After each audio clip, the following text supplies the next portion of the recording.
You're not fucking doing this to me right now. I cannot cry this early. Homie, don't do this. Shut the fuck up.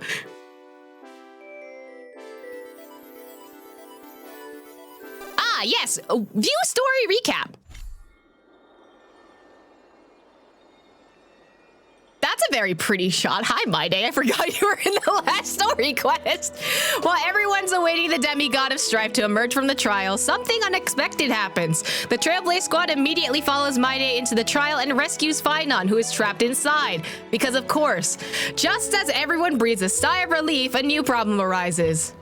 My Day had to shoulder the burden of strife, but the Kremnoans would never willingly give up the core flame to their old foe, Akama. In an attempt to gain better understanding, he decides to first seek advice from his teacher, Kratos, a veteran of Kremnos. The two parts... Did they part on bad terms, actually? I thought they had a little bit of a tiff, but like I didn't think they had like a fight. I thought they were just like, I disagree with you, you know? I mean, it was a little bit like, I don't agree with how you handled everything, but I didn't think they actually fought, you know? Meanwhile, Trian and Castoris are dispatched onto the Grove of Epiphany as diplomatic envoys of Akama. When they arrive, they discover to their surprise that the Black Tide has struck. They fight a mysterious swordmaster. Gee, I wonder who that is. In the end, they manage to rescue Anaxa and the Corm Flame that he carries. While everyone's on their way back, within the city of Akama, Kratos is arrested for abducting Trinan and trespassing on forbidden grounds. Under My Day's mediation, Tribi and her sisters agree to reveal their memories in order to facilitate reconciliation between the Kremnoans and the Akamans. Unexpectedly, just as Tribi and her sisters are about to meet the Time Titan Orynyx and repair their memories, they encounter the mysterious Swordsmaster yet again. Trian sacrifices herself and falls with the Titan to protect her companions. In order to take back the core flame, everyone set up a plan to seal the Swordsmaster. The plan suffers multiple setbacks, but My Day returns as the demigod of strife and helps everyone reclaim the core flame. Not long after, he successfully persuades his people to let go of their prejudices against Akama. He says goodbye to everyone and returns home to join the front line against the Black Tide. On the other side, everyone holds a simple funeral for Trian, who exhausted her divine powers and turned into a doll. Having accepted Trian's last wish, the group continues on their path of the Flame Chase journey. Anyway, I'm gonna throw up now and cry. Also, I love that it was like, you should teleport. I'm literally right here, girly pop. Tribios' memory has unveiled the very first prophecy. All shall bid farewell to one, and that person alone will witness the miracle. Such is the will of fate. Only one shall live till the end, and they alone will witness Era Nova. If I take on Orynyx's trial, will the prophecy come to pass for me as well? Regardless, I must give Aglaia my answer. Oh, we're doing a flashback now, okay. Ah, it's you, Cass. I finished the anthology of poems you lent me. Here it is. I thought you'd be too preoccupied to find time for reading. Precisely because of these obligations, I felt compelled to read it swiftly. Ah, so we are all procrastinators in this house. Wouldn't all these preoccupations slow your pace? On the contrary. Knowing that time is limited can push one to overcome their limitations. The weight of these responsibilities seems to have enhanced my reading efficiency. Me too, girly pop. I'd rather read fanfiction than do work. I understand completely. During my time at the Grove, the closer exams drew, the more efficient I became at tackling everyday mundane tasks. Anything but my actual studies. Precisely. As I remember, you and Finon were both disciples of the new Sporists. I assume that Anaxa's exams were as unreasonable as the man himself, correct? Aglaia can't keep that man's name out of her mouth. It's just like Fine and Mighty all over again. The courses Professor Anaxa taught were Introduction to Alchemy and History of Mythology. Ooh, History of Mythology would sound fun. Those two courses were the students' greatest nightmares. No, I want to take History of Mythology. That sounds so fun. The History of Mythology, taught by the blasphemous great performer himself. I can imagine their fear. That is true. Aglaya does resent him a lot. Now that I think about it, students would often rush to the podium during class to challenge him on those blasphemous ideas. May I ask, Lady Aglaya, has your relationship with Professor Anaxa always been like this? He openly dismisses people's faith and questions the very justification of the flame chase journey. Our positions have been destined to be at odds.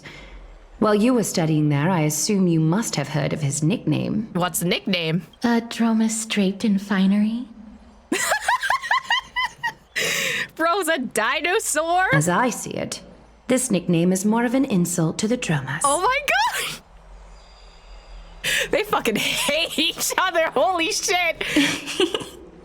Despite his insufferable arrogance, I do hold a certain respect for his nature as a scholar. To remain true to his principles, he is unafraid to stand opposed to the world, and that requires considerable resolve. Anaxagoras' life is almost like a satire. As a Chrysos heir, he refuses to heed the prophecy, while he disrespects the gods. The gods have chosen him. He was indeed chosen by Circes. Listen, Circes is also a bitch and I love them both. Is something weighing on you, Cass? The golden thread is quivering. I sense there's more to this exchange than idle chatter. With all due respect, I'd like to know what you plan to do with him. In light of his assistance in the battle against the Flame Reaver, I am willing to grant him some time to find a way to remove the core flame. Oh, wait, you're totally cool with him just being like, well, I don't want to do this. This is bullshit.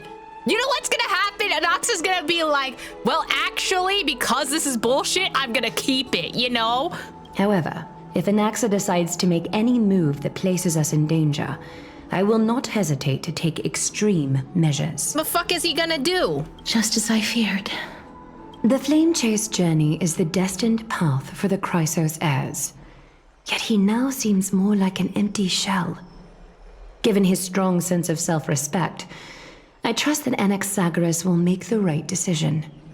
Well, okay, so you want to give up the core flame from him because he doesn't believe in this whole process. But to spite you, I'm pretty sure he's gonna keep it. Still, I can't help but hope for another possibility. Perhaps Anaxa will also overcome his limitations, now that he knows time is limited. I understand your stance. Let's continue this discussion another time. But now, let's greet our guest. Is it me? Am I here? You're here. Yippee! Does this mean you're ready to take on Orynyx's trial? I guess I don't have another choice. We are ready, Mem and me. It seems that this sacred beast is just as indispensable, given their intricate ties to the Titan. Memmy mem, memmy mem, Thanks to you, mem, I evolved from a little dog into a sacred beast. Surrendering the core flame is a Chrysos heir's duty. Your selfless assistance is deeply appreciated. However, I urge you to carefully consider the risks of accepting the trial. Becoming a demigod means forsaking your humanity. You will inherit Orynyx's divinity and bear the time of Amphoreus, all on your own. Okay, listen, girly pop, we weren't exactly human to begin with. I literally have a Stellaron in me, but, you know, I appreciate that you care. From that point onward, your fate will be forever intertwined with ours, never to be separated again, until the end of Genesis. Well, is there a plan B? It's exceedingly rare to find a capable Chrysos heir. If this path proves unattainable, I am willing to lower my expectations. Oh. There are still many priests of Yanissopolis and their descendants in the city. If I'm left with no other option, I'll try to find someone worthy among them. Seems like a shot in the dark. If I do not descend into hell, who will? Or, all right, that's it. I'm out. You know what? I'm very much the martyr type, so I'll go with 2. Mem worry. Memmy, memmy, mem. Mem is worried, Memmy, apparently. mem, Don't worry, memmy, with mem, me by mem, your mem. side, even if things go south, you'll be heading straight into heaven. Oh, wait, that's not a sure ring. You've come So far, and everyone's counting on you to be the hero. As for the trial, you have nothing to fear. The Time Triton may be willful at times, but it never caused any of us harm. I think, because I was literally born 3 days ago, and I wouldn't know. Myth has it that the Time Titan Oryx opposes mortals, but to me, they just seem a bit timid, like a child. It looks like you know that Titan rather well. Oddly enough, I don't remember even meeting them. But the moment I saw Trailblazer, Time Titan Oryx's memories were already in my head. Memories that exist outside of your own experiences. I can't explain why, but I can vouch for Mem's words. What? When I was in the abyss, I heard the Titan's groans, full of pain and grievances, yet without any ill will. I trust you all to make the right call. Since you've made your decision, go back to the bath chamber and get some rest. Trinen will call for you when the ceremony is ready. Okay. It is difficult for me, as the guide, to absolve myself from blame for things to have progressed to this point. Time and again, you have risen to the occasion for Akima. Nearly rewarding you with some honeydew is no longer able to express the extent of our gratitude. So I'll steal a core flame. I don't know what that does for me, but somehow it'll help. When the dust settles, I hope that we'll have the chance to have a long chat regarding your return journey and the curse of the sky. It's about time that we lift the taboo and discuss things openly. Yeah, it's been like 2 patches. I want to contact Sunday and, well, my mother. Before leaving, I should go say hi to Casterus. Wow. Oh. Well, that's nice of you to say that, like, hey, if you're gonna leave this area, you should probably talk to other people. Mister, may everything go well for you and Mem. You need a Goliath for something, too? It's nothing.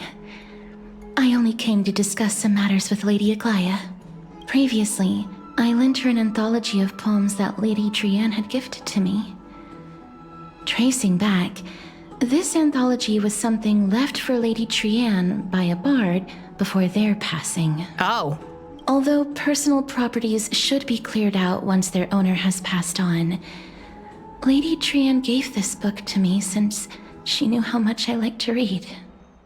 Can you tell me more about the book? It just contains an allegory. In a faraway land, in a city known as Styxia, a dragon corrupted by the black tide descended one day, swooping upon the city like death itself. Gee, I wonder what they're referencing. It swallowed the princess of the city whole before it was suppressed. After taking down the evil dragon, the warriors discovered that the princess's life had already met its end. Overwhelmed by grief, the queen hired an alchemist to resurrect the princess using the dragon's flesh and blood. However, having lost memories of her previous life, the resurrected princess turned into an evil dragon herself and wreaked havoc on the city. As a result, the prosperous Styxia met its demise. I don't know why that sounds Genshin-y, but I really hope that's not what's gonna happen in Genshin. And, you know, Dvalin and, Dragon's fine, oh god. Albedo's gonna resurrect another dragon. What a dark story. It must have been easy for Cass to narrate this story so calmly. The author of this book is Archepia, a wandering bard who traveled to many cities. Among the things she left behind are poems, dictionaries, and many tragicomedy scripts. She even clearly underlined and took notes in books that covered myths with her elegant handwriting. While flipping through these books, I felt like I was afforded a glimpse into the life of Archepia. It felt just like I was traveling with someone that I'd never met before. So, Alice, is that you? It was as if she had yet to pass on and was still alive. No one goes through life without leaving their mark behind. She probably didn't think much of it while she was writing. That's right. Writing, drawing, and taking photographs. It seems like human nature to try and leave records of things. And this is why we do not support AI in this house, okay? Speaking of taking photographs, when I was helping you to take the photo previously, I did not look through the photos in your photo stone out of courtesy. I appreciate that. But I'm also very curious about the story of the rosy celestial maiden. Oh, is March back in the story again? Is that what's Despite happening? having visited many cities in Amphoreus, I still understand nothing about the world beyond the sky. If there is an opportunity, forget it. Let's talk about this in the future. For now, I only hope that you'll be able to complete the trial safely and obtain Orynyx's blessing. I feel like she might know something about March's condition, but they're not gonna say anything yet. I don't think there's anything else to do here. Time to go back and talk to Danheng. As much as I find like these little text things annoying sometimes, like when it's just like, you should go do this thing, I appreciate that they will be like, hey, if you don't fucking talk to this person now, you're not gonna see them ever again. It's the boyfriends without the boyfriends. Citizens Assembly? Oh no, we're going into the politics of Akuma, huh? That's right. Oh, partner, you're back just in time. This is something that the both of you should probably know. Oh? More trouble? I wouldn't call it trouble. I just think it will be favorable if the both of you understand the situation in Akuma better. It's almost like understanding the situation people are in probably will help you make better decisions and not do stupid shit on the internet. I'm not referencing anything. Do you remember the Council of Elders that was on our heels previously? It seems like they've made their move. Some background information for you. The Council of Elders is an authoritative body in Amphoreus, made up of different city representatives. They hold legislative power over the Holy City, and are in charge of presiding over the Citizens' Assembly held once every few years. This is the most important social event of Akuma. It is highly influential, and can even affect what happens to the Flame Chase journey. Is this an influencer party? What's happening?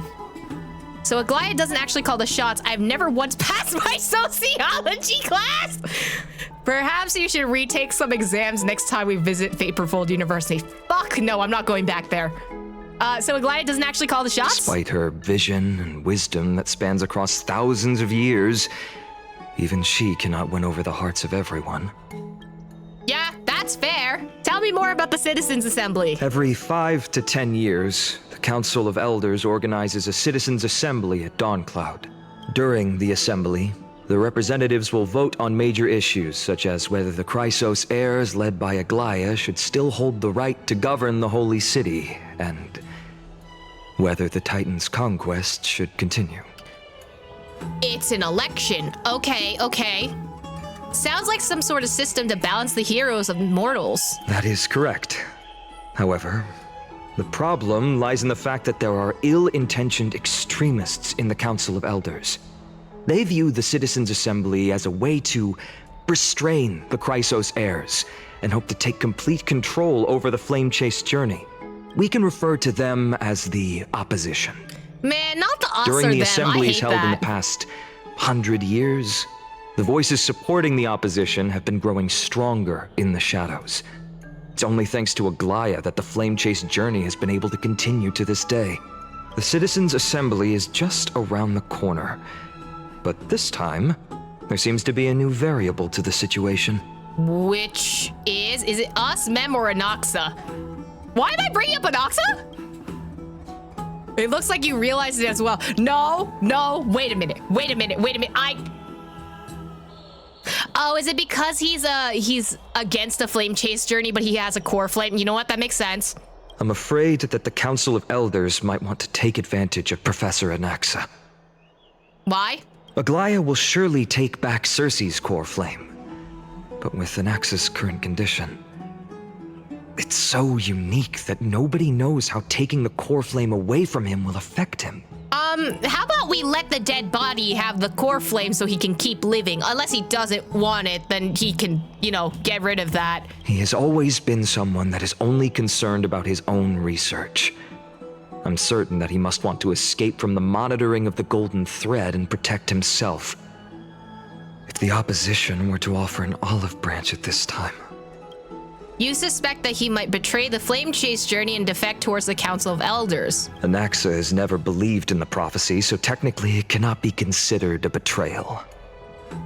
However, he has taught many Chrysos heirs, and has long been considered an important ally of Akuma. I truly do not wish to see comrades turning on one another. Okay, so instead of speculating, why don't we ask? I have a better understanding of the full picture now. Is there anything we can do? As I believe in his character, I plan to plead with Aglaya and try to buy more time for him. Then, the greatest way in which you can help is for you to know what I am fighting for. We understand. Thank you for being honest with us. Things are piling up again. Even Mem are tied up in Ornyx's trial, and while I'm preparing to visit the grove to uncover the clues about the world beyond the sky, we're gonna have a Dawn Hung story part? Okay. Let's take this one step at a time. I just want to rest right now. None of these things seem like they're gonna be easy to deal with. I'm definitely not referencing something that is currently happening. Allow me to apologize for the fact that we always seem to be troubling you.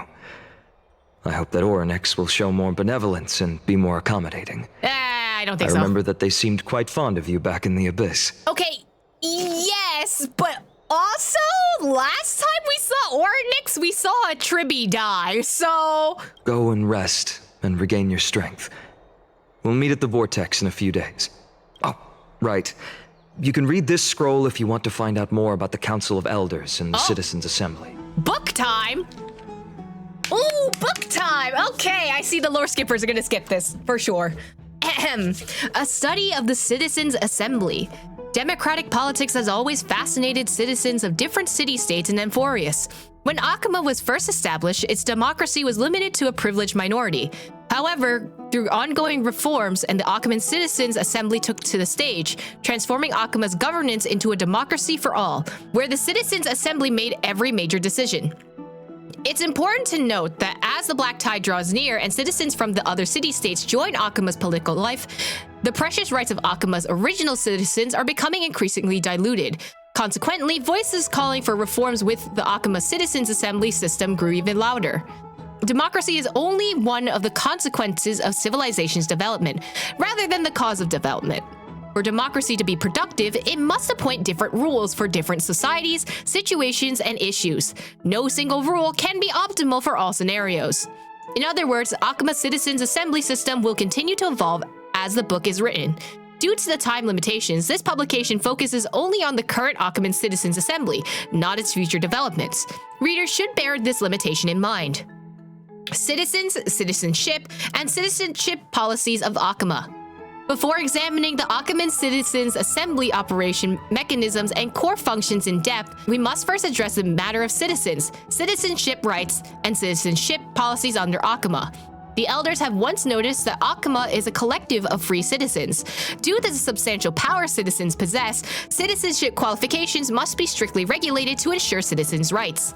Discussions on the recognition of naturalized citizens' rights were once the foci of disputations between the leaders of the Chrysos heirs and the Council of Elders.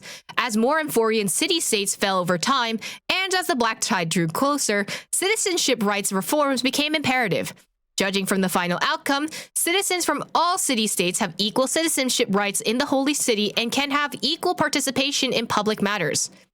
While social differences naturally exist between the rich and poor, locals and travelers, the Holy City of Akuma will not allow these social distinctions to become political divisions and will ensure complete political equality among citizens.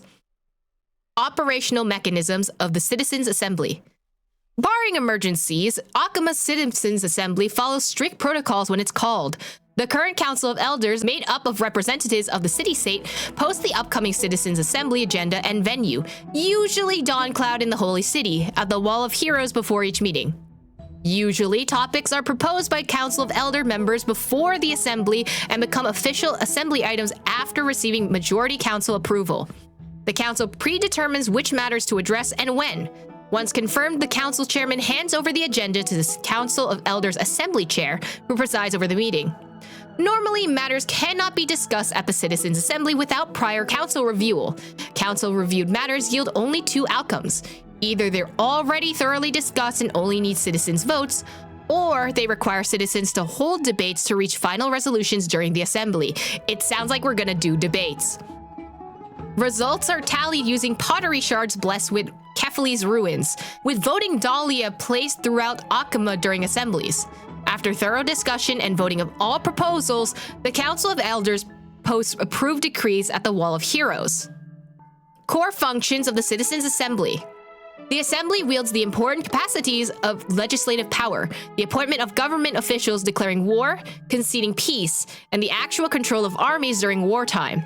Yet historically and practically, Akama's Citizens' Assembly isn't fully controlled and directed by citizens, but rather a means to ensure that elites who represent the majority social interest can effectively manage social matters. In other words, the current system where the leader of the Chrysosayers and the Council of Elders jointly manage Akama was decided by the Akaman Citizens' Assembly system. Citizen influence policymakers through voting and other means of political participation rather than directly managing social affairs or making political decisions. Appendix: Principal members of the Council of Elders. The Council of Elders is a governmental organization consisting of representatives from Amphoreus' city-states. While most are elected by city-states, some receive direct invitations from the current Council of Elders members. Authorized by the Citizens' Assembly, they manage various practical affairs within Akama. The most renowned honorary elder is Lycurgus, Antitherican, a race that already nearly extinct before the Chrysos War. He had communicated directly with Hastily multiple times during the era of Chrysia and passed the wishes of mortals to Hastily, showing himself as the true Therios. Lycurgus's neutrality is well noted by all, which explains his frequent selection as the Citizens' Assembly chair. Significantly, Elder Canis has shown great effectiveness in Akama's governance and gathered many followers. Many believe Canis will leverage accumulated resources to challenge the current situation where the Chrysos heirs hold real authority and transform Akama's political structure. Yeah, it's giving... I don't know if it's representative democracy, but it sounds very similar to an oligarchy, if anything. Like a combination of representative democracy and an oligarchy. But anyway, this definitely isn't referencing something that's currently happening either. And it's a different situation that I was referencing from before. Oh. Dan hung. Just as I suspected, the troubles afflicting the Flame Chase journey aren't just an external issue. The complex internal politics and interpersonal relationships are also exacerbating the problem. We can't let our guard down yet. We have to find out where we stand in this large interwoven web. Phainon just disappeared from existence, but okay. The trail feels like it's just around the corner. I'm starting to feel nervous. It's not that soon. There are still a few more days until then. Don't worry, everything will be fine. I feel like a sitting duck that has been thrown into a deep end. Speaking of which, I don't recall seeing any rubber duck toys in the Bats of Akama. It seems like they only have these seals. What are you trying to do, summon Dr. Ratio? Let's just hope that everything goes well. After all, as someone who just earned their gaze of an eon, you should be able to overcome the trial of a regional god just fine. Unless they have beef. We've also unknowingly gotten used to sleeping with the midday sun shining brightly above our heads. Get some rest. Perhaps a new phase of our trailblazing expedition in Amphoreus is about to begin. I guess we're resting. A few days later at the Vortex of Genesis. Esteemed one, Orynyx's vacant totem awaits. Yippee! If you have already made your preparations to become a pillar of Amphoreus, please, step forward. Oh, I just remembered what happened last patch. Now there's only 2 tribbies. Mr. I'm sorry, but I'm not sure what I should say to help calm your nerves. Right. Perhaps something like, as long as you can successfully complete this trial, the rest of the Flame Chase journey will be smooth sailing? No, that sounds a little strange.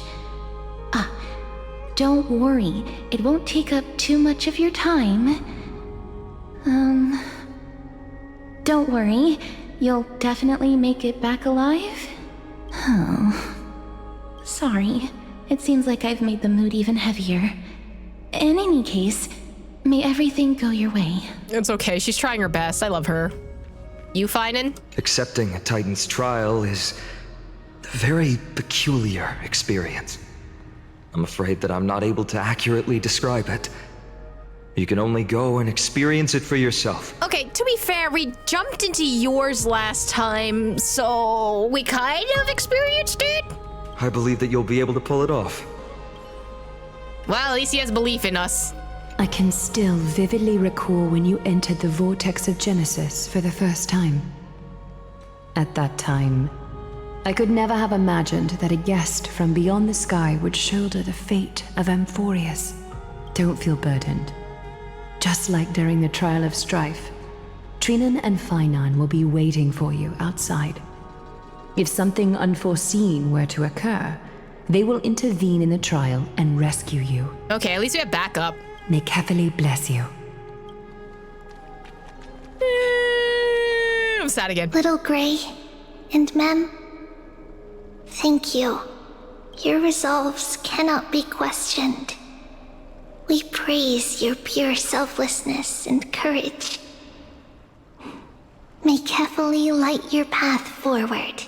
Get ready to assume Orynyx's divinity, Trailblazer.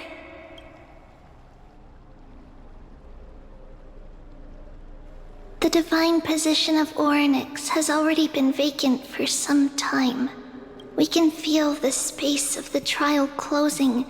As there isn't much of their soul left, we'll have to complete the ceremony before their soul completely dissipates. What happens if one of them dissipates? That's my question now.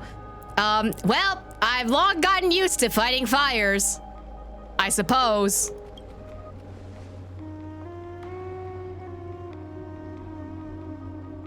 The eighth core flame coveted by the miracle that once belonged to the great Vale of Evernight, Orynyx. It shall now be returned by the two elected heroes of the Chrysosairs. A traveler who is upright and courageous, and a sacred beast that invokes miracles. It is also who for me, not that! Both of you, please, come forward. She did not care. She's like, well, fuck you. Just do the trial, please. Recite along with us. Uh-huh. O Majesty, of the 12 Titans, pillars of the world, we seek your divinity to mend the rifts of the world. Fill Fill our bodies with blood of gold, till we wither in willing service to the prophecy. I don't think I have gold blood. These are just words meant to make the prayer seem more solemn. Please, focus. Sorry, ADHD. And surrender the core flame.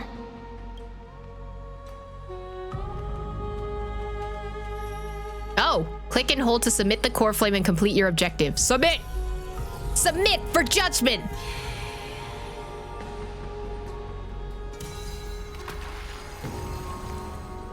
Man, piss pool part 305.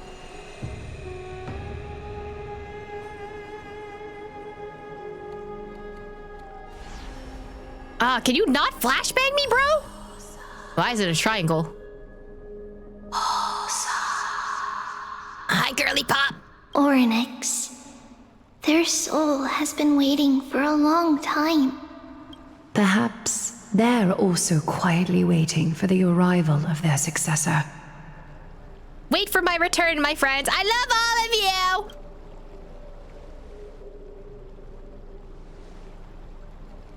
Aw, look at the little ripples on his eyes are so cute. That doesn't seem appropriate for the current mood, so let's just leave the farewells for next time. Shut up, Don Hug. Let me tell you that I love you, okay? Don't worry. You're tougher than I am, right? questionable. Let's go!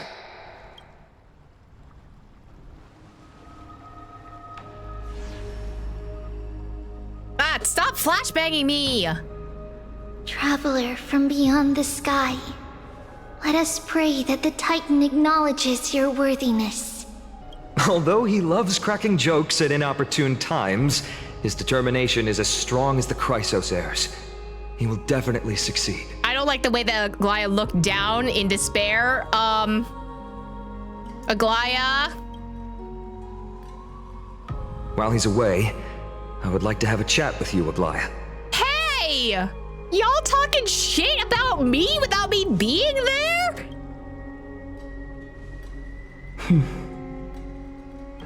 Speak.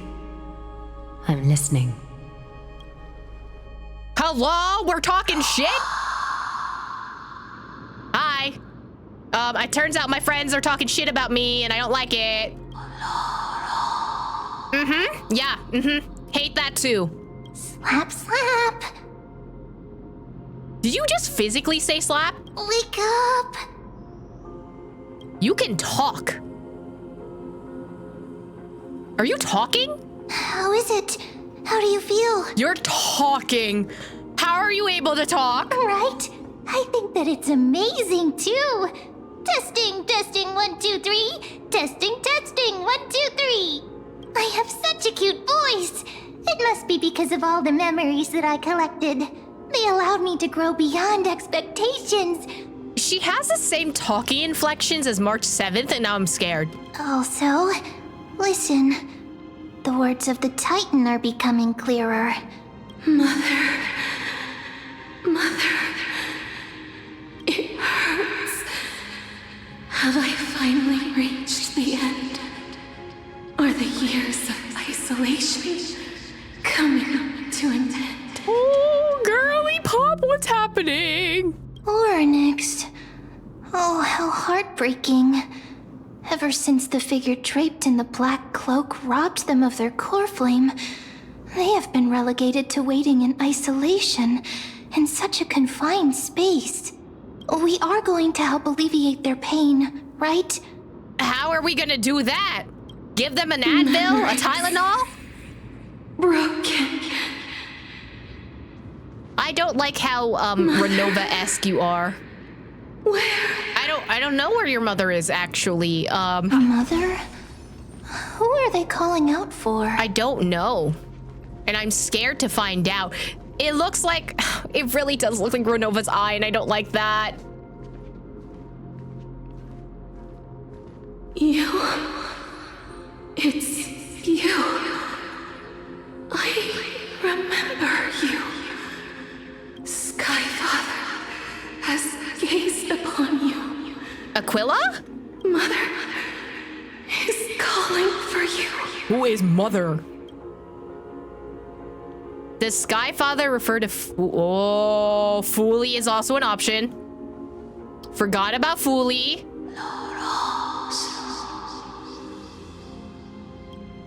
The Titan's words are indistinct. Each syllable emerging from the mist seems to be cloaked in frost, symbolizing memory. Oh, hi, Fooly. What you doing here? Skyfather has chosen you. Uh-huh. And so has a few other people. Actually, who's Mother?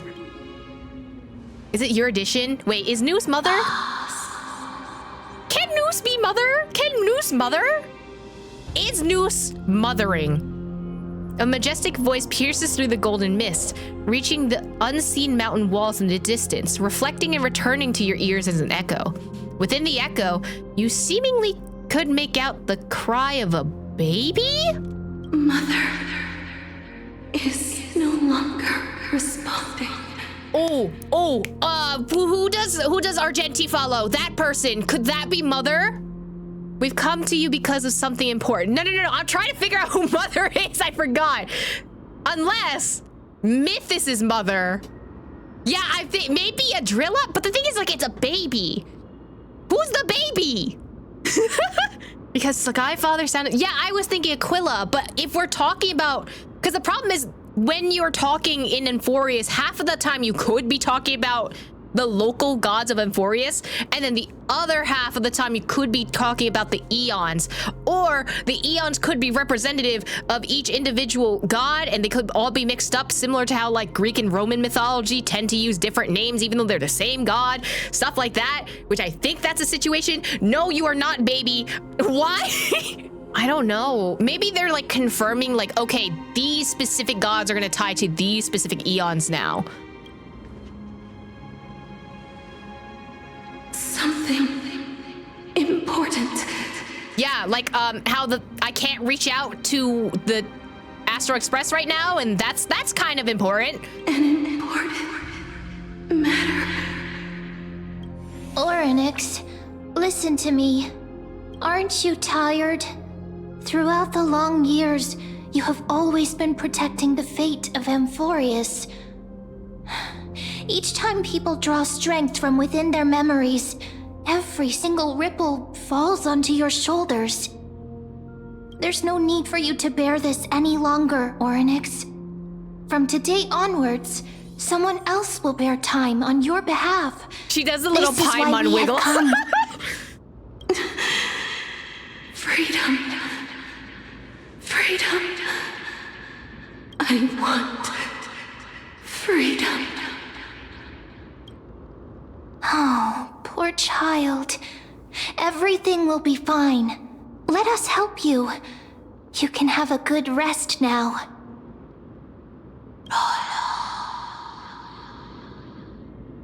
Leave it to us. What's troubling you, big fella?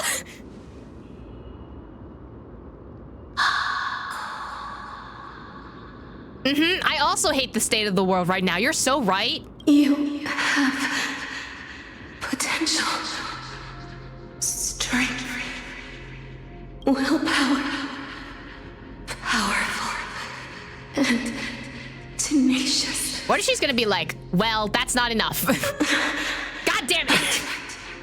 You lack something. You lack these nuts. What am I lacking, bro? Just one thing. Lacking something. What is it? These nuts is not a responsible answer. What you lack is a future. Huh? I don't have a future? That's right, I live in the moment. What? A future? I'm gonna go with I live in the moment. Because what are you talking about? Future? The future of this world. I don't know. I just use Albedo's voice lines. That's not the right voice line. This is Orynyx telling you you'll die to the next boss. Shut up. My team is almost non-functional, but we're gonna do it. Traveler from the sky. You should have dissipated already. Hello? What do you mean I should have died already? Excuse me? The gaze from the Sky Father. Stabilize your form.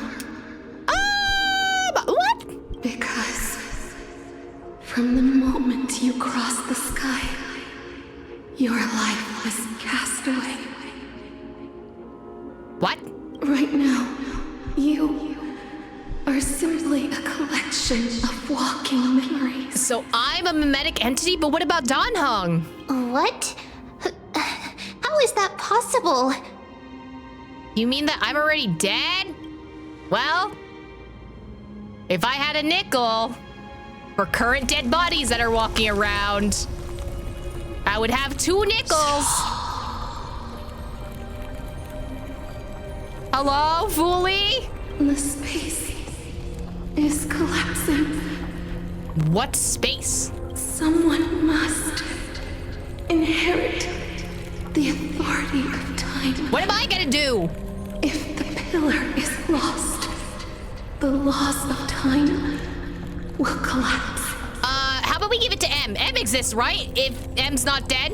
Amphoreus will succumb to eternal disorder. You haven't explained things clearly. What about the triumph? Revive me quickly! Please give me heals. Sage heals. Never compromises. Never bears grudges. never forgives, never makes a choice. Child of humanity, Titans, Mother, Sky Father, time restrains everything that exists in this world. Orynyx's divinity is dissipating? Is the trial coming to an end? Pathstrider of remembrance. Oh, that's the first time you said that.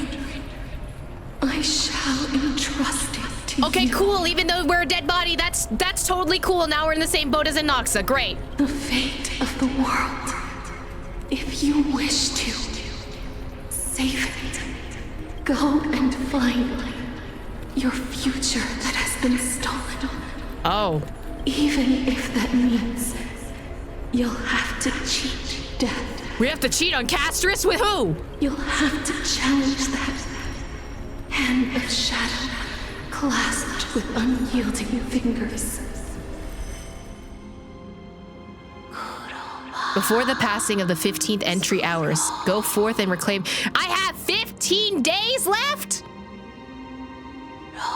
This is the true trial of time.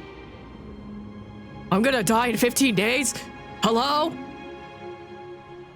I don't like that. What do you mean free core flame? We're gonna die! Dawn of the first day. 160 hours remain. Ah, fuck, we're back in Zelda all over again. Who said that Genshin Impact was the Zelda copycat? It is, in fact, HSR copying Majora's Mask. You're finally awake. Hi, Don Hunk. Anyway, this is a screen cap moment again.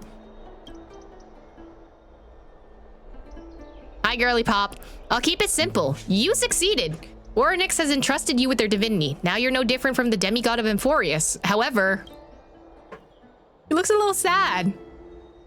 Memes told me about what happened during the trial. They're still explaining things to the others and told me to bring you back to your room to rest first. Did you carry me here? Oh, he's a bit sad. Don't sigh, Don Hung. The Titan must be choking, right? So what's my superpower? For you to be able to say that even now, you truly are impressive. There's something I've never told you, Don Hung. Don Hung? What do you mean? We landed on Amphoreus. Our car was pierced by Nikidor's lance. Do you remember? Back in the ruins of the abyss, this is what I said. You passed out when your car got hit. I blacked out too, but not before dragging you out. It's a good thing we were in a car or we would have been crushed to pieces. Actually, my account kind of made light of the situation. What actually happened was much more complicated. Don Hog! You were severely injured back then, with several wounds still bleeding profusely. I struggled to carry you out and used the last of my strength to stem the bleeding. But then I was also hit by a falling rock and lost my consciousness. No, don't tell me you were also injured! Last time I checked, you weren't breathing. But when I regained consciousness, I saw that you were alive and full of energy, so I never brought this up again. You saw me die! You saw me die! You were so knocked out. So you were knocked unconscious by a rock. How exactly did I come back to life? Listen, I'm panicking. I'm panicking right now. He literally saw us die. Anyway, fanfiction writers, I need you to get on this. Make this scene very sad. Thank you. Every time we kind of almost die in order to get our power. I think minus Harmony, unless somehow Mikael was just like, haha, accidental stab with dead corpse body, you know? We did technically get stabbed by Sleepy. Oh yeah, you're right, we did get stabbed, but everyone gets stabbed by Sleepy. We're not special. Sleepy stabs everyone, okay? The whole dilemma was the black tie eating away at everything makes me think of Ouroboros. Yeah, that's true. So here's my thing. Is it Ouroboros that is continuing this cycle? Or is Mythos here and he just making shit up as usual? Because I'm always scared that Mythos is just here making shit up. Consider if Mythos is the third hidden Eon, there may be even a fourth that Mythos isn't potential. Oh, fuck, you're right. And then Mythos could be obscuring Ouroboros, and that's why it seems like this place is a cycle area. I think we got this. I think we know what's going on. I'm gonna go with 2. I'm gonna be funny. that's besides the point. I'm not sure whether the gaze of Fuli had anything to do with this matter, but according to the Titan, you are living in the form of a memory right now, just like those objects of the past and the miracles of Orynyx. Perhaps Mem is the anchor rope that ties you to the present. I'd assume they couldn't stray too far from you, but in truth, might be exact opposite. Stellaron, do something! Cry for me! What should we do next? Anyway, I'm gonna make this funny by saying you should cry for me. Now's not the time for us to despair yet. There must be a way to save you. Oh my god, he's saving us? Anyway, fanfiction writers, get on this. Orynyx mentioned finding your stolen future and cheating death. Considering Maide's indestructible body, it seems to suggest that there's some kind of miraculous power in Amphoreus that can even reverse death. The key seems to lie within the hand of Shadow, whose whereabouts are unknown. I mean, it's rather convenient that Castoris is on Banner and she's looking for the Death Titan, you know? Hey, are you all right?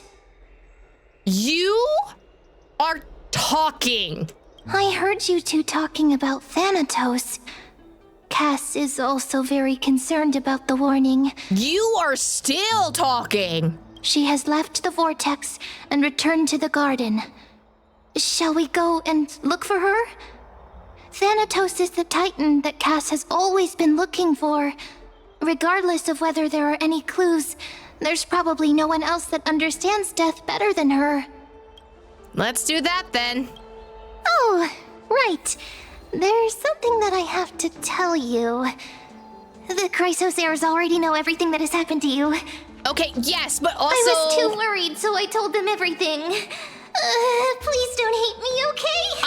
I don't hate you, but you no longer talk in memes. Would you like to explain why you're not memming all over the place anymore? Mister, I'm right here. Where? You hear soft steps coming closer, one step at a time. Please stay there and slowly turn around. Why are you saying it like that? For some reason, you feel like you've seen this scene before. You want to turn your head, but you glimpse a dash of purple brushing past your face. Then, a chill seeps through your skin, spreading into your veins. Thump. Thump. Your heartbeat begins to slow. At this moment, I just want to close my eyes. Remembering the near-death experience, gotta stay on guard. Spin around immediately and give Castoris a scare. No. I know how Orpheus and Eurydice goes. I'm gonna keep walking, buddy. Don't turn around.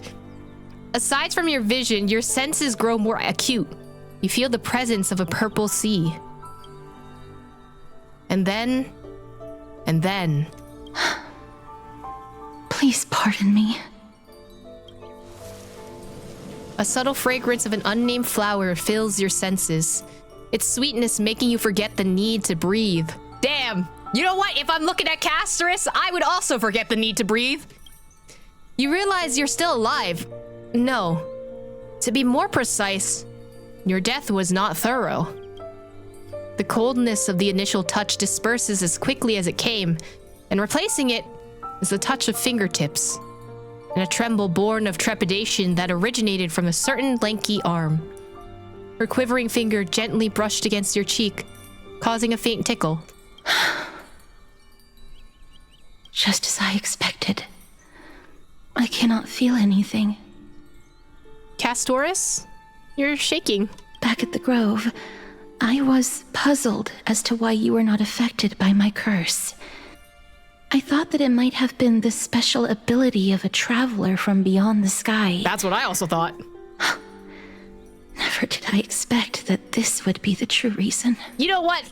It was kind of there in front of us. It's just like, we thought we were just special, you know? Maybe we're not as special as we thought. I'm sorry. I should have noticed that something was amiss earlier. Girlie, I didn't know either. You're fine. Mister, if my abrupt behavior just now offended you, I hope that you can forgive me. No, you're fine. Don't worry. I'm just thinking, if your soul has really left your body, as a mortician, I might be able to trace where it has gone to. Oh? You can track souls? Cass, did you find anything? My apologies. Not as of yet. Perhaps I have overestimated my capabilities. But, Mister, would you be willing to let me try again? This time, I'll increase the area of contact slightly. Perhaps the result might be different this time. I don't know if Castorus's model mouth movement is bugged out, but it's not following along with the actual voice lines anymore. I don't know why. Ooh. This is a choice. I want to agree because I want you to try it again just to see what happens. I have never touched the living in this way before. If my actions are in any way disrespectful, I hope that you can forgive me. You want a hug? I'll give you a hug. Castorus once again places her palm on your face. Her shivers calm somewhat this time. You find anything? You discover something? You scared me. I seem to have caught a glimpse of something. Your soul is currently roaming someplace and cannot find a way to escape. But perhaps it might not be a bad thing. If your soul is still wandering around, it means that we still have time. We have a chance to find it before the fingers of Thanatos sweep everything away. Clues. Just a few more. I need more guidance. The connection has been severed. With my strength, I'm not able to trace it. It was me. I was a little too hasty. Don't worry, mister. Although we currently have no leads, I will do my best to search for the whereabouts of Thanatos, bring back their core flame, and personally return to you the life that you have lost too soon. I love Cass. She's so precious. She would do everything. I'd cry. Now this is making me wonder, can another soul inhabit our dead body? Because if so, I want Trailblazer boss fight. Oh, that'd be fun. Imagine we transform like Adventurine and become a boss. I'm down for that. I know that I'm lacking in confidence, but I hope that you can keep this promise of mine in mind. Before I manage to deliver on this promise, please do your best to hang on. Amphoreus needs you.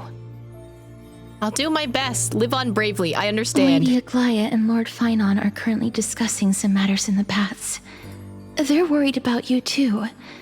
If possible, please go there and let them know that you're well. Although, I don't actually know whether your current situation can be described as well.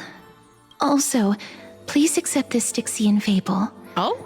Reading can help one to focus and relax. I hope that reading this can help tide you through this difficult period. Uh-oh, we're getting the Nahida tells Wanderer about his backstory story. Styxia Fables 1. Okay. Styxia Fables, Part 1. A collection of fables passed down from the city-state of dragons and waves Styxia, compiled by the bardess Archipia. This copy is gifted to Castorus by Trianne. The Dragon and the Princess. When the dragon's wings first swept across Styxia like waves crashing against the rocks, all from the poor to the rich, from the curious to the fearful, looked up in awe. Dragon, dragon, why are you silent and sorrowful? The princess climbed to the high tower where the dragon made its nest, gently stroking its forehead with pity. The dragon's wings revealed decaying flesh. Blackened pus poured from within. The distant black tide had transformed it into a monster. It opened its mouth and swallowed the compassionate princess whole. A great disgrace! We must avenge her! The archers with silver bows and blacksmiths with hammers gathered 700 warriors, swearing to cut open the dragon's belly and rescue the princess. It was a fierce battle. Stones shattered, columns fell, until the dragon was riddled with countless bone-exposing wounds, bled black blood, and perished. The princess, pulled from the dragon's belly, was already lifeless. My child, born of my flesh and blood, how could I allow you to perish before me? The grieving queen summoned the kingdom's most precious treasure and called upon an alchemist. In the high tower, the alchemist set a ritual. drawing the dragon's bones and gathering its soul, hoping to reshape the scattered flesh of the dragon into the reborn form of the princess. But how could the corrupted flesh of darkness give birth to a pure white flower? The princess, resurrected from death, extended her claws and unfurled her massive bony wings, and devoured every last soul of the city. As the evil dragon's wings finally cast the shadow of death over Styxia, none, be they poor, rich, weeping, or trembling, could resist its grasp. Styxia, once a land of treasured glory, your people, until their last breath, refused to blame you. Refused to blame the loving queen, the valiant centurion, the wise mage, or the kind princess, only lamenting the inevitable and unstopping black death that sealed their fate. Archippus note. Oh, this story holds great value. If this is true, then it was the evil dragon that brought death to Styxia. But where is the dragon now? The one who once took the form of the princess. Okay, Genshin. Interesting indeed. I was kidding when I said Hydro Dragon. It's too late. You've summoned Nuvi. This is Nuvalet. All right, since we're done with the book, I wonder if we'll get part 2 later. When all the, I don't know, the end of this story, if anything. They're here. Partner! Hyacinth said you definitely wake up. How do you feel? Like a corpse. So the entire world knows about this now. She can even take the pulse of someone who's dead. It feels quite cool being a departed spirit. Well, at least you look no different from the living. I think that most living people don't even look as good as you do. Oh my god! Save your flirting for my day, dude. You've completed the trial of time. And I have to admit that the process went better than I expected. Even in the end, that Titan's heart still showed a soft spot for humankind. However, I never expected that. 2 people who have cheated death would appear in Akima at the same time. Listen, at this point, I don't think it's a coincidence. That's what we have been talking about. Can't keep his fucking name out of your mouth, bro. For such a long time, but has no one thought to study his indestructible body? If there were even any minor breakthroughs, we wouldn't be as clueless as we are right now. Many have had this idea, but so far, there have been no results. If it were successful, Thanatos wouldn't have disappeared without a trace. Nevertheless, now is not the time for us to give up. At the very least, we can still see a glimmer of hope. Cypher. Oh. If anyone in this world knows the whereabouts of death, it would be her. Cypher introduction? I'll try and get her to return to Akima, but do be prepared for a less than ideal outcome. Oh, Please why? understand that throughout the history of Amphoreus, no one has ever managed to escape the clutches of death. At the end of time, Thanatos silently awaits all. Okay, Aglaya, normally I agree with you, but also Trailblazer is very much like rules are made to be broken, and this seems like a rule that's made to be broken. So, thank you for your help. Is this supposed to be comforting? Well, I agree with Aglaya, so I'm gonna go with 1. It is my duty. We too require you to bear the divine position of time. But before that, just... What's wrong, Aglaya? Omens always come in pairs. Oh. A tiny air current will eventually brew into a storm that tears the sky apart. It's Anaxagoras. He has initiated contact with the Council of Elders. God damn it. Okay. In the end, it has still come down to this. Maybe he wanted to see what the fuck was up, but he's not gonna side with them. You know, maybe he just wants beef with everyone. He seems like the type of person who just wants beef. I earnestly hope that your assessment of him is accurate, Finan. Otherwise, the efforts of my teacher and I over the past millennium might be reduced to dust because of that great performer. Oh, a Noxa perspective? Not long ago. This is very pretty. Hello, sir. I'm back here again. I'm back in the fucking building. What is this? Oh. Oh, now I'm thinking of Acheron and that whole situation, and I'm scared. I remember this dream. This realm is covered in a silk-like fog, and the land is barren and harsh. The crowd of travelers leaves tracks everywhere. Hey! Excuse me! What is this place? Where in Amphoreus are we? I don't think you're in Amphoreus, buddy.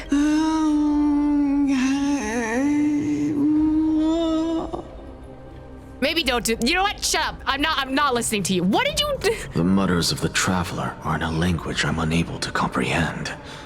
Or perhaps they're just distracted and ignored my question. I think it's the second part. Tell me, which Titan reigns over this land? And how do I find them?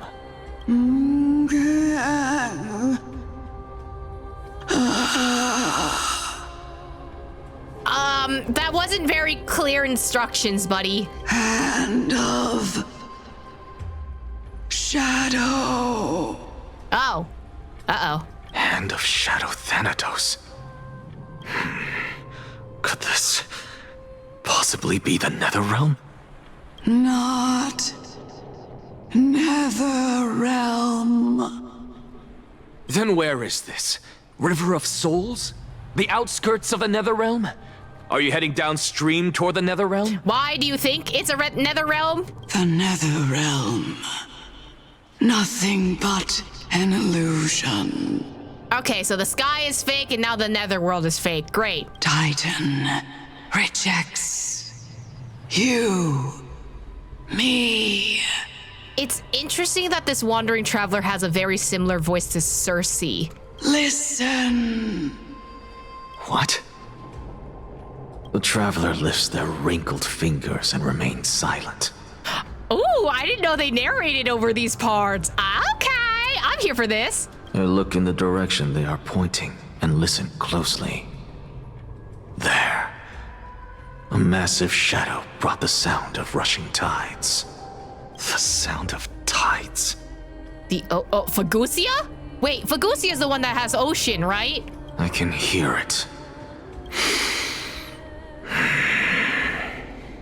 I hear it, deep within the tides, beyond the closed gates of the void world.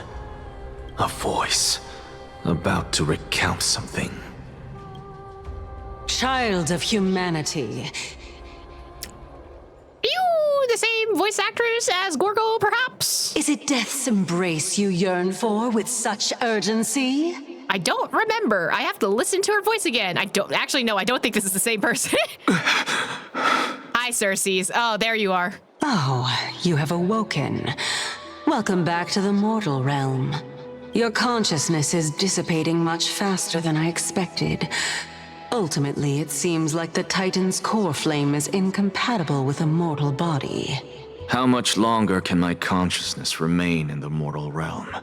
In my estimation, at best, you'll see 15 more entry hours. Gee, how convenient of a number. It's almost like we also have 15 days before death. 15 days and nights. Well, you don't know about the nights, though. What is it? Are you finally starting to become attached to the mortal world now? On the contrary, 15 days feels a little too long for solving a singular problem. Anaxa, shut up. Shut up. We need all the time we can get. Stop ruining this for us. Stop giggling. It's time for us to go. The messenger from the Council of Elders is almost here. I'll giggle how much as I want. He. Go fuck yourself. Let her live. Let me ask you one more question. Are you really planning to betray Aglaya's will? That man has never solved a problem in his life. He is the problem. What betrayal is there to speak of when I was never loyal to her to begin with? Yeah, he's not wrong. What about that white-haired student of yours? Acting so recklessly, do you not care about what might happen to him? Why is he smiling when he said that? There will be a price to pay for blind faith. This is also a lesson for Finan. You truly are a strict teacher. Of course. This is how I've always been. He's got a gun, right? He's got a gun! Teacher's got a gun. He's got a Glock. Pew, pew, pew, pew. Oh man, I'm so happy. I'm getting this one.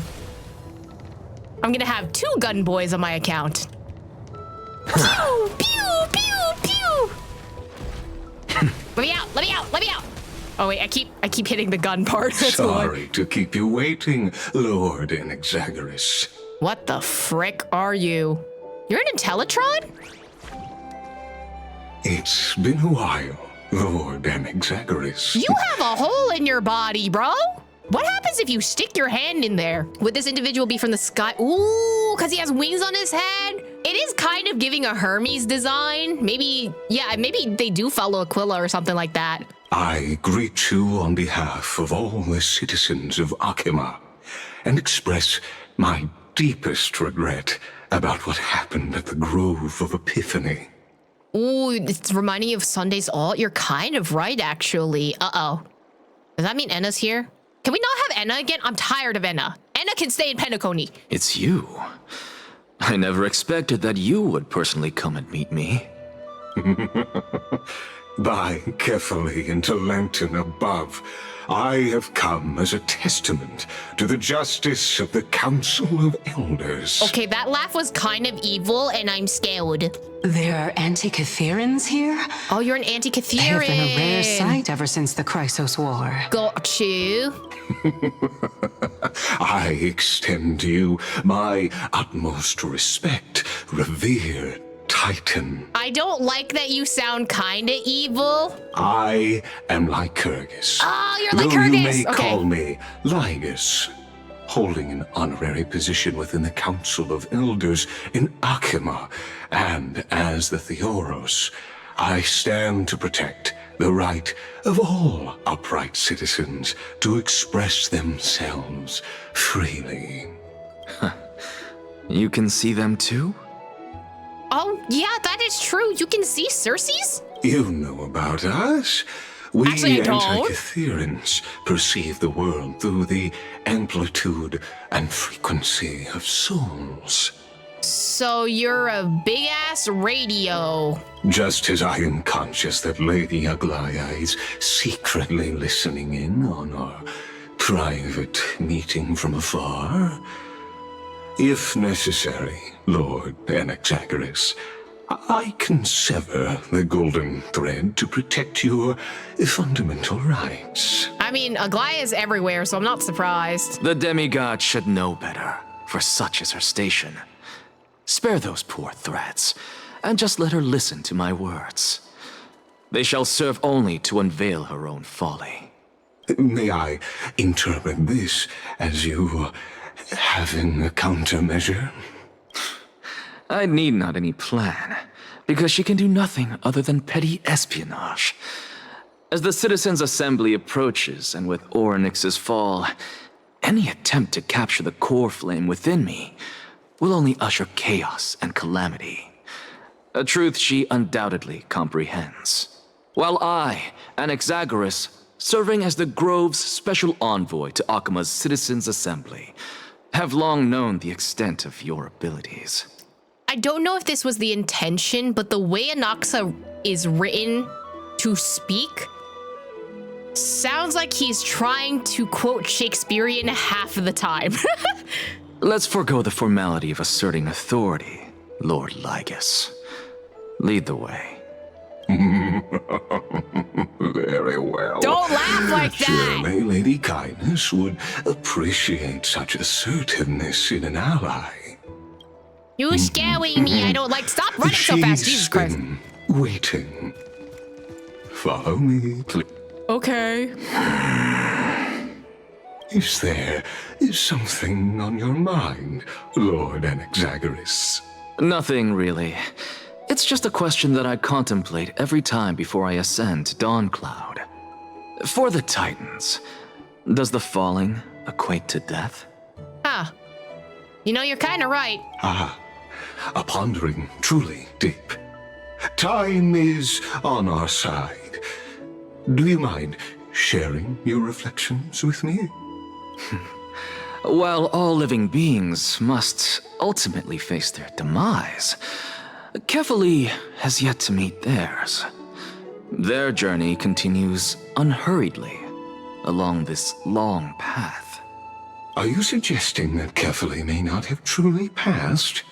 Yes, for dying implies an ongoing process, an action, whereas death signifies a static state, a definitive termination. In contrast to mortals, Titans exist on a grander scale of space and time, thus elongating their passage into death. The notion of their fall is but a misinterpretation born of mortal ignorance. Ah, an intriguing concept, albeit challenging to substantiate. After all, Hastily has maintained a profound silence ever since the era Arasa, while scholars and priests alike have conveyed the message of the gods' imminent fall. Okay, but Anox is saying is like, what if they're wrong? Which I kind of agree with him. Like, what if they are wrong? Perhaps the gods in their arrogance deemed it beneath them to reveal their perspectives to mortals. Could you elaborate on your statement? Circes, the kin of the Skyfather as recounted in myths, now resides within my brain. Were I to inquire, Hastily would have no cause to refuse. Oh. That very well could be true. But what if the world-bearing Titan still chooses to remain silent? Then that's their business? In that case, the myths crafted by the people of Amphoreus are nothing more than pitiful jests. It's worth a try. I believe, and I'd love to witness the fruits of your theory and the change it may bring to this imperiled world. The way he breathes scares me. I don't know why. I think it's like the kind of breath that he's doing, but it's scaring me a little bit. Because I completely concur with you on this aspect. If the Titan has indeed met their end, any response from them would be impossible. Yeah, it's very ominous. It's kind of like he sounds a little bit crazy. Like he's been waiting for this moment to happen and he's just like, I need to make sure there's nothing goes wrong. Like that kind of vibe. Oh, that is a hand. Hi.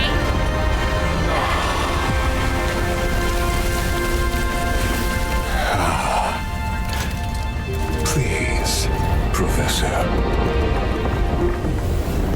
Oh, okay, sure. Is that Mercy from Overwatch is crazy? The children of humanity have indeed created a spectacle. Welcome to Dawn Cloud. The atmosphere here carries a greater sense of solemnity than the mundane clamor of the Marmorial Palace, with entry permitted only to the invited. So it's an exclusive club. That reminded me of memes that people make of Sunday getting kidnapped by sheep to be welcome to Harmony. Oh my god, I forgot about that. Only esteemed beings grace this place, and among them I've received priests, scholars, warriors, and now we even have the honor to be in the presence of a Titan. Oh, what a joyous occasion. Once deemed a blasphemer, now a surrogate for revered divinity. The honor should rightfully be mine, shouldn't it? Shut up, not everything's about you. I'll notify Kindness and the others of your arrival. Kindly wait for a moment. A soldier will be here to guide you shortly. I'm gonna mess up your shit right now. In the meanwhile, you're welcome to explore the vicinity, but kindly remain within the guard's view. Delaying the crucial meeting is something none of us wish to see, I presume. What do you mean, kindly remain within the guard's view? It sounds like I'm under arrest. I'm well aware of Kindness's methods. There's no need to emphasize that. As you wish. Your cooperation is much appreciated. I'll trust you. Alas, I had hoped for a brilliant plan from you. But it turns out you just left one cage to enter another. Uh-huh. Save your concerns. I know very well what I'm doing. No, you don't. I shall depart to explore the surroundings then. I'm going with Cersei's. Now that I look around, I wonder if there are any murals bearing my portrait around here. I'm quite intrigued to see how the children of humanity beyond the Grove perceive another Titan. Off you go. I won't be joining you. This Titan appears to be quite at ease. I should investigate the Council of Elders' recent activities first. Be aware, I can hear you perfectly well from here. Oh. Demigod Council Dawn Cloud. The space seems nice, though. It has a very similar entrance to the other place, too. Gun! Anyway. Even blasphemous scholars can come here, it seems. Oh? Looks like my presence here is quite unwelcome. Yeah. What you got? What you got against me, huh? Anaxagoras, I thought that you had died to the Black Tide, just like the other scholars. So surprise, I may be dead. As Kephale's priest, are you not aware of the decorum of respecting the dead? Surely you jest. You blasphemous heretics are not worthy of respect from the Supreme Being. Let me remind you that you're currently in Dawn Cloud, so you'd better keep your deranged language to yourself. Deranged language? I am no longer that altar servant from years ago who could only acquiesce to the commands of others. Now, I have plenty of ways to deal with people like you. I'm not sure whether I should laugh or cry right now. I can't believe that a follower such as you could have been made by a creation titan. Oh my god! As I see it, a dead titan can't provide you with this level of confidence, right? Then who is it exactly? Could it be kindness? You. It's really giving, like, you bite your thumb at me, sir. Like, bro, can you stop taking shots at people? We are on enemy territory. Seeing how fond of you Elder Kindness is, I shall let that slide for now.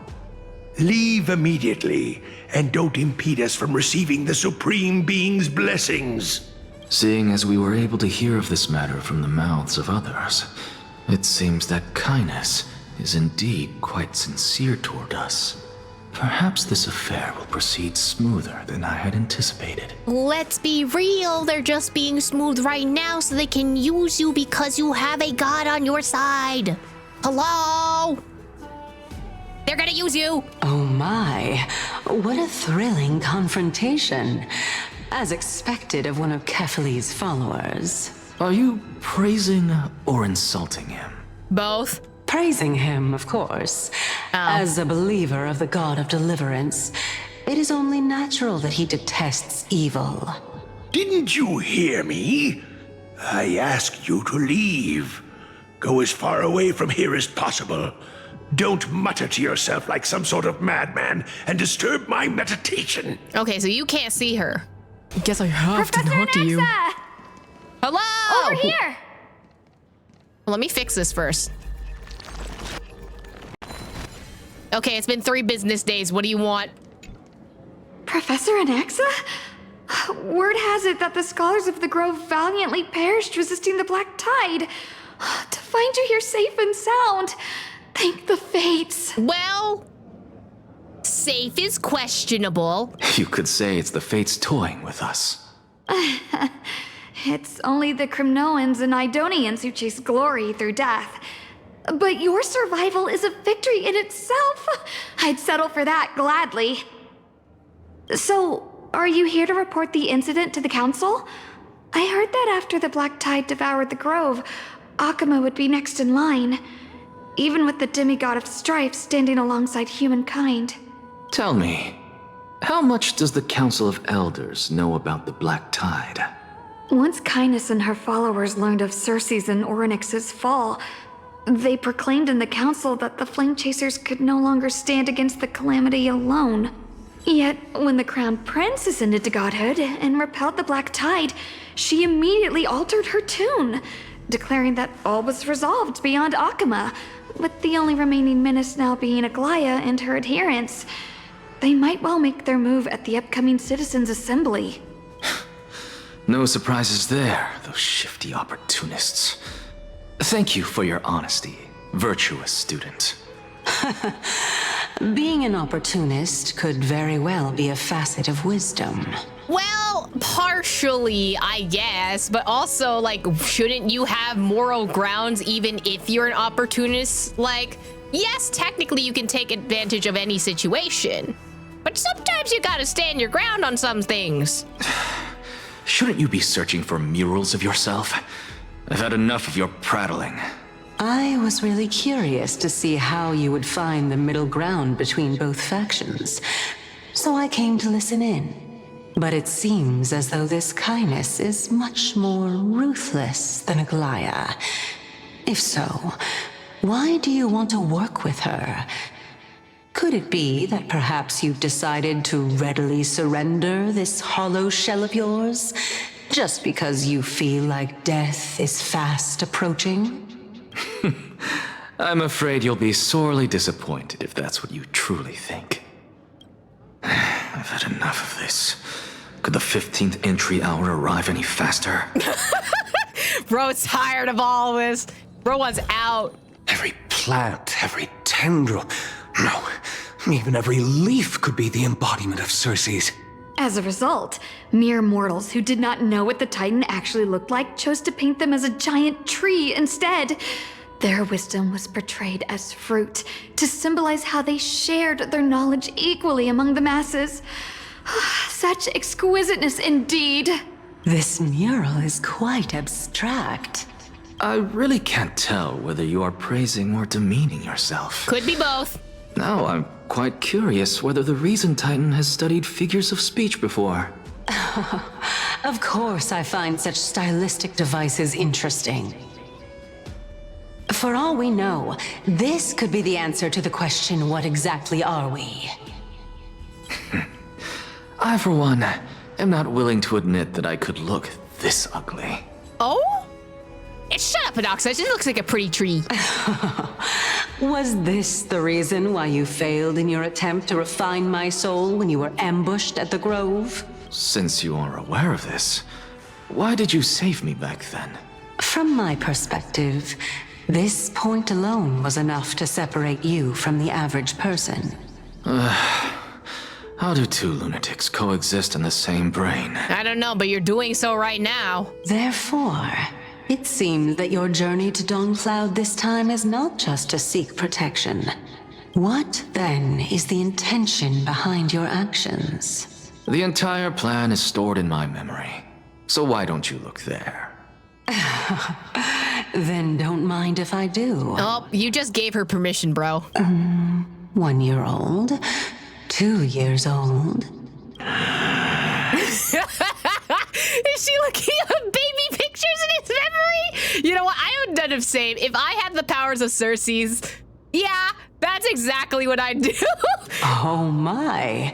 Even a member of the preeminent 7 sages must hug his Dromastal to sleep? How interesting. I love her so much. That's enough. How unusual. Your soul is actually trembling. This must mean that behind this toy hides a secret that nobody knows, right? Since our days are both numbered, I don't mind telling you more about it. This is a present that my sister gave to me. It's a doll that was made to look like our family pet. Did this universe's world Belle die and this is why you're such an asshole, Anaxa? So there are other members in your family, eh? Are they also living in Akama? Don't you just love to pick through my brain? Go on, continue flipping through my memories. It won't take long.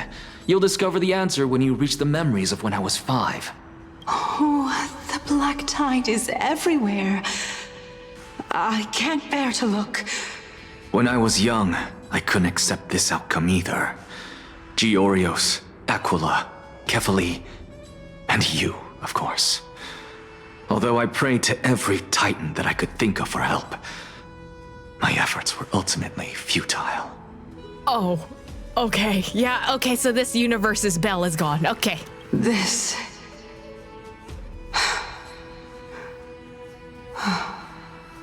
Could this be the inception of your research into alchemy? Indeed it was. Everything started from that verdant courtyard of yours. When I was pursuing my education there, I naturally also came to learn of Thelesis' theory as well. Oh, I remember that person. He was the one to come up with the concept of souls, right? Not only that, he also believed that life, as well as the composition, movement, and transformation of matter, all stem from souls themselves. Oh. This is why I thought that, since all living things stemmed from the same origin, why could I not sacrifice myself in order to resurrect my nearest and dearest? This is giving Full Metal Alchemist, and I'm very scared. So when are we turning someone into a dog-human combination? Anaxa, you... I did it, teacher! But this is absolute blasphemy. Regardless of how much freedom the Grove provides, such an act could cause you to be burned at the pyre. Your beloved, where is she now? Send her away from the Grove at once, to a place where nobody will ever be able to find her. Otherwise, the both of us will be judged by the Council of the Seven Sages. Uh-oh. Also, young Anaxa is kind of cute, I'm not gonna lie. Calm down, teacher. He's so small, and he's not an asshole. She's still not in the mortal realm, even to this day. Yeah, very much Sue-like. What do you mean? It was naive of me to think that I could snatch the deceased from Thanatos' grip. He sounds a lot more like Wise in here. Sacrificing one eye. Equivalent exchange. Uh-oh. All I received for that price was but an opportunity to see her for one final time. Oh. Let it go, Anaxa. As one of my best students, I cannot watch you go down the wrong path without doing anything to stop it. Never do something taboo ever again. Don't disappoint the deceased, and never harm yourself. If you can do that, this classroom will still be yours, and you'll have a chance to live out your own life. Since I was able to see her one last time, I have no other desires. Oh. You're right, teacher. It's time for me to start a new life. I am sincerely glad for you, child. Now then, what topic would you like to study? I wish to continue Thelesis' research. Continue the research into souls, but you know that the Grove has long since understood his philosophy like the back of their hands. Even if you continue digging into this subject, your efforts will likely be futile. Okay, but you can maybe discover something. No, teacher. After my fleeting glimpse of the deathly fog, I finally understood a single truth. Since ancient days, our understanding of the souls is but the tip of the iceberg. I may have lost an eye, but my view of the world has become clearer than ever. I have grasped the truth with my bare hands. Watch as I turn this farcical world upside down. Now he sounds like he's doing it out of spite. Who would have thought such a secret lay concealed beneath that hefty eye patch of yours? However, this story doesn't seem to be connected to your plan. In fact, I'd say that they aren't related at all. The answer lies within the tale. If even you cannot understand it, perhaps you should relinquish the divinity of reason to me. After all, it'd be a waste for you to hold on to it. She is literally the reason, Titan? Relax. Oh my god. Giving Orpheus and Eurydice? Yeah, a little bit. I was thinking, like, since if we're tying it into the universe of HSR, it was kind of giving that dragon princess story. And maybe Anaxa knew, right? That if he actually resurrected his dead sister and his family, it wouldn't be the same. So instead, he decided to be like, okay, I'm just gonna sacrifice an eye to get to see them again, and then that's it, you know? My story ends here. Now it's time for you to tell me your secret. After all, this is what equivalent exchange means, correct? As expected, you laid a trap for me to step into. Unfortunately, even if I was willing to talk about my past, I may not know more about it than you do. Oh? Are you saying that the renowned Reason Titan is now admitting a lack of wisdom? Your followers are going to be sorely disappointed by this. Okay, but wisdom is knowing when you have a lack of wisdom and admitting that you have a lack of wisdom, okay? Child of humanity, remember this. Being cognizant of one's ignorance is the greatest wisdom of all. Maybe I am just Cersei's and are stealing her lines. Oopsie. Now I understand. No wonder you asked me to answer your random, nonsensical questions. Not only that, you're the only one who can shed light on my query. As the saying goes, onlookers see most clearly. Is that so? Lord Anaxa. Oh, hi. I saw you muttering to yourself and was wondering whether you were caught in a delirium of reflective thought. I'm sorry to interrupt you, but time is of the essence. Homie said, I don't know what the fuck you're doing, but I need you to not be doing that. I have a message from Lord Lygus. Lady Kindness has met up with the Council of Elders and is awaiting your arrival, so please depart forthwith. It's finally time. Uh-oh. Carefully. The one who created the world, and the one who bears the world. If you truly have not met your end, how will you answer the challenges of those who defy you?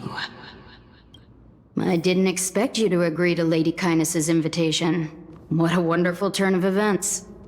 You sound familiar. To tell you the truth, there are many people who hold grudges against that. Isn't that the Dromas draped in finery? Hey! Avoid his gaze. I don't acquaint myself with blasphemers. Don't worry. Feels rude. He's too full of pride to pay us any attention. Which one of y'all said that? Your nickname is Dromas as well? You must really like those creatures. Cersei's, you're not helping. Oh my god. I'm sorry. The only one that's allowed to have beef is Cersei's. I think Cersei's lines are funny. A student of Empedocles? I hear that his views run counter to the Venerationists. This is what being a scholar is about. A collision of ideas only occurs when there are differences in beliefs, and it is such collisions that lead to progress. Fair. Yet, in my view, there are only right and wrong perspectives, neither of which can coexist with the other. Oh, shut up with your black and white thinking. What radical thinking. I guess this is why the children of humanity always squabble with each other. Yeah, Cersei fucking said it. How Thank boring. you. Thank you. actually the only thing I agree with so that far. Goldweaver person. Why don't you address her face to face? I have nothing to talk about with her. Since you're in my brain, you can look for the reason yourself. Yeah. And can you tell us, the audience? The leader of the Flame Chase journey and a demigod of Nestia. Who is, I think, your girlfriend. You're really searching through my brain. What are you treating it as? Some sort of toy? You were the one that was just like, go search through my brain, blah, blah, blah. You think quite highly of her, no? That's because I'm a teacher who grades everyone fairly. Why did you stutter at that one sentence, sir? What happened between you two?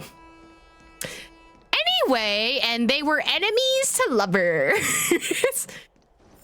Lord Lygus and Lady Kindness are just ahead. Okay. I'll take my leave for now. Thanks, homie. I guess I'm going up the giant staircase. He didn't stutter in CN. Oh, so maybe it was like this voice actor was like, to the Demigod Council, esteemed guests. Hi, homie. Well, I don't know if you're a homie, actually. You might not be a homie. Lord Anaxagoras. Oh, I've heard so much about you. I forgot I don't like you. I forgot I didn't like you. Head of the Nusporists of the Grove of Epiphany, notorious blasphemer, a Chrysos heir who bears Circe's core flame, a survivor of the Grove calamity. Homie, shut the fuck up. I know you're gassing me up because you need something from me. Did I miss anything? Well, if so, please be so kind as to enlighten me. Since Lady Kindness is already well acquainted with me, I won't waste any effort introducing myself again. But then again, perhaps the customs are different here. Back in my hometown, there is a form of etiquette known as honoring guests. The host will welcome their guest with warm hospitality by treating them to fine wine and a cozy bed. And yet, ever since I arrived, I have not been welcomed with warm courtesy or ceremonial gifts. Instead, I am met with intense scrutiny. Even more absurd, the host has sharpened their blade and instructed their servants to lie in wait in the shadows. Okay, but are you surprised? Perhaps you intend to cut open my heart, retrieve the core flame, and then hold a grand feast for all of the guests. Everyone, stand down. Thank you for understanding. I am but a feeble scholar who is not used to the stench of avarice and blood. Mr. Alhaitham, get the fuck out of here. Genshin out of my Honkai Star Rail right now. No need to be humble, my lord. From my perspective, your courage and gumption are worthy of the reputation of the Seven Sages. Your bravery is more than adequate to accomplish our perilous endeavor. So, you wish to start a war? Well, since the Chrysos heirs are calling for war, we will respond in kind. Conflict is inevitable. Since Aglaya endeavors to suppress the virtuous commoners with blood of gold, we will not hesitate to display the rights and metal the citizens of Akama are so entitled to. As to your question of whether peace is still a viable option, well, to that I can only say this. Everything hinges on the next citizens' assembly and whether they have a sudden epiphany amid the clamor of the masses. And since you, as a Chrysos heir, accepted our invitation, you have indeed given us a glimmer of hope. What brazen arrogance. What you're saying right now is worlds apart from what you were saying before you retired your cleaners. Oh, look at his smug little face. Look at him being smug. Okay. I don't deny it. After all, they're responsible for cleaning up any threats, and just a moment ago, you were on the side of the Chrysos heirs. Who's to say that he is or is not? He never gave you a position. But now that you're an ally of ours, we can continue talking somewhere else. As you know, these walls, have ears. The walls also can trap you in and cause you to die because you get trapped in a room and then get stabbed to death, but... I was fortunate enough to have the opportunity to discuss a treatise about the Venerationists with your teacher, Empedocles. Uh-huh. Yet, it seems you subscribe to the Nusporists instead, Lord Anaxa. I've heard that this school of thought is one with many detractors. Listen, Noose has, It's normal for ideas to have supporters and dissenters. Just like how there are two types of people in this world. Geniuses and dimwits. All right, Anaxa. Didn't you just say people who only think in black and white are stupid? I don't know, practice what you preach, homie. Welcome back to the hub of the Demigod Council, Lord Anaxagoras. Surely you remember that countless eloquent orators have stood in this spot before and emerged victorious by stoking public sentiment with their words. And yet there have also been innumerable blasphemous philosophers who set themselves up for failure because they refused to defend their actions. This tiny stage is the most profound embodiment of Akama in centuries. In 15 days, this site shall also become the most important, as well as the final turning point in Akama's history. May the both of us carry out our duties with honor and lead the masses back toward the Erechrysia, a golden age with no death, strife, or trickery. Oh my, 15 days and nights. That aligns perfectly with the date of your demise. Could such a coincidence truly exist? There's nothing that is a coincidence, Circes. You know this. Using death to prove myself fits my intentions perfectly. What strong conviction you have. As expected of the hero who dared to stand up to the Gold Weaver. As expected, she misunderstands you. That I'm not surprised by. That's enough, Lady Kindness. Dispense with the niceties. I only accepted your invitation so that I can serve the commoners alongside the members of the Council of Elders. Don't test my patience with such superfluous formalities. Well, you say that now, but surely you also require my aid as well, so that you can stay alive even when being pursued by the Golden Thread? Well, the Golden Thread is not the one that's trying to kill me, homie. You worry too much. She won't show her hand too freely, as she still needs to garner support from the masses at the Citizens' Assembly. Even someone like me can tell that only a sliver of her humanity remains. Surely you're not asserting that she will definitely act in a rational manner. Why do you think she will act in an unrational matter? Irrational matter? As you're no doubt aware, Aglaya covets the core flame that I possess, which makes it the bargaining chip that allows me and the rest of you to negotiate with her. However, in return, I'll need the Council of Elders to support me as much as possible. Naturally, this includes the guards as well. You're well aware how valuable Circe's core flame will be in the Erechrysia that you are desperately pursuing. Talk is cheap, so you'd better act prudently as well. I understand. After all, this battle of wits is just a means for each party to acquire what they need. As long as your request is reasonable, the Council of Elders never shortchanges its allies. Since we're both intent on mutual cooperation, let's not mince words and just speak plainly to each other. You say as you continue to mince your words. Let us decide how much we can secure for ourselves and how much we're willing to sacrifice, like true philosophers, with our words and wisdom.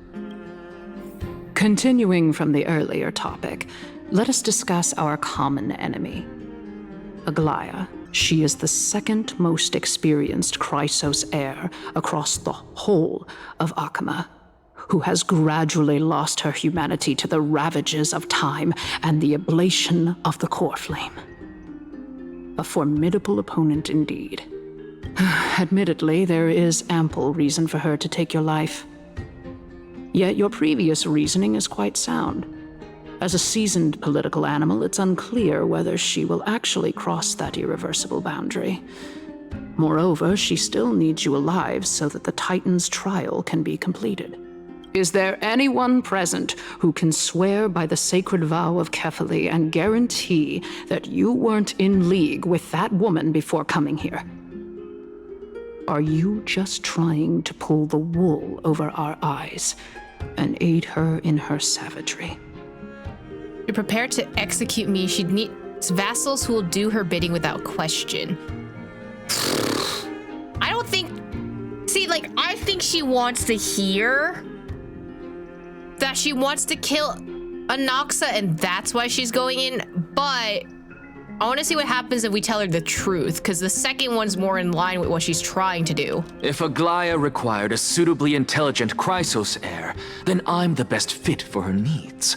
However, it's quite evident that she has no need for a Chrysos heir who could break free of her control at any time. Since I believe in neither Titans nor the prophecy, there's no way that I would willingly walk on the path that she extols.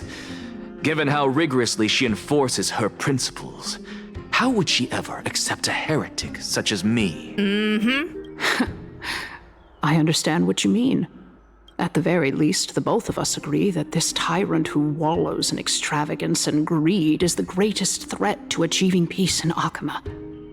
The Council of Elders is willing to defend your right to live, just as we defend every oppressed citizen. However, I regret to say that sentiments in favor of the Chrysos heirs and Aglaya are only growing in magnitude.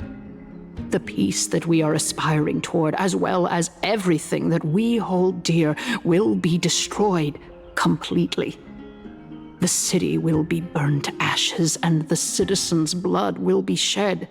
Tell me, what are you willing to do for our esteemed citizens so that they can vanquish the enemies of our fine city?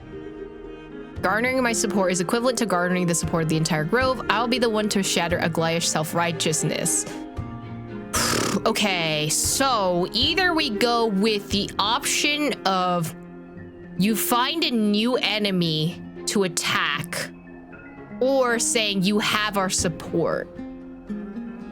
Either you feed on someone's anger or you try and help persuade trust.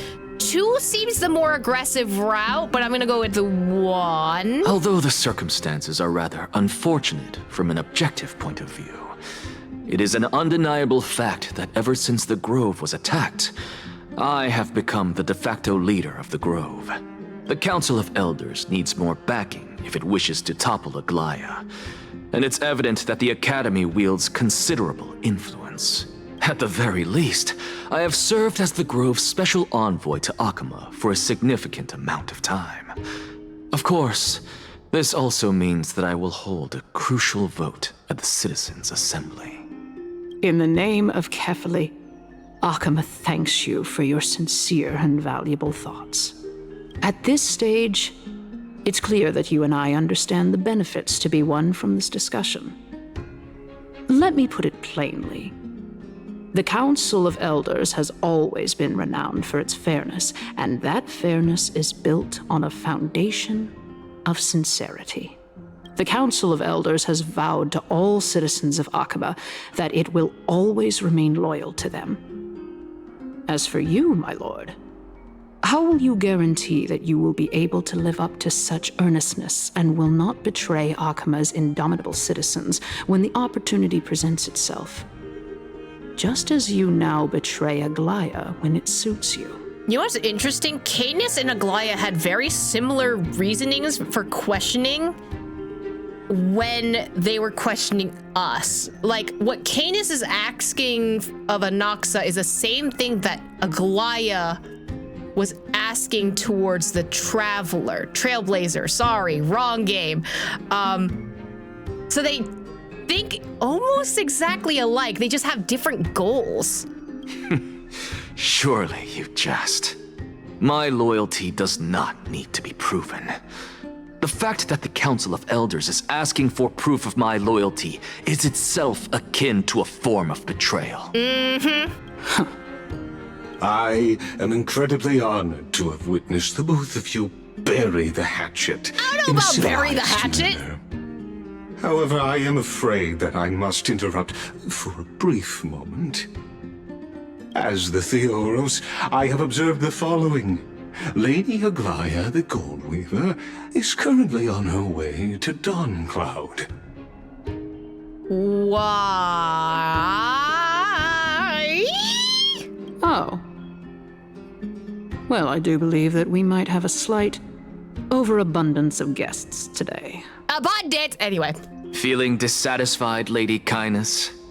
Despite the Council of Elders' lofty residence on Dawncloud, it must still tolerate the whims of the Chrysos heirs. You're just trying to start beef, bro. So you were holding back just now.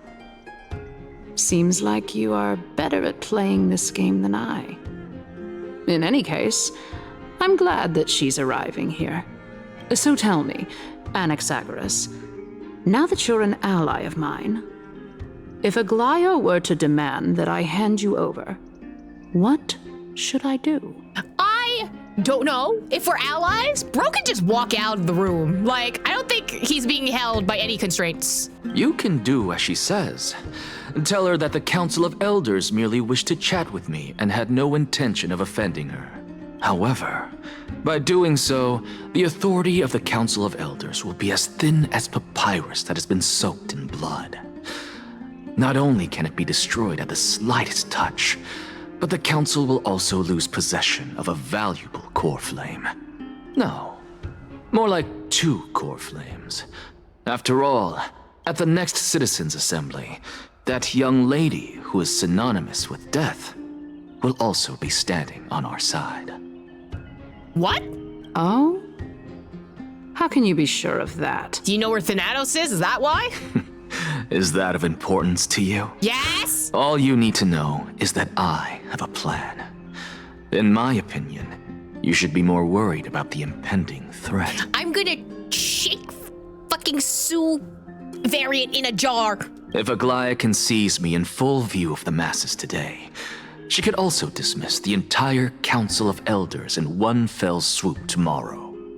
If that happens, the discussion that we've just had will turn into an utter joke instead. Is this the outcome that you wish to see, Lady Kindness? Fine. I will handle this matter appropriately. But you do best to remember this. Fool the people and karma will be on your tail.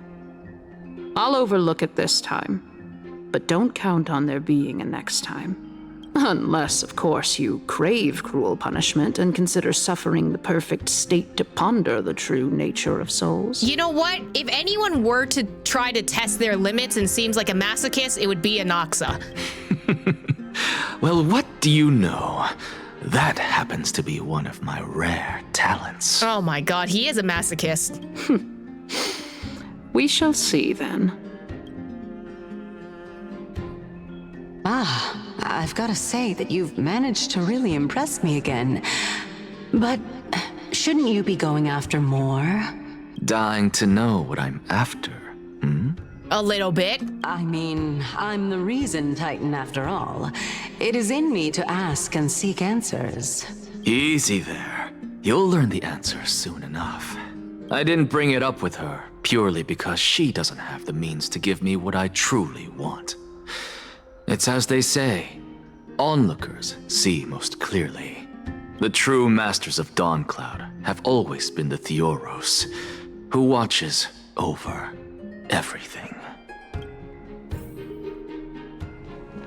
Are you telling me that the humans are the puppets and the puppets are the humans? Unexpected visitor. Well, the puppets Welcome are puppeting the once humans. Again.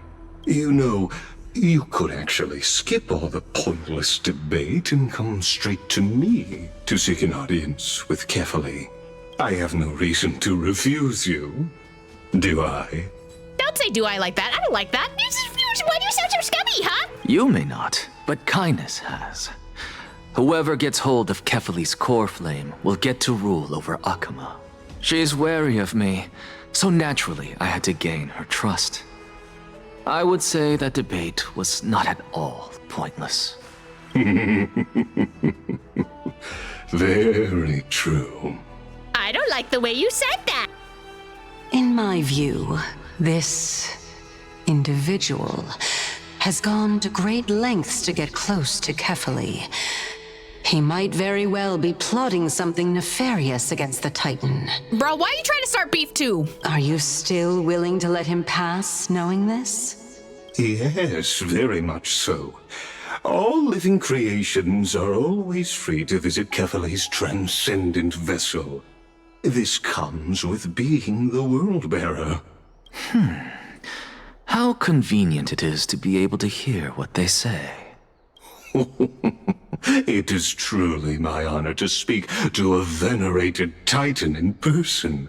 Please, go ahead. Let me join you both on this journey. Oh, a bygone myth tells of an occasion where Hastily once answered their followers' questions on the peak of the holy mountain. Their followers have since believed that scaling this Titan cliff is one way of being with the god. Hear that? It's not every day that you get to climb a mountain with Circes. You should sing me a hymn of praise. I love Cersei so much. Titan hymns are beyond me. I love Cersei so much. I love how sassy she is. Oh my god. Okay, where do I need to go? I didn't think that dialogue was so short. Bro, why are you the slowest NPC? Run faster. Go on ahead.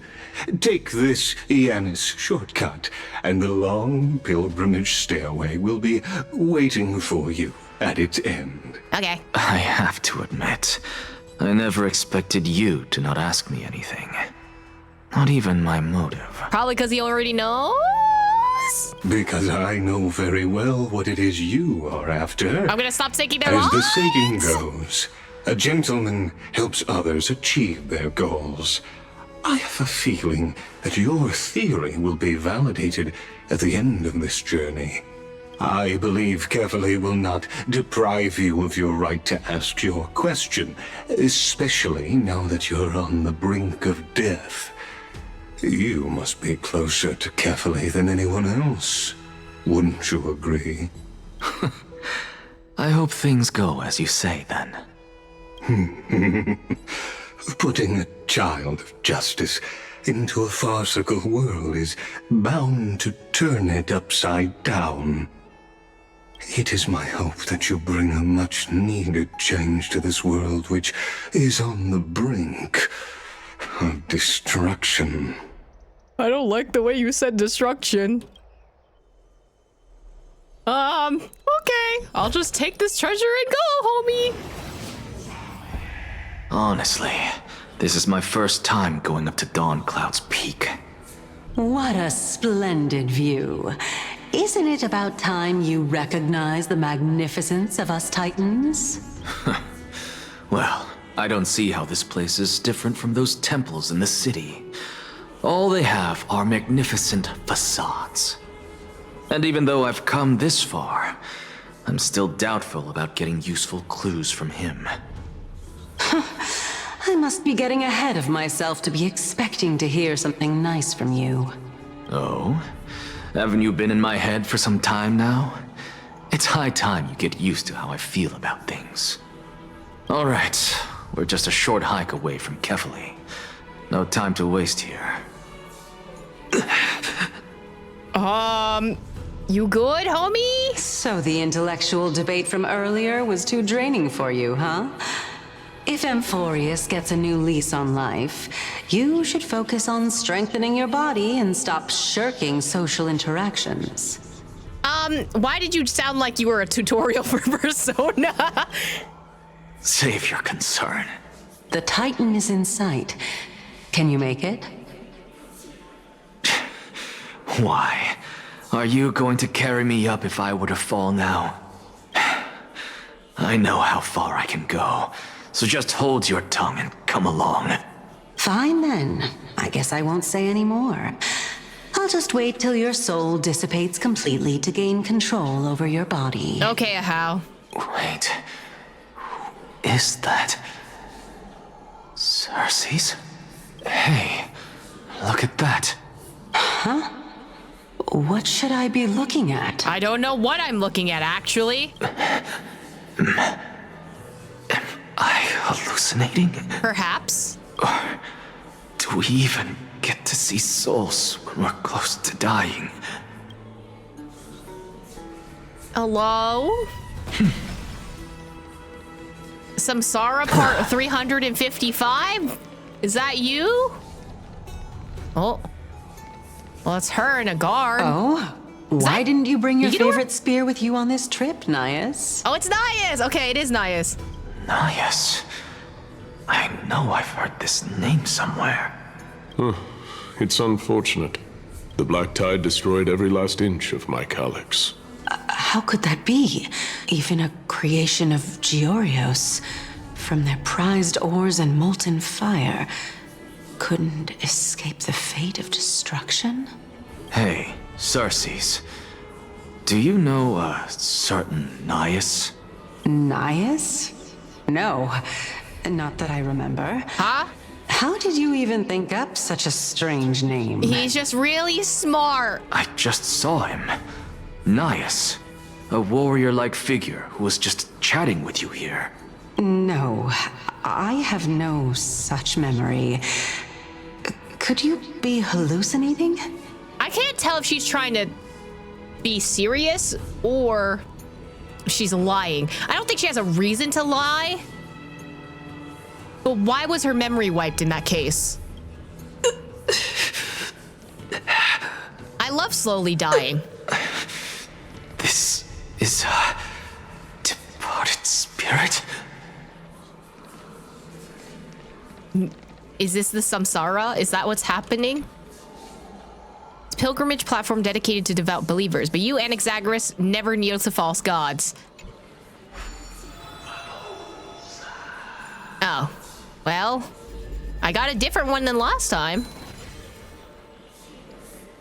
I can't seem to talk to them again. Okay. Oh, are you also a ghost? Why do I keep seeing ghosts? Do you mind? I prefer not seeing ghosts. How about that? I can't talk to you either. I guess I'm just going. Ascend! I don't know what they're praying to, but you know what? We vibe. We vibe! You guys again. You two again. I'm surprised that Cersei's can't hear when we're thinking about these two. Enough about me. Did Kaos ever reply to you? Well, regrettably. Seems like the price of becoming a demigod is a lot heftier than we thought. Kaos. Demigod? I've never heard of this person. Which Titan's authority did he inherit? Look on the bright side, Nias. Since we've come all this way, I doubt he'd snub his old friends, would he? Unless... Let's just hope we mean as much as the world to him. Hey! Are you seeing that same hallucination again? Yes. It's still you and Nias, but you're now talking about a certain Kaos. I'm guessing he's one of your companions? Kaos? This name sounds just as strange to me. Maybe... Okay, weird theory. The embodiment of Cersei's, or the body of Cersei's, is a representation of a previous core bearer, flame bearer person, and when they lose their humanity, they just become this, right? And maybe they lose all their memories of when they were human. Never mind. I think I know what this is about. If things are as I thought, then they aren't hallucinations, but the souls of people. What? But if those are the souls of the dead, then what am I? A Memoria fragment? Beats me.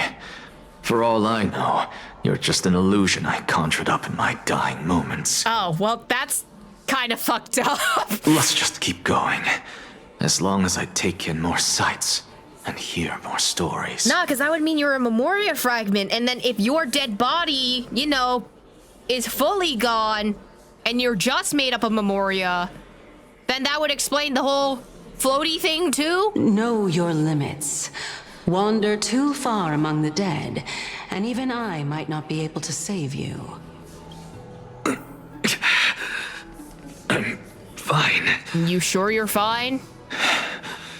If this is indeed as I thought, then this will be very amusing. I can offer up things again. There's no platform though. Oh, unless you mean that platform. Never near the false gods. If I do it as someone else, no, it switches back to you. All right, fine. So this must be previous versions of them then. Sorry, I'm gonna steal stuff from the ghost. Good. I don't know. So, we meet. I lost his voice line. I also feel that way when I'm climbing up staircases. Can you keep going? Of course. I'm just... If I knew we had to climb a mountain, I wouldn't have come along with you. I guess this also counts as one aspect of the world-bearing burden. If Amphoreus does have a next life, you may want to get your body in shape. Hey! Fuck you! Keep your sarcasm to yourself. Yeah! I'm not getting anything of value from them. I would sooner throw myself off this cliff and hit rock bottom than exercise even a little. Me. Me, unfortunately. I am Calypso of the eminent Seven Sages, after all. Training would make me no different from those Helcalithist barbarians.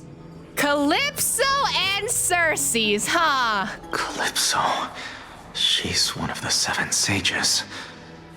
A member of the Grove? No, she can't be. I would know her name if she really were one of the Seven Sages. Hey, Circes. Does the name Calypso ring a bell? Watch her not be here. Oh. Circes? Bro's gone. They're gone. Doesn't matter. I can do this myself. Are you sure, girly pop? Looks like I'm nearly there now. Oh, beautiful old world. Where are you now? Oh, legendary era Chrysia, return to the mortal realm. Hello? Splendid gods once walked the paths we walk. Why did stepping off the platform Alas, remove the echo? All that's left of that warmth is a hazy mirage. Okay. Why are you chanting that too? I don't know. This is concerning. Did you fall into black tide by any chance? We're here. Finally. So, I don't get to ask the Titan my question, but all of you make for a pleasant surprise, nonetheless. All of you? Very well then. Let me uncover the truth for myself. This certainly is a shot.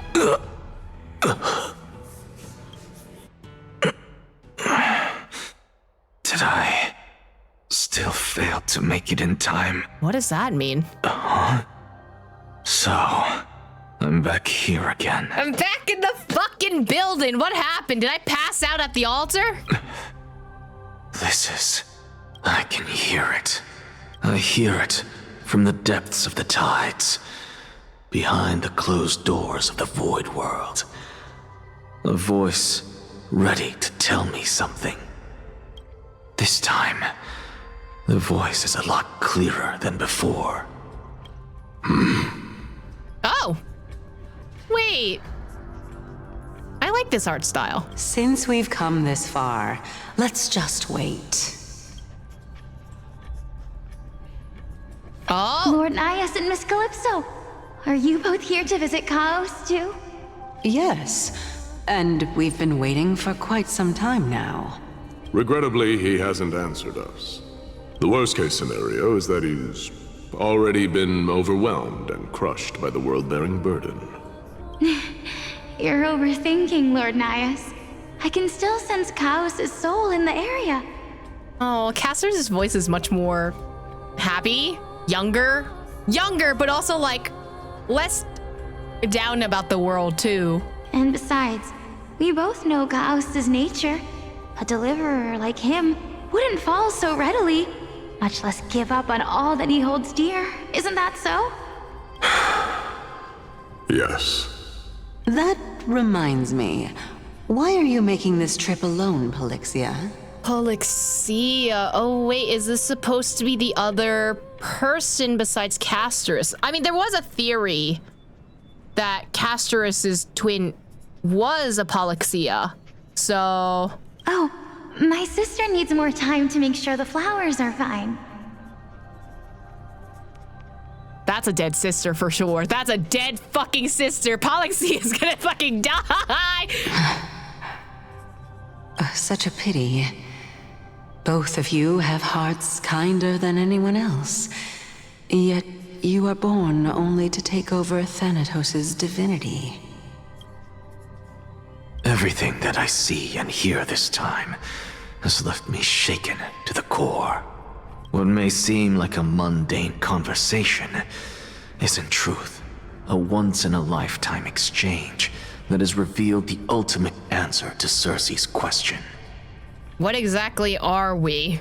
The conjecture has taken shape and must now be solidified into a theorem. Next, I only need to seek verification from Hastily. By doing so, I can answer Circe's question and reclaim my body. But no, I will not do that. What? That isn't important. Okay, your entire plot point was finding out the truth, and now you're just like, nah, actually, maybe I don't want to know. Like, huh? Because another one of my conjectures, one that I have always dreamed of proving, has been proved right this very instant. Fusing a mortal soul with that of a Titan to replace said Titan is not a ludicrous idea after all. Oh, was I cooking? Was I cooking before? Don Hung. I forgot Don Hung went on his own mission this entire patch. What are you thinking about? Just amazed at how this towering tree is Circe's divine body. It's a majestic sight. Is that so? You don't look the slightest bit amazed, though. Plus, you seem to be strangely familiar with the city around the great tree.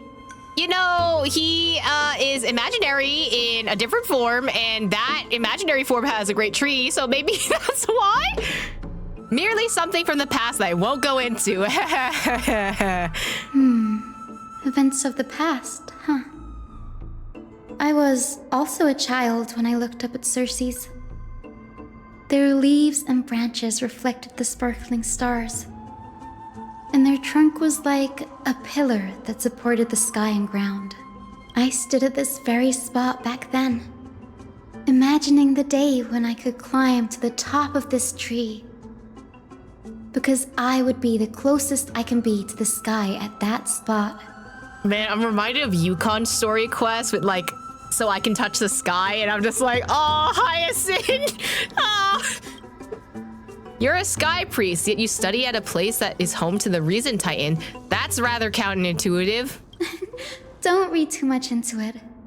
I mean, can mortals even hope to reach Aquila's realm?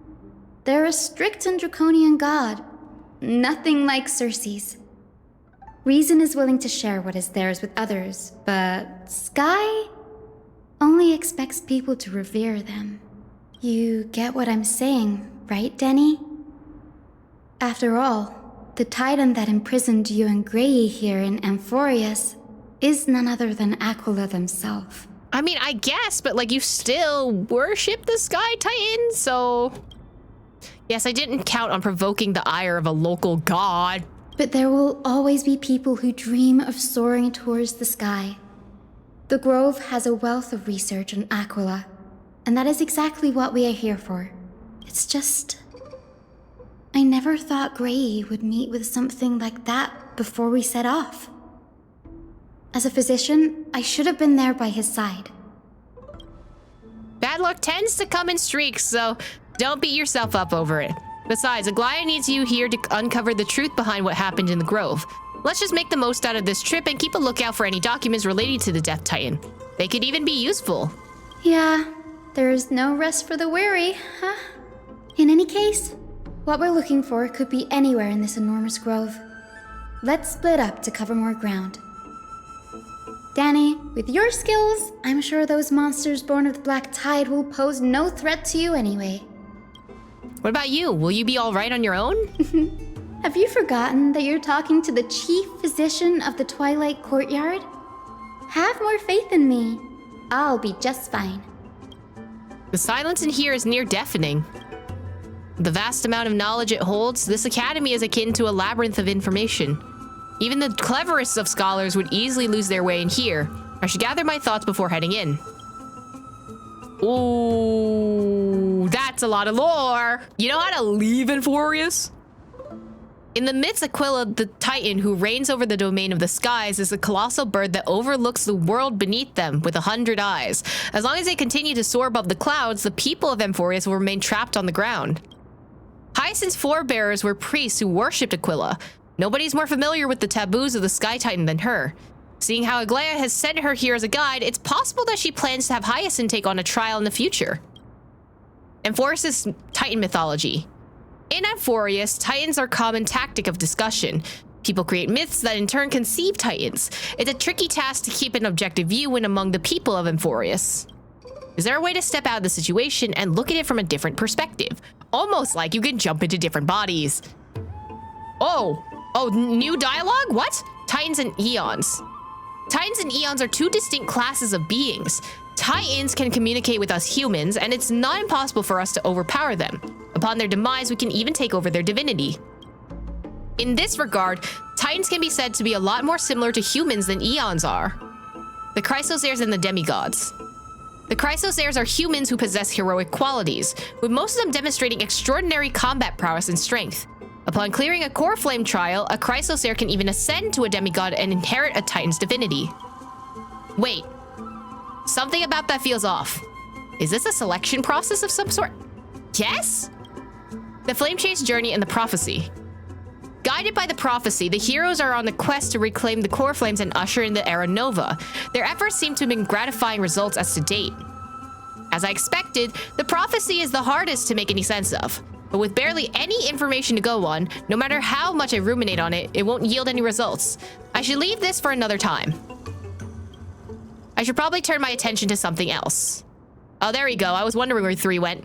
Nobody could have ever imagined that the Trailblazer's life would be forfeited the moment we landed on Amphoreus. I should have done more to keep him safe. But it's not too late. We still have a fighting chance. The unique rules that govern life and death on Amphoreus might just work in our favor and save him. The Grove is a veritable library of knowledge. Maybe they'll have records on similar cases? Please let there be one. Anyway, Dawnhung Trailblazer. It's literally not your fault. It's just like I needed to protect him. Anyway, I love Dawnhung Trailblazer. Thank you, game. Enough music for now. It's time to move. The clock is ticking. I should search for clues as I move. The night sky feels unusual now that I've gotten used to the eternal light of Akaba. Yay! Dawnhung! Oh, hello. Black monsters are twisted in form and their life has turned into ash together with their souls. It's impossible to figure out their form when they're still alive.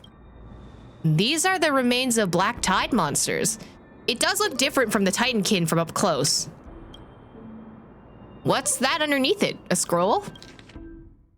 Scholars Debates 1. A recorded debate between Venerist and Newsperus scholars. Most of it's illegible, leaving only fragments of dialogue.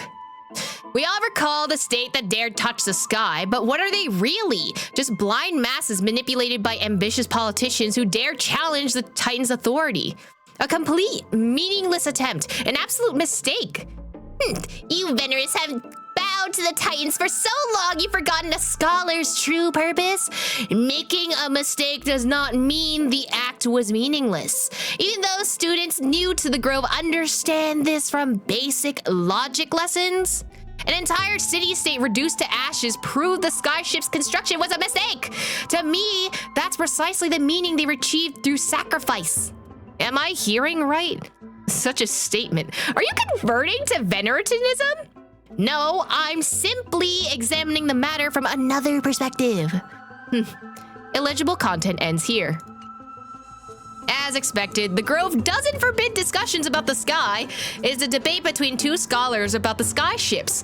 Aglaia also made mentions of the ships when she interrogated us, a memory I'd rather forget. I'll hold on to this for now. With any luck, this journey won't leave us empty-handed. Is that Hyacinth? Why is she surrounded by so many monsters? As much faith as I have in her, it's probably a good idea to help her out here. Really now? This is way more trouble than I could have asked for. Need a hand? Or you could sit back and watch. I mean, if I get to trial run you, then sure. I can't tell if you're serious or not, but being hard to read isn't without its perks, I suppose. I'm kidding, Danny. Lend me a hand, pretty please. All right, now let's get him.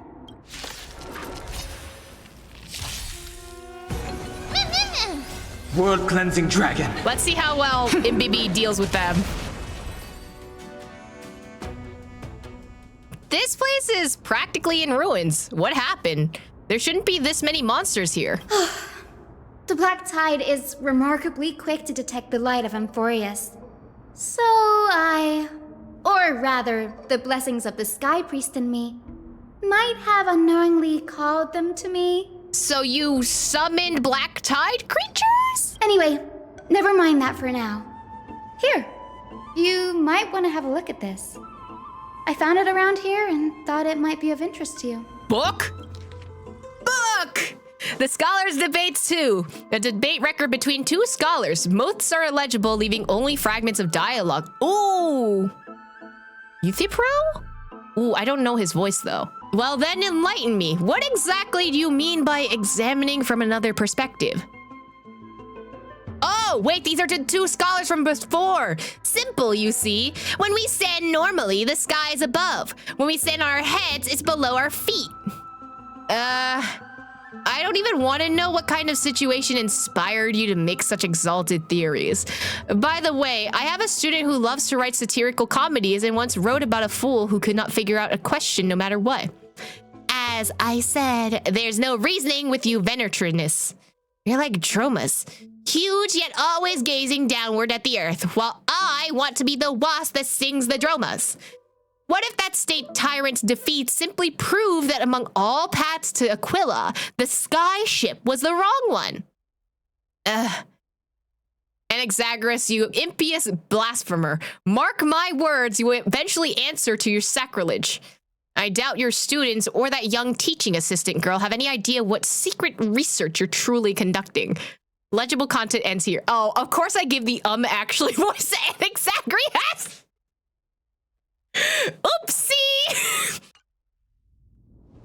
Anaxagoras? He's the scholar who fused himself with the core flame of reason. This is new. I didn't know Professor Anaxa was researching the sky. He's never mentioned anything about it. Finan said Anaxa might be opposed to the Flame Chase journey. Might is an understatement. Anaxa has never been one to venerate the gods. Nor has he ever found it within himself to put any faith in the prophecy. People have come to think of him as a heretic, even in a place as liberal as the Grove. Yet, it is also this very blasphemer that Circe's favors. Fate sure works in mysterious ways. Okay, but honestly, wouldn't someone who wants to find the truth of this world want to find the truth in why someone would actively not believe in them, you know? I picked up a scroll on my way here too. It looks like it may be related to the one you're holding. It's almost like it says part 1 and part 2.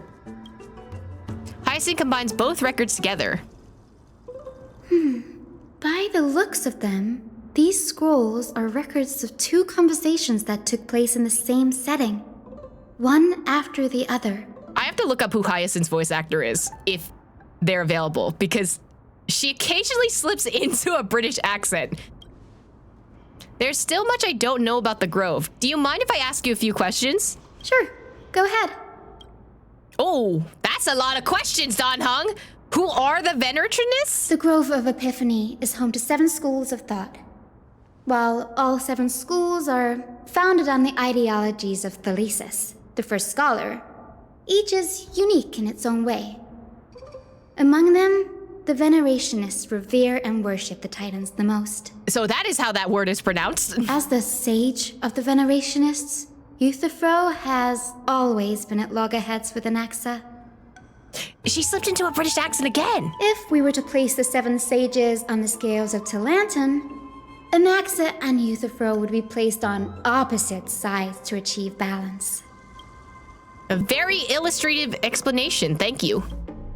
Was it a mistake to build the skyships? Nearly everyone in Amphoreus has heard the story of the skyships by now.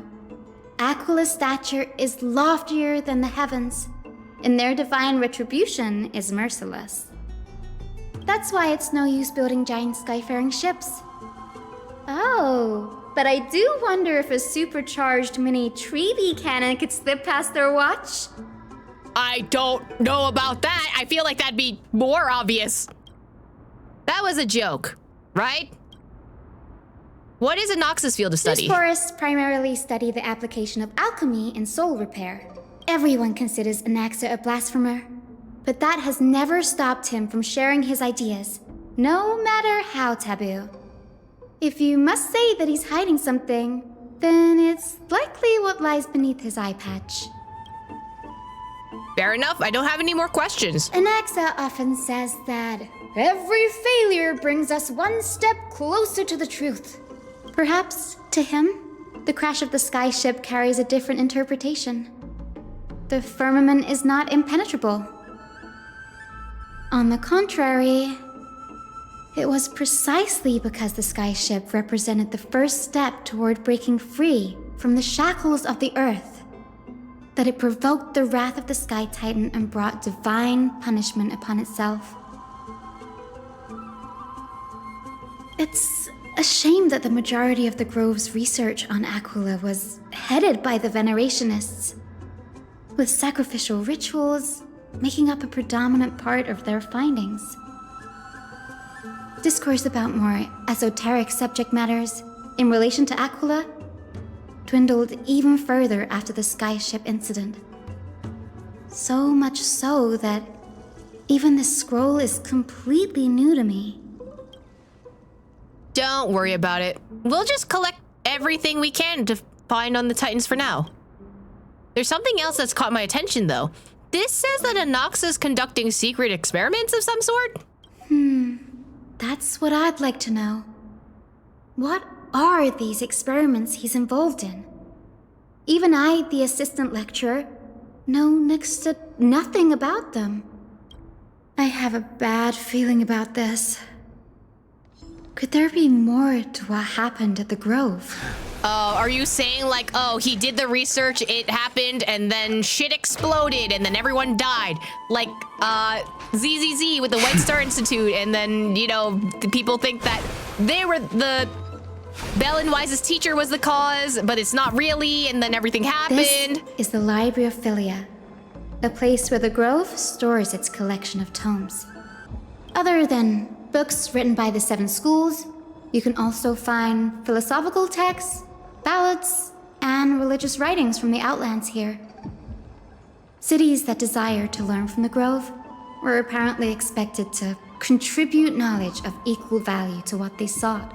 I mean, yeah, if you only take and not give, it's not gonna work out. We've had more than our fair share of hilarious episodes over the years. For instance, it's said that the Erythrocheramists once borrowed a manuscript from a certain author, but ended up returning a copy instead of the original. What's more, the original manuscript was supposedly then hidden here. I wonder if this is supposed to... I don't think this is a direct reference, but it kind of reminds me of one of the Sumeru events from a while ago where, like, Kaveh accidentally circled the killer's name in a book, and so he had to put in a replacement because everyone was just circling names and they thought it was like some kind of secret code. I don't know why that threw that back to there, but like, I don't know. Maybe it's referencing that. That doesn't seem like a nice thing to do. Nice? No need to hold yourself back, Danny. You can just tell it like it is. Their behavior was no different from bandits. Well, if you don't mind, did the Grove ever rob Castrum Kremnos? Whew. You've got me there. Some said you couldn't even find a dictionary in Castrum Kremnos, so I guess they were spared. There are too many books in the Library of Philia. Flipping through them all will take too long. Why don't we use the Biblioslate to search for the texts we need? We can bring them back to Akuma for reading after that. Okay. Agreed. This place isn't safe. We should leave as soon as we're done. There are still several more scrolls strewn all over the place. I'll gather them while you pull up those texts. This way, nothing will be overlooked. Books! A record of the many research topics a capricious scholar had applied for, and the replies from the school's sage about these topics. Topic 1. A discovery that many mythical beasts renowned for their longevity actually reside in areas with poorly managed birth and death records for such creatures. Permission to research. Reply. Lacks research significance. Not approved. Topic 2. An observation of real plants within the grove imitating the growth patterns of nearby white dryads. Permission to research. Reply. Falls under the domain of the Lotophagus School. Not approved. Topic 3. Investigating the feasibility of placing flying birds into rocket tubes to guide the direction of rocket's flight. Permission to research. Reply. Too fanciful. Not approved. The subsequent topics grew increasingly eclectic, yet the outcome of the replies remained unchanged. Impressive tenacity. Hopefully it helped them survive the black tide. What, the birds? A book covered in annotations from many scholars. Its title is The Art of Sophistry: 40 Ways to Improve Your Debating Skills. You skim through it, and the highlighted methods include virtual causation, false premises, contradicting conversation, conflating prevarication and reality, misinterpreted punctuation, misattribution, and generalizing specificity, among others. Amidst it are scholars' exclamations. A true eye-opener. The art of language knows no bounds. If I can't master sophistry, I can at least learn to defend myself against them as an honest man, and so on. The last resort is, when all else fails, employ brute force? This isn't going to be of any help, that's for sure. Oh. They really said if you can't get it through to him, stab him with a knife, apparently. These are complaint letters from the scholars about Anaxagoras the Blasphemer. There's a thick stack of letters. Based on the dust accumulated and the perfectly intact seals, the complainee did not even bother opening them and just chucked them aside into a corner. This is about Anaxa? I should read this. Hyacinth, you should come and have a look too. Ugh, it's so dusty in here. Whoa. Are these all complaints about him? I can already see what they must have written. Anaxa has no respect for the gods. His very existence undermines order in our society. They're probably all things like that. Does Anaxa hold that much influence? Is he an influencer? Why else would they call him the Great Performer? When Anaxa established his school of thought, the first thing he apparently did was read his own work to everyone. Oh. Are the Titans truly an accurate reflection of what humans think gods should be? Worlds created by gods are indubitably perfect, but what of Amphoreus? Only foolishness and insensitivity everywhere you turn. I feel like I'm like 95% sure this was actually an argument in ancient Greece by a different philosopher. I don't think it was Anaxagoras, but it sounds incredibly familiar. An uncanny impersonation. What happened after? They marched him straight to the seat of judgment before he could finish. Oh. So what he took on in the end was more of a debate than an actual trial. He had to address every one of the scholar's allegations, or face expulsion from the Grove. The first allegation was... Do you agree that since the Titans created the heavens and earth, so the mountains, rivers, and seas must likewise be their creations? Am I supposed to put myself in Anaxa's shoes and answer that? Yes. As told in myths, the sea, the skies, and the earth are all beyond the shadow of a doubt. Creations of the Titans. Anaxa would have probably been spared a lot of trouble if he had answered this way. Instead, he quoted past instances of the Flame Chase journey and posited that humans have the potential to take over the divinity of Titans. Needless to say, his critics didn't take kindly to his answer, so they followed up with a second allegation. You claim to be studying souls, yet you are, in fact, defiling them and committing acts condemned by the gods. Do you admit it? That's a serious allegation. Did he really do that? Anaxa always wears an eye patch, never removing it, even when alone. Some say he used one of his eyes as an alchemical ingredient. Every being in the world owes their safekeeping to Hastily, and this is even more so for the Chrysos heirs who have divine blood coursing through them. If he has really done something of that nature, then it'd indeed be sacrilegious. Thankfully, they had no way to prove it, so it amounted to nothing more than an allegation in the end. One by one, Anaxa engaged in wars of words against those who would challenge him. Toward the end, a scholar asked him, Anaxagoras, have you any respect for the gods? It was only after a brief silence that he answered, I have never denied that Titans are meant to be noble constructs. Okay. So he knows that the Titans exist, but he personally does not believe. So he's kind of like an agnostic person. Like, you can see that they can exist, but you personally do not believe in them, you know?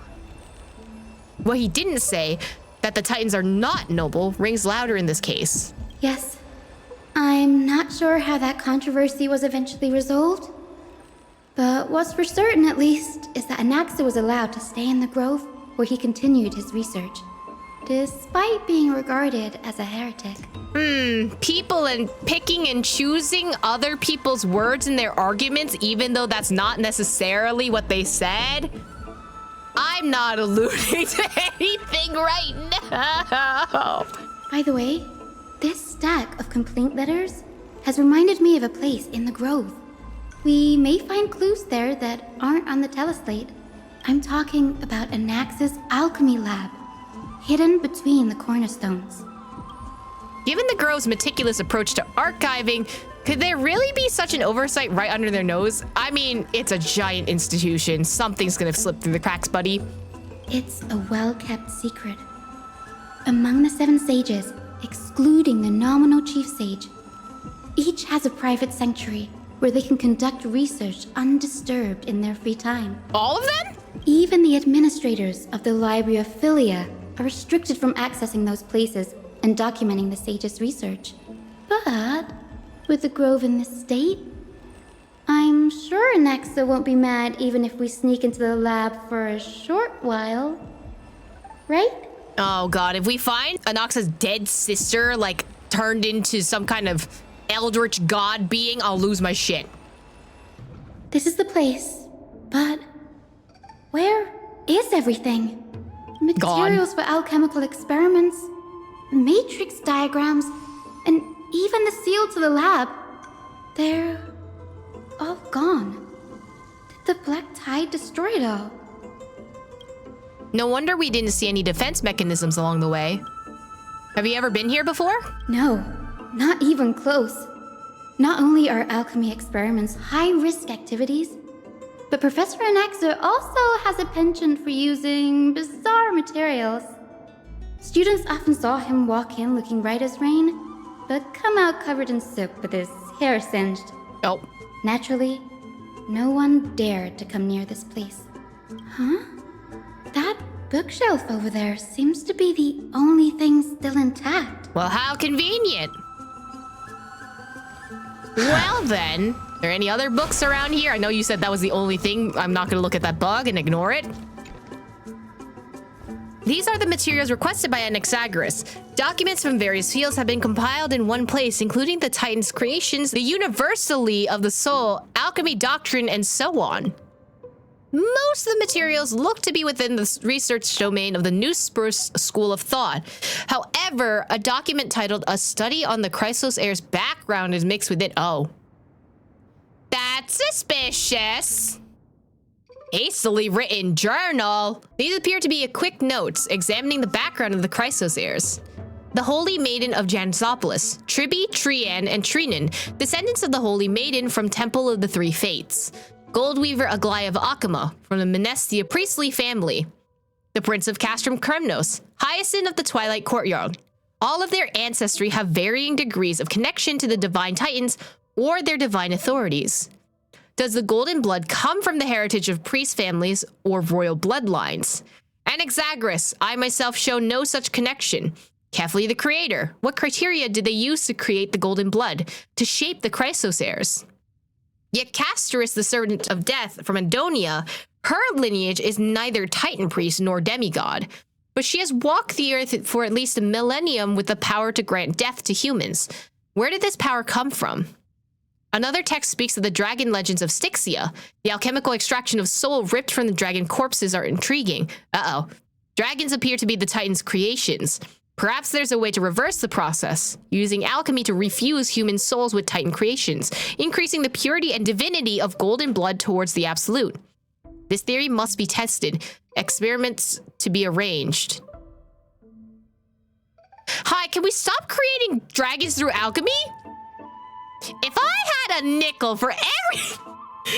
No, but like, why does he sound like Albedo now? I'm very scared. What's going on? Anaxa is conducting research on our friends in Akama and... me? This journal contains several intriguing points. Literally, Durin, is that you? Could you stop? Genshin, stop appearing in my HSR, thank you. Creation of Titans. From the Abyss of Fate to Castrum Kremnos, I've seen many a Titan creation during my time in Amphoreus. Life forms created by Circes can also be found in the Grove. But fusing them with human souls through alchemical means, I can't even begin to oh no, you know what I just remembered after reading the word alchemy? We're gonna get a human, like, merging of Anaxa's dead sister and a dragon, and all it's gonna say is Anaxa's name in a really creepy way, and I'll cry, like in Full Metal. The Chrysos heirs. Anaxa seems to hold special interest in the divinity coursing through the Chrysos heirs' veins, and even has conducted a thorough investigation into the heroes' backgrounds. It wouldn't have been so strange if he had focused only on Cassie, given her own curiosity about her origins. Plus, considering that the new sporists have crafted omnipotent medicines capable of curing diseases, it also makes sense that he would conduct research on immortal Chrysos heirs. But now, it seems Anaxa's objective was never to create medicine, but to identify the origin of the golden blood and figure out its inner workings. Anaxa's research. Through alchemy, Anaxa aims to refine the golden blood in the Chrysos heirs to a degree of purity equal to divinity. This must be what he means by close to true purity, but treating both Titan creations and the human body as materials to be used in alchemy experiments, that's rather extreme. Danny, look at this. I have a bad feeling about this. Why did you say it like that? Uh-oh! Why is there another book? A hastily written journal too. These documents appear incomplete. Judging from what's left behind, the important alchemical formulae have been taken away. Only the author's reasoning remains. The previous approach has flaws.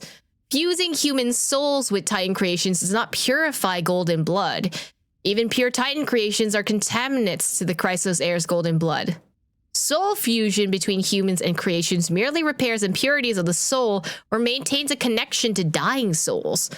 While creation myths tell us that Chrysos heirs and other creations were all made by Titans, their nature differs fundamentally. The Titans' creations are no intermediate products of an alchemical process, and the Chrysos heirs are closer to the Titans than the creations. In other words, I should not have considered Titans' creations equal to the Chrysos heirs.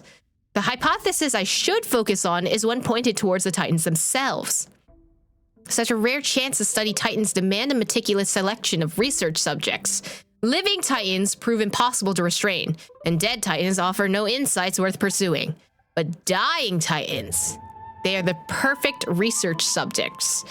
Only by understanding the fundamentals of creation can we ensure perfection at the moment of everything's birth.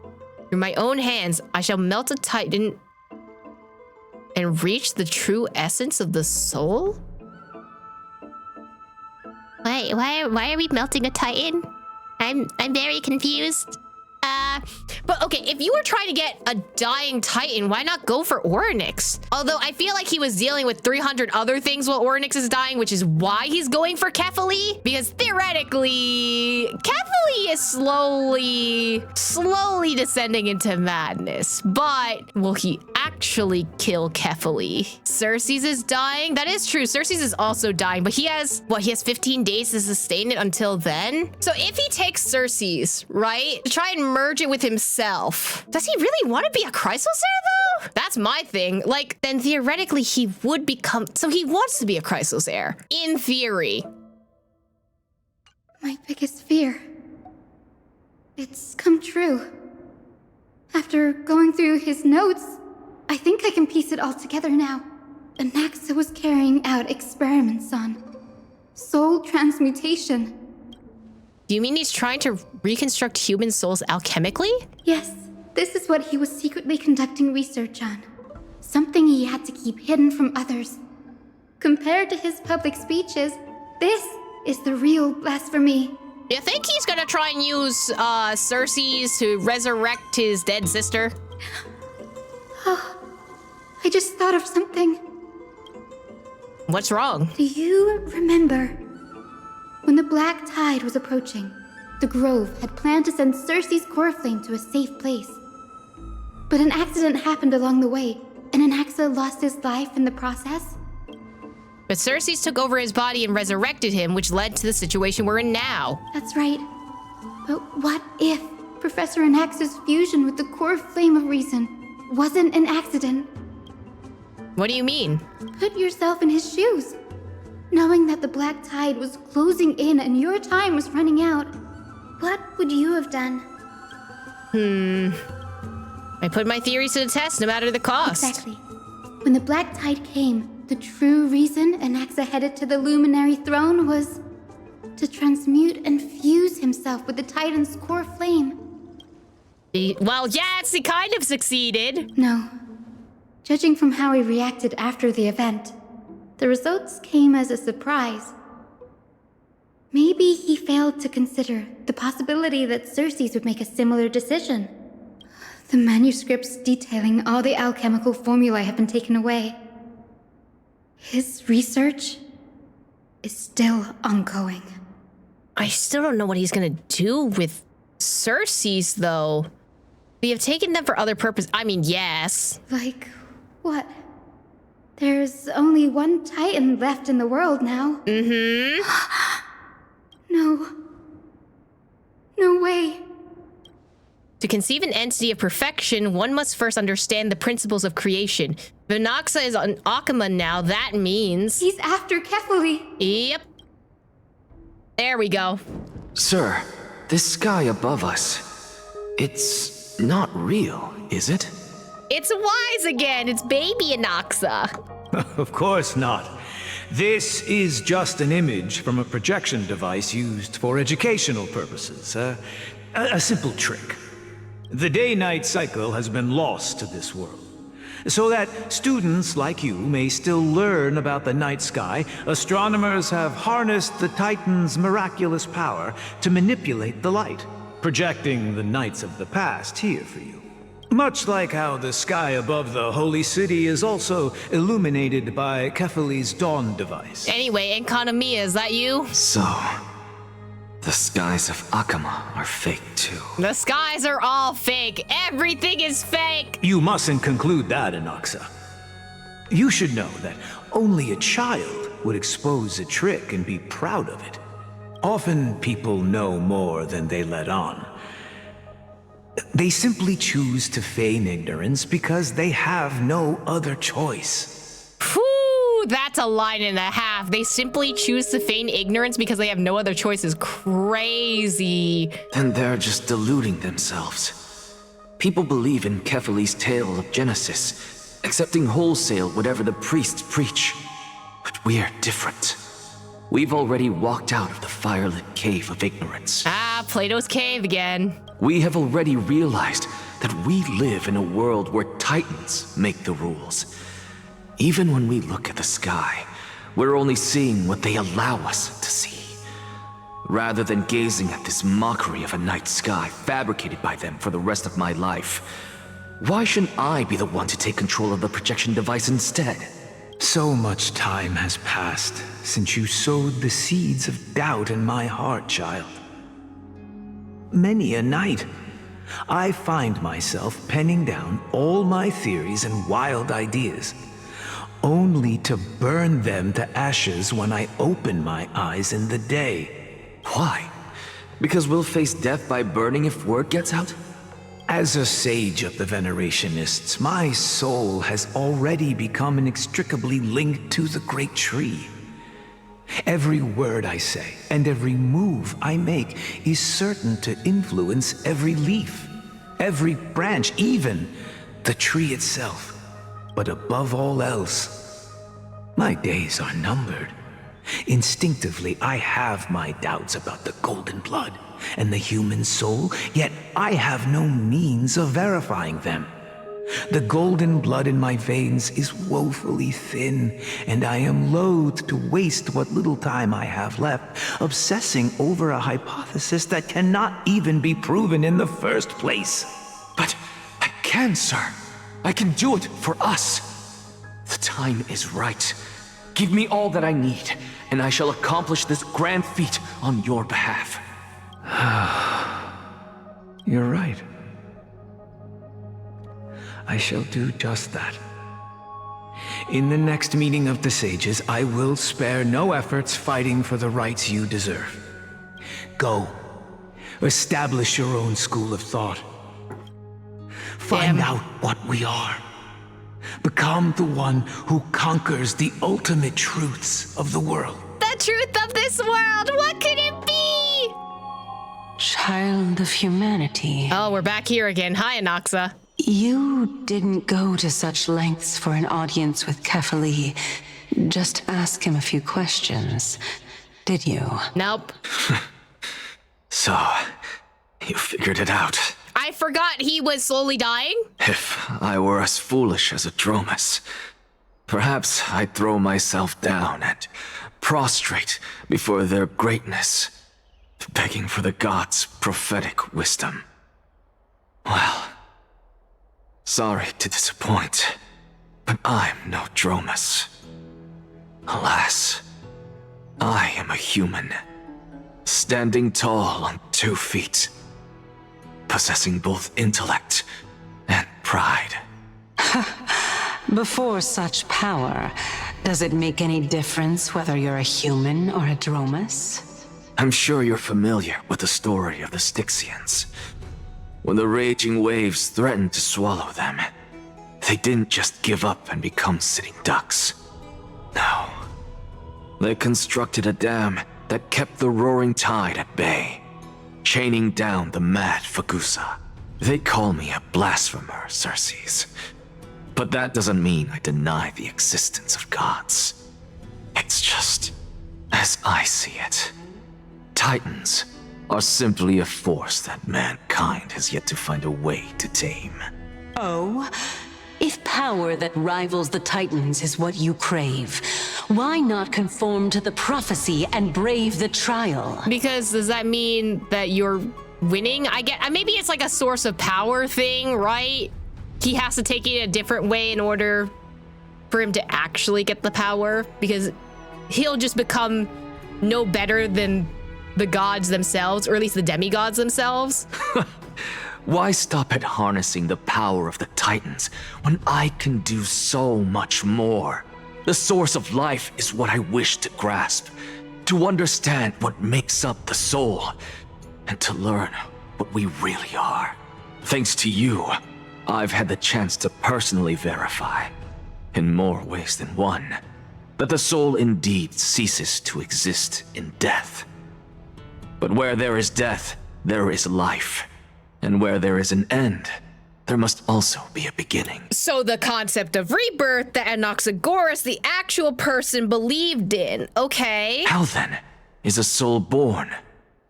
That was the only unknown variable left in my calculations.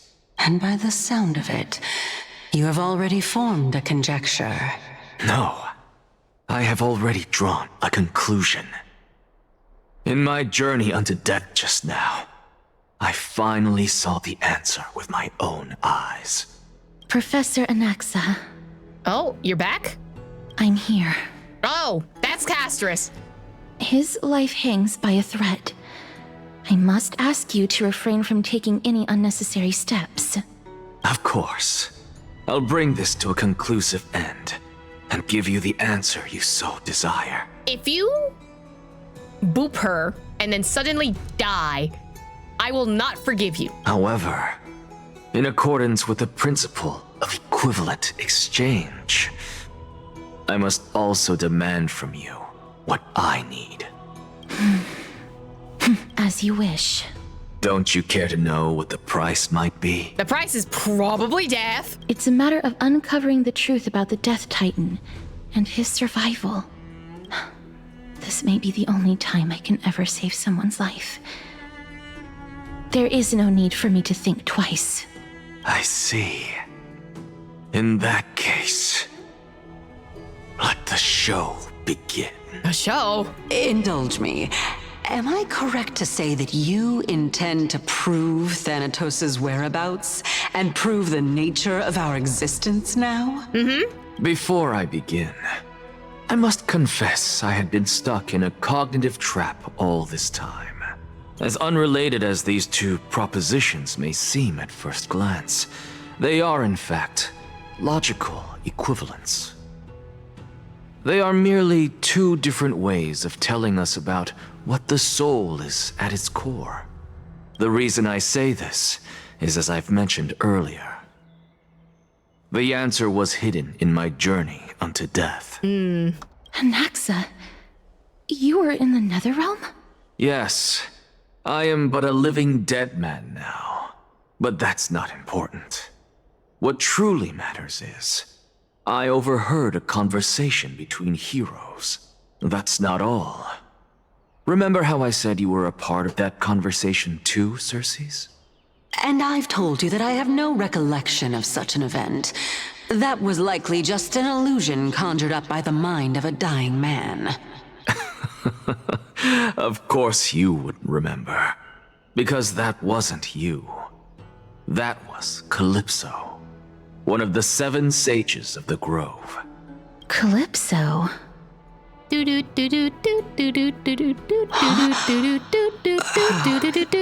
the name I made up on a whim when speaking to this girl. How do you know of it? And surely you jest. Don't you think I, of all people, would know if that were the name of one of the 7 sages under the shade of my tree? Don't you claim to know the Grove's past like the back of your hand? It seems you've lost even the memories seared into your soul. Mm-hmm. Use your head, Circes. Since all of this took place in the realm of the dead, it stands to reason their likenesses are of souls from the past. Different Calypso? I could also sing the Circe one. The living cannot step foot into that world. So who could they be?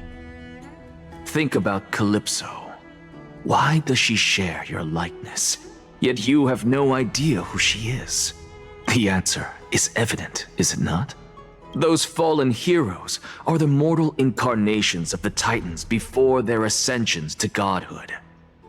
The gods aren't master creators born out of thin air, and they are no different from humans, because they all evolved from one. Bro, I cooked with that theory earlier. Does this answer disappoint you? Yes, because you've answered nothing. If I truly was once human, as you claim, then where do the children of humanity come from? Theoretically, probably Moria? Even on the off chance that you speak the truth, this brings us no closer to grasping Thanatos' whereabouts. How are we to find them? By dying, I suppose. I knew you would say that. But it matters not. I know what I'm doing. Actually, why don't we have this supreme being standing before us tell us everything? You can revive a titan? Humans cannot return from the dead. Neither can gods. But all we need to do is look at this from a different perspective, and the problem will resolve itself. The solution is simple. Just like what you did to me. If I'm reborn as Hastily, I can rebuild the world and all within it as they once did. Simple, is it not? So what's Manessia gonna do? Just chill here? In the meantime, god damn it. God damn it, but the Anaxa part's the fun part. And Ganhung. Anaxa might be trying to do something with Hathily's divine body. Let him cook. Hastily? But what could Anaxa want? Is the Council of Elders going to sit around and let such a sacrilegious act unfold? Maybe to spite Aglaya? Maybe. That is not possible. He is indeed the great performer, capable of fooling anyone and everyone with his tricks. I'm sorry. No need for guilt, for this is good news to us. The Council of Elders has found themselves a traitorous ally. Anaxa's ambitious desires will be something we can exploit. What we should be doing now is to keep our eyes peeled for whichever trickery Kainis is up to, and react accordingly to thwart her plans.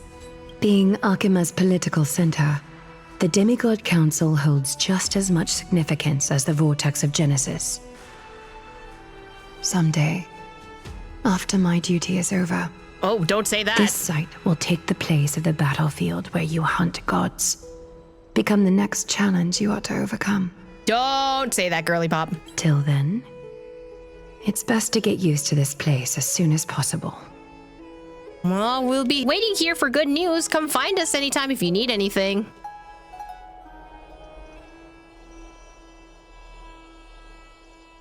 Preposterous! The Christos heirs only have their standing because of the Council of Elders. How dare they trample over it? Wow. These people are shooting daggers with their eyes. It's been a while. Hey, Crater Rose! Oleg of Amphoreus is crazy! We have met, homie. What is that supposed to mean? Is this really the sort of person that the young lord praised as a ferocious warrior? Yes, I just happen to also be stupid. It has indeed been some time, Lord Crateros. What brings you here in such haste? Shh, keep it down. Oh, why? Be more vigilant. See those duplicitous dogs over there? They do the dirty work for Kainis. I've already ordered my people to hold them back, but we should still lay low. Unless you're itching for a bloody fight to get a workout in. I'm down for a fight, bro. My bad. So, did something happen?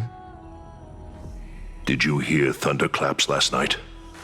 Oh. Hooray! It's Akira! She's coming to save us! Bro! Oh my god. Trailblazer, what's gotten into you? Becoming more, all over the place after finding out you were dying? Hacker, what? He's been through a lot lately. Please pardon him. Can you tell us more about these thunderclaps? Oh my god. Thunderclaps are beacon signals of strife. They are a message from the young lord. He threw a spear bearing several words at Akama. Oh, he was writing a love letter to Fiden? Okay. Watch out. The Flame Reaver is back. Oh. Hi, my day. I guessed as much. We didn't actually kill them back at the Kremnos Arena. Oh my god, I'm screaming. I figured this is something you would want to know. We Kremnoans never back down from a fight. So if you plan to take that thing down in a battle, reach out to me anytime. Oh, we got allies? Love that. You have my gratitude. You have my sword. I will let Aglaya know about this right away.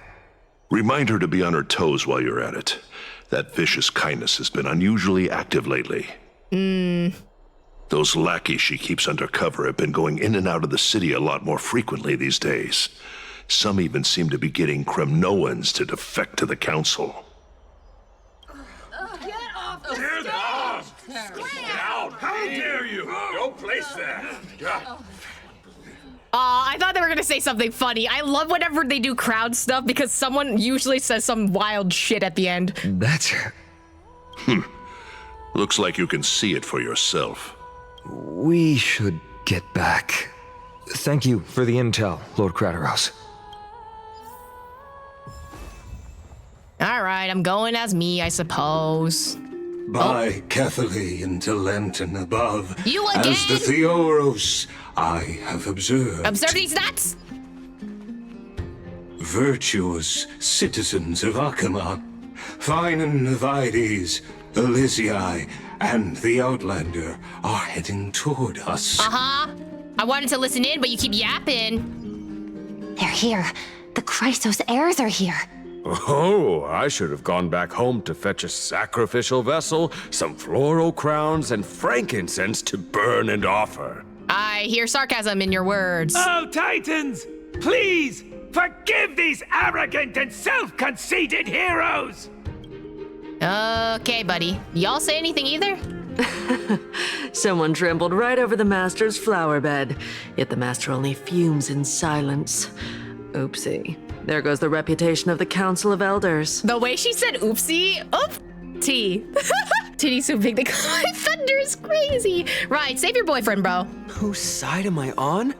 Why, I'm all for the Council of Elders to reclaim their authority, of course. Y'all say anything? No? No? Alright, fine. I guess I'm walking. Damn. Oh, is that a memory? Nope, that's a space anchor. Aglaya, oh, this is the other side. Okay. What happened here? I know about the poisonous fangs of that king snake through the golden threads. In the past, I would be confident about keeping her in check, but I admit I am now unable to do so. What happened? What do you mean? It is no longer about eloquence or arguments. I have been a demigod for far too long that I hardly have any humanity left. Before I realized it, I have become no different from these hypocrites, no longer capable of relating to the people. This has come a lot sooner than I expected. But perhaps it is time. I need you to step up, Finan. What? In order for me to retreat behind the scenes. Yes, this is my duty, but... It is far easier for the Council of Elders to fool many than just fool one person. Their so-called more support is no more than a ruse to distribute power using words instead of lances. There is no glory in winning this debate, but that makes having respect for humans so much more priceless. Finan, you are a Chrysos heir without flaw. Until he becomes a capable Flame of Reaver. relating deeply with humans. I appreciate what you've taught me, Aglaya. I hope we'll live up to your expectations and win this debate. Oh man. Uh-huh. Are you done with your evil laugh? Oh, you've done well, Lord Calictus. Let me take over and personally close this debate for today. Dearest counselors, let it be known that I sorely miss the blissful times portrayed in lyrical poems. Back then, Amphoreus was home to nearly 1,000 cities, each with their own local faith, while gods walked the earth and shared close bonds with humans. Yet, in the present, people from all over are forced to leave their homeland to seek refuge in the holy city where they hope to rest under Hastily's protection. All of us have long been in the same boat with no way out of this plight. We didn't have a choice in the past, but now the Council of Elders brings to the table a new possibility. All I have left is one question for you. Would you rather strive toward the unheard of Era Nova, or return to the prosperous Era Chrysia of our past? Make your choice. The, make blank great again is not being lost on me here. Now, which of the two would lead mortals to an ideal future? By going to the past with older technology, honestly, or improving upon the future. I'm all for the future. No hesitation, I stand by Era Nova. Era Nova is a path of salvation the gods promise. We should not have doubts in the Flame Chase journey. We all know that Era Chrysia is a thing of the past, Lady Kindness. Please, enlighten me. How does the Council of Elders plan to turn back time? Let the three Titans of Calamity be born, and Era Chrysia is nevermore. But bring demise to those Titans, and Era Chrysia will descend upon us again. Or are you using those Titans as a scapegoat in order to go back into the past? Know that the Council of Elders is never one to make empty promises. Look at who we have on our side. Anaxagoras, one of the Grove's 7 sages, and Castorus, Idonia's goddess of death. With the help of these two heroes, I can promise all of you that Era Chrysia will exist once more. Aren't they Chrysos heirs? They're supporting the Council of Elders instead? It's clear from the start that these heroes do not get along well in their group. All the more proof that Aglaia is unfit to speak on behalf of every Chrysos heir. I am in favor of Era Chrysia. Era Chrysia! Era Chrysia! Era Chrysia!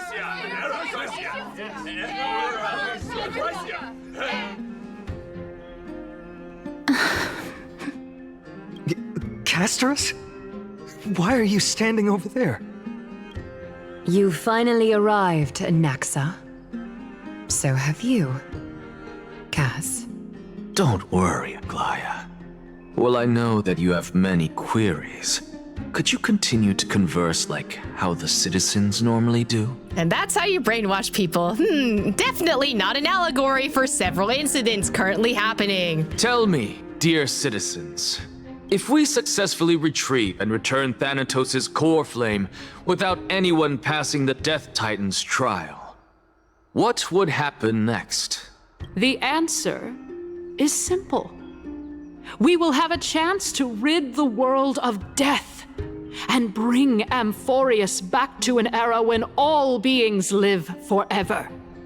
We'll usher in a new future that will be entirely different from the Flame Chase journey. Okay, a new different future, correct, but a future that has already been preceded before by the Cien show arc? We saw what happened if you get rid of death and only have abundance? Like... He's one of the 7 sages. That's impossible. The members of Council of Elders are discussing fervently. Your proposal is much too idealistic. As long as the Black Tide still exists, how can we go back to the old days? Remember what I previously said? Hastily's core flame is guarded by the secret power of the Council of Elders. Plus, Fagusa's water curtain will be able to block out any external perceptions. Tell me, dear citizens, Have any of you ever seen even a glimpse of the threat that this person is talking about anywhere within the walls of this majestic holy city? When we first entered, didn't we have a bunch of things happening? This is just survivorship bias, actually. If we eliminate death, then there's no need for us to fear that Flame Reaver, right? Not unless the Flame Reaver is fighting, and then that's a whole other issue. Citizens, let's loudly sing the blessed hymn. Oh, beautiful old world, where are you now? Oh, legendary Erechrysia, return to the mortal realm. After the destruction of the 3 Titans of Calamity, the Flame Chase journey will have to end. Erechrysia! Yes! Yes! It has to end! It has to end! It has to end! It has to end! The members of Council of Elders are cheering in excitement. This is bad. The masses are now totally riled up. Anaxa, pray tell. Everything that you've mentioned hinges on the premise that we can find Thanatos' existence, right? Thank you, Lady Aglaya, for still caring about this city. However, dear citizens, we are truly fortunate and blessed. For Castorus, Idonia's goddess of death, will surely find Thanatos under my guidance. What? With that, I solemnly promise that the core flame Lady Castorus brings back will be personally managed by the Council of Elders. Okay. Thereafter, if we are able to garner the support of all of you at the Citizens' Assembly, we shall spare no effort in ensuring that the Erechrysia will return to our world once again. The members of the Council of Elders are cheering in excitement, but also, it solves Castorus' problem, right? But then what are you gonna do with the core flame of death afterwards, you know? With the balance shattered, the result is clear. Buy carefully into Lent and above, as the Theoros I have observed. Akama has chosen her destiny. The issue up for discussion at this Citizens' Assembly shall be modified to the suspension of the Flame Chase journey. This resolution shall be put up on the Wall of Heroes, such that all citizens are aware of the city's way forward. The members of the Council of Elders are cheering in excitement. I like this. Fantastic! Aglaya, dear Aglaya, what has caused your heart to soften? You also don't seem to be as quick-witted as before. Wag your tongue as much as you like. Since the Flame Chase journey has been preordained by the prophecy, our failure has never been on the cards. Well then, I guess we'll find out if that's true at the Citizens' Assembly. That is true, there still is that. Lygus announces the conclusion of the debate and the attendees part ways. Castorus, what's going on? I can't talk to anyone else. Just Castorus. Well, it seems that when I sent you to look for Anaxa, I unintentionally facilitated your partnership with him instead. My apologies, everyone. I know that you have many questions to ask me. I will answer them to the best of my knowledge. I mean, I think they are kind of playing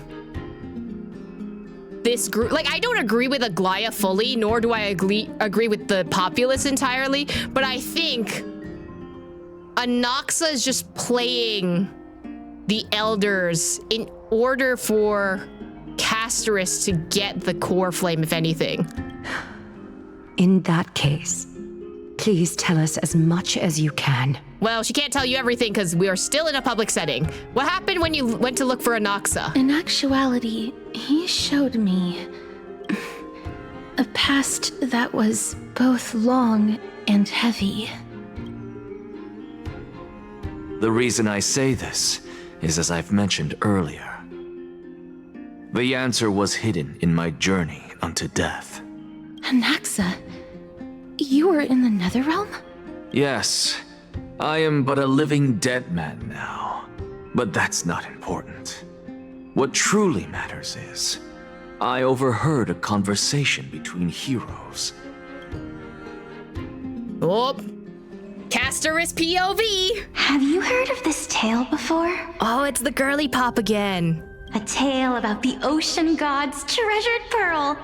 Our hometown. It was a seaside town which enjoyed the ocean breeze and glorious, peaceful times. What are these eyes? Thanks to the wisdom of its ruling queen. Hi, I don't like that this looks like Sleepy, and I'm scared that this is like Memoria or something like that. Until one day, an evil dragon descended upon the town.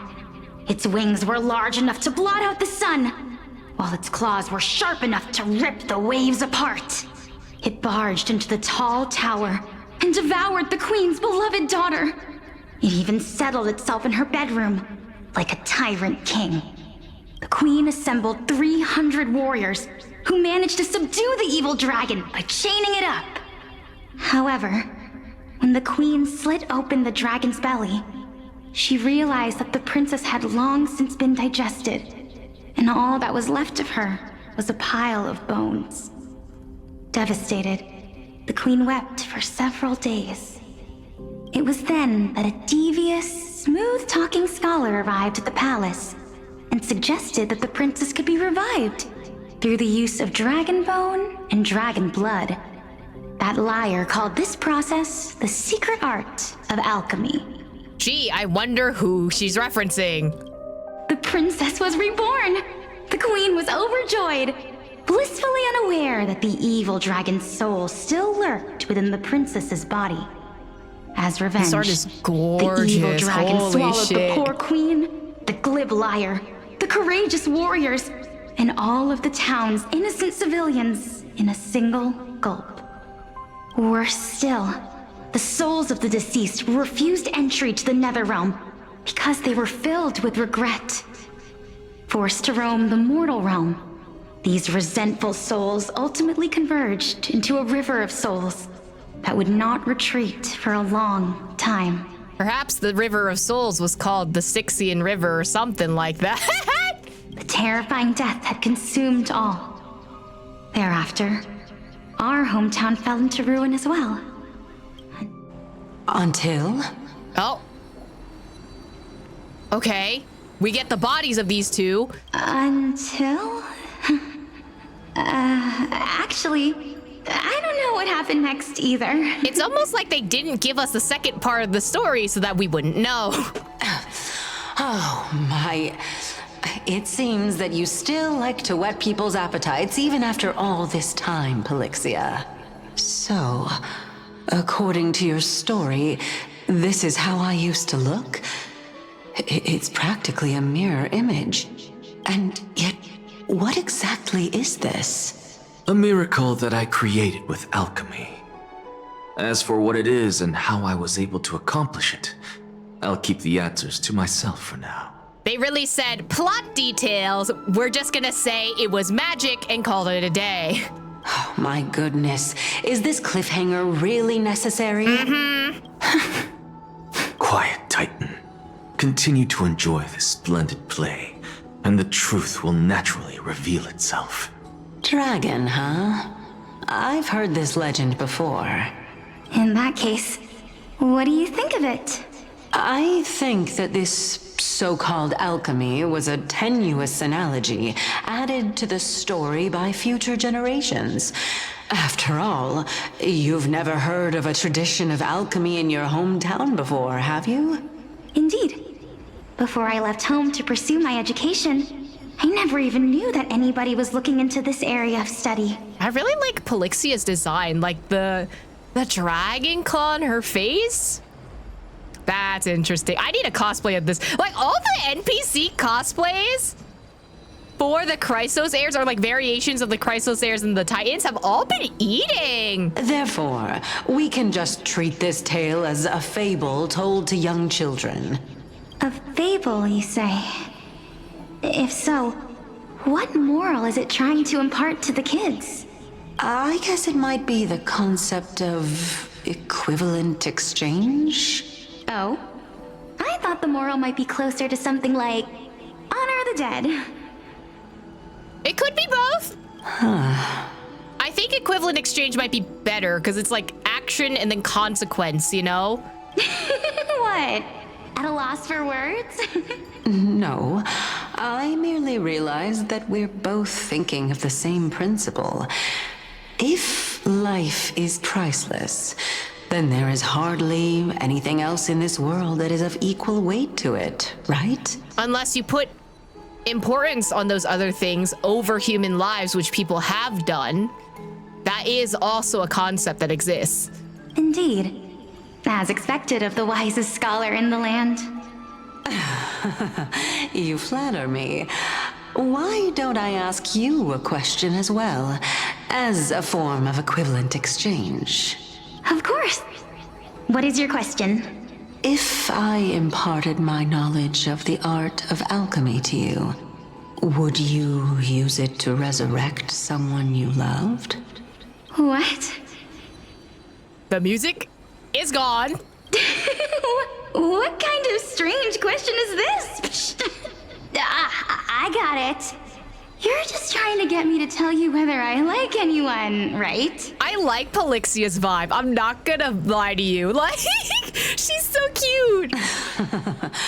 Let's just leave it at that. That was rude of me. Yes, I would. Ooh. Not her sounding serious like that, though. Oh? Death is inevitable. In the days to come, I'm certain that someone whom I cherish deeply will leave me for good. If such a mighty power really existed, I think I would use it without hesitation. After all, you, me, and the rest will all have to face that fateful moment eventually.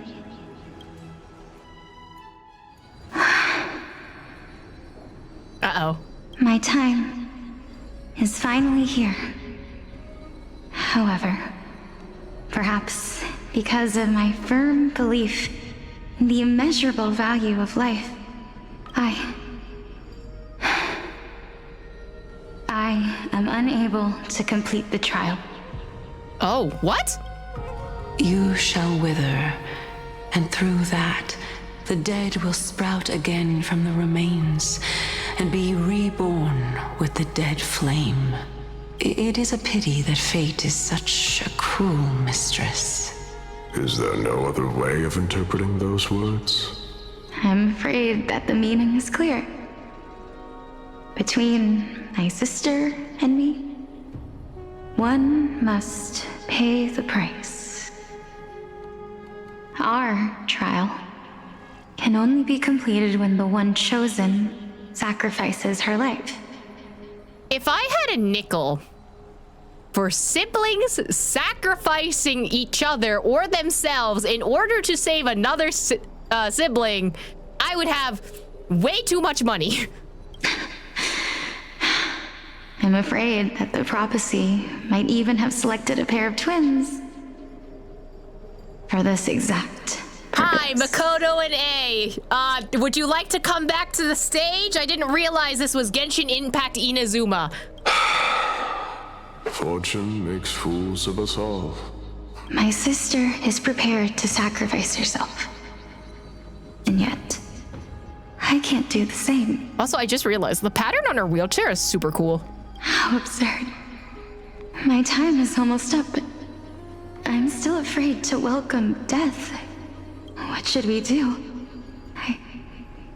If I'm ultimately not able to make up my mind... Since Chaos is willing to guide all of us and leave this trial to the end, there is still plenty of time for you to ponder. All the constellations are lit up too. Minus this one. I forgot which one this. I'm assuming this is the death one. That's right. Don't allow the fog of an uncertain future to cloud your mind. Trial, prophecy, the topics that they're discussing seem familiar. But these three people must not have left their names in the epics. Otherwise, I would have some recollection of this. Amphoreus' history before the Titans were born was complete chaos. Is that not strange by itself? I have long held 3 hypotheses about this. However, let's continue watching for now. Calypso, Polixia, and this warrior.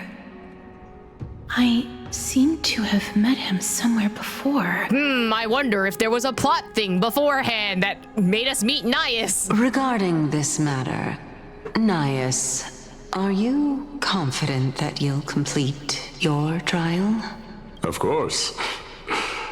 Though, I am worried about what will happen once I've emerged victorious. Looks like you have made up your mind. Yes, this is the safest course of action. We're back in the building again. Completely separating courage, honor, tenacity, sacrifice, and reason. You really know how to make things difficult. Please, young lady, witness my fall and demise. Lady Calypso, you shall host the soul-rending ceremony. I do not understand. Why would you dare to sacrifice yourself for a future that you won't get to witness? Because this is our destiny. The power that resides within me is so intense that I will one day be engulfed by it. Furthermore, a valorous death before glorious return has always been the path I chose to walk. A journey I began long ago. If your sister or Kaos were in my position, I believe they would make the same choice as well. Sir, can I actually have your base range? Because what the hell? What? That was in my ears, bro. I want his voice.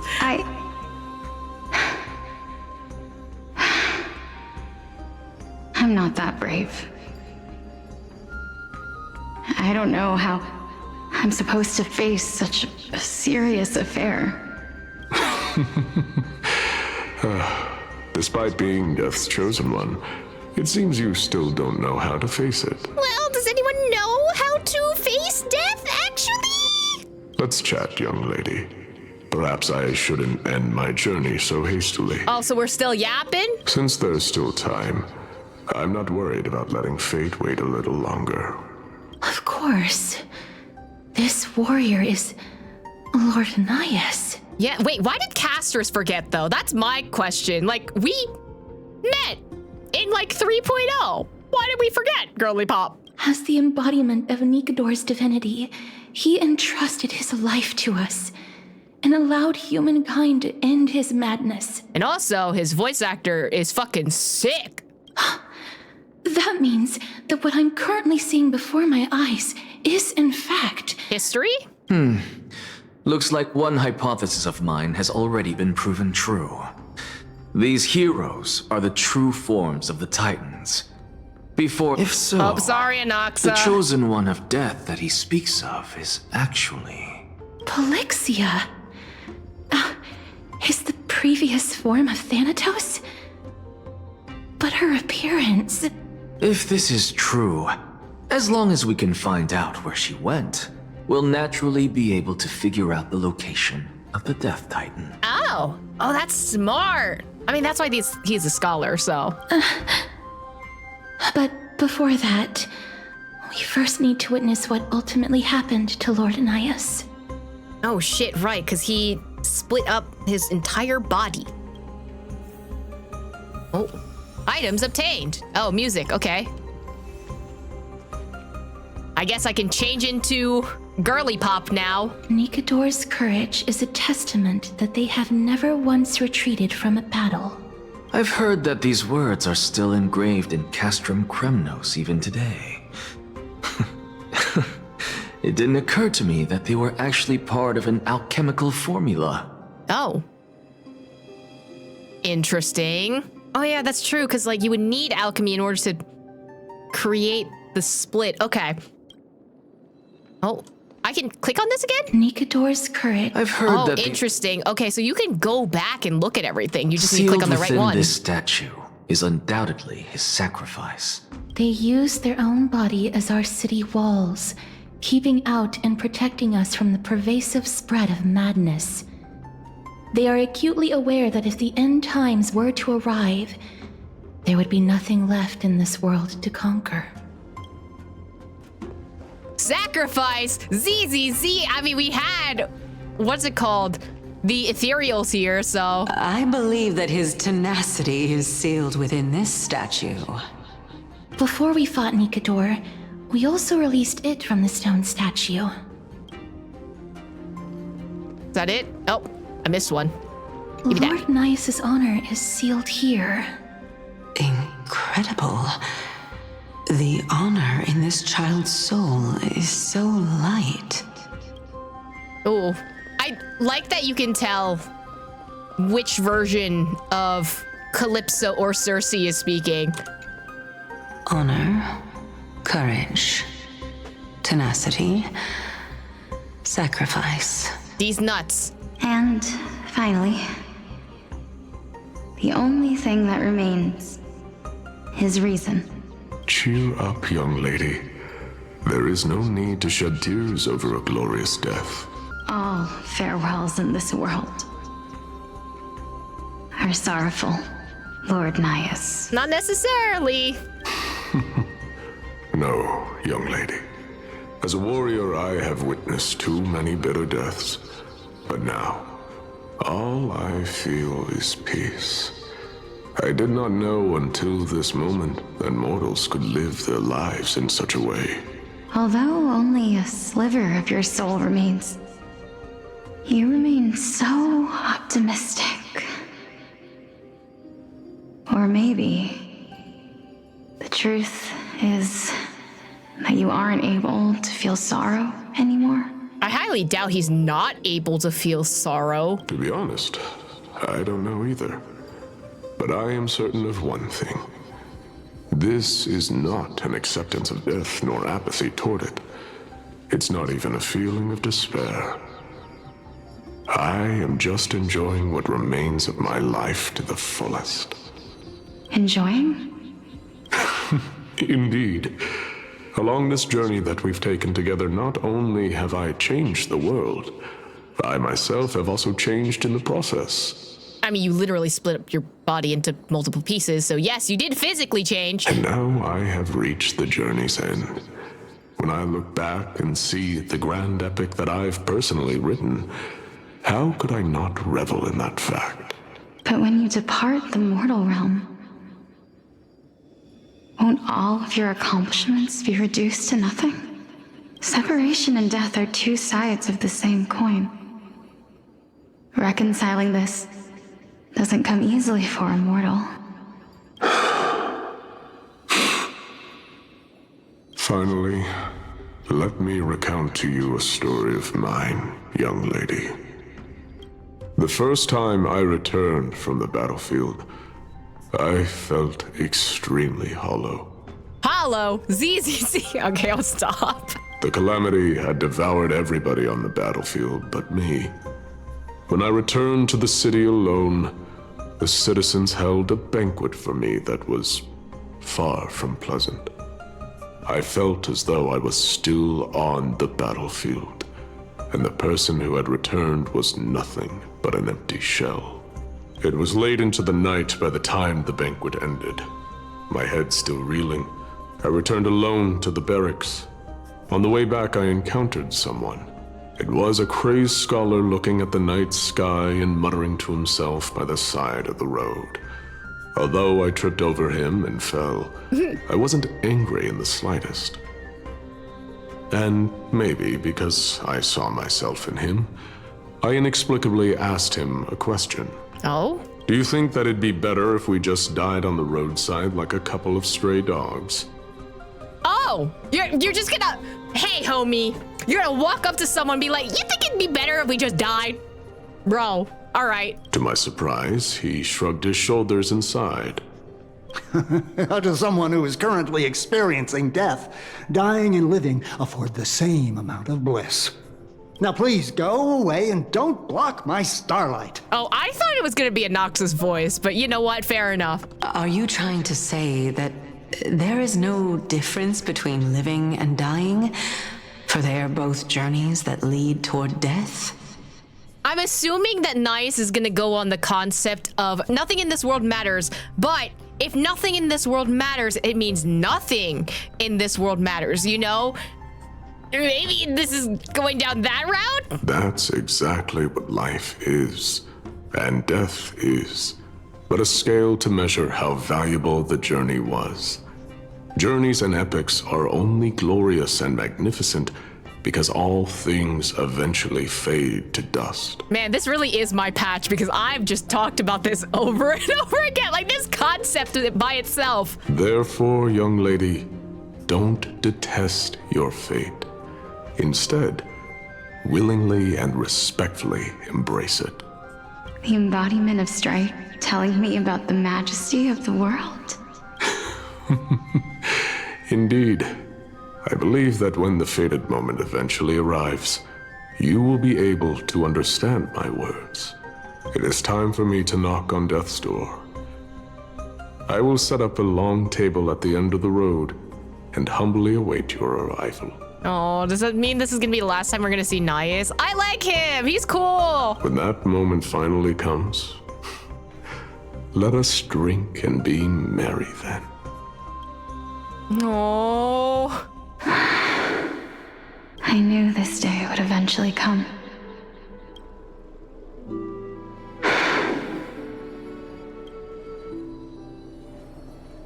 Are the both of you ready? Mm-hmm. Styxia. I'm here. What? This is a mirror. This is quite interesting indeed. Is this Styxia's sister? Is it me? Now, it's time for us to fulfill our promises. Are you afraid? Interesting that her eyes are open compared to the other two. What are you afraid of? That I won't be able to do it. You shall wither, and through that, the dead will sprout again from the remains, and be reborn with the dead flame. As foretold in the prophecy, and according to our vows, once it all ends, we must face our fated moment head-on. Even if it was prophesized, do we have no say in the matter? It's so unfair. Why are we the only ones who are forced into mutual destruction? Let me do it, sister. Let me be death's sacrifice. I was never long for this world anyway. But you're different. I was the one who wasted your life after all. You're wrong, Styxia. I don't think that my life was wasted. Just the opposite. When I finally arrived at this destination and looked back at the journey I took, I discovered that flowers had long since bloomed along the path I walked. It was you who sowed the seeds for this sea of flowers, one that is more beautiful than the promised land at the end of the world. I'm curious if Styxia in the shiny form is actually our current Casterus, because it feels like her mental state is much more similar to Casterus than this version of, you know, the one I'm looking at cast, you know? Besides, I have lived a fulfilling life.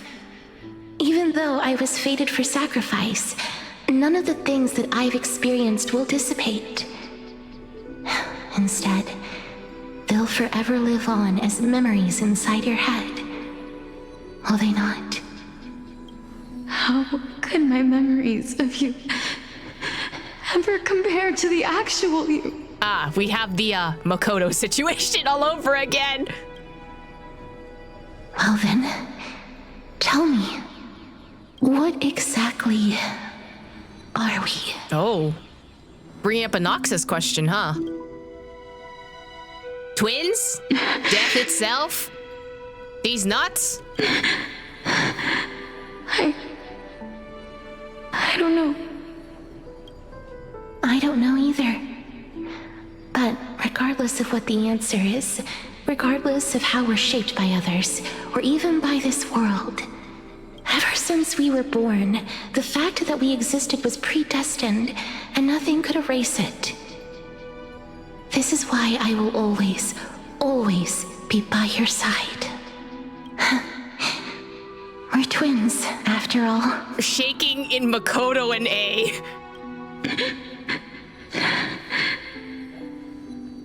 All right, my dear Polixia. It's time to extract my heart and light the flame of death. After that, use it to plant the first bud in the prophesied new world.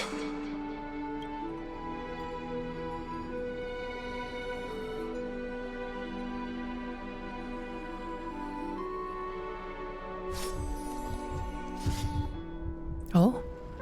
If I feel like that was a imparted scythe my cut. knowledge of the art of alchemy to you, would you use it to resurrect someone you loved? Death is inevitable. In the days to come, I am certain that someone whom I cherish deeply will leave me for good.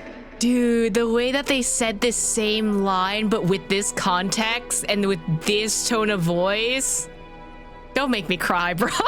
If such a mighty power really existed, I think I would use it without hesitation. Even now, my answer remains the same. This is why, sister, I promise you, in the prophesied new world, I shall plant the first bud on your behalf. Go now. Return to the ocean god's treasured pearl, our hometown. I shall open wide the entrance to the Netherrealm and grant you a second life. The living beings on this earth shall respond to my call and lead you to the sacred daylight. Remember, do not look back on the land of the dead, and do not stop moving. In the new world promised by the prophecy, march toward your new life. As for the price of our equivalent exchange, let me be the one to pay it. Everybody, we've come to the end. Unfortunately, I am not compatible with the Supreme Being, so I was unable to completely fuse their soul into my own body. However, being able to glean all this from them is exciting enough. I'm certain of this now. Before the Titans that we are well acquainted with were born, a group of heroes roamed the land. These heroes followed a prophecy and took possession of divine authorities one by one, until they eventually became the pantheon of the new world. So what you're saying is this is just a samsara. We've been in a samsara. We can't escape Penacony. I'm stuck in the fucking building again. I'm gonna cry. God damn it. Just like the flame chase journey of today, Amphoreus' history is cyclical in nature. It's a samsara. We're stuck in here again. What a startling revelation. This means that the demigods, who bear the core flames, will also become the new titans at the world's end, thereby shaping a new world? I believe that this is the truth behind the Era Nova, as mentioned in the prophecy. This is utterly unbelievable. So theoretically, is the Titan core flame just Casterus then? If that's the case, we followed all the way to there, unless they put it somewhere else. But right now, it just seems like it's just Casterus. Besides, those twins in the past, even if they really are Thanatos, their whereabouts are still unknown even today. Are their whereabouts truly unknown? Didn't Pelixia mention that seaside town? The birthplace of alchemy and the tale of the dragon. In our world, there exists a city which perfectly matches that description. Styxia. Haha, yay, the story came back in a full circle. But the people there worship Fagusa and bear no relation to Thanatos. I have also never been to that place, as in the time of Idonia, it had long turned into underwater ruins. Take this. This is... something? The new Sporist masterpiece. The Philosopher's Stone. Okay. It was made by transmuting all of the sages' wisdom into a single entity, with their flesh and blood as its foundation. Remember? I've mentioned before that the art of alchemy is all about conversion, tempering, and ascension. This process also applies to the pursuit of truth. Regardless of how unbelievable this sounds, the truths of the world have been refined from the impurities. Think about the story of the dragon. This stone will lead you to your real hometown, allowing you to reform the door to the Netherrealm and discover Thanatos' fate. You still look as confident in your victory as ever, but what if your conjecture is wrong? Simple. I shall merely admit to the entire world that my experiment was a failure. That would be a sight to see. However, my line of thinking will not fail because I have already planted the seeds of doubt into the hearts of the masses. Actions speak louder than words, Casterus. With the assembly about to begin, don't forget the promise you've made. I told you he was playing us for a fool. I've already searched for so long. I'm willing to try one more time. While we converse, his life is also slowly slipping away. But before I leave, I have another question. What exactly did we witness just now? That was the world imprinted in Kefali's soul. Oh, okay, so I'm assuming Kefali is like the Ermin soul of this particular world and transcribes its history, right? So theoretically, we're just looking into the data that's in Kefali. Can we manipulate it like how Wanderer manipulated Ermin's soul? I don't know. But I feel like Anoxa is trying to go down that route. If we are to prove its existence, you must take the final step. Go. Do not disappoint me. I understand. Hey, child of humanity. Don't get antsy. I still remember the question you posed to me. Okay, relax. All she did was ask a question. As a scholar, I do not wish to offer up ambiguous conclusions. Let's discuss this topic again when she manages to find the evidence. I merely wanted to ask, was that stone transmuted from your heart? If so, rebirth is no longer an option for you. Why not? When I was a child, I lost someone dear to me. When I was a teenager, I lost my faith. A while back, although you saved my life, I also lost my soul in the process. Okay, not to go on the Wanderer Anoxa train, but like, The 3 betrayals? Anyway. Now I'm merely forsaking my body. What's the big deal? Why are you always finding ways to die? Isn't it good to be alive? This is but a necessary sacrifice on my path to transform into the purest of them all. Can someone who's dead even claim to be the purest of them all? Furthermore, if your hypothesis is proven correct, does it not just confirm that the myths are true, and thereby invalidate all your theories? No, it's just the opposite. If my hypothesis is correct, it means that I can actually ascend to godhood and reshape this absurd world that you all have created. Not to go on the freaking Wanderer and Ermine Soul train again, but currently, That's a lot to take in at once. to be fair, it was a few hours of dialogue, so. Lady Aglaia, please, let me explain. Go on.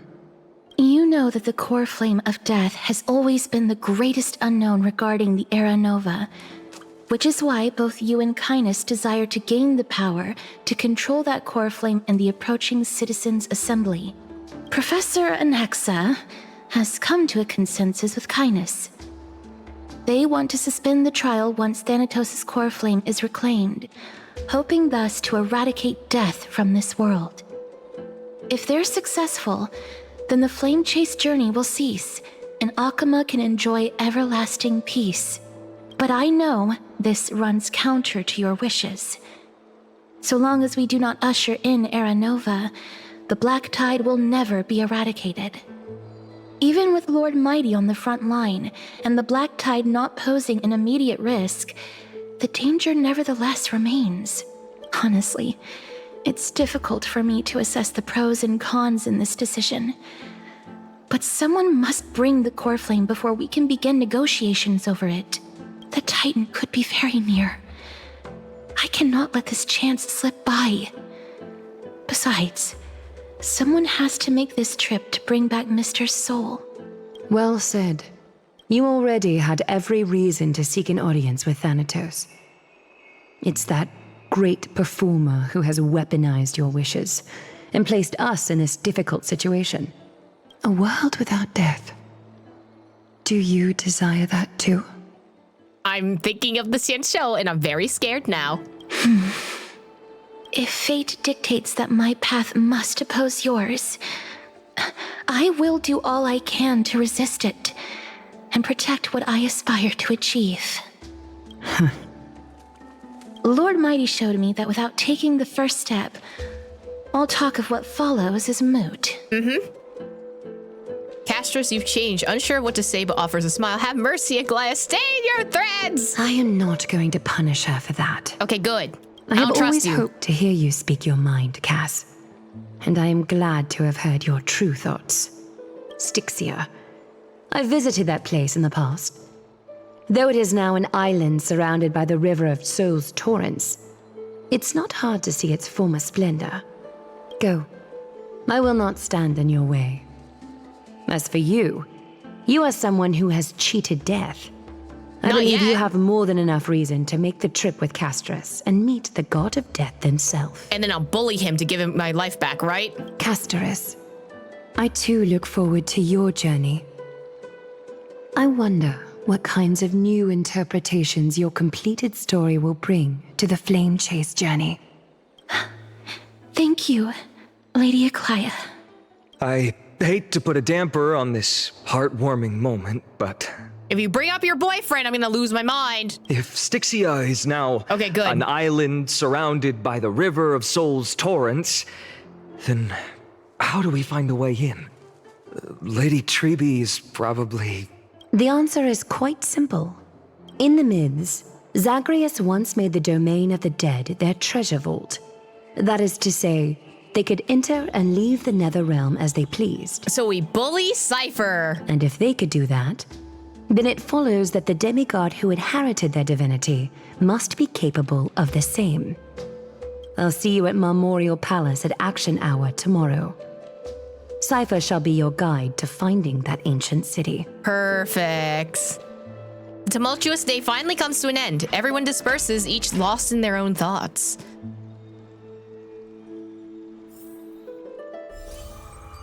Oh, Nameless Collection. Okay. Dawnhung isn't back yet. What happened to my boy? Hey, friend. Is the debate finally over? Did you win? Sure, I forget that you can also talk again. I don't know about glorious, but we're tied, really.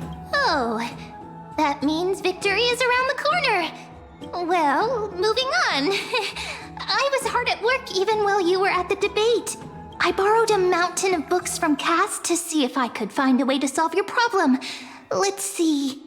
I still have only 32 books to go. Okay, we found a way. Really? Oh, that's fantastic news. I knew it. Hard work always pays off. Especially if you're as diligent as Mem. I feel like a huge burden has finally been lifted off my shoulders. Why are my eyelids so heavy all of a sudden? I don't know if it's just because, like, I always think as Mem as Paimon, but it's so similar how they're acting. There's nothing more we can do for now. Let's get some rest. Oh, you're right. Then I'll go back to... As was their custom, Mem, with astonishing dexterity, slipped back into their secret little hideaway. Night, Mem. Good night, Akuma. It is nighttime now, right? Later, somewhere in Akuma. Don't bring me back here again. Don't do this. Stop. I'm sad again. Cass? What a surprise. Lady Treeby. Is something troubling you? I just wanted to speak to Lady Trian for a bit before I set off. No matter how breathtakingly beautiful Styxia once was, the place is now the domain of the departed. There is no telling what we'll encounter there. I don't want to have any regrets. Has anyone told you that your eyes are sparkling today? I love these too. Is that a figure of speech? In the past, when you did smile once in a while, all of us could see that your heart remained troubled even as you smiled. Lady Treeby, you know perfectly well that see you tomorrow is nothing but a white lie. Sheesh! I hope your toughness is not a mask hiding a lonely heart. Cass, you hardly ever talked of your past. None of us knows what you went through, apart from Maggie.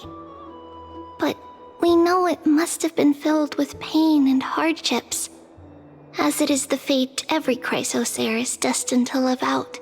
We are just happy for you that the core flame you're meant to inherit has finally surfaced. Isn't it a little too soon to say that? But you already know where tomorrow is, don't you? There's no need to rely on anyone else. Just give it your all and leave no regrets. We have always believed that your embrace is just as warm as everyone else's. Because we embrace others to comfort them. And Cass, you're the kindest Chrysosaur we know. Shut up, I'll cry right now. Thank you, Lady Treeby. They're so cute. This feeling, it's hard to put into words. I suddenly found myself with so many wishes. So much I want to accomplish before setting off. Then go do it, Cass. Trian was actually working on a surprise gift for you. It's a pity she didn't get to finish it. But now Trinan and I are working on it. and we'll make sure to give it to you. Shut up. If you don't get to give it to her before she's gone, I'll throw up. So, let's meet back here when you return from Styxia. Safe travels. See you tomorrow. Stop, I'll throw up. They're so cute. At the same time, I can't sleep. Huh? Huh? Who could that be? Hello, you couldn't have just put me where the door is. It's me. Oh, well, at least you didn't stand over my bed this time. I appreciate that. I hope I didn't wake you. I was awake. Is it another mission from Aglaia? Sleep is a luxury when you're at my... I feel called out. Shut up. I'm glad to see you're as full of life as ever. I'm here because of private matters, actually. If it isn't too much to ask, I'd really like it if you could come along with me to retrieve something. Okay. As expected, manual for... I feel so sleepy all of a sudden. I'm gonna put 2. Not to worry. It's nothing heavy. Okay. It isn't a long way from here.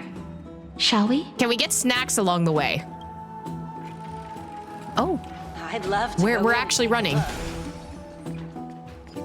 Where are we running to, perhaps? I'm gonna destroy everything along the way, though.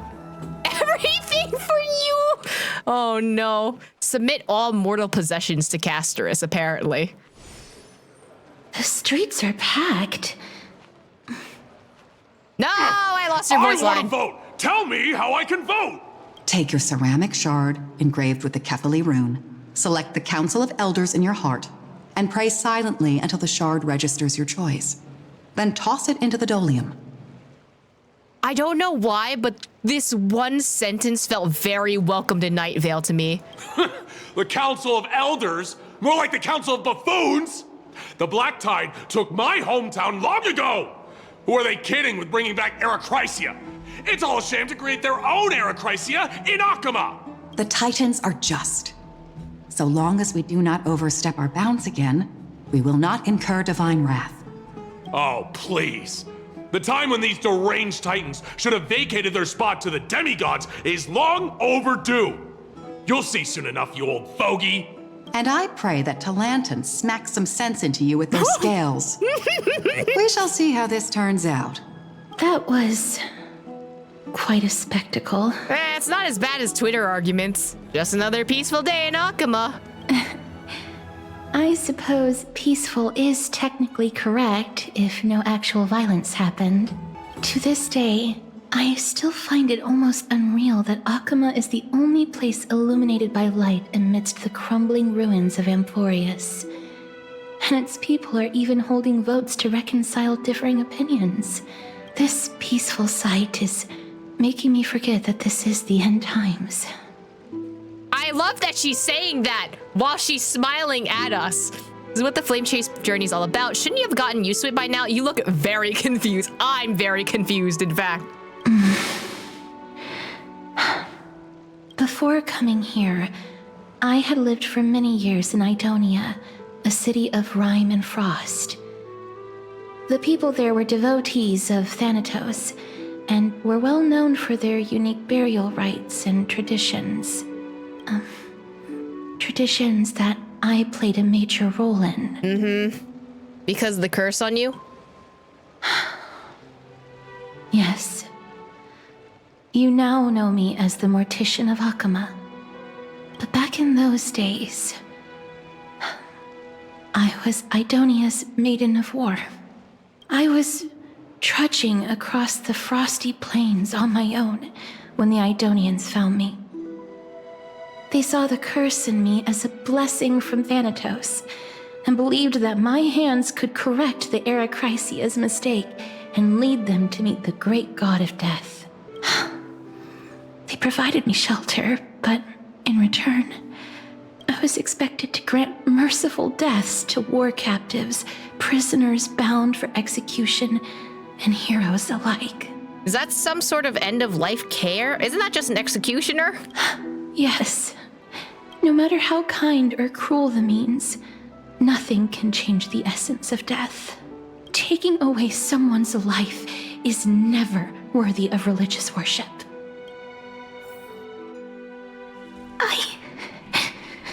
I can't do it. Their voices, they pierce my ears. The pleading, the thanks. Ah, I know that feeling, child. I was once as lost as you are now. Why are we just making all the suspicious elders this specific model? But you must respect those walking towards death. Just like how you should respect yourself as the Holy Maiden granting humans glory and liberation. Okay, I can understand, right? If they are choosing to die, but it's another thing if you're just like, oh yeah, you're a prisoner of war, you need to die now, you know? What you're asking me to do is no better than the task of an executioner, and yet you want me to respect myself. No matter the titles, I am still taking away human lives. This won't be the first time that Edonia's fanatical nether warriors have faced death. On the contrary, recruits new to the battlefield often run away from their first fight. Death is the mightiest and gravest power in this world. The fact that you can wield it means you are deserving of respect. Yeah, but who gets to decide who lives and dies, you know? It shouldn't be you. That's such a twisted reason. Then let me tell you a story. In Idonia, the great swords commonly used by executioners are called Draconian, in memory of Drakon, an elderly executioner. The sword has 3 air holes along its body. If the sword is swung down swiftly and accurately, the holes would make no sound, and the executed would also depart this world quickly and painlessly. But should the executioner have any hesitation, the holes would produce a piercing whistle. On that cue, the screams of the executed are sure to follow. I feel like this is based on something in real life. Every executioner after Drakon is to hone their sword skills every day in preparation of future executions. Every swing of their blade must be more resolute than the last, for failing to do so will bring pain. Pain for the dying, as well as pain for themselves. No. I can never get used to this. I don't know if it's breaking a Geneva Convention, honestly. You misunderstand, child. I am not telling you to get used to it. I'm asking you to consider the source of the dead's suffering and use that knowledge to fortify your future touches with more and more determination. Go, walk with the dead and love them as you love life. Then you'll no longer hear those noises. Please, don't kill me. I don't want to die. See, this is where I don't agree with it, because, I don't think the death row prisoner chose to do that.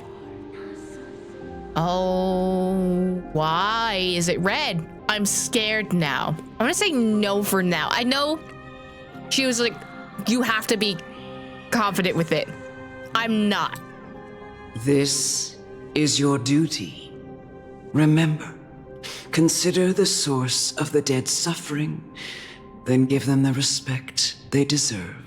Thank you. I beg you, don't listen to her. If I say 2. If you cannot learn to accept death, then Idonia has no place for you. Don't force a choice on me, bro. This is your last chance. Do it. No, please. I don't want to die. Please, I'm begging you. I I don't get a fucking choice, all right. No!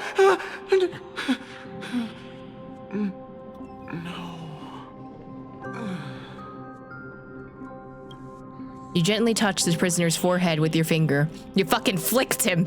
His face is pale, his eyes flicker with fear, and his body trembles uncontrollably. It is because of fear, anger, and hatred. Or is your so-called merciful touch of death simply a lie? Dark purple mottles spread like petals across the death row inmate's face, then seemed to be submerged by spring water, flooding his body. His trembling ceased. The cries that had once begged for mercy slowly turned into a sigh-like whimper as he murmurs to himself. Quickly, everything falls into a dead silence, turning into pitch-black dew that scatters with the wind. You hear your own heartbeat drown out the sound of heavy breathing. May you gain some insights through his sacrifice. Is this all? No. Come with me. I don't like that. I don't like that. I'm gonna choose no for all the options so I can hear more voice lines. This is just the beginning of your life as the Maiden of War. You executioner!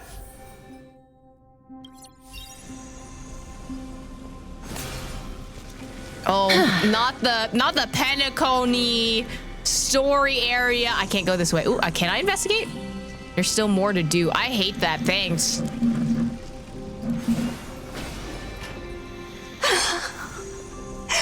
Holy maiden.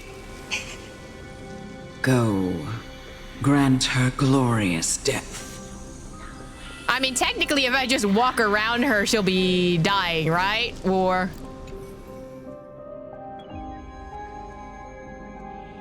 you can phase through her body. Oh my god. Monster! Thank you. Do it then. Oh, I didn't mean to execute a monster. Right, the west wind. Away we go! Darkness with me. I executed the wrong person. Do it then. Monster! Executioner. All right, I guess I'm executing the right person now. You heard him.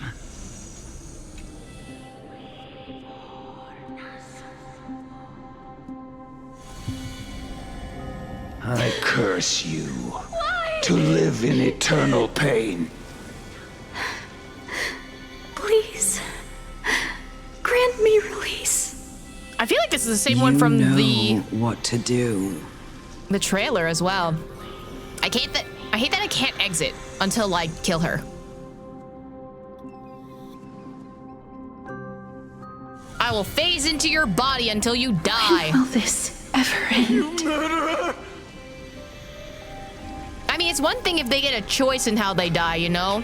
At least they know it's peaceful. Come. Fulfill your duty. What? What are you trying to do with me?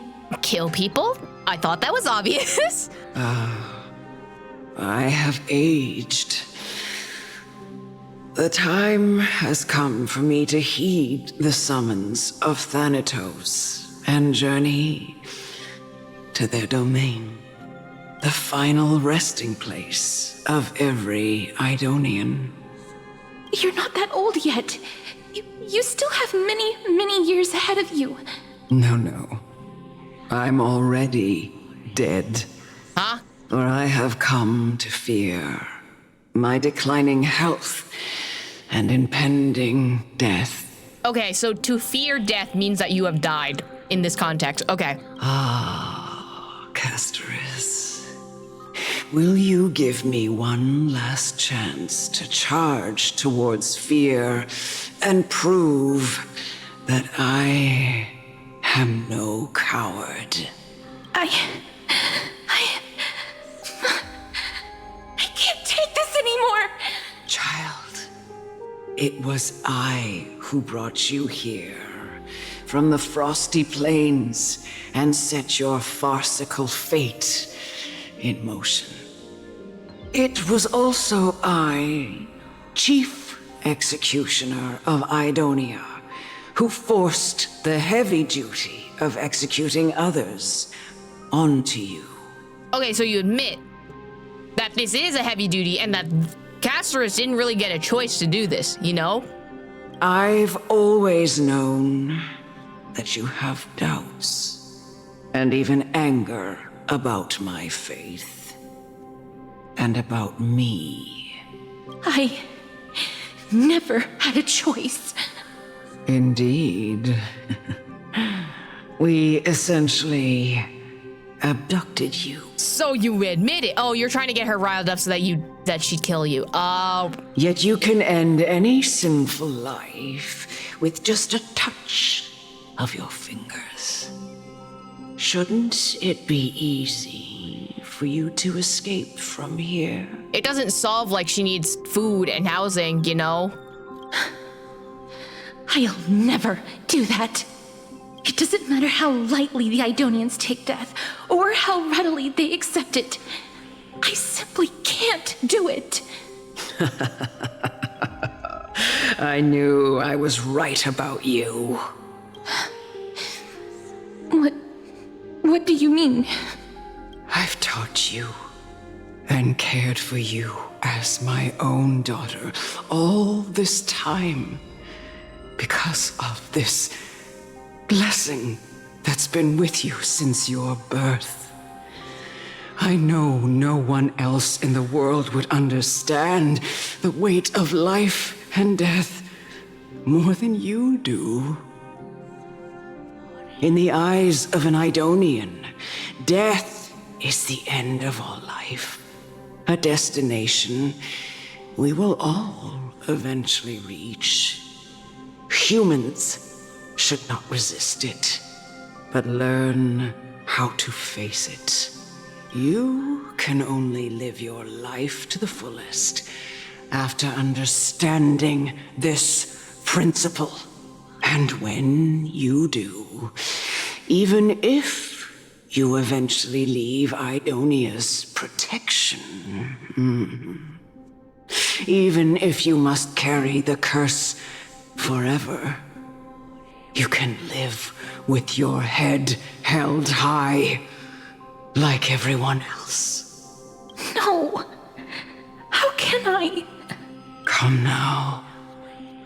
It's time. I've already taught you all that I know. She doesn't have this vibrancy and she just sounds solemn. Interesting. I feel like the Ian version sounds more like there's a little bit of anger to her because she did raise her, and like I think like maybe she's kind of upset that Castorus doesn't follow the same faith as she does, or at least like she doesn't really understand. But there's still a hint of just like, okay, you're my daughter and I still want to raise you. I want to treat you right because of everything we went through, you know? Show me that you are a fitting holy maiden. Or at least that you possess the resolve to become one. Come now. Be careful. It's time. Something unsettling ahead. I've already taught you all that I know. Show me that you are a fitting holy maiden. Or at least that you possess the resolve to become one. Interesting that they make you say this twice, but okay. Emerge from your cocoon. Dragon time!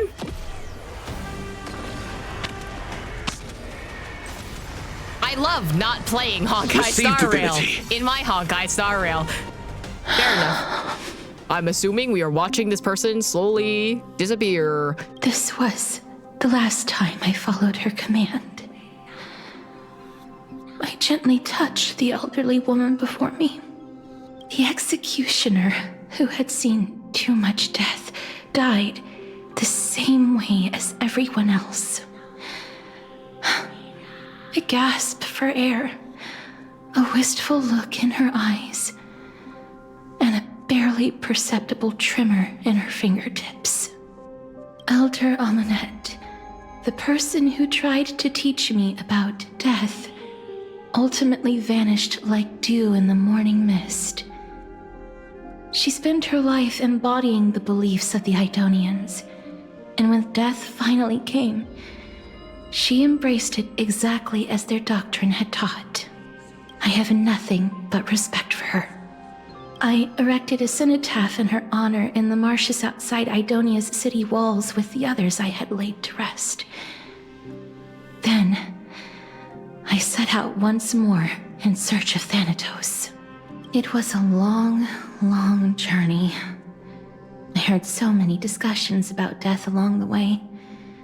Life finds meaning in death. The world improves because there is an end. It seems the most terrible darkness in this world. Everyone talks about its heavy weight. Some resist it, some worship it, and some even revere it. How did a disappeared titan become the deepest fear of humankind? And why do they haunt my dreams? I continued my travels to seek an answer. Initially, I was running away. Then, I started searching for it. And now, at the end, I just want to know if my touch, if my embrace, can do more than taking things away. Can I make anything? Can I leave anything behind? I don't want to die. Oh, Please, whoa. They put the animation in here. Wait a minute. I don't want mercy like this is what I was asking for when the trailer actually dropped.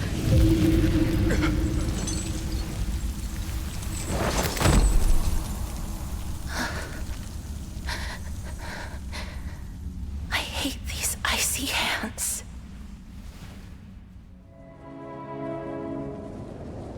Dude, they actually put the trailer in here. Oh, shit.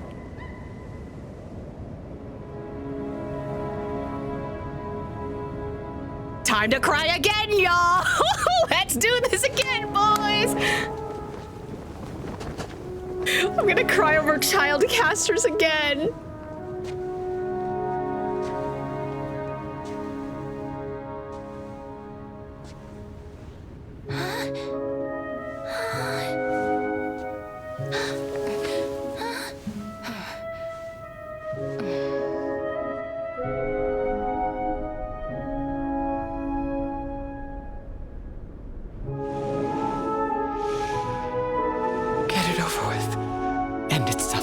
Yeah, it is the same voice, too.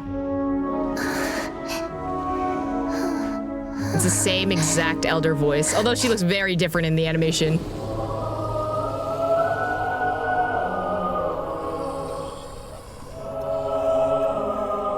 The Reaper has blessed your hands. Only you can grant them peace.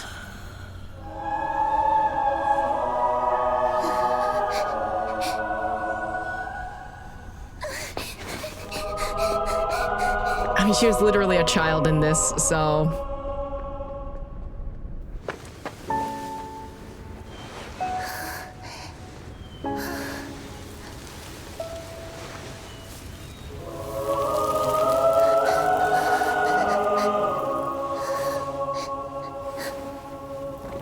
Embrace death. Walk alongside it. Stop, don't make me see this scene again. I'll literally cry. Oh, friend, no.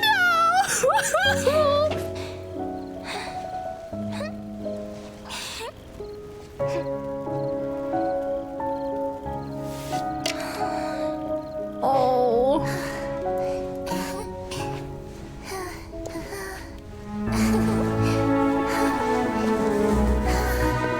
Poor thing. God, the orchestration still so good.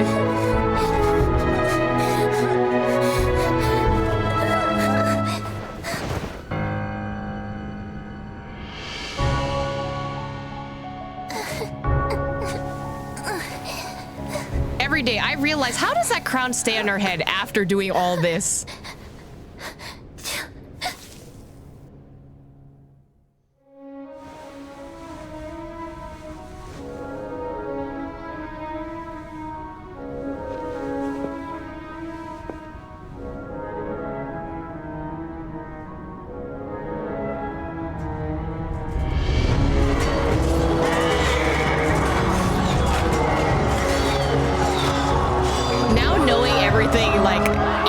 context of this story of when this scene is supposed to play out.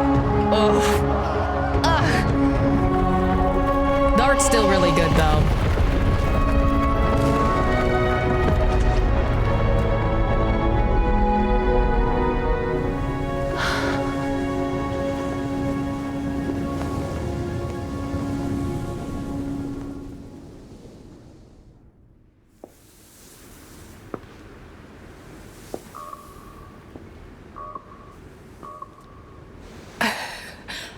Is that you, Casteress? Don't do this to me again. Don't do this to me again. All of them have gone, heeding death's summon, crossing into their domain. I must go too.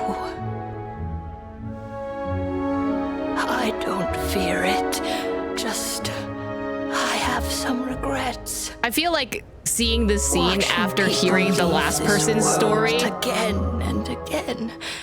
It must be lonely for hurts you. worse. Just like how they're so willing to embrace death. Embrace them before they go.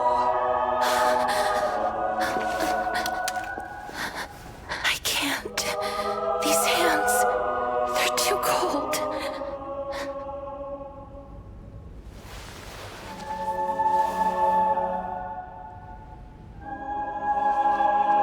But Big Sister Casteress, your hands are so warm.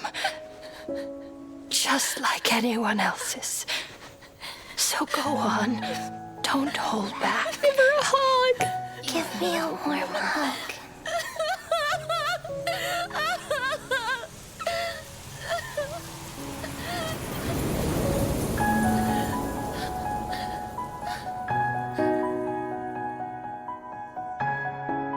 It really is kind of like Full Metal Alchemist's OST. You're right. Every day, Hoyoverse has a amazing grasp on like the string section in any piano solo melody. Just mwah, chef's kiss.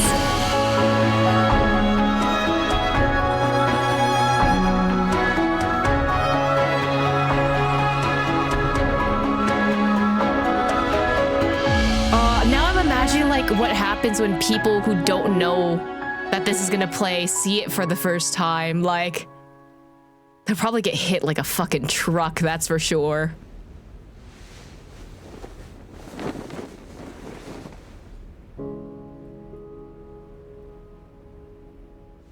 Can hands like these really be warm?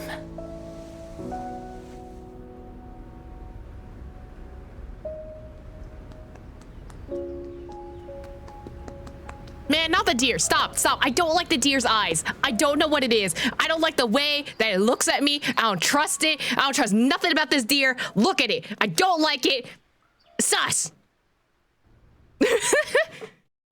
On the day that Orynyx's trial ended, you must have had many questions. Oh, and to go back to back with this scene too? Damn.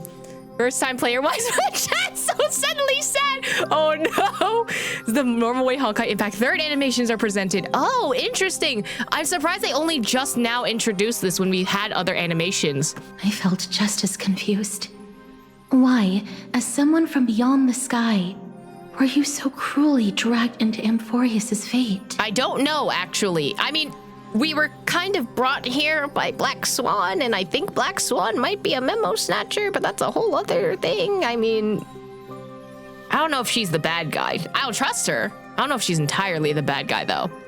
I wished I could take action, but no matter how hard I try, I cannot simply interact with the living as ordinary people do, even when we brushed against each other unintentionally in the grove. And it was obvious that nothing had happened. When an almost unattainable hope finally welled up in my heart, when I thought that perhaps my touch would no longer bring sorrow, fate declared to me, it wasn't that the curse of death had finally been lifted, but that your soul no longer belonged to this world. and there was nothing left for my hands to take. Nothing. And did I really think this time would be any different?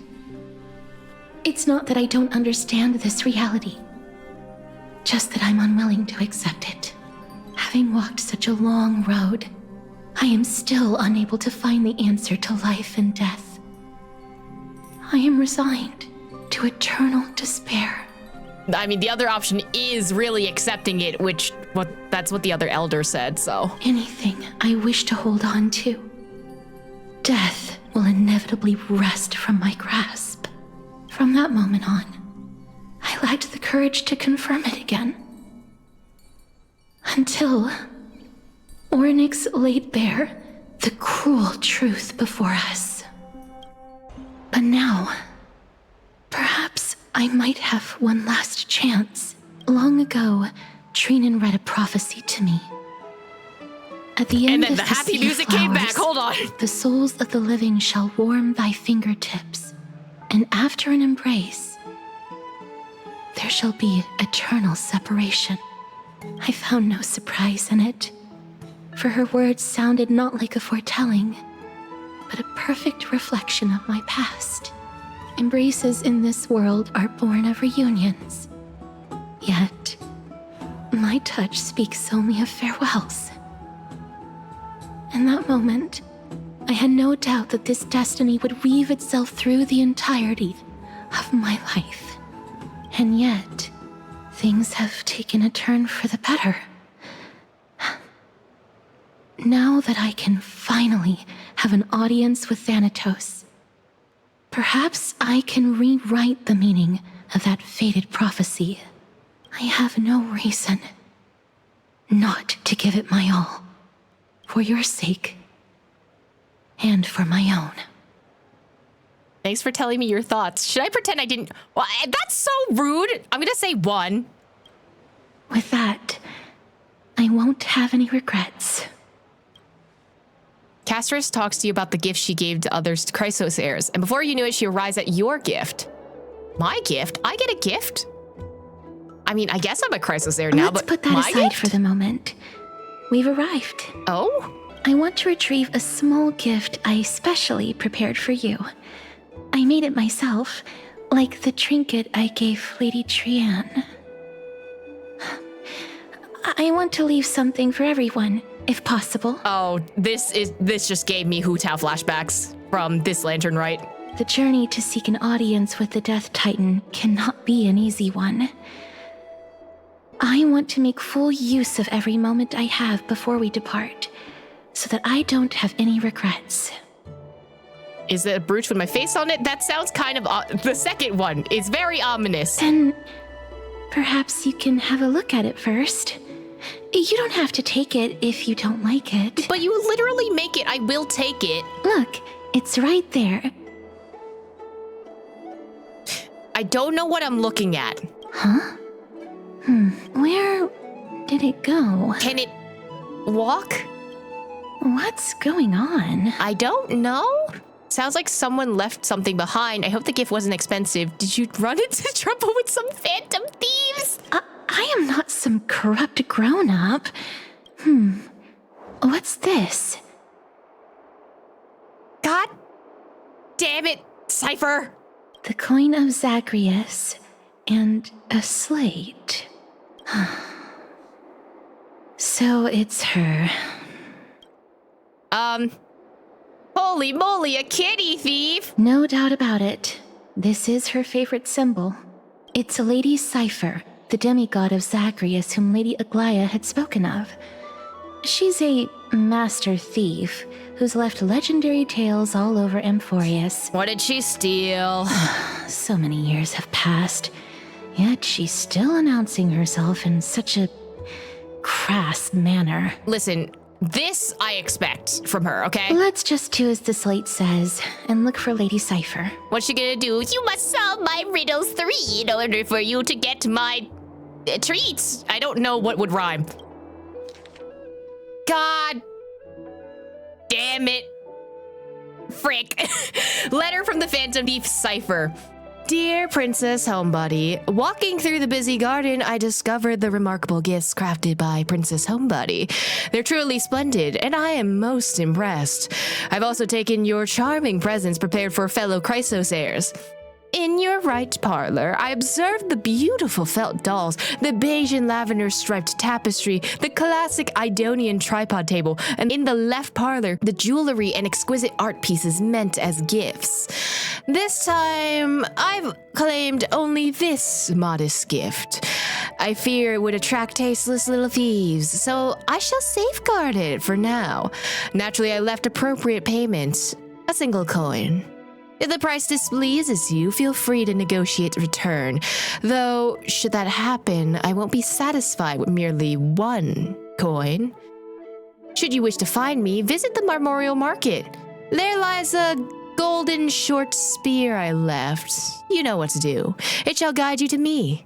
And before you ask, I won't accept any questions.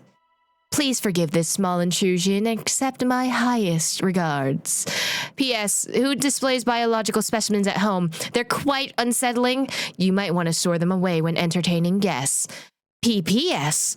Despite your considerable investment in the Idonian ossuary hanging in your parlor, I regret to inform you it's a fake. The original was craftily switched by those cunning scholars of the Grove of Epiphany. The full story can be found in the yet unpublished Memoirs of Cytherea. Sincerely, Kitty Phantom Thief. To retrieve the gift and teach Kitty Phantom Thief a lesson, you head to the market and find the short spear she left behind. Look, it's right there. Wow! It literally brought it to me.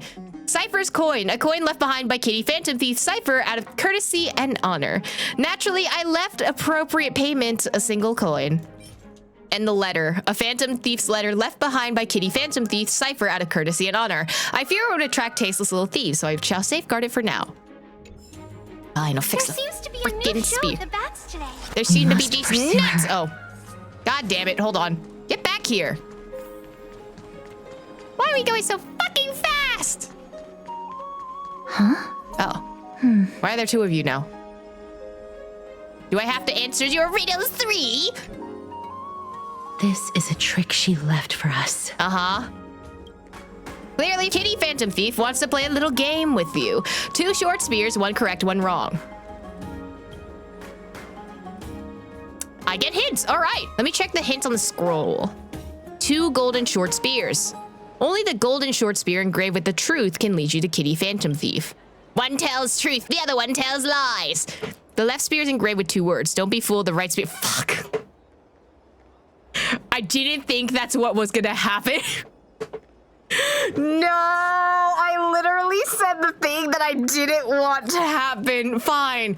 Don't be fooled, the right spear is engraved with lies. I know what the other ones say. The right spear is engraved with the words, trust me, Grey Mystery, both spears are engraved with the truth. I figured it out. The words on the scroll should be true, so which short spear do you want to repair? The left one says you lie, but then the other one says that it's the truth, so it would be the left spear. Wait, no, but then you're telling... I know there's a solution to this, and I forgot. This one says that both of them are true, which is a lie, because both of these can't be true, so it has to be the left. She's incorrigible. Follow me. If I get this wrong, I'll lose my shit. Come back. I'm grabbing it. Come back. This is how it should be. I guess that's right. We must pursue her. I'm working on it. You have more particles than usual. Did I turn up my particles? Kitty. Psst, psst, psst, psst.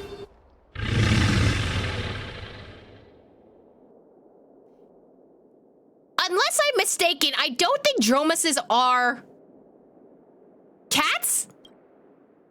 Cypher, if this dromus truly is her, appears to be quite content. Her gaze filled with 3 parts sincerity, 3 parts approval, 3 parts triumph, and 3 parts, haha, great mystery, you've lost it if you take this seriously.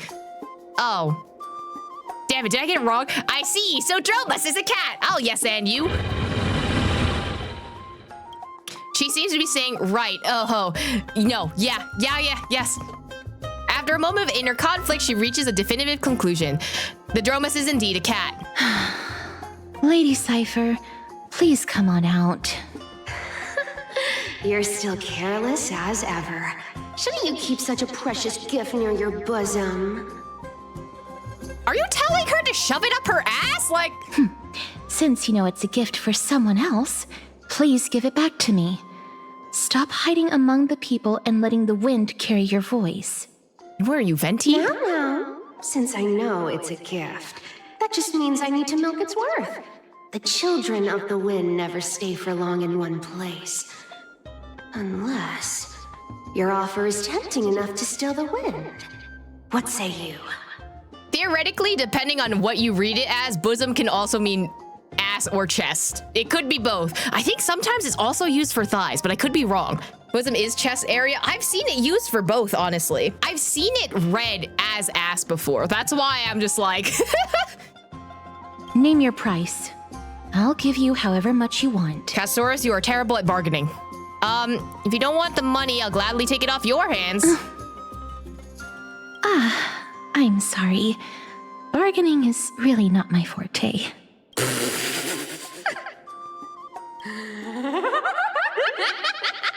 No wonder they call you Princess Homebody. Man, I love her laugh. Oh my god. Why don't you two come over to my place? It'll make a better venue for proper business discussions. You can find where I live through the winds I've sown. Right. What do I look like, Venti? I'm no animal god. Piece of cake. I can do that even if I can only sense your soul. Or Castoris can sense souls. I forgot about that. I'll see you there. By the way, everyone cool with me collecting a deposit before we reach an agreement, right? Now, come this way. I do a divine blood in the backpack. Hey! My shit! She's incorrigible. Follow me. Man! That's my shit! What the fuck? Letter from the Phantom TV Cipher continued. Dear Princess Homebody and Grey Mystery. Oh, you know what? I like Grey Mystery. That's a nice name. You probably guessed already, I had no intention of showing up at the Pack Beast workshop. This means, of course, I had no plans to return the gift here either. There's just a warm-up for a little game of cat and mouse. But surely you've realized that the kitty phantom thief never cared about stealing a mere trinket, right? No, what I'm really after is your hearts. Just kidding. I have no interest in your hearts. If Princess Homebody can track my path, then by all means try. I'll be waiting at the end. And rest assured, we'll meet face to face this time. P.S. Grey Mystery, where did you get that dew of divine blood? Don't tell me it's a gift from the seamstress. I'll taste it for you. Sincerely, Kitty Phantom Thief. Hey, give me my alcohol back. Wait a minute. Give me that back. Oh god, where the fuck are you? Here we are. I had to climb a roof for this. Over here! Over here! No, not that way! This way! Listen, I am terrible with directions. This is not gonna help. Come on. If I really wanted to hide, you'd never find me. Well, yes, because actually I'm terrible with directions. So relax, you two. No need to get your hackles up. I'm not that scary, am I? Meow. At last, a character that meows as a bit. This is what happened when her drip marketing happened, didn't it? What kind of quirk? I don't want to be mean, but also you kind of did steal my shit. I'm gonna be mean just because you stole something from me. Whoa, that upset? Yeah. Calm down. I'm just putting on a show with the meowing. Some people might have been into that a millennium ago, but it's long since gone out of style. Are you sure? Because I'm pretty sure there are furries in this chat. Loosen up, buddy. Shall we get down to business? Give me the jewelry piece first, or everything's off the table. And my dew of divine blood. Oh, come now. Don't be so upset. Relax. Relax. I want my shit back. Look, isn't the view here just great?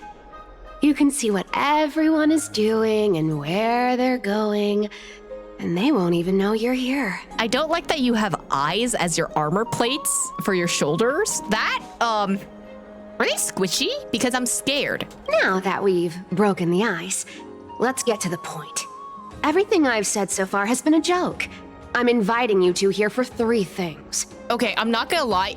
This outfit looks like a bodysuit, except like you tucked a formal shirt underneath, and now you're just trying to untuck this formal shirt. I don't think that was the design, but that's what it looks like right now. 1. The seamstress found me and wants me to take you to Styxia to look for the Death Titan. 2. The Council of Elders also found me. What? And wants me to make sure the core flame of Thanatos ends up in their hands. God fucking damn it. Can they stop meddling? Look at you, having your finger in both pies. And last, but not least, I'm telling you that I'm not interested in doing either of those things. Oh. What? Okay, wait. But you're not in it for either of them? You're just like, I just want to vibe? Okay. Don't go look for the Death Titan. The end. Why? Some time ago. Hello, what? What do you mean don't look for the Death Titan? Whoa. This is some high quality stuff. Oh, she's got the gremlin tooth. I see that. This shot also is very wallpaper worthy. And this room is full of it. How much are these worth, Did you get all of this through that Aeronova gimmick? I don't know why, but the eyes in this specific design are very pretty. Some of it is family fortune, while the rest came from my business as a dressmaster. Don't liken the flame chase work to your shady dealings. Wow. I should have busted down your door instead of going around like a thief. Damn. Well, spill. Why are you giving me so much money? Payment for doing work. You're worth this much. Me and every artist I try to commission. Did you forget my stance to all this? I thought I made myself very clear. You wish to run away. Run away Damn. from your responsibilities, from the prophecy, and from your destiny. You shall walk with greed and die over petty change. Damn, that's her fate? That kind of sucks. I understand this prophecy weighs on you immensely.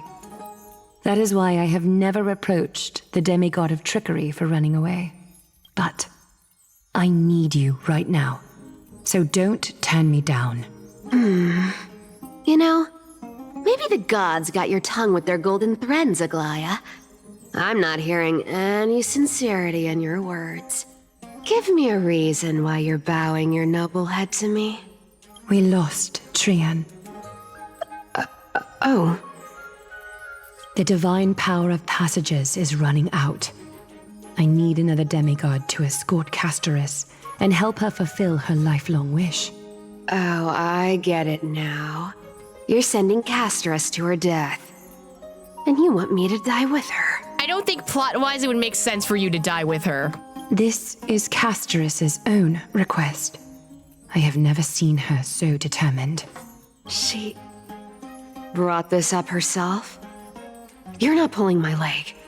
She's also made up her mind to leave her confused past behind.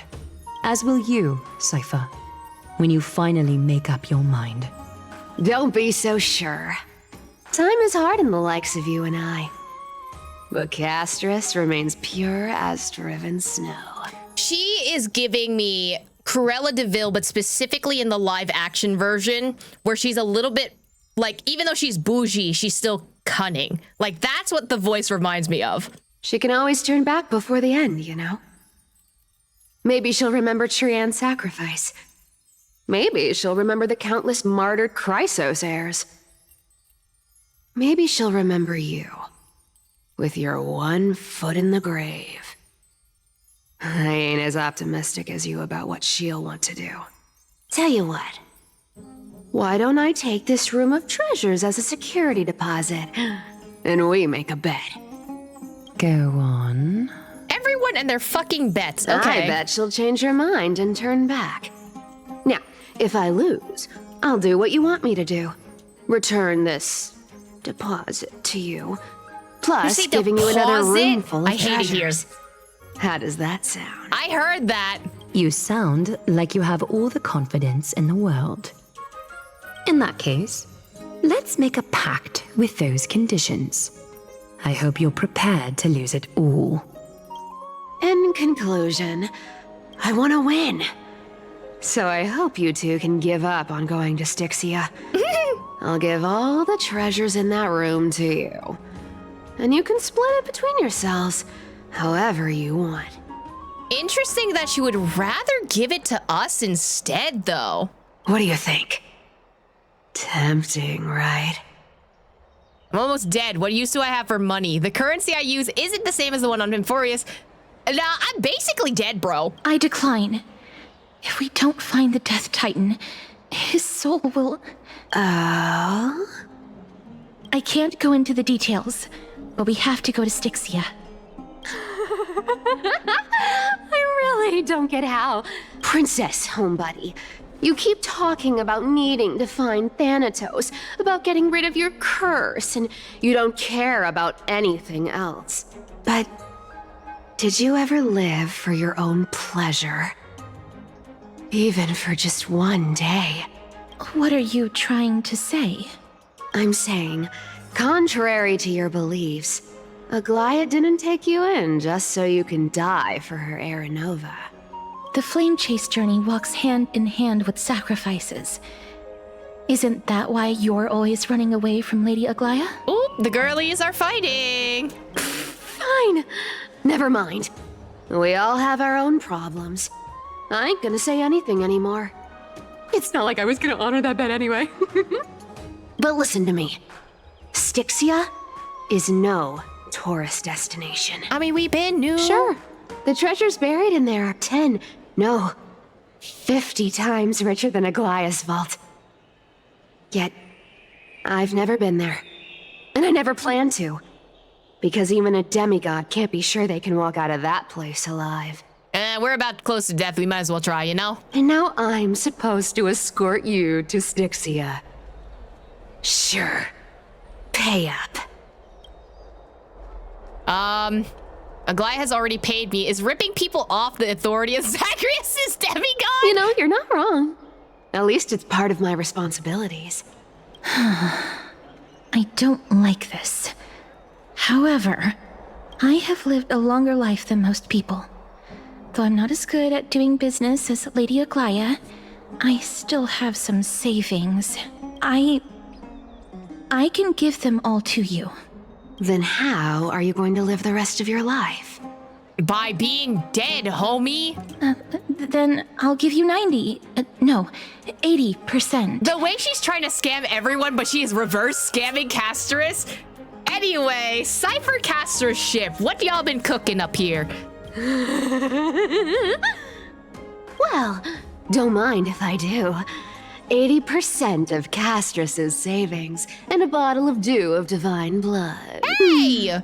Not a bad trade. My divine blood! What the fuck? I'll show you who's boss once I've recovered with full HP. I'm so scared. Can you even catch my tail? Get the fuck back here. Here. Catch. Be careful with that. Oh, it's so pretty. Were you gonna give that to me? A minor change in plans, though. Don't go to the bath tomorrow. Come look for me at Akima's city gates instead. So, why are you changing the meeting place? To keep you on your toes? Oh, nothing really. Just a bit scared of the seamstress's frosty face. I wouldn't stay a second longer in Akima if it were up to me. Well, now that we've struck a deal, why don't I give you guys a lift back? Nah, I'm good, homie. I'm gonna go, cause chat keeps making puns and I'll literally leave right now. It's gonna be a long ride. So have a good rest. Did you fucking drug me?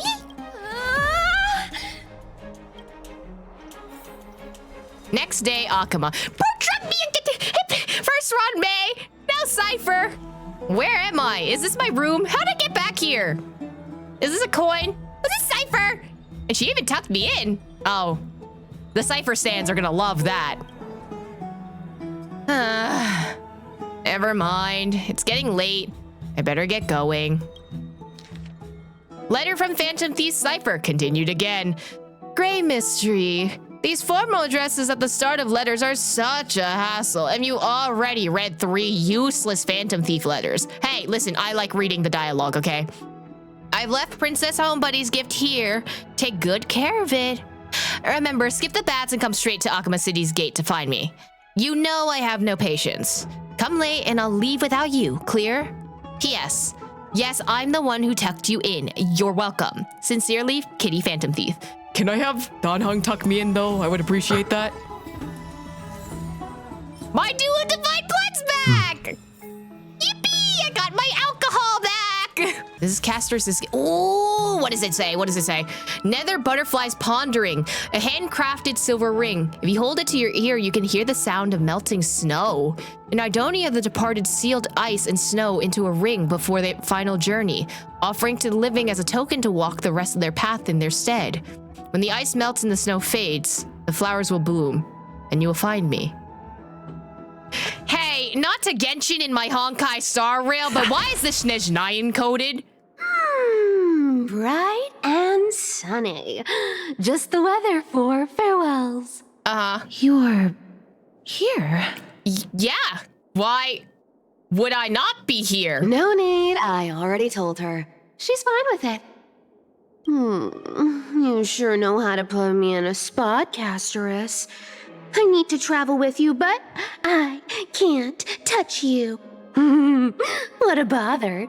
You know what would be funny if we just put our hand on Castor's, like, haha, I can touch her. I want to be obnoxious. Cypher gives me like annoying brat girl vibes, and I'm just like, okay, I'm gonna be worse. Sorry. Aw, I was just teasing. Don't take it to heart. I really like her voice, though. Like, she does such a good job. She's such a menace. Did you know that the legends say you have to put an obol into the mouth of the dead or over their eyes if you want them to successfully cross the River of Souls and enter the Nether Realm? Yeah, what are we gonna do that? I don't think we have to, right? That's the fairy fare for entering the Nether Realm. However, I honestly won't ask you to pay this time. I'll pay. And then we'll just have to go through the motions. You sure are helpful when it doesn't cost you anything. We already paid you so much. Just how much have you swindled Cast? Actually, how much did you take of Castor's? Because, like, Castor's probably would submit all mortal possessions to you. Don't worry. It's not a lot. I'm a little concerned for you, girly pop. All right, pass me the coin. It's time to get the gods' powers going. A fleet-footed trip to the Nether Realm. Here we come. Oh, one last thing before we go. I gotta give you this piece of advice. Especially to you, Princess Homebuddy. You can't catch the wind by waiting. You only live once. So make the most of every moment you have. What does Get that mean? ready. Be steady. Hi, your turn. Don't be nervous. After all, it'll be gone in the blink of an eye. Oh, she is physically carrying us. Okay. Okay, Quicksilver. All done.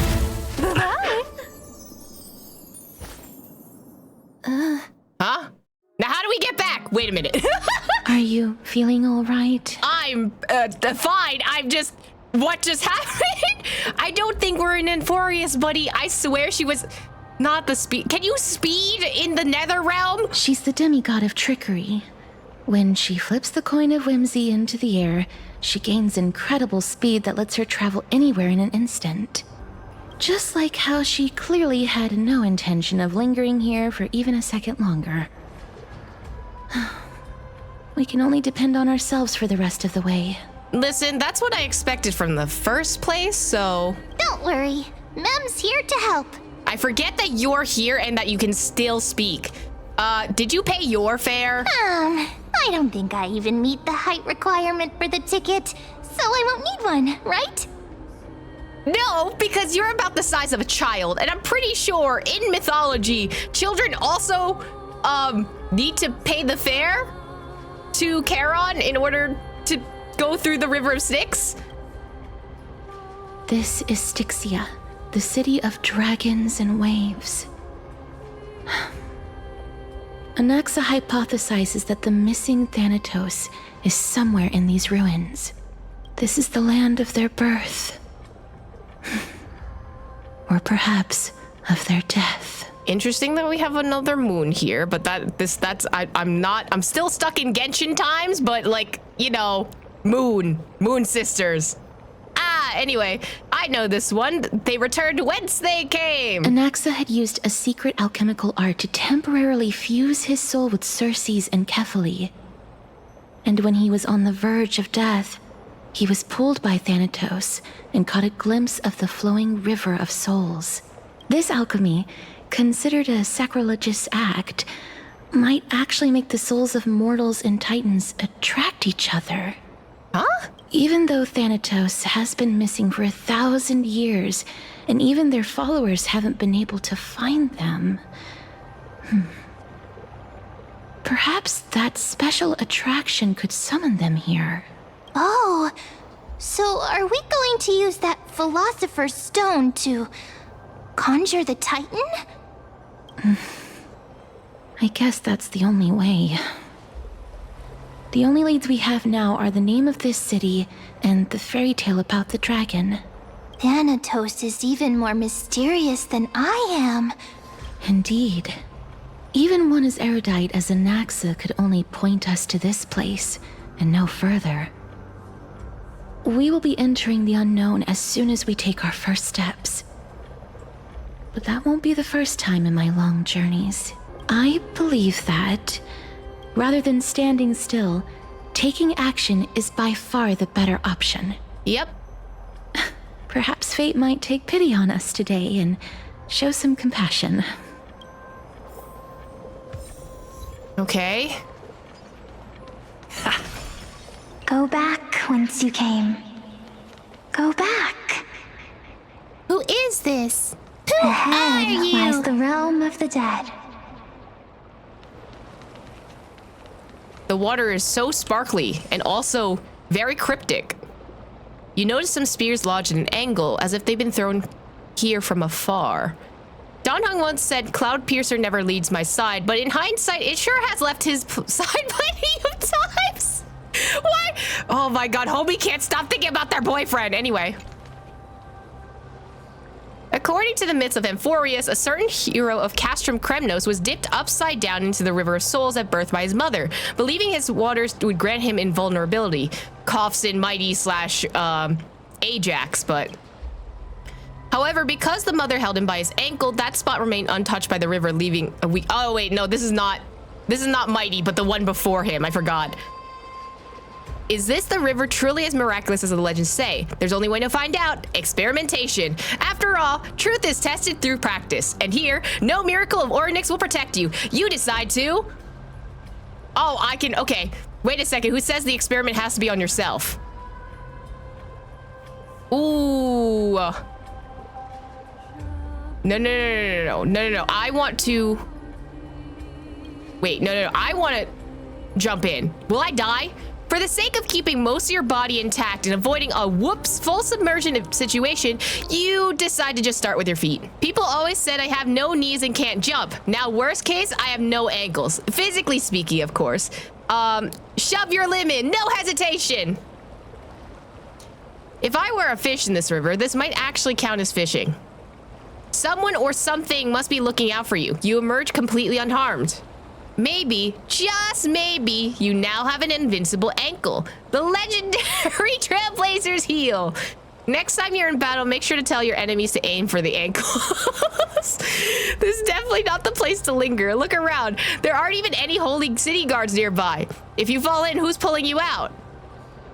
Hey, can I not? Hey! Achilles tendon? Oh my god, why can't I do anything else? Oh, I could do other things. What if you said the experiment on yourself? Scoop up a whole bucket and bring it back for the baths to everyone to try. I don't think I can bring it back via bucket, right? Let me poke it with a bat. Congrats, you obtained the Undying Bat. Its weak point is wherever you're holding it. Oh, can I scoop it up in a bucket? Unfortunately, the River of Souls isn't actual water. It's a phenomenon, something you cannot take with you. But you could try rallying your bath-loving friends to come here and test it out with you.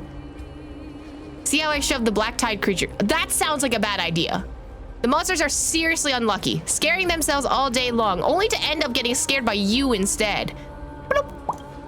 Tell me, did you drop this golden monster or the silver one? Oh, I know what this is. I didn't see anything. You're just making this up for you. I dropped a regular monster, bro.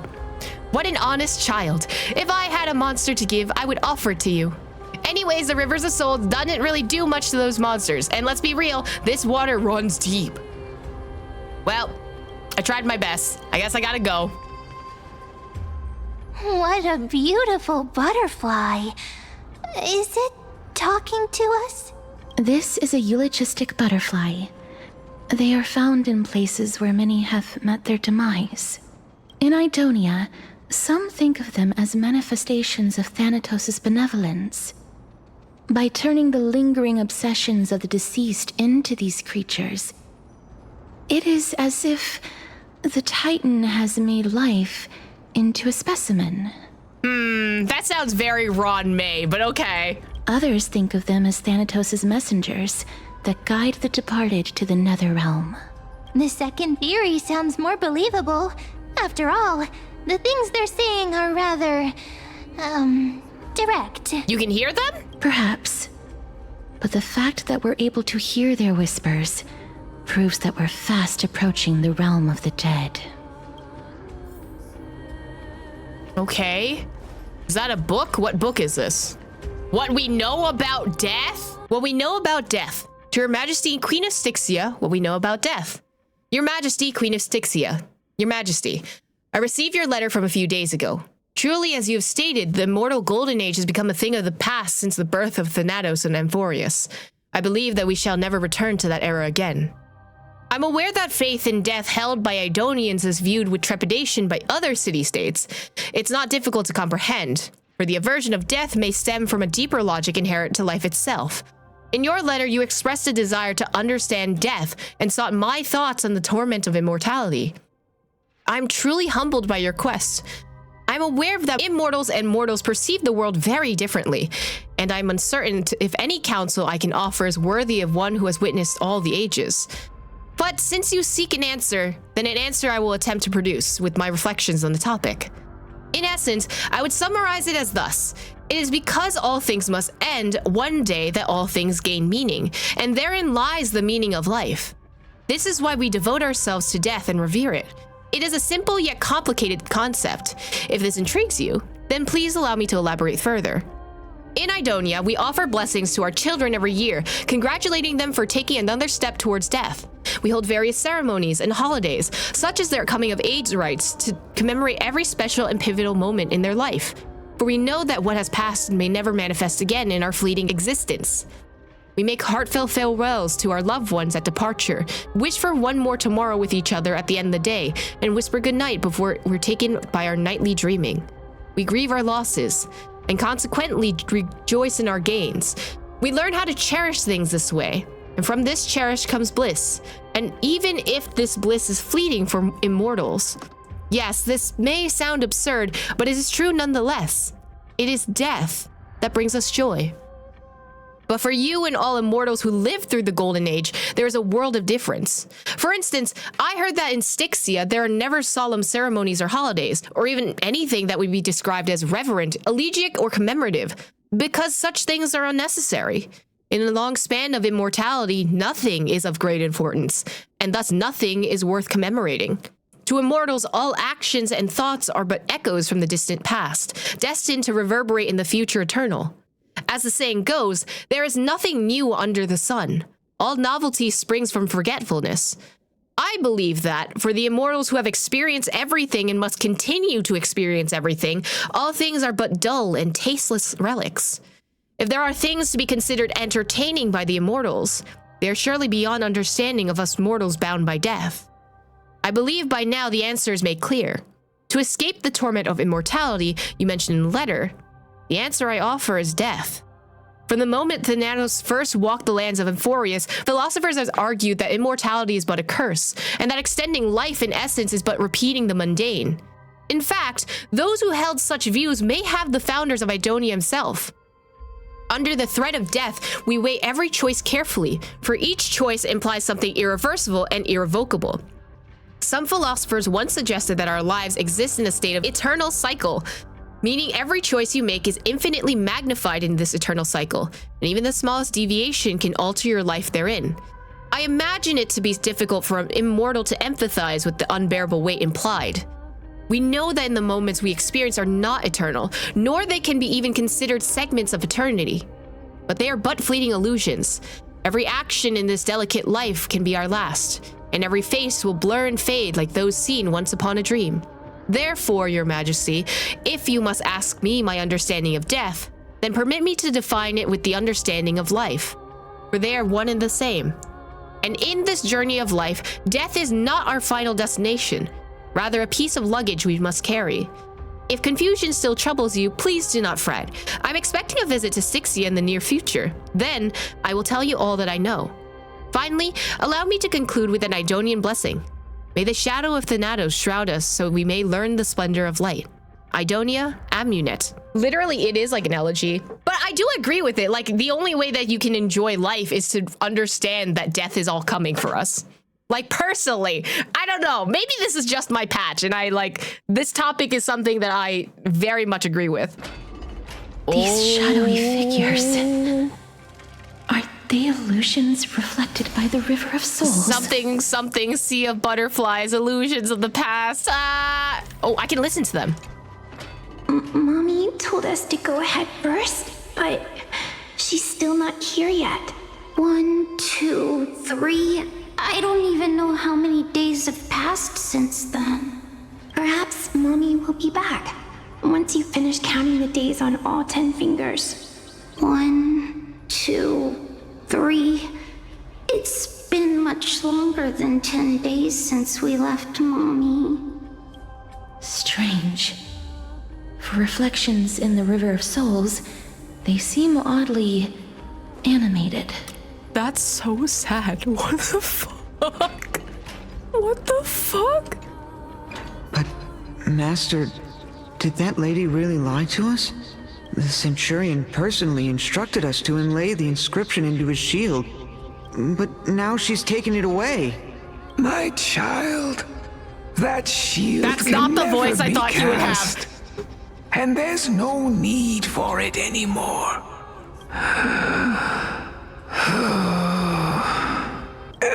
Come, child. What is the name of that Centurion again? Actually, never mind. Forget I said that. I'll wait with you for her to come back. When that happens, you'll be able to keep making shields. Don't be afraid, pal. Let's open our eyes wide, together. I don't think that's gonna help, Mem, but nice of you to encourage. Want to buy any fish? No. Huh? He can see us? Wait. More living people. Wait, why more living people? I'm not selling my fish to living people. You lot are too shameless. Buying fish without paying. If I ever see her again, I will... Could it be that you're all dead souls that never achieved rest? The Nether Realm does not exist.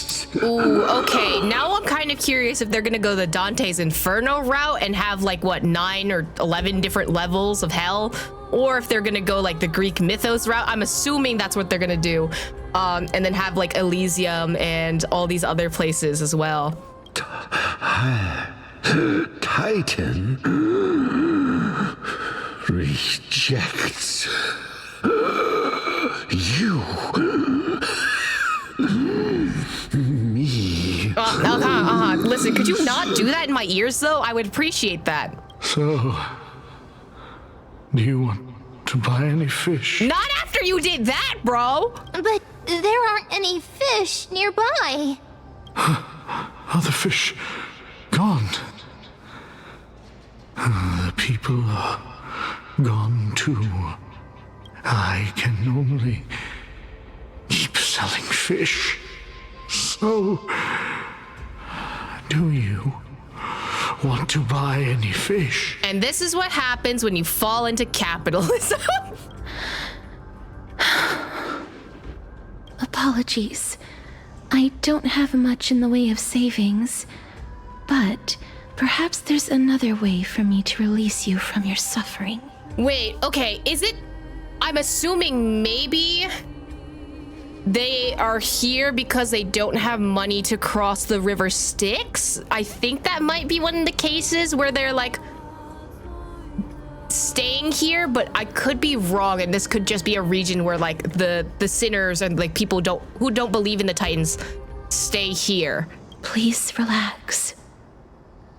May you fall asleep peacefully amid a gentle field of flowers. This. I knew it. These people aren't illusions. They're the souls of the deceased. They're not illusions of the past, something, Sela. They're supposed to reach the end of the west wind by floating down the river of souls. Yet, they have floundered upon the shoals of the stream, unable to move forward. Did Thanatos reject them? Or perhaps they didn't really die at all? Casters keep slipping in and out of a British accent, like within the last 2 lines of the section, and I'm curious as to who her voice actor is. I mean, I don't know, I gotta look that up later. Are they in the same situation as me? Perhaps all of us can use some CPR? Why are you identifying as a dead person now? I am dead! Don't give up on yourself! Bro. I have no idea. This circumstance is completely unprecedented. Hang on. Didn't he say more living people? So that means he's seen other members of the living apart from us? Well, I'm assuming one of them has to be Cypher and the other person has to be a Noxa, right? Could it be that these souls are stuck here due to someone's deceit? Due to someone's deceit? If something is done out of goodwill, are you really gonna call it deceit? Goodwill? I can't see anything good out of... Wait a minute. Lady Cypher? That's me. Are you dead too? I still belong to the land of the living as of now. Thank you very much. I'm sorry, that was just like, are you stupid? I love her.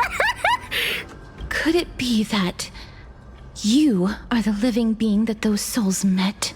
I couldn't take their behavior anymore. So I stole some things here and made up some lies there. Just trying to give them something to look forward to, you know? Oh my god. Because of vile living creatures like you that we're being misunderstood by all of them. What else am I supposed to do? You can see the mess this place is in. These poor souls are denied by the Netherrealm. So now they're stuck in a few brief moments of their life. Unable to move forward or back. Did you see those 2 blacksmiths on the way? They've been here for as long as the sun's been around, wailing over and over about casting a shield. Styxia is so freaky. Then why have you come back, Lady Cypher? Hey, I'm not here to aid your adventure. I hate water more than anything else in this world. Especially that stinky river of souls. But, I just discovered some stuff before I left. And I reckon you should know about it. Oh? It's about that boy who defied death. I found traces of him here. Me? Lord Mighty? Oh, never mind. Oh, right. That's his name. Well, now you know. As for whether that info is actually useful, that's for you lot to figure out. We're bringing back Mighty? So long, Princess Homebody. So long, Grey Mystery. Hi. She disappeared just like that? Lady Cypher has always been a free spirit. In any case, she has brought us some valuable information. If Lord Mighty is also somewhere along the river shoals right now, then he will certainly become our signpost. After all, he's different from those wandering souls. He's our friend. He will find his way, even in the realm of the dead. Speaking of finding the way, how are we supposed to get over there? Don't worry. It's time for me to shine. Ornyx's rune of recollection is nearby. Use prayers to return the river to before it got flooded. Well, okay.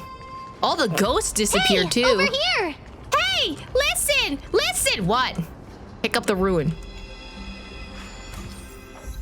Okay, so I can hold this around. Cool. All right. Ornyx's miracle has appeared. Amazing! It's like we're inside a giant bubble. We kind Even of the are. river got parted. Oh god. Where am I supposed to go? Oh, there's a fucking coin of whimsy over there. Oh, Centurion's here too. There are wandering souls of the deceased here as well.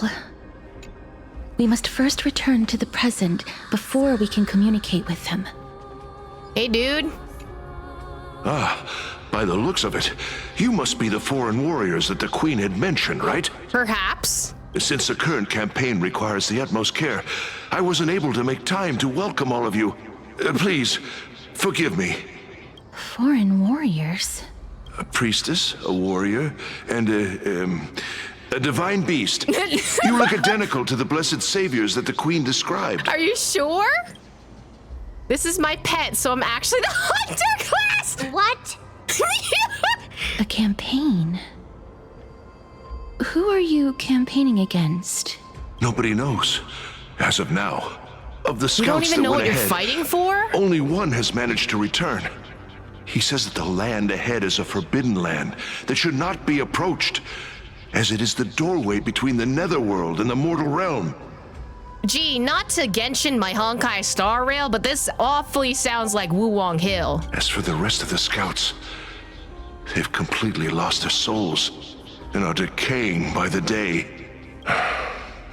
While there is still dissension within the city, the scholars agree that this calamity was so unprecedented that it needed to be given a new designation. An unprecedented calamity. Could it be death? It seems that you have indeed heard about this. Well, death is just one of the possibilities. It's too early to come to a definitive conclusion. A world that has never seen death. Looks like these people lived in the era Chrysia before the Calamity Titans descended upon the land. May I ask, where is the scout who managed to come back? So he returned to Styxia. He only had enough left in him to last no more than half a day. However, it was his intel that convinced us to rally together. He said that he witnessed the demonic specter of an evil dragon at that treacherous land. The apparition opened its giant maw and devoured everything in sight, and thus brought Styxia that thing called death. Not to go Genshin in my Honkai Star Rail, but Durin, is that you? Styxia. An evil dragon that brings death. It all sounds rather familiar. It does. Wait, wasn't this part of that fable? Well, I was thinking this is part of the Hoyoverse, but sure. Sir, could I ask how the Queen and Princess are doing? The Queen? By the looks of it, you must be the foreign warriors that the Queen had mentioned, right? I thought we had this dialogue already. Oh, is he set to loop on repeat? Oh, it's the same lines. Looks like he's still trapped in the moments before his death. Leave it to me. Sir, The war ended long ago. Styxia no longer exists. Styxia is no more? This cannot stand! Newcomers, hurry up and go take your positions! Oh, looks like it's difficult for this gentleman to accept reality. Sir, I am the Maiden of War, sent here by the Queen herself. If you accept my blessing, then today's battle will be smooth sailing. Maiden of War? I've never heard of this. There's little time to waste. Please don't take too long. Don't worry. Ooh, there was an echo in the back I'm there. typically unwilling to prolong such a moment. Is it over? Have we won? Cass! Oh, are you alright? I'm fine. I just didn't expect that I would still have to embalm others, even in the realm of the dead. Interesting that she calls it embalming. Is this a remnant of his soul? That didn't happen last time. Oh yeah, sure, let's just get a random ball. Well then, why should I place my trust in you? Aglaya? Hello? Holy maiden from afar. Wait, this is... I don't quite understand what you're trying to say. Since the prophecy has already pronounced your name as Chrysos, heir of death, Akima ought to treat you as an esteemed guest. However, you seem to have no intentions of concealing your involvement with the Council of Elders, while most likely being aware of my issues against them. Is this the past, I I'm assuming? cannot deny your claim. It was the Council that offered this room to me, and they had only one request. They want the curse of death to be completely subjugated to your will. I was agreeable to that request. But why?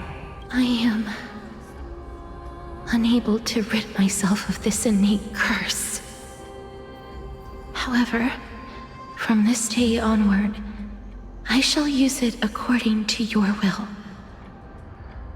I will never make any superfluous moves on my own. I see. So that is how they plan to control the Flame Chase journey.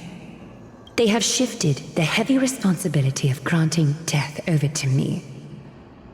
If I ever become obsessed with executing people, they will then have ample reason to terminate the Chrysos heir's journey. And yet, you seem to... not mind. This is quite surprising to me. That's because the fate that we were born with is a burden far heavier than that of an individual's life. I've woven many unforeseen events into the tapestry of fate. This is but one instance. Tidy up your precious garments and come with me. Akima welcomes you, Castoris. You seem to hear a sigh of contentment as if it both comes from the mouth of some colossal being. Then the scene of the past abruptly dissipates. I didn't think we'd find vestiges of memory here. Maybe they've got something to do with Orynyx's rune? Perhaps, but I do not need a reminder from them. This memory is one that I will never forget. So it seems that the Council of Elders have manipulated you once already. Indeed.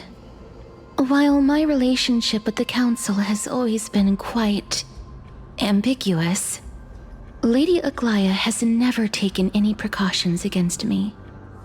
Instead, she's shown me nothing but complete trust. I really want to repay her for that trust. But why would this memory appear right now? Is this really Orynyx's power? Orynyx's power at this point is the convenience of plot. Where are we going?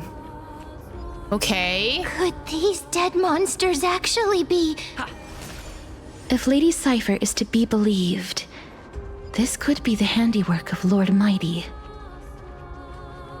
Why are the black tide monsters here too? Can they swim in the River of Souls? I don't know, kick them in and find out. Even Thanatos wouldn't be able to accept black tide monsters into their realm. These traces seem to suggest that anybody who trespasses upon death will pay a heavy price. I don't know how you jumped to that conclusion, but okay. We're also here to trespass upon the Titan, bro. Since the realm of the dead must remain peaceful, it's imperative that we rid the place of such discordant noise. So, in order to make the place peaceful, we have to fight. Okay, fine. I guess I'm doing battle. Please stay back. Let me deal with these enemies. Trials? Nope. Okay. I guess we don't get trial. Show no mercy. Casterus.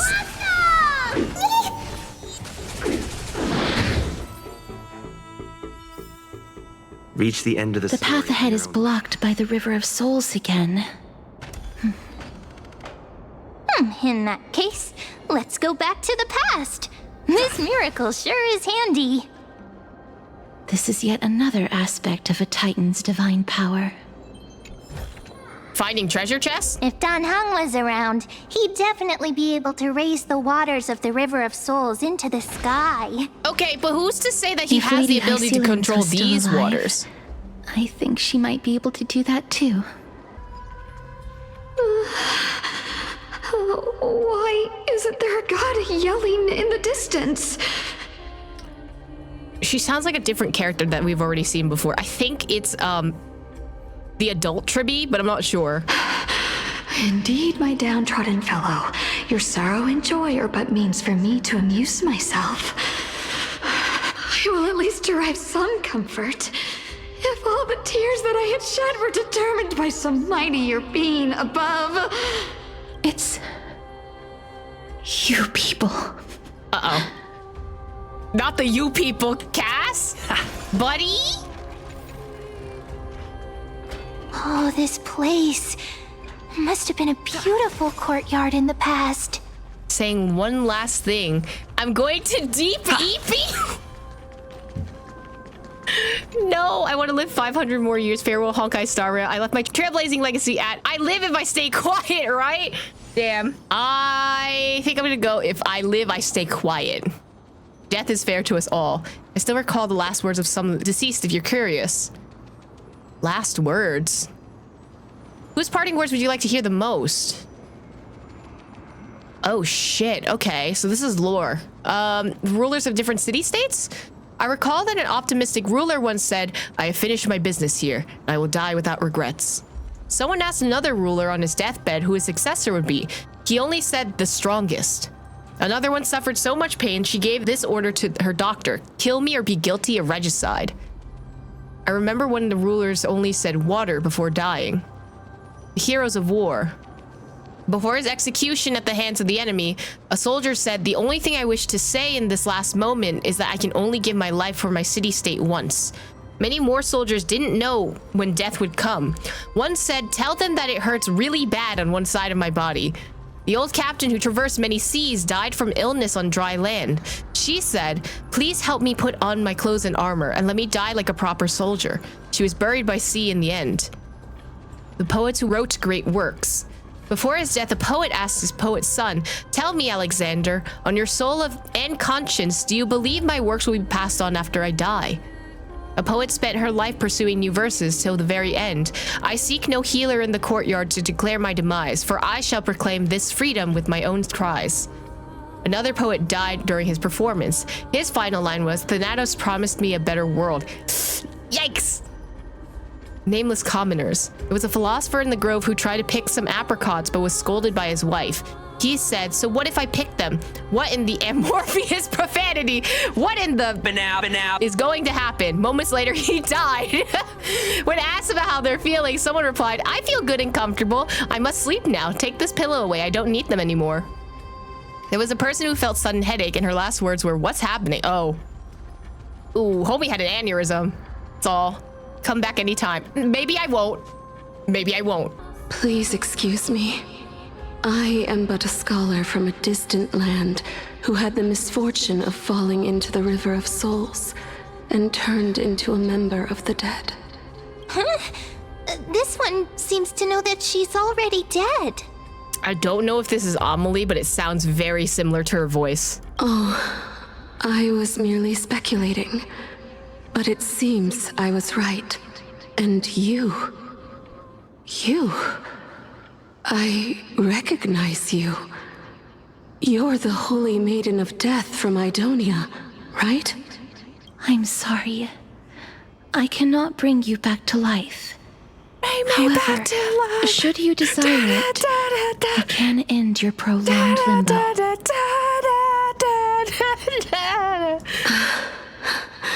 I'm well aware of that. Even if you were able to revive me, I would never choose that option.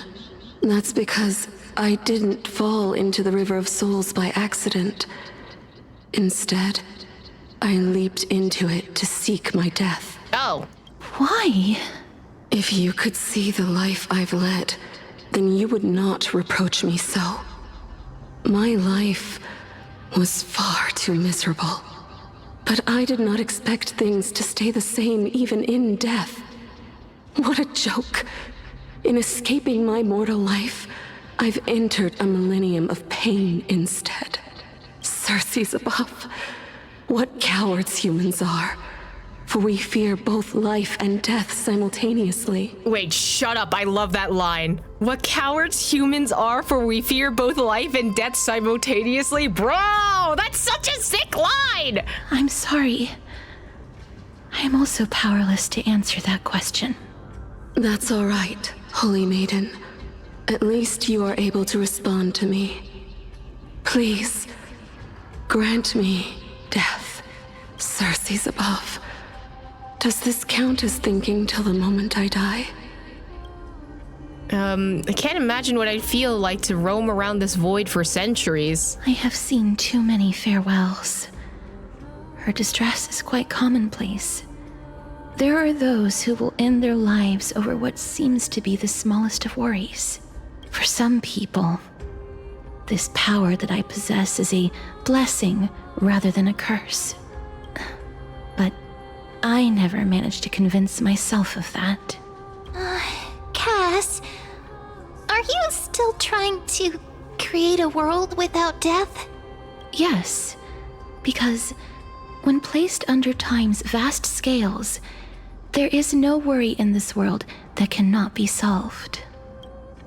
You should chat with Don Hung about this. This is a wish that I've held for almost a millennium. My mind might have changed once upon a time if people managed to strike up a friendship with me, but I've never been more firm in my conviction. Now that I've learned about your near-death state, it is my duty to wipe death from the face of this world. Okay, listen. We already saw something with the Cien show. I don't know if that's the best idea. Wow. This place is so spacious. Is this the kingdom's vault? It's time to use Oryx's miracle. That's fine and all, but we need to lay down some rules. We're not gonna return to the past to steal things. Hey! Do we need to enter that doorway to climb even higher? There seems to be a person. Oh, more like a soul guarding it. But how should we get up there? With puzzles. As soon as oh, this way. Man, I did not want to do puzzles today. Wait, what if the miracle suddenly loses its effect? Do you mind not saying that right now? Ma'am, do you really want me to answer that? Uh-huh. Anyway, hi, dude. Oh, sorry. Don't come near me. Hi, bro. Huh? Why does he look so panicked? Did the black tide monsters frighten him? Or is he actually scared of his own extraordinary power? I don't know about that. These are the troubles that the powerhouses like us face. There's no need to be alarmed. We're just passing by the area. See? Oops, sorry. You have a point. Although, while this might once have been the royal vault, it's since been plundered empty. So please go away right this instant. You've misunderstood us. We simply heard your shouts as we were passing by, then decided to come over to find out what happened. My goodness. Did I really yell out loud? How rude of me. Girly Pop, you were kinda screaming. I'm sorry to have bothered you. I merely saw a warrior. While that spirit didn't harm me, his blows really packed a hefty punch. A warrior? Could it be? Wait a minute. You seem to be quite different from him. Are you actually alive? How can you walk around here while alive? Because we're special. We're main characters. It's a long story. We're here to seek an audience with Thanatos. Thanatos? Who's that? Oh, right, you're in the past. You don't know shit. Is it possible that he's also living in the era before death descended? Death? Could it be that you are here to defeat the evil dragon Pollux? Pollux? Pollux? Is that the embodiment of No. Death? According to the warriors under the Centurion's command, that evil dragon has been dead for quite a while. The curse that condemns people to death didn't originate from it. Hey, can you get out of my fucking Honkai Star Rail, bro? But they saw a girl within the dragon's embrace, and she is the true Reaper. If someone tells me that, I don't know, what's her fucking face? Skirk is born from Durin's ashes or something like that, I think I might lose my mind. Pray tell, where is that girl right now? I've heard that the Queen spared no effort in bringing her back to the castle. Her Majesty intends to control all of Amphoreus with this unprecedented power. As for whether this rumor is true, well, no one knows. You have my thanks for the invaluable insight that you've given us. Please, treat this touch as a token of my gratitude. You... Are you...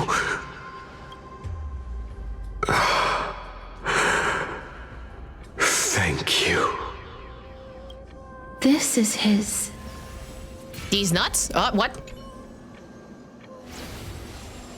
I don't Then exactly you know what those are. granted Oh, him memories.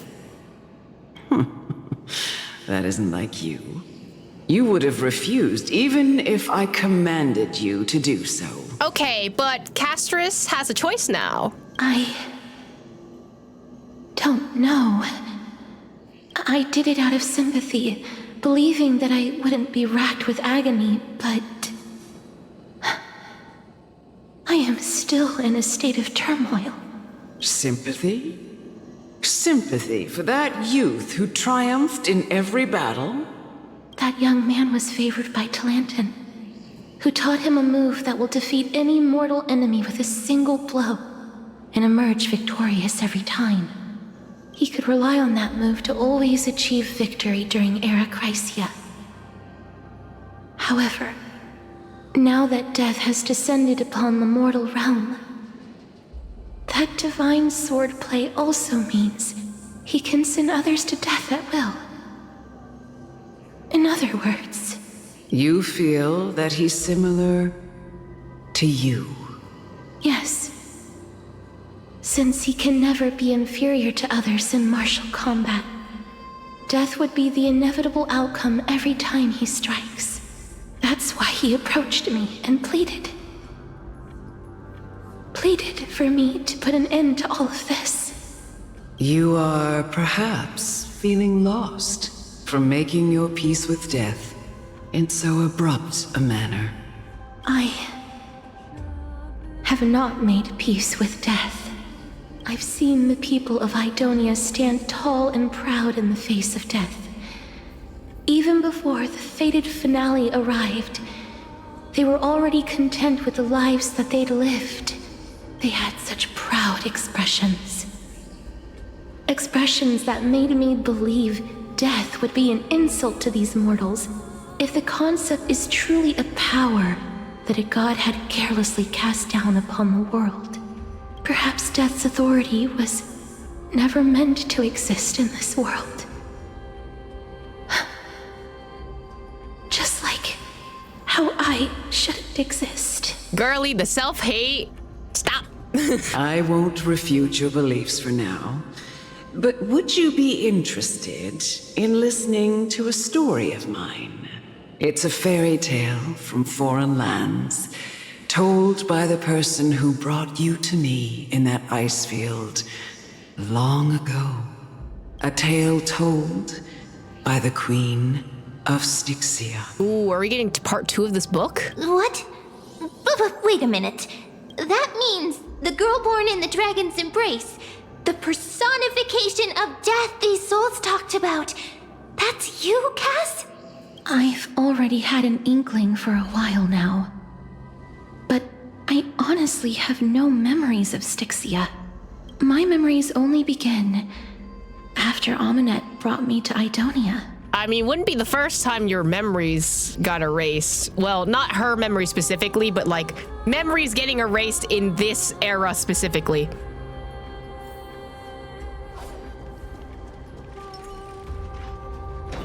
Don't look back.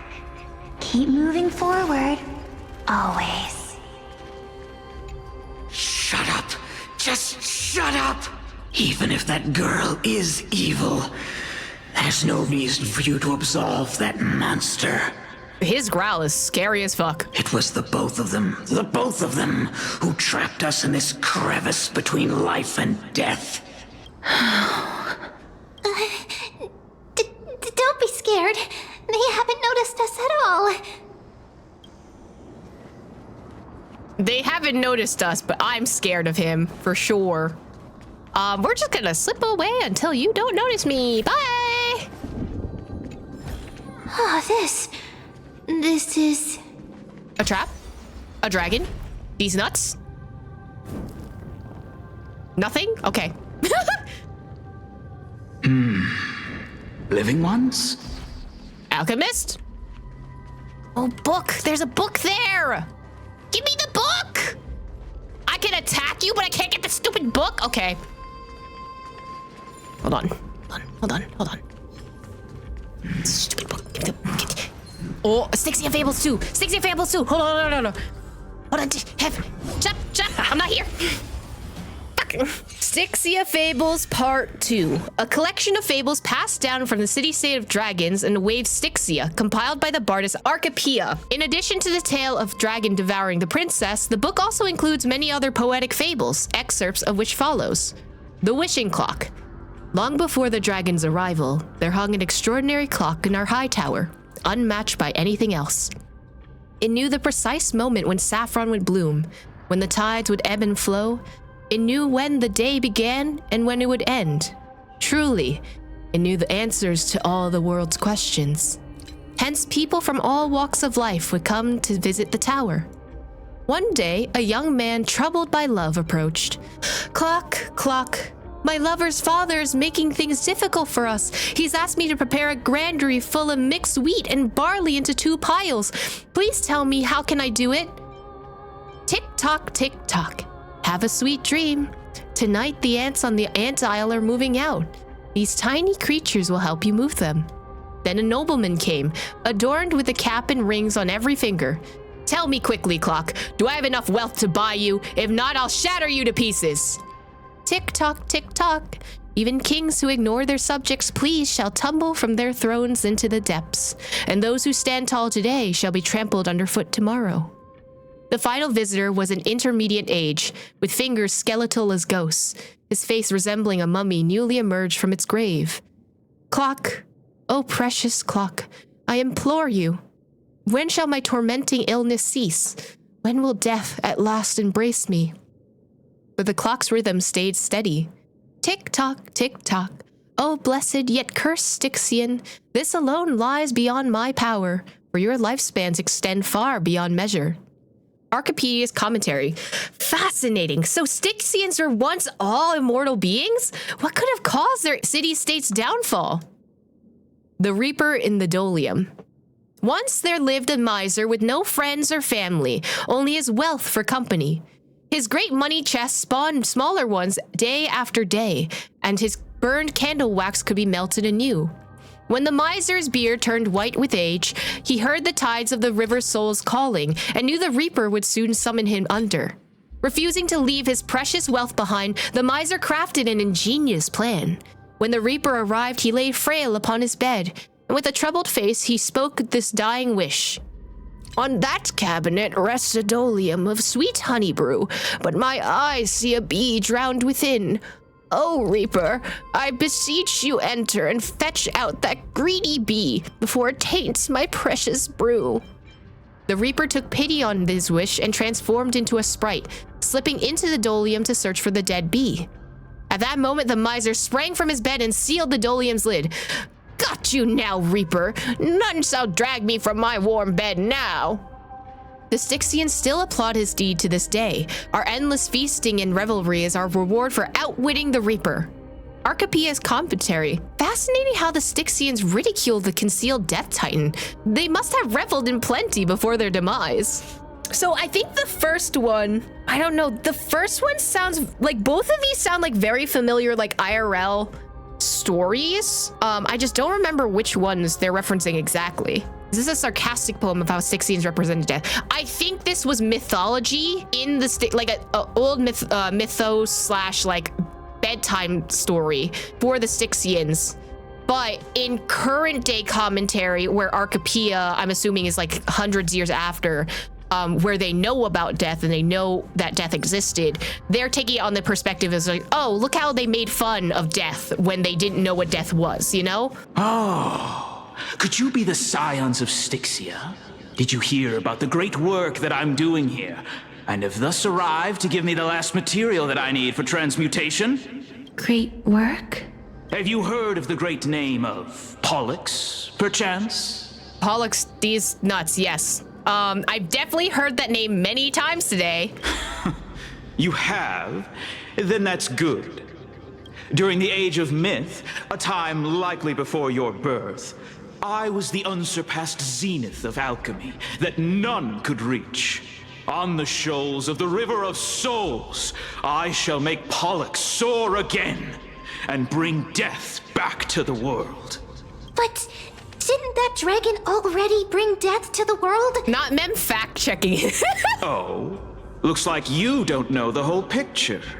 Well, it's true that the missing girl can grant death to mortals. Pollux, the one who delivered her onto this world, makes it so that humankind cannot die.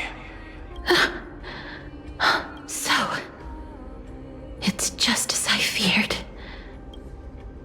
What did you figure out? You and that dragon, are you to the two sides of the same coin? This is my guess. The deceased are supposed to drift down the River of Souls until they reach the end of the West Winds. But this River of Souls was blocked by Pollux's fall. That's right. That's why it's imperative that I bring the dragon back to the mortal realm and make it soar the skies again. I have long since prepared my alchemical matrix in the tower, although I am still missing the most crucial material of all. That final ingredient, the final sacrifice, is none other than the girl who lives out her days with death. Oh. So we can't do that. Huh? What's going on? You didn't touch him, did you? I know that I am no longer capable of carrying out that task. Take this, all of you, and please fulfill that great undertaking on my behalf. This... We had been inebriated in Fagusa's feast for too long before we began to seek divine bestowed death, so that we could be freed from the whims of fate. However, that brought doom upon us. Instead of summoning a supreme god, we encountered a monster that cut off the River of Souls. That detestable dragon Pollux denied all the dead from the gates of the Nether Realm. Unable to rest in peace, these departed spirits engulfed Styxia like a roaring tide. As a result, my city and its people no longer exist. That child is the only person whom I managed to save. Born within the evil dragon's abdomen, she has possessed the talent of death since her birth. She must have been granted to us by the gods as a chance for us to atone for our sins. Please, you must nurture her to adulthood and prevent her from experiencing all of the suffering that we went through. I promise that I will care for her as a mother, that I will protect her from the evils of death. By Fagusa above, thank you for your kindness. As her mother, please bless this child with a name. Before I am swept away by the River of Souls, please, let me know how I should address her in my next life. Oh, like how a transient raven butterfly, a fleeting papilio castor, perches on the twig of death. Castorus. That shall be her name. That's where my name comes from? Damn. A massive roar in the distance. The sound's back. What is making that ruckus? Gee, I wonder what's making that ruckus if everyone's been referencing the stupid dragon. I don't know if I like her or hate her. I mean, I think she's a very complicated character. Because, yes, she has the hard responsibility of needing to be like, hey, this is what death is. You have to become comfortable with death because that's who you are. But at the same time, it's not like she was a very caring mother at the same time. Oh, you mean her mom?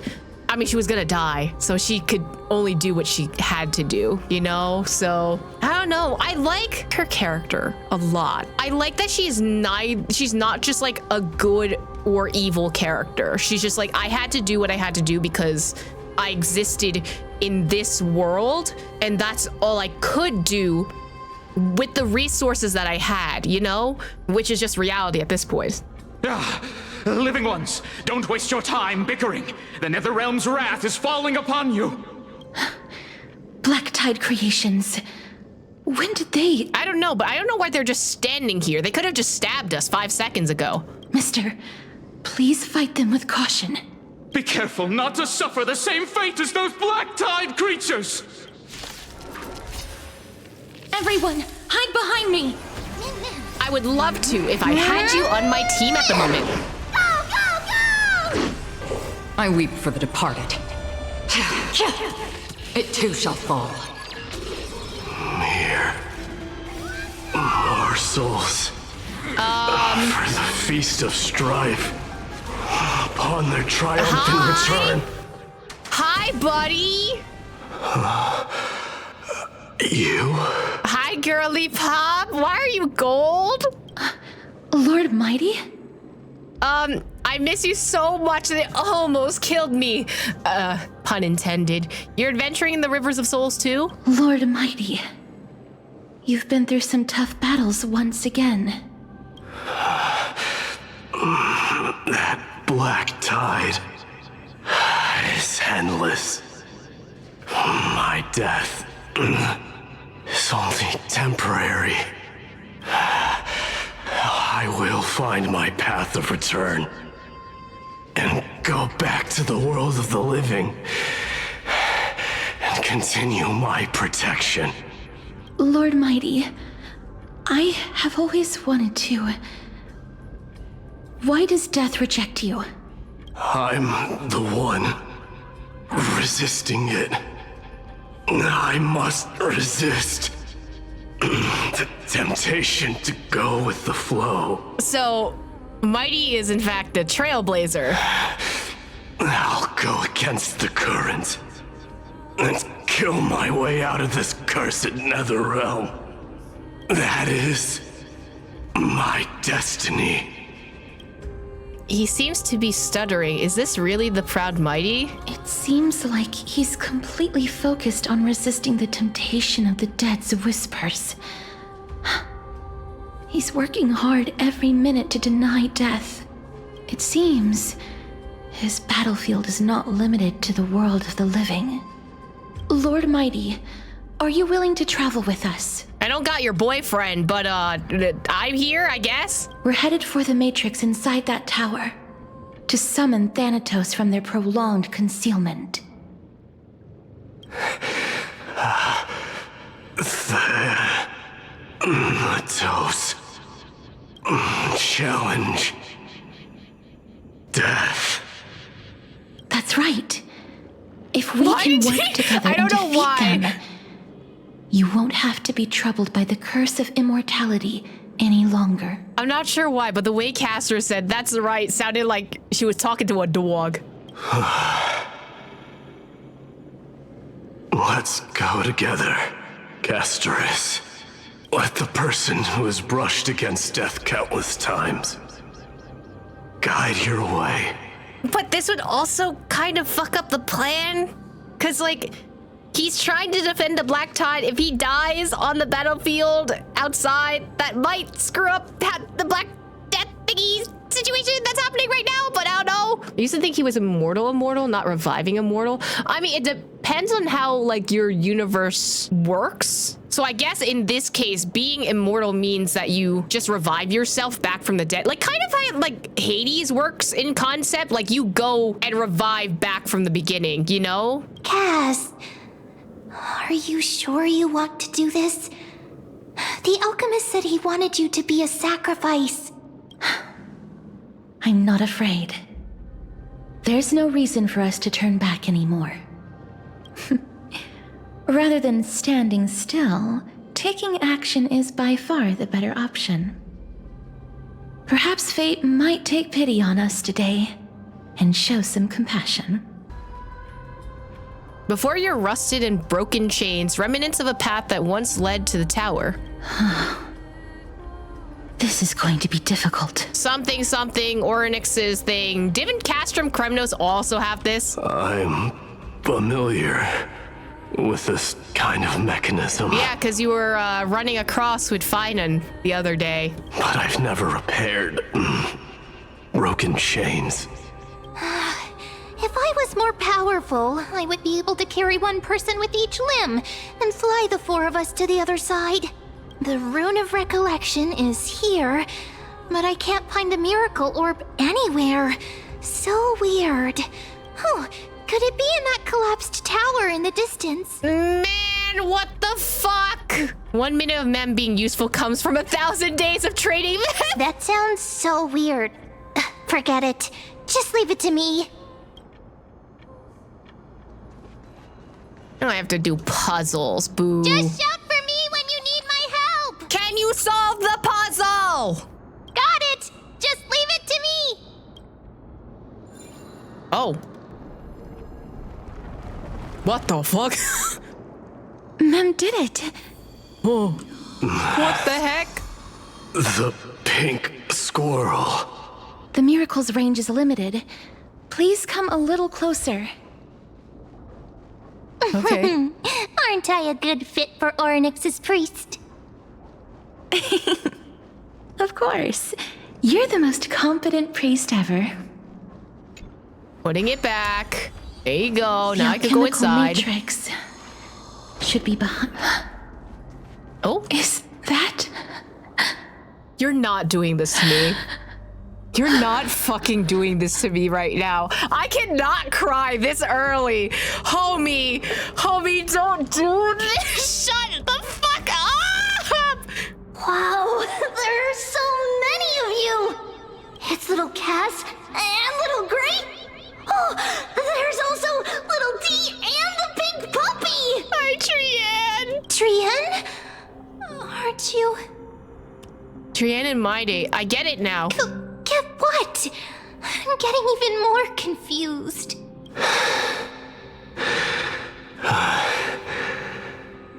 This is the first time I've encountered a deceased friend while going upstream in the River of Souls. It really works like this. Just like the other departed spirits we've encountered along the way. I'm also unable to sense the aura of the living on Lady Trian. Yup, you're right. Trian already knows that she'll not be able to return to everyone's side. But Trian believed that little Cass would eventually return to the Netherrealm. So, Trian has been standing here, at this spot closest to the world of the living, and waiting for little Cass. Shut up, I'll literally cry right now. Oh. She's so precious! It must have been very tough for you. But according to what Trian said, we're almost at the entrance of the Netherrealm. Trian promised Trevi and Trinan that when little Cass got here, Trian would get the gift ready and be the first person to run over and welcome you. So, little Cass, don't cry. Please, accept this. We finally finished it. Shut up, I'll literally throw up right now. That's the cutest thing I've ever seen. Oh, look at us. I'll literally throw up. I love that Trailblazer looks like it can either be, hold on, I have to move for a second, but it looks like Trailblazer could either be Stell or Kalis, depending on who you pick, but it looks definitely more like Stell. Look at, oh my god, Anox with his fucking gun. I'll literally throw up right now. And oh, look at these two still together. Even in this drawing. Oh, I'll literally cry. Why does Mighty have a lion? Because he's a little lion guy. It's so cute. And also Don hung in the corner.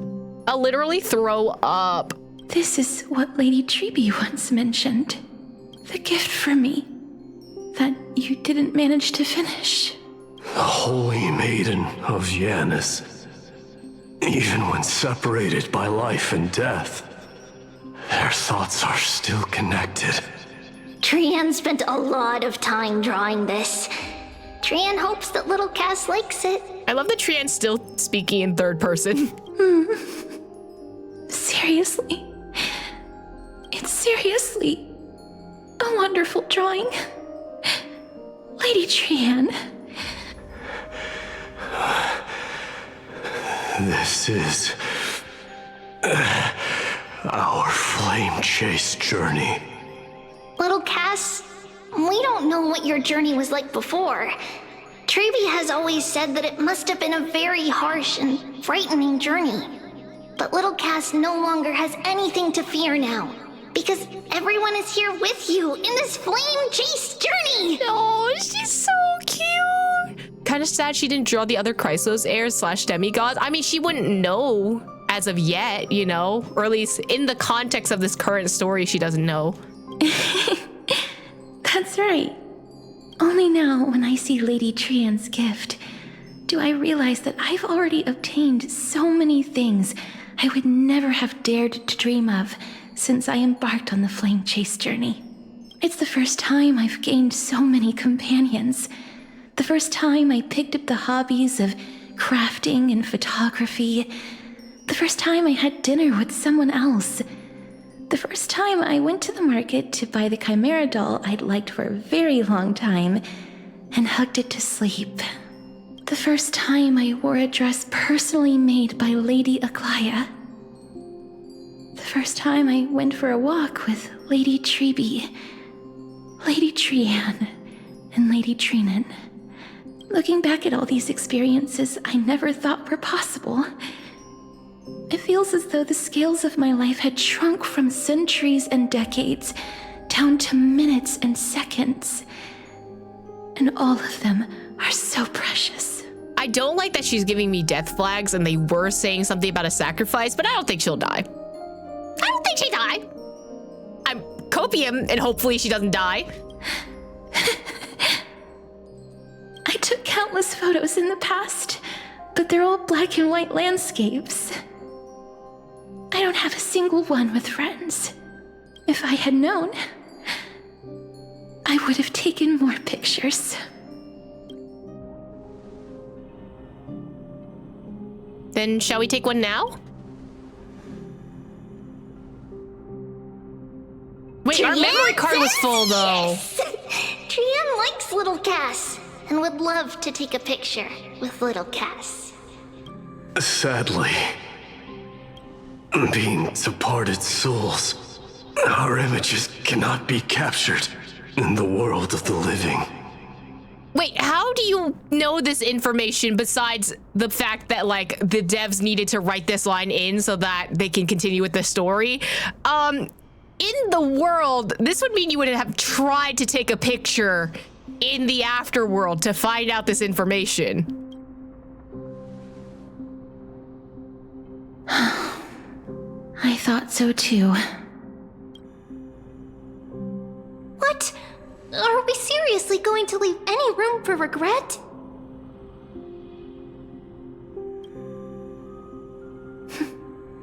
There won't be any regrets. This vivid drawing surpasses any photograph from the world of the living. Little Cass smiled.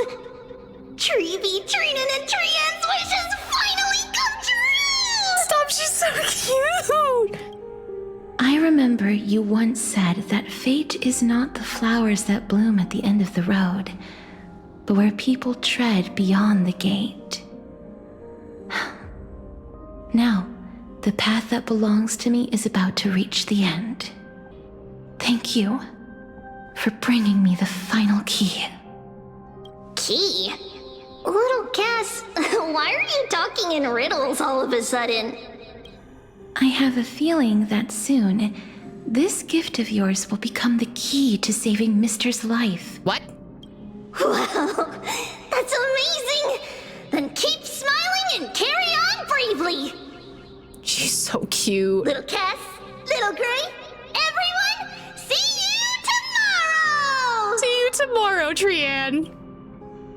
With a blinding smile, Trian's golden form disappears in the thin fog of Styxia's moonlit night. Lady Trian.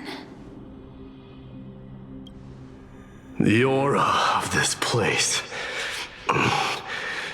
We have indeed reached the end of the stream of souls. If I go any further, I might lose myself. I must leave now, for the black tide still wreaks havoc in the realm of the living. Have fun. Can you find your way out? Don't you want to know the truth behind Thanatos? Actually, no. I don't think he wants to know, because he said he was might possibly die, so... I seek not to enter the door to the nether realm. Castorus, will you fulfill your duty for the flame chase? I have yet to make my decision, Lord Mighty. Damn, okay. No matter. Make the choice your heart desires. Even if it takes 1,000 years of waiting, I will continue to fight till I die, then rise from death till the miracle descends.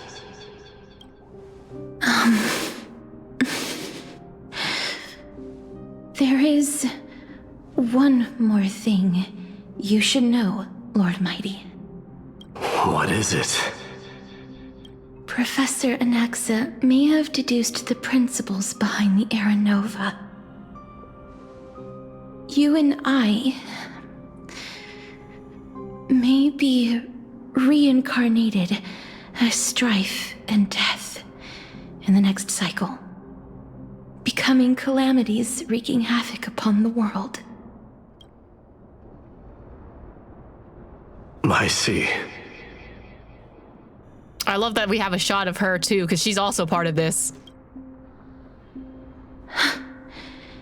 Is that all? Are you going to accept such a fate without complaints? Well, what else is he gonna do? He already accepted the core flame. Do you have a strategy to shatter the shackles of our fate? I haven't found it yet. Perhaps I never will. Then, cease wasting your thoughts on futile matters. Control what little you can. And when fate's inescapable grasp comes, resist it with the strength of your mighty will. I fucking love My Day for this line. Thank you, Lord Mighty. I will find the right decision.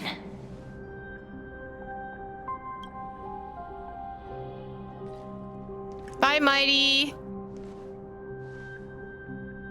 In the name of strife, may you meet a fitting end. This must be the alchemical matrix the spirit mentioned. Let's see. We need to insert Aquila's sky, Georios' earth, Kephaly's fire, Fagusa's ocean, and Nestia's love. It seems our sweet Princess Homebody has made up her mind. In that case, seamstress, I suppose I no longer need to deliver your message. My time is rather precious after all. Whether you wish to break free from death or not, please, follow your heart. By the promise you once made, I ask that you fulfill your duty one final time. Castorus, please, live as a human, and die as one. According to that alchemist, the final piece is supposed to be me. So what are you supposed to do? Stab yourself? However, he is not privy to the past, and therefore cannot see the full picture. The past? I saw the twins of death in Kephaly's memory, and now I am certain that I was one of them. The trial of the Hand of Shadow demanded taking the life of your family. I died during that trial, falling before the gate to the new world. And my sister, whom I never met, became the Titan Thanatos of this cycle. She was consumed with regret over my death, so she used the Titan's authority to reforge my soul. Yet, it also means she has never revealed herself to anyone, hidden away from the entire world. That's because the Titan she became already fell at the start of everything. They died for me, and now lie in slumber in the River of Souls. You mean Pollux? That's right. The River of Souls is no material river. It cannot be blocked by ordinary means. Only a divine corpse can prevent the dead from reaching the next world. Ew, were you saying that when I was dipping my toes into the river, I was dipping my toes into dead corpse juices? And that's why we have to awaken Pollux from death before we can retrieve the core flame of death. Well, time to swim in more corpse juices, I guess. We have to reforge its body with the power of alchemy. But Cass, if that alchemist speaks the truth, does that mean you're also part of the dragon body? According to those departed spirits, I was indeed born as the dragon's twin. But before we talk about that, have you heard the sighs? Yes, you sighed many times on the way here. No, not from me. The sounds that come from the memories when we were collecting the souls. I heard them too. So what are those? I think it's probably the sign of Pollux's wish being fulfilled. They must have realized how heavy a price they'd need to pay when they used their divine authority to resurrect a dead woman. That's why they exerted every ounce of their strength to send me to Styxia, a city that called for death, a land where none is hostile to death. They never saw their wish fulfilled and fell so prematurely, all because they wanted to give me a new life. Pollux must really want to know how their sister has been after giving their all to save her. That wish is the reason Pollux's soul still lingers in the mortal realm, even after their fall. So instead of picking up objects on the way here, we were instead showing things to a strand of yearning that lingers here. Now, we must weave these yearnings together and restore them into Pollux's complete soul. But all of this is just a hypothesis, right? What if we go through with the ritual and it turns out totally different? That's fine. As Professor Anaxa often reminds us, such is the nature of alchemy.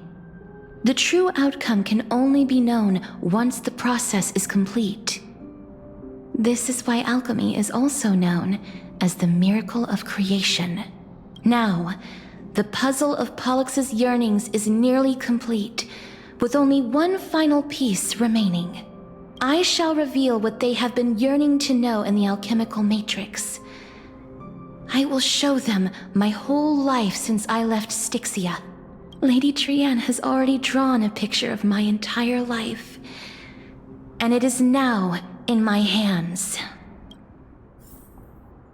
Oh, items obtained. Trienne's hand-drawn picture. Trienne secretly prepared a small gift for Castris, a childlike drawing of the companions on their flame-chased journey. Castris perceptively noticed that it and the memory it represents would be the key to saving me from the Nether Realm. My little Cass no longer has anything to fear now, because everyone is here with you in this flame chase journey. I'll throw up right now. Borrow the Philosopher's Stone and complete the ritual. Do you say anything different besides that? All things come to being through the combination of the 4 roots and perish within their separation. Complete the alchemical array and summon the Titan. Okay. I'm assuming I'm gonna have to fight after this, but you know what? Screw that. My team's gonna die anyway.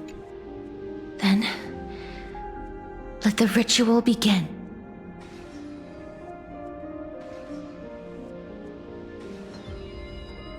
How magical girl of you to do this. It's giving Sailor Moon. And now, the objective is complete. That is all. Such is what Professor Anaxa always says after preparing for an alchemical ritual. And now, Pollux, I shall lift you from the river of souls and reforge your soul. Perhaps you will be disturbed by this, and your body may become horrifying to behold. But if even the slightest trace of your soul remains, the soul that once ferried me to this side of the shore, then please, look at me. I wish to thank you in person. I have obtained everything you sacrificed your divinity for. Lady Almanette. Girly Pop is back. Did she recognize you? Oh, she must be the first soul we can communicate with here, right? I'm afraid she is just another spirit trapped here, like the rest of them.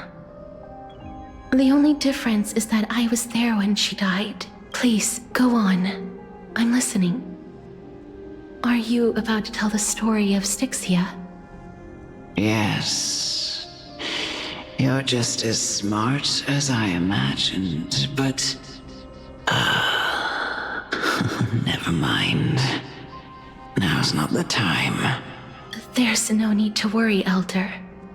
Take a look around you. You're already at the resting place of the dead. The world of the dead? But how? I understand that you chose to remain silent about the story to protect Castris, the girl who coexists with death. But you no longer need to hide that story. I can assure you that you have protected that girl's life well. Oh. Well, in that case, let me begin.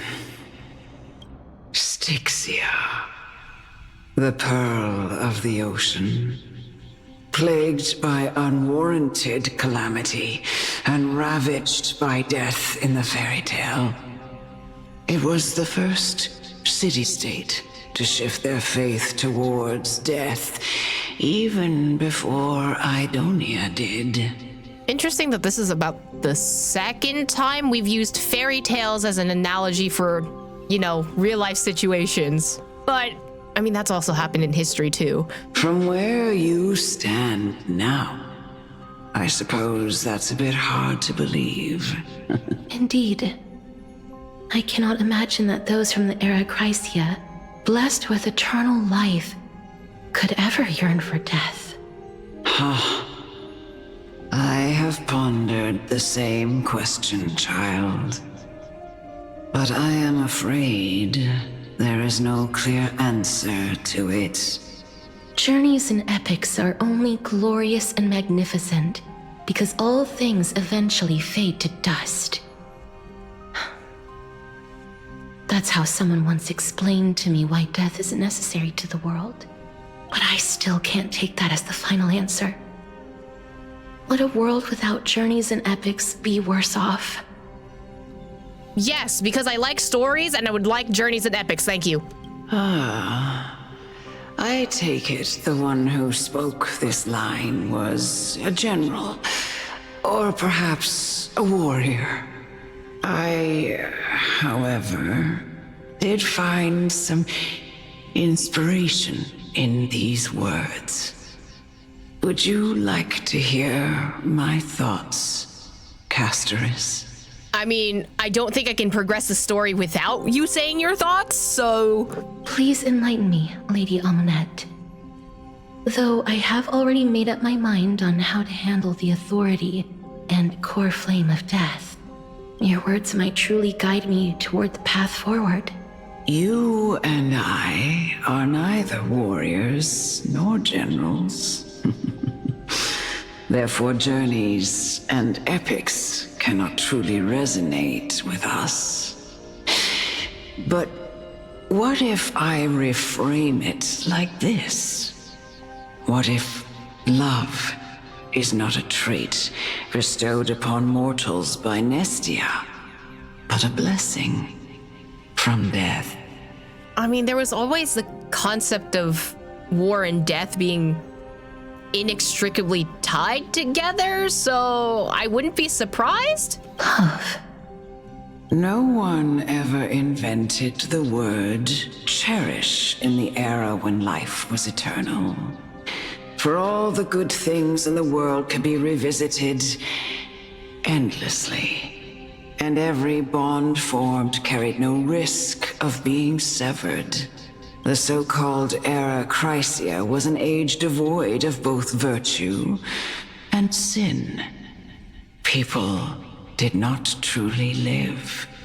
They simply existed, going through the motions without passion or purpose, then waiting for something to happen. Perhaps the people of Styxia chose to embrace death not out of fascination with its cruel and fearsome side, but instead became fixated and obsessed with the impulses and desires tied to a finite existence. Therefore, death is not a thing of fear and desperation, but... That's right, Castoris. It is the reason we shed tears when parting ways, and also the original spark that ignited the passion of mortals. If you truly intend to deprive the world of death, then be prepared to witness it return to a state of stagnation. Now I'm curious if there ever was, like, someone similar to Castoris in the world of the Xian show, right? Like, considering that they had very similar ideas of, like, death and life, and they had a situation where there was no death for a period of time.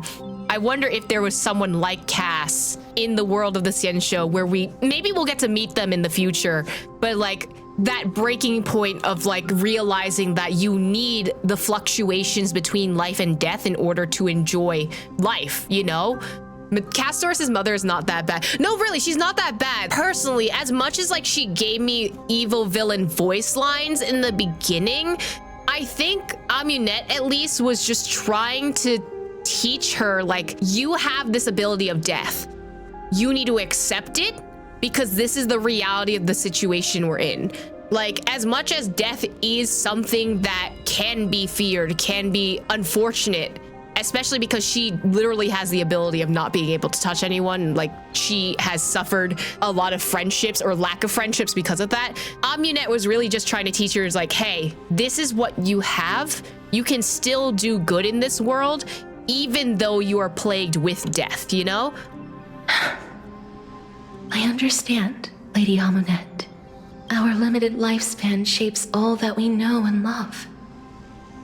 Not even the Death Titan has the right to take that away from humankind again. Nestia's love was the chrysalis of Gold's first blessing, but it most likely wasn't understood by mankind. We only learned to interpret this wonderful gift after Thanatos' arrival.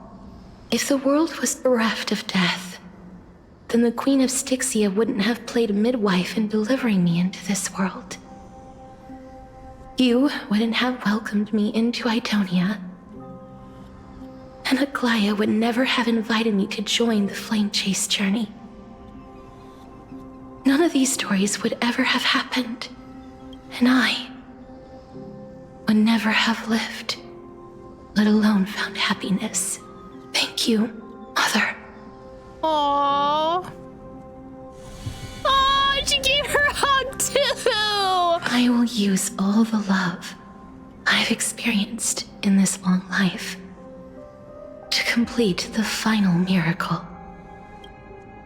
My teacher, Anaxagoras, grant me the wisdom of all things. I call upon thee, the stripped dead dragon's corpse. Magical girl Castress, we love you!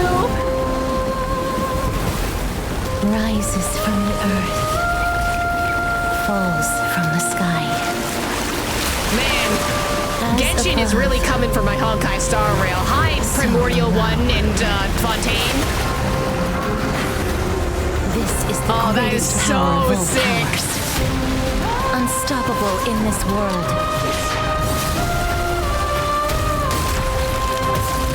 The great work that commands all death.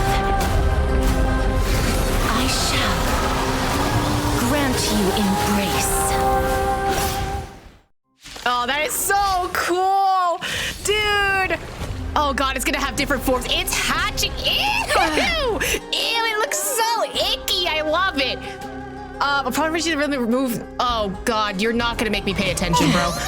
Oh, you suck out my life force. You know what? That's I'm not surprised by. Don't worry, it's just a Oh, I don't have a good team for this. Why did I put Acheron here? Or will you show yourself again once we eradicate this hatred and regret? I'm gonna kick you in the shins. World-cleansing dragon.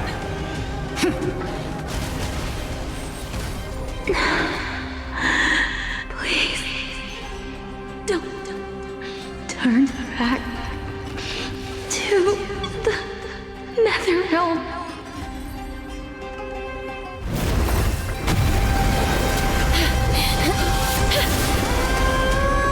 Oh, death.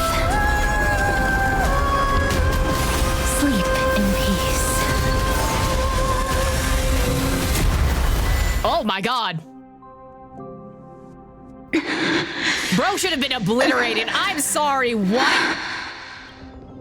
I'm sorry I have to wake you up from ancient death. And now I have to stab you in your possibly 10th vertebrae.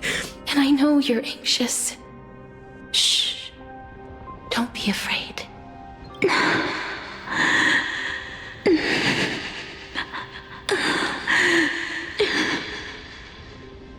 Do you remember me? I'm the girl you once carried across the Sea of Souls. I'm sorry I wasn't able to remember you, but with the help of many people, I was finally able to pick up these broken fragments of my past. Pollux. I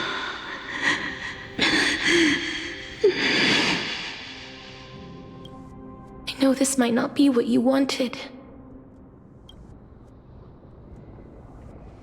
but I have to do this.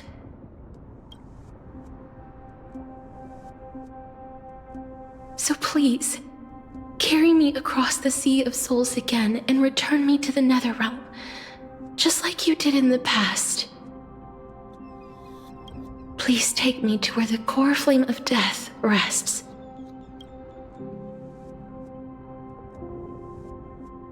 Imagine she just points to herself.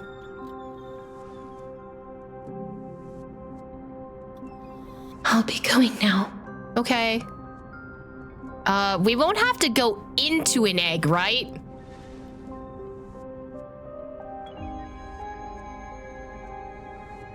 They may look scary, but as long... Hello? Cass? Cass? Hello? Girly? What's happening? I'm about to pass out. What's wrong? I'm dying? I think I'm done for. Collapse on the floor. Oh, never mind. Are you... Dying. Yes. Catch up. What's wrong with him?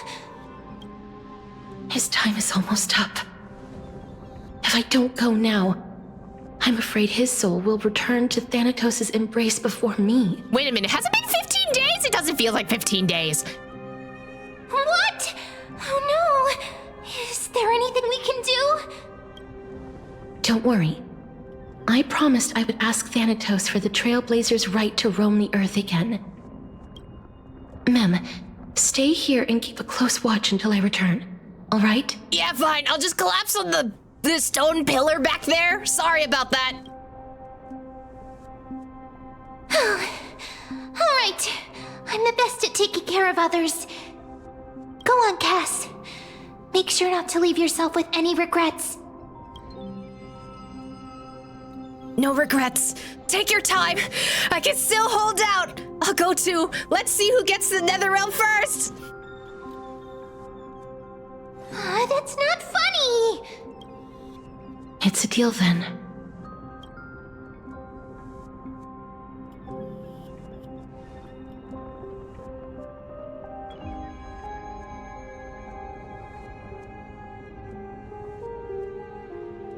Please.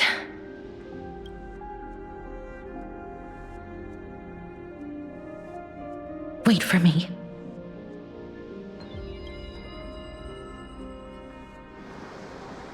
Go you sit in your little dignity, eager to hear my song and follow closely my... Bro, venture not with me to the vast sea, for perhaps without seeing me, you will lose your way in the ocean. The ocean I cross has never sound my home. All that. HSR, don't do the thing that Genshin's been doing.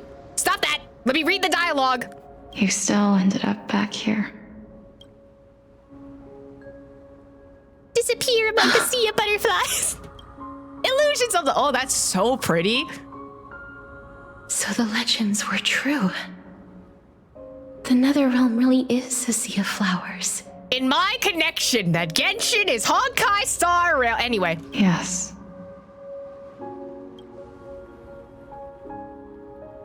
Just like the flower fields we tended to back then. She's so pretty. Oh my god. Is that you, Styxia? Do you remember me? I don't have the memories from that time, but I've seen you before during an experiment. Oh, you're right. The wheelchair is made out of bone. That's kind of sick. That's a metal-ass wheelchair, bro. I see. Call me Thanatos, then. It'll be easier. However, since you recognize the name, you must already know everything about Thanatos, right? Yes. I'm here to reforge the order of life and death in Amphoreus. Anyway, Broken Moon, Moon Sisters, something, Genshin Impact. You know, my sister was a sympathetic, but rather sensitive person. Whenever she didn't want to say what was on her mind, she would avoid eye contact and look off into the distance. Just like what you are doing now. Can you tell me about the last Era Nova? What did you do, Pelixia?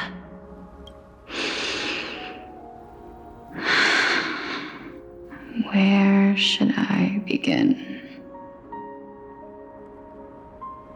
I suppose we can start from the beginning.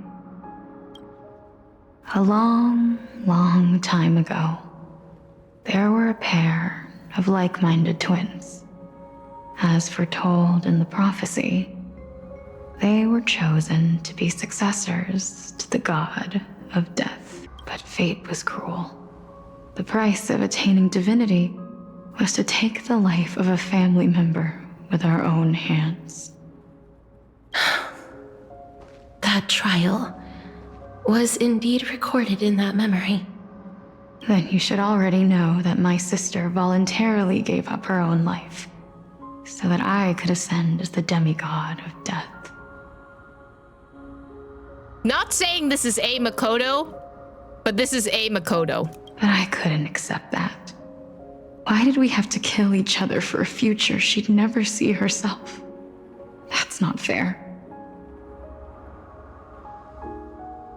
So, while weaving the laws of the new world, I shattered the forbidden bottom line for life and death. I reshaped my sister's soul and took the form of the great dragon Pollux to carry her up the River of Souls and back into the mortal realm. But our fates were already decided and manifested in unexpected ways in response to my futile actions. Aging is an unbreakable law of nature laid upon humankind, created at the same time as death. When the living die, their souls will meet Thanatos, who would determine where every soul goes. If the Reaper raises their left hand, the soul is granted death and allowed to enter the Netherrealm to await reincarnation. If they raise their right hand, the soul is rejected by the Netherrealm and returned to the mortal realm to continue walking the earth. That's why the Hand of Shadow can only lay down judgment and not embrace another being. Yes. Death was originally a pair of hands, but they were split in twain when we reached the mortal realm, never to touch each other ever again. The half of Thanatos that represents life, the undying human who grants death, that was the curse I forced upon you. Then, what about you? As the half of Thanatos representing death, I shoulder the fate of defying death. I died the moment I entered the world of the living. From then on, my Titan also no longer existed in this world. The cycle of life and death stopped. Souls were denied their audience with death and were left stranded within an ever-rising river of the dead. What irony. My selfish desire to save your life gave you and the world a fate far worse than death instead. I don't remember why, but I feel like I read a book specifically with this exact concept. Not like in a Hoyoverse title, but like a book series specifically. Then, what was left of my reason was left behind in the Netherrealm, where I've been taking care of these flowers day after day. until there is now a sea of them. All while mulling over the subject of life, death, parting, and enduring an endless loneliness. Fate is absurd indeed. Our lives were a mirrored image of one another, like a pair of hands. Even so, we arrived at the same destination. We walked different paths, yet experienced the same pain. I had hoped that maybe you would at least have a good life in this cycle. I'm sorry. I lived my life well. It didn't go to waste.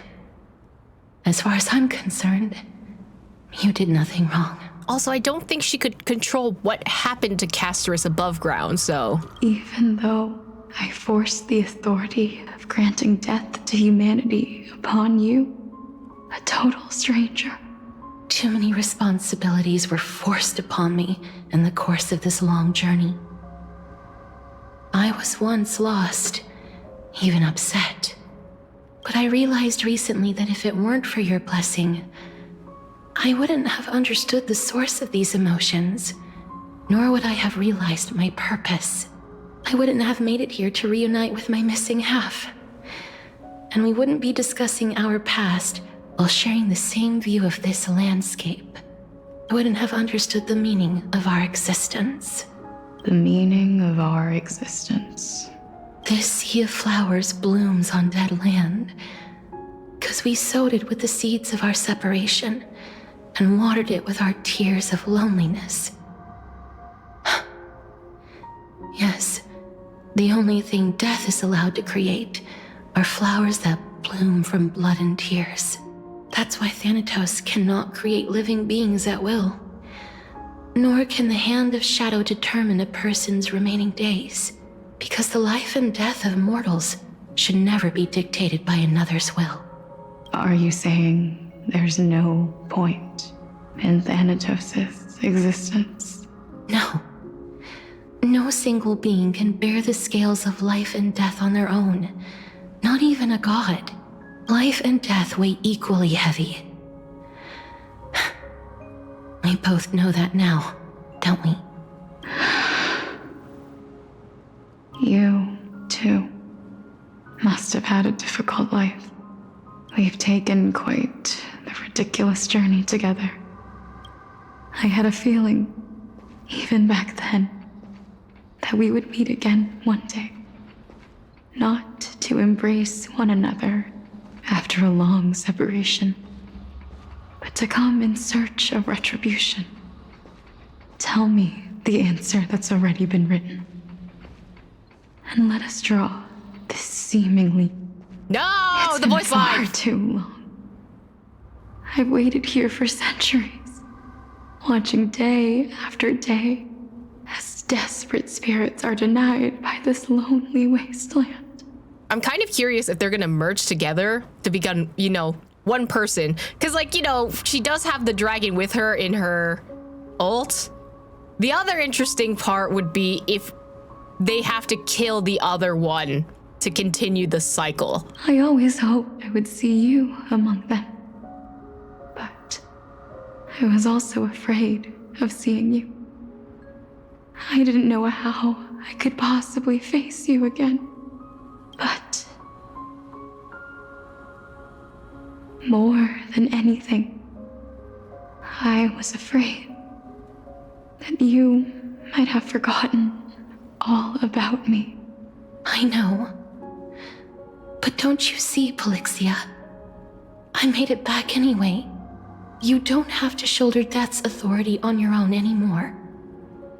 It was always meant to be held in two hands anyway. So, let's give our core flame to him and have him take it back to the mortal realm. Give humanity back their cycle of life and death. Our responsibility as Thanatos was never about picking out favorite souls. We were only meant to watch over life. Why am I taking the core flame, though? Let's tend the field together. and create a warm sea of flowers for all the souls to come. What do you think, Styxia? Yes, just one last step. You shall wither, and through that, the dead will sprout again from the remains, and be reborn with the dead flame. So, okay, you have to die in order to come back. Got you. As foretold by the prophecy, Thanatos' authority is only destined for only one person to wield. As the Chrysos heir of death, as their demigod, as a titan, our fated moment has arrived once again. Just like before. Yes, just like before. But unlike that time, the ones undergoing the trial this time are prepared. You've made up your mind? Yes, as dictated by fate. But I won't be afraid. As long as you're here with me, complete your trial in this life. Grant me the embrace of death, and light the spark of life ablaze. You've been tempered by life and death. I know you'll be able to give this wasteland its first breath of life, like a raven butterfly, flying swiftly into the Netherrealm, perching on the twig of death. I will. After this, I will remain permanently in the Netherrealm. Oh. The River of Souls shall return here and rain down from the sky, scattering souls across the earth. Oh, this feels like the mythos of Persephone, kind of. Except Castor's is kind of making this her choice, you know? Definitely not based on exactly why Castor and Pollux' story is. I mean, it could be that, but also Hoyo recycles a lot of their stories over and over again, but also that's how stories work. Everyone wants the same story, let's be real. The cycle of life and death will flow once again. This sea of flowers you sowed shall bear countless joyous or sorrowful souls, and bloom evermore.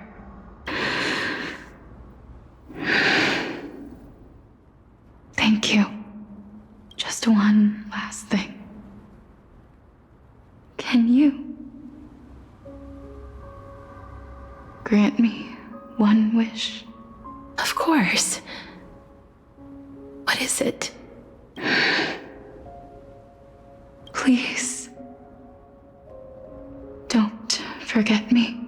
If this is gonna turn out like what happened with Nahida, I'm going to lose my fucking shit. I promise you, when we meet in the next world, even if I have endured another reincarnation, even if we do not know each other's names, I will still hold you tightly in my arms. Just like what I did when we were born. Castorus. Castorus. You're as beautiful as a fleeting butterfly.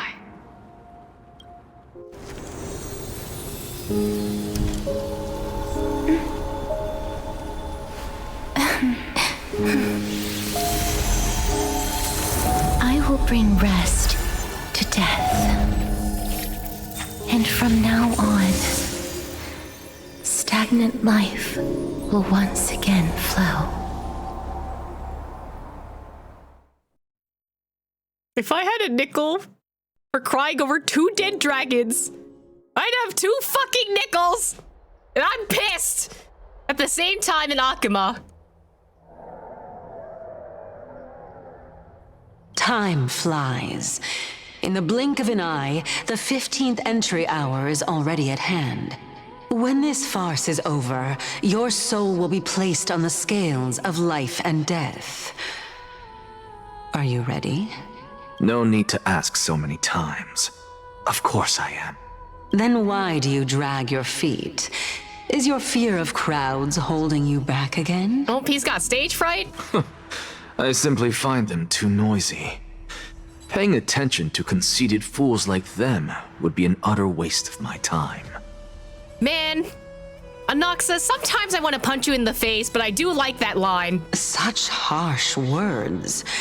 As I see it, you are no less arrogant than they are. I couldn't agree more. That's crazy that you agree, but you know what? Fair enough. Oh.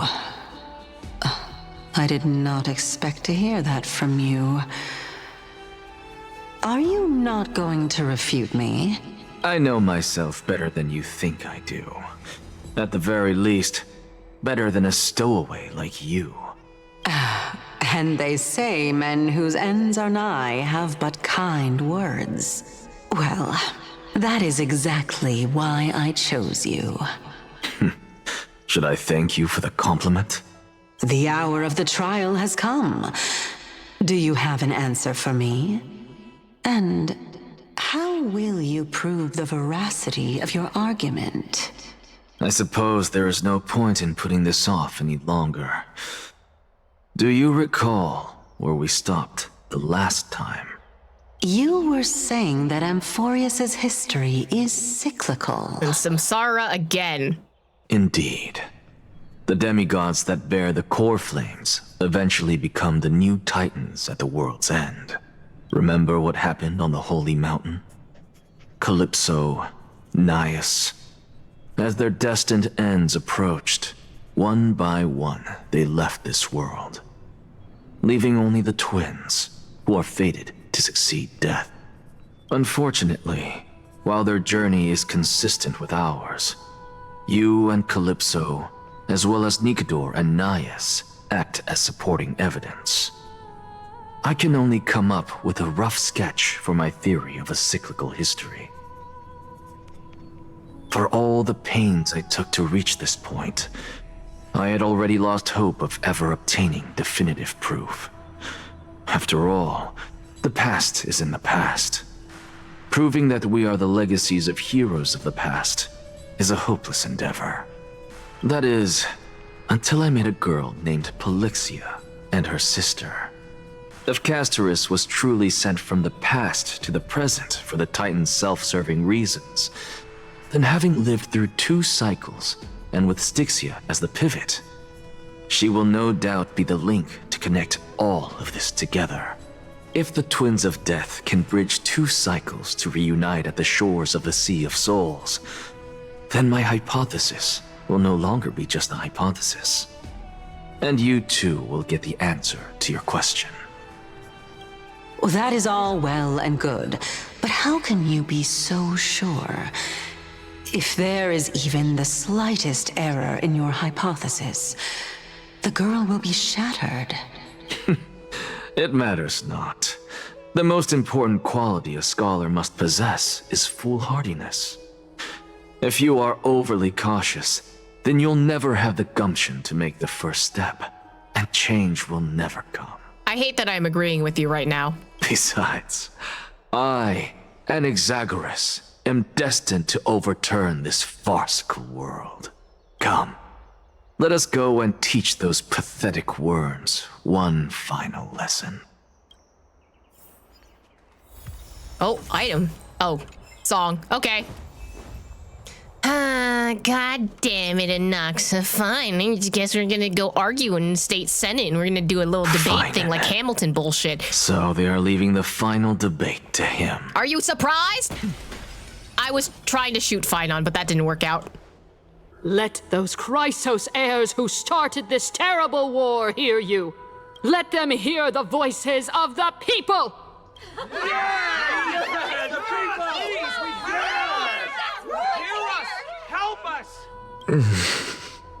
As always, that woman knows how to stir up a crowd. Professor Anaxa, I thought you'd pass on this. Everyone must cast their vote, or this assembly would serve no purpose. Prof. Do you truly think it's wise to entrust the fate of the world to an assembly like this? Akama has stood strong under this system for 1,000 years. It stands to reason that there is purpose in its existence. But that is not what you're asking, is it? What you really want to know is Aglaya making the right decision in entrusting the fate of the world to you?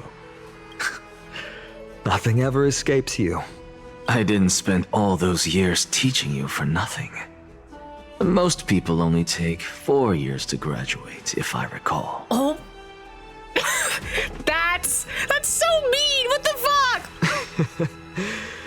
fuck? To tell the truth, I feel like I'm on my way to an execution chamber instead of a podium. It feels like that. So, do you have an answer to that question? No, I don't. I thought so. Because that question is not yours to ask in the first place. Oh, what? Is Aglaya entrusting the world to you the right decision? Don't make me laugh. That is a question that woman must answer herself. Oh my god. Why are you fretting about this on her behalf? Or have you been seeing yourself as her pawn all Every this time? 5 seconds, Anoxa can't keep fucking Aglaya's name out of his mouth. That's crazy. Listen up. I'll say this only once. Flip your perspective around and ask yourself this instead. What should I do to ensure that the world doesn't stray from the correct path?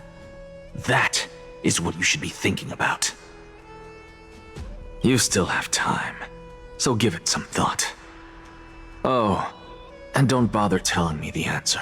Tell it to those begging for salvation from the gods. Got it. Thank you, Professor Anaxa. I just realized how much of a foil, not foil, but similarities between Anaxa and Kaching have. Where they're kind of just like, it's time for the humans to do their thing kind of vibe. That's Anaxagoras to you. All right, you're being obnoxious, Shu. Who will you be voting for? That'll depend on how well you perform.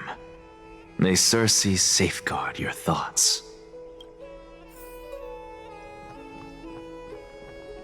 Anyone on a yap? Oh, I have to talk to this military runner. Okay. Lord Anaxa, you're finally here. Last speaker of the assembly will be taking the stage soon. The resolution will be passed after that. Lady Canis has reserved a special seat for you. Shall I show you to it? Damn. Same seat. Oh, I see a... Hold on, I see a fucking... Wait a minute. No! Memory crystal. No! No! Memory crystal! Fine. All right, this way, please. I actually don't necessarily mind things remaining the way they are. However you say it. I heard Mona's voice actor. I heard Asta in there for a hot second. Elders and citizens, silence, if you please. As the Theoros, I present to you Finan of Ides Elysiae, virtuous citizen of Akima, and the last speaker of the assembly. Much obliged, Lord Lycus. I remember him. He's the penniless lad working for Aglaya. Where's Lady Goldweaver? Why is she sending this guy to give the last speech? Is this really the end of the Flame Chase journey? Can this dude really face down kindness? I actually don't necessarily mind things remaining the way they are. They're repeating the same lines. By Hastily above. Dear citizens of Akima, as you look upon me, so too do I see you. I see your fear and misgivings, your apprehension about the discord between the Chrysos heirs and the Council of Elders, and your uneasiness about the future of the Holy City. Yet, before you contemplate something as grand as the fate of the world, I ask that you look closer. Look beyond the horizon illuminated by Hastily, at the crisis threatening to overwhelm us. What? Ides Elysiae, my beloved hometown, is a village forgotten by time. It is a place with the most invigorating breeze and wheat fields that spread all the way to the sea. I once thought that there I would enjoy a lifetime of peace and quiet with my friends and family. How I wish I could invite all of you to that paradise, far from the noise and chatter of the world. Alas, I can't, because she and all that she nurtured, all that I loved, they have long been devoured by the black tide. My beloved home is no more.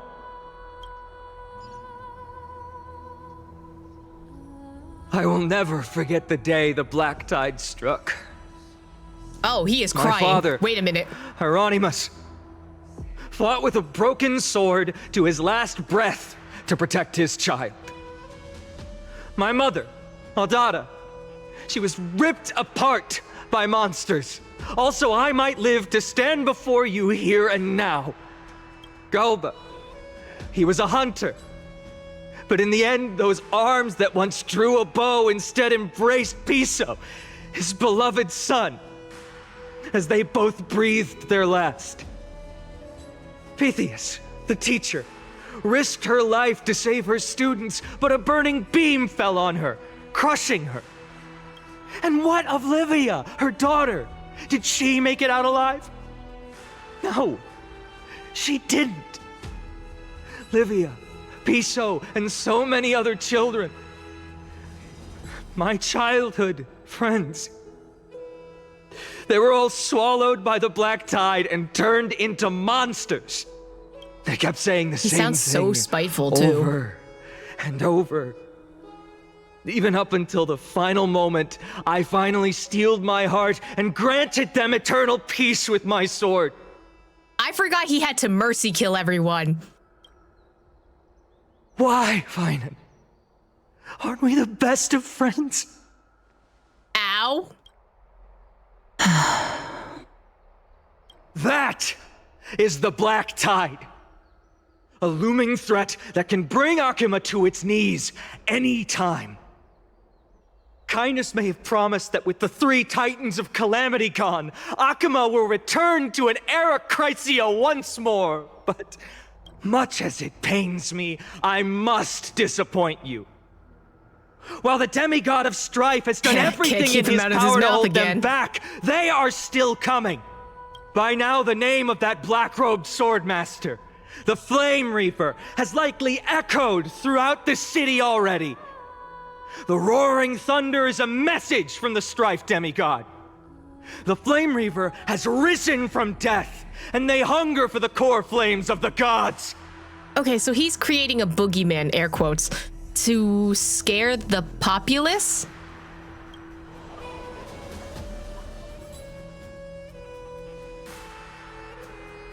Lies! If such a powerful enemy is indeed approaching, why is Akuma still a picture of peace? Exactly! The city of Akuma shows no signs of pandemonium or chaos. And why is that? I beg you, spare a moment to think about this. Are we able to stand here and hold this assembly in peace today because the danger has passed? No! This peace we enjoy is no gift of fate. We are able to stand here today only because the Chrysos heirs have stepped up and shielded Akuma from calamity. With her golden threads, Aglaya has preserved and continues to preserve these idyllic days that all of you hold dear. The Council of Elders claims that Aglaya will one day forsake the people because her divinity is eroding her body and soul. But ask yourselves this. Rather than offering her aid and support, why do they choose to watch and push Akuma away from the Flame Chase journey? The answer that no one can bring themselves to speak of. A truth stained in blood and buried in greed, fear, and vanity. Allow me to lay it bare before you. He's so sassy now. It is because the Council of Elders, which bears Akuma's history and honor, along with this citizens' assembly we once took so much pride in, are now infested with vermin. That's a hard accusation, okay. You insolent whelp! How dare you! It is true that Aglaya has reached her limit. Why? because she has been working tirelessly to weave the defenses of our holy city against the encroaching evil. All while these vermin are making up baseless accusations about her and scheming in the shadows. Not once has she ever failed Akama. Yet these vermin attempt to tear her apart, tarnishing her name with unfounded allegations. She may have been blessed by divinity, but hasn't her heart always stayed true to humanity? They attempt to mislead you and reduce this assembly to a crude standoff between gods and humans, but citizens of Akama. Once more, Ooh, that pause I is implore good. you to open your eyes and look at those around you. Examine them closely. Beneath all that finery, do you see the good heart of a human or the poisonous glands of a pest? To be fair, I don't think Legitus has a heart. He currently has a giant hole through his body. Make your judgment, then turn your gaze to the demigods, whom so many of you regard as cold and merciless. Do you not see the light of humanity in them? And those who wear the mask of humanity, yet utter only hurtful, slanderous words. Can you not see that their souls have been corrupted by power?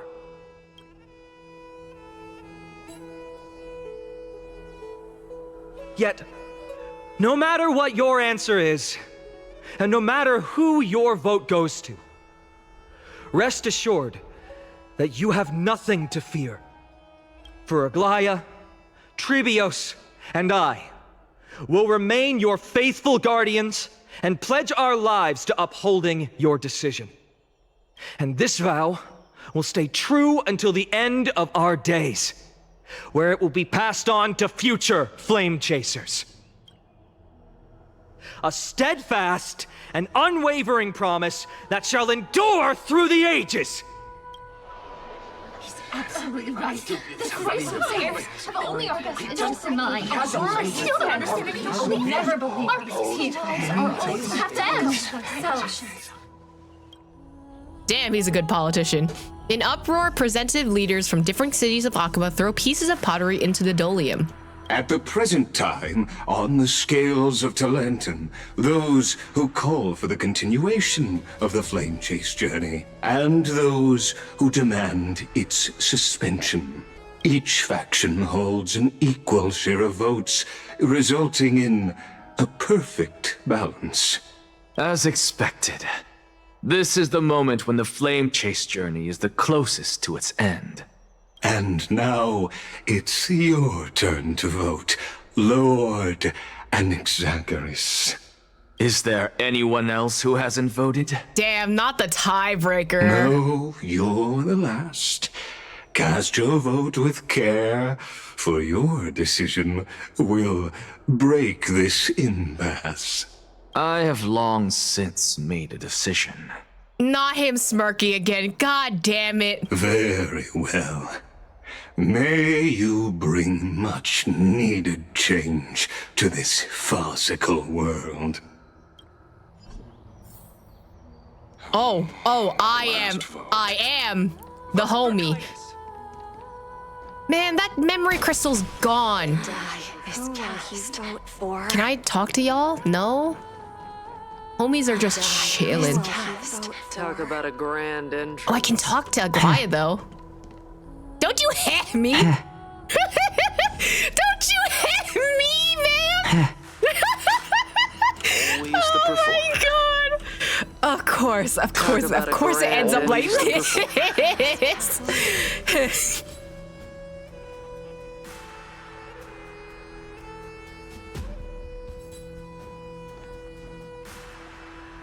You've done well, Finan. Given the circumstances, delivering a rousing speech to stir up emotions was a prudent move. Thank you all for your patience. On behalf of the 7 sages of the Grove of Epiphany and the scholars of Amphoreus, I, Anaxagoras, am ready to cast my vote. But before that, in the interest of fairness, Lady Goldweaver, I pose a question to you before all who are gathered here. Bro, you're gonna make your beef public? That's crazy. All right. Will you, as Finan has promised, stand by the decision made in the assembly, regardless of outcome? In the interest of fairness, I make no promises, lest it should influence your decision. Very well. I thank you for your honesty. Oh, Finan looks like a little puppy. He's gonna be a little bit sad.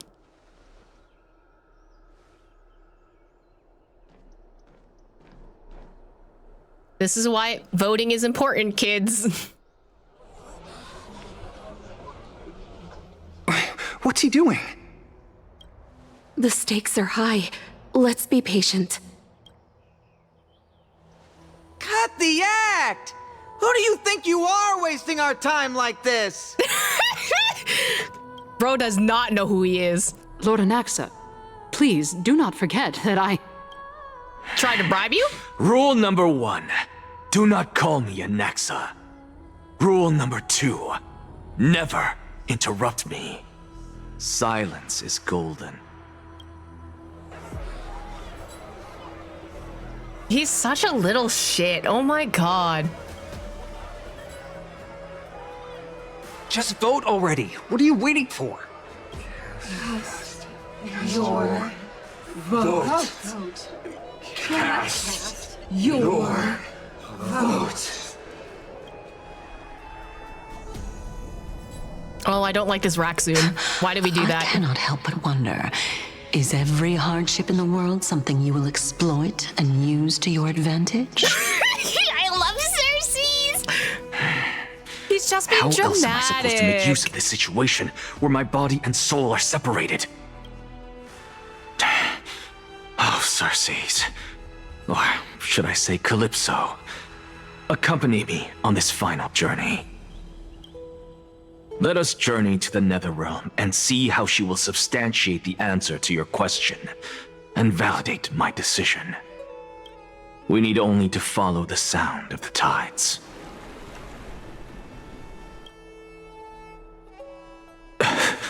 Oh. What happens when above ground when he does this? Like, does he like pass out on the floor? You are... Well done, child.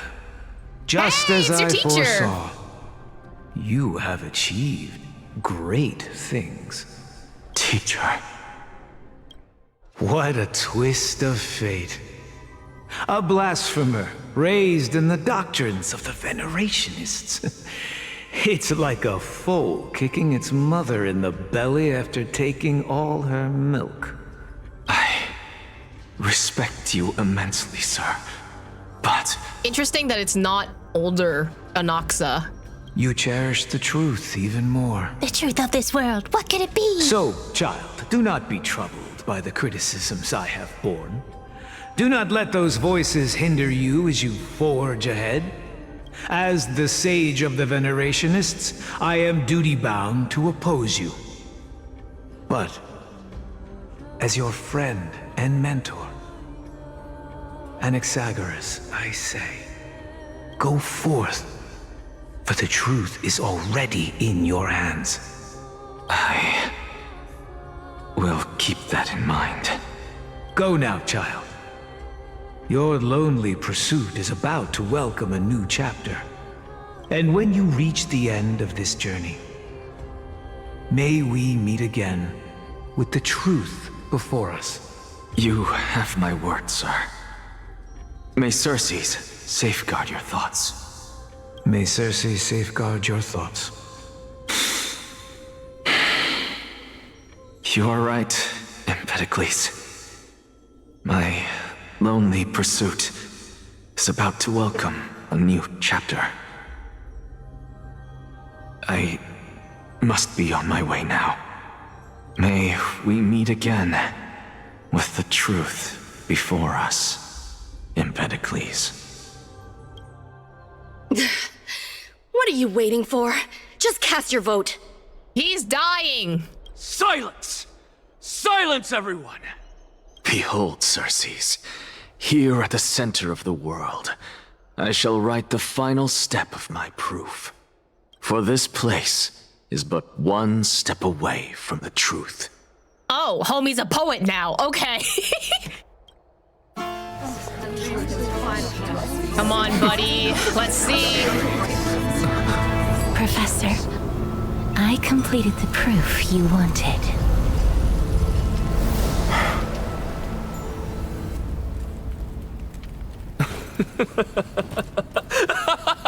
Okay, Rika laugh. I see you. Thank you, Castorus. Oh, what the fuck is that? The answer is plain as day.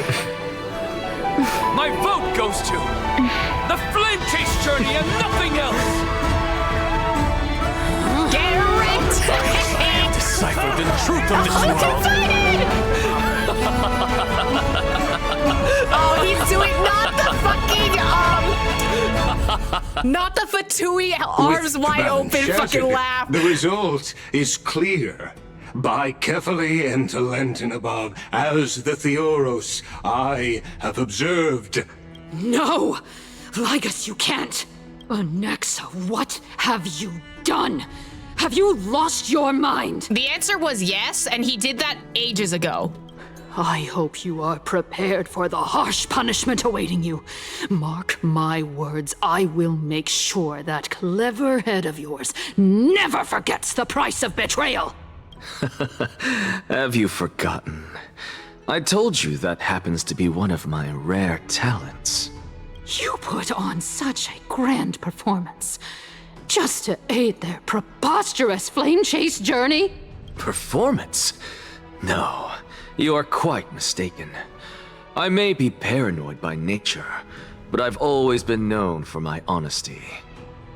If you really understood me, Lady Kindness, you'd realize that I never had any interest in your pathetic little game of politics. Factions, standpoints, they are jokes in my eyes.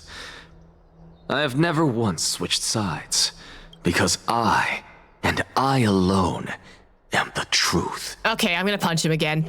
Lady Kindness, with all the citizens here as witnesses, we should honor the spirit of democracy and respect the decision of this assembly. I have observed that Akama has chosen her destiny. This citizens' assembly has resolved to continue the flame chase journey. This resolution shall be put up on the wall of heroes, such that all citizens are aware of the city's way forward. You!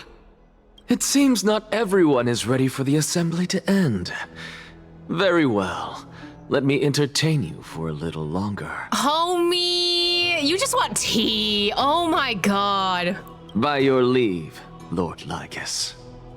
Interesting. Elders and citizens, your attention, please. Stay for a moment more, if you will. Anaxagoras of the Grove of Epiphany has an announcement for the assembly. You better explain this proof, because I want to know what it is. What is this performer up to now? Absolute flame chase journey. What do you think he'll continue? I don't know. So apropos. Frankly, still. Just moments ago, all of you made a decision on the fate of Amphoreus.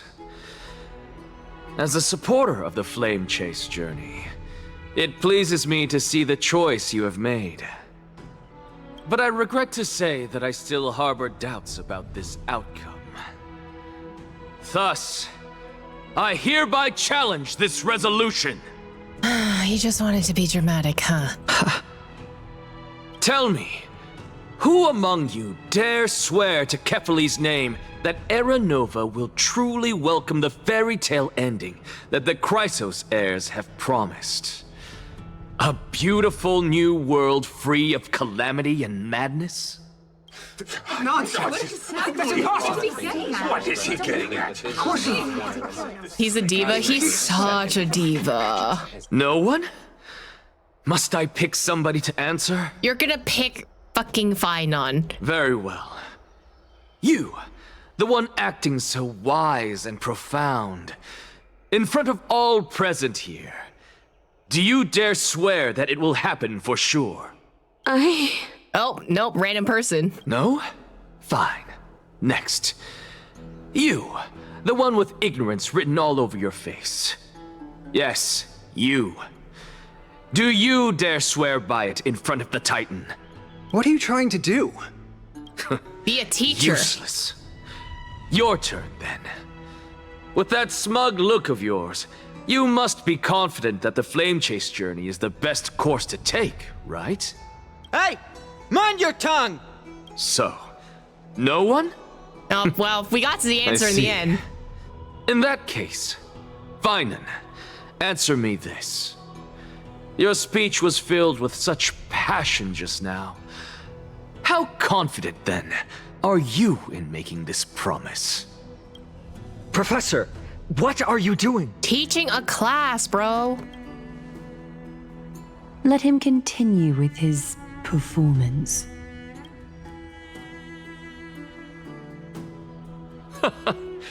Will you look at that? Even Finan and Aglaya lack the courage to make such a promise. And what's even more absurd is that no one but I can promise you this new world. And yet, the Assembly passed the resolution anyway. Are you trying to say that everything is just meaningless? But you needn't worry, because I knew better than to trust you good-for-nothings. Damn! That is precisely why I am here today. To give you one final lecture. Now listen up and listen well. I, Anaxagoras of the Grove of Epiphany, hereby declare everything that the Flame Chase journey promises is true. That's Finan of crazy coming Ivy from your mouth. The prophesied demigod who shall succeed Hastily will reforge each and every one of us in the new world with his complete, intact memories. Wait, hold on. I thought you were trying to keep Hastly's memories. What? What? The core flame-bearing titans were the Chrysos heirs of yesterday. And the you're Chrysos just heirs who presenting carry the that core to the flames today public. Okay. will become the titans of tomorrow. All of our souls shall endure for eternity in the miracle of the World-Bearer. And all under Hastly's protection shall step into that new world. How is he going to prove that to the public is now my question. I'm assuming it's part of whatever Cass was picking up. What? Are you saying that we must bow down to you and worship you even in our next lives? Enough, you blasphemous imbecile! How dare you try to deceive us with all these lies and falsehoods? How can you prove? I told you, don't interrupt me. But since you've asked, I shall be kind and indulge you. My statements are based on my experiments on the divine body of Hastily themselves. You heard me correctly, everyone. With the tacit approval of Kindness and the Council of Elders, I fused my soul with the god through alchemy and learned the truth behind Era Nova. What is he talking about? Isn't that pure blasphemy? Listen, you're surprised that the guy who exceeds in blasphemous deeds is doing more blasphemy? Like, come on, put the connections together, bro. I, the vile, wretched blasphemer, deserve nothing less than death for my sins. He's gonna be like, oh, death strike me down, and then he's gonna die. And the Council of Elders, which granted me consent and aided in committing this atrocity, should face punishment alongside me. What? By the gods, even Kindness has betrayed Akuma. The Catalyst We're carefully above. We're carefully above, that's all I heard.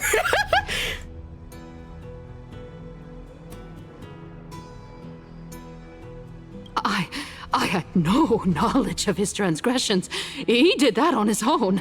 The Council of Elders bears no responsibility for his actions. Oop, you're not gonna take responsibility for trying to cheat an election? That's crazy. Lord Lygus, as the esteemed Theoros, are you going to simply stand by and allow the Council of Elders to be dragged through the mud? This is why my enemies to lovers ship is working, right? Anaxa knows that he's about to die, so he's at least gonna try and make it easier for Aglaya to do whatever she needs to do, right? Right. Anyway. If the accusation is true, I will acknowledge it. If not, my conscience stands unburdened. Lady Kindness, the reputation of the Council of Elders was not built in a day, nor will it be shattered overnight. Repercussions await those who fool the people, and punishment must be meted out on those who abandon their vows. We should respect this beautiful city and her people. You... Lady Aglaya, the Gold Weaver, I humbly ask that you take on the responsibility of overseeing this judgment in This the seems name very of the biased, fairness though. of Talantin and the justice of Hastily.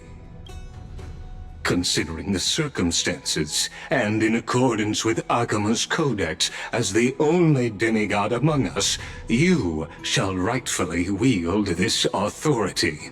The honor is mine to bear. Well, obviously she doesn't like this, bro. This is so biased. Somebody do something. This is how we're supposed to go. Absolutely outrageous. Elders and citizens, silence, if you please. Anaxagoras of the Grove of Epiphany has made his statement clear. As per Akima's codex, I request all present citizens to stand with me in exercising the right of judgment. First, Elder Kindness of Akima and Lygus the Theoros stand accused of neglecting their duties and abusing the law, leading to the egregious blasphemy against a god. In the names of Talantin and Hastily, Akima is to form a committee before the 7th action hour to conduct an investigation and disclose the findings to the public for subsequent judgment. Yes! That's what we deserve! Agreed! Curse you! Now, concerning Anaxagoras of the Grove of Epiphany, he has confessed to grave blasphemy against Hastily. In the names of Talantin and Hastily, the accused must be allowed to hear the people's voice prior to the execution, for a chance at a reduced sentence and possible pardon.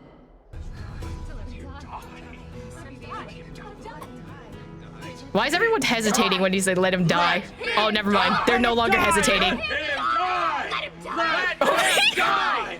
Let him die! Let him die! Let him die! Let him die! I'm sorry, that one person saying let him die in the most growly voice possible sent me out. Professor.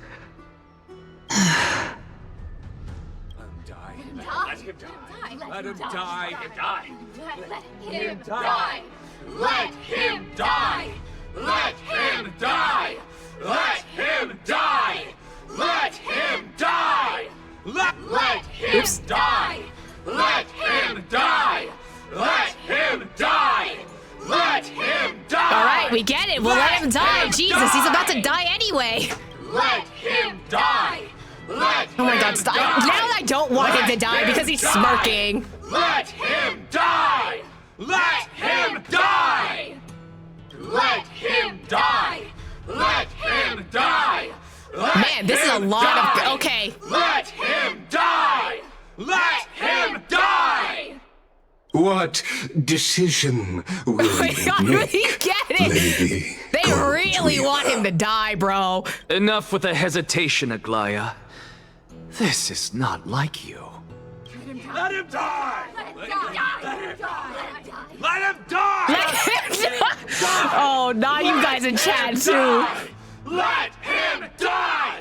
Let him I want this to last for 30 minutes. I think I'd die. Let him die! We get it. Then, in light of the people's voice, O Talantan on high, may you bring death upon him.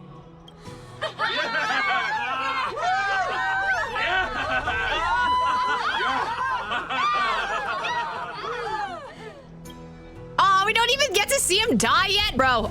Oh, wait a minute. A sea of flowers. Oh, I'm dead. I forgot about that. What is this place?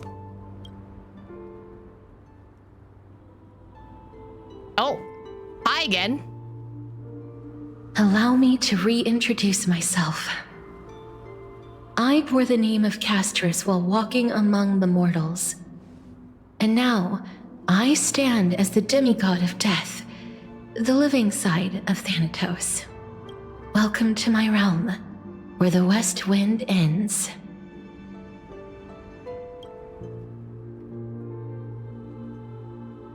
It's a beautiful place. Mom, I made it! My character arc is finally done!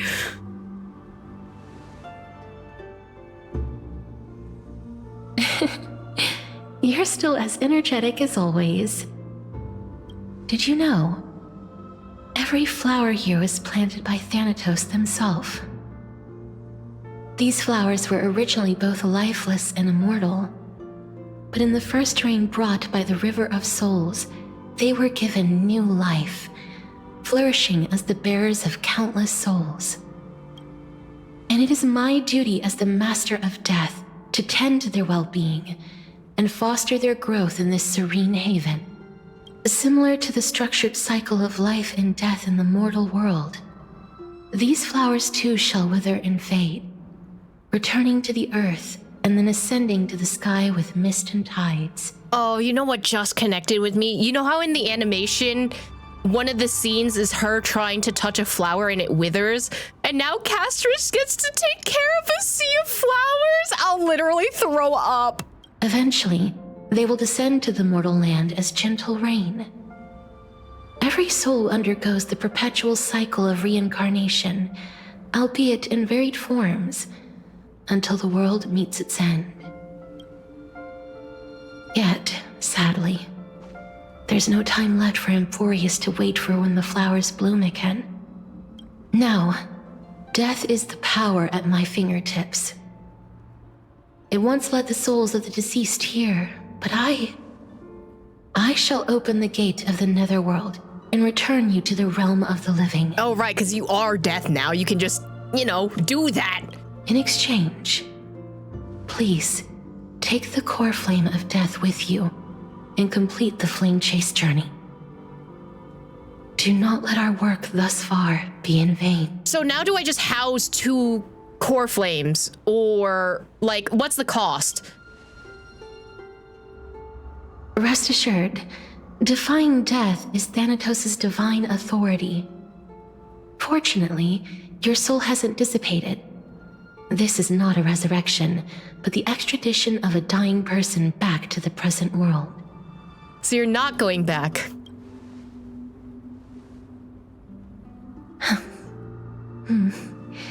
Just like the other demigods, I will stay here and embrace my destiny. That being said, it is not easy to guide a lost soul back to the mortal realm. The whispers of death are sweet and alluring. If your determination wavers, you will succumb and be forever ensnared by the netherworld's grasp. Oh no, I'm getting Orpheus and Eurydice flashbacks. Please consider this a one-time exception. I will do everything in my power for the flame chase journey. And for your life, the only life I can save. I'll do my best! I am glad to hear that. Right, let's give her a hug before we go. Since we're currently dead. March? Keep moving forward and don't look back. The Express is right here with you. I believe in you. Shut up! March! I'm coming! I'm going real slow. I'm coming! wait for me. I'm coming. Wait, I'm coming with you. Wait, can I baseball this? Damn. All right, never mind. Oh, the firefly picture! Lift your chin up high and step forward with us toward tomorrow. That's right. Keep your eyes on the dawn. Interesting we did get cough guns, Onward. though. Show me your courage. Hi, Mighty. I'm going. Partner, we shall become heroes together. Almost there. Any other voice lines? Cass!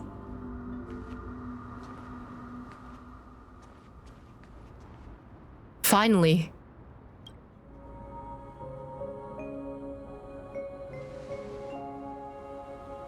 Thank you, Casterus.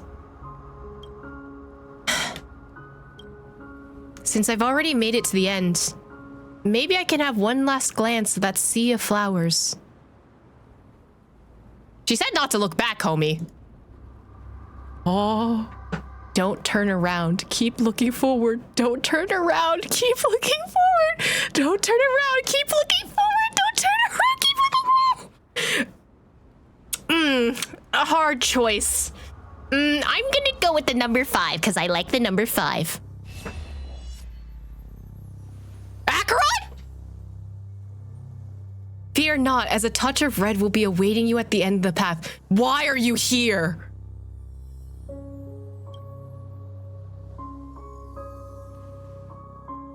It'll guide you and illuminate the way out.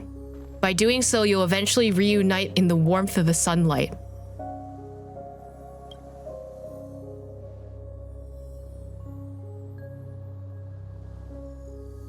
Hello? Aki? Oh.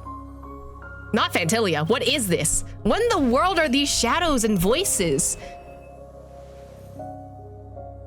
All of this is proof that you once lived.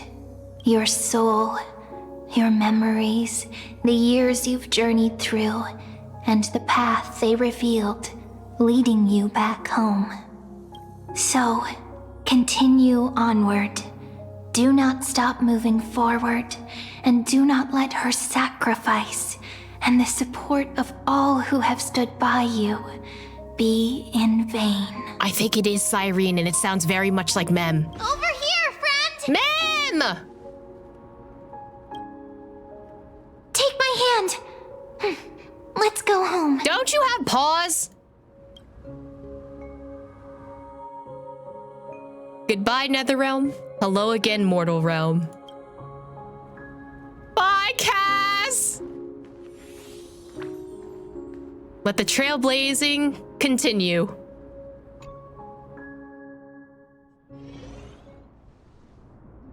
Casterus isn't here anymore. Casterus! I'm back. At last. I knew you could do it. Oh, it has that flickering kind of effect now. Your soul is still perfectly whole. As if some kind of force is trying its best to keep it together. Is it Orynyx's final blessing?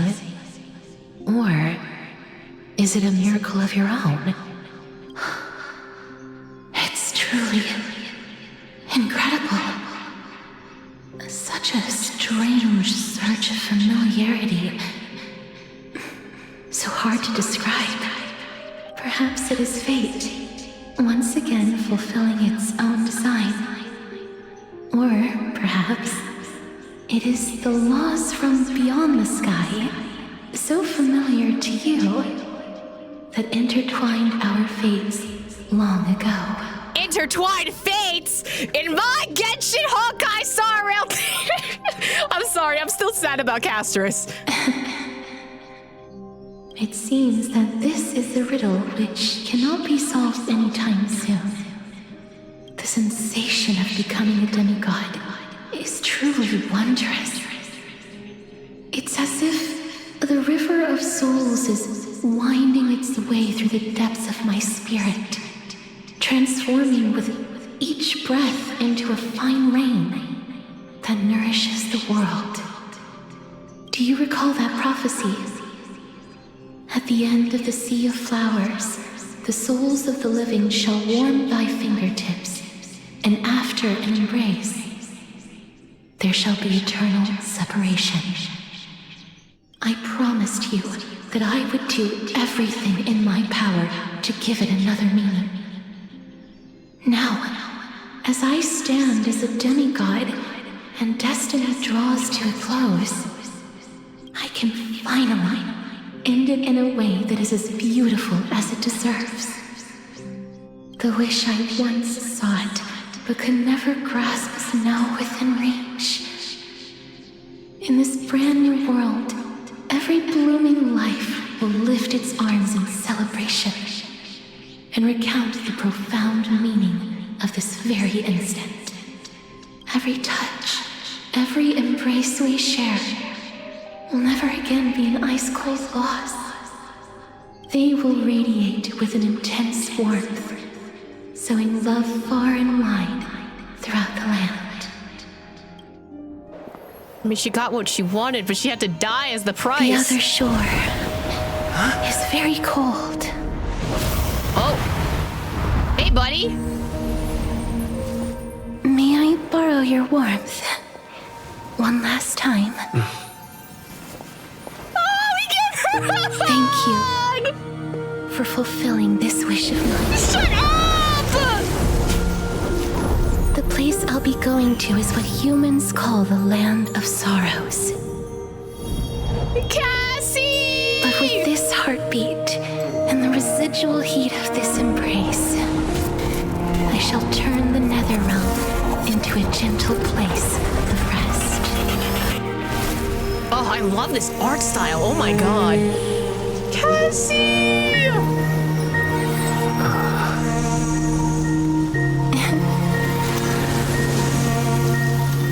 This embrace may be brief, but it's the proof that I once lived. I'll never forget you! Farewell, Fuck then. you, Hoyoverse. May we reunite in the new world. Happy fucking story, my ass. Presently in Akama. I'll meet you in the next Samsara reel! That grand and absurd performance was what you've been seeking your whole life? I gave up everything in search of truth. And it culminated in this very moment. Wait. If Anox is gonna die, is he gonna die in Aglaya's arms? I'm going to lose my shit. You, on the other hand, performed as I expected.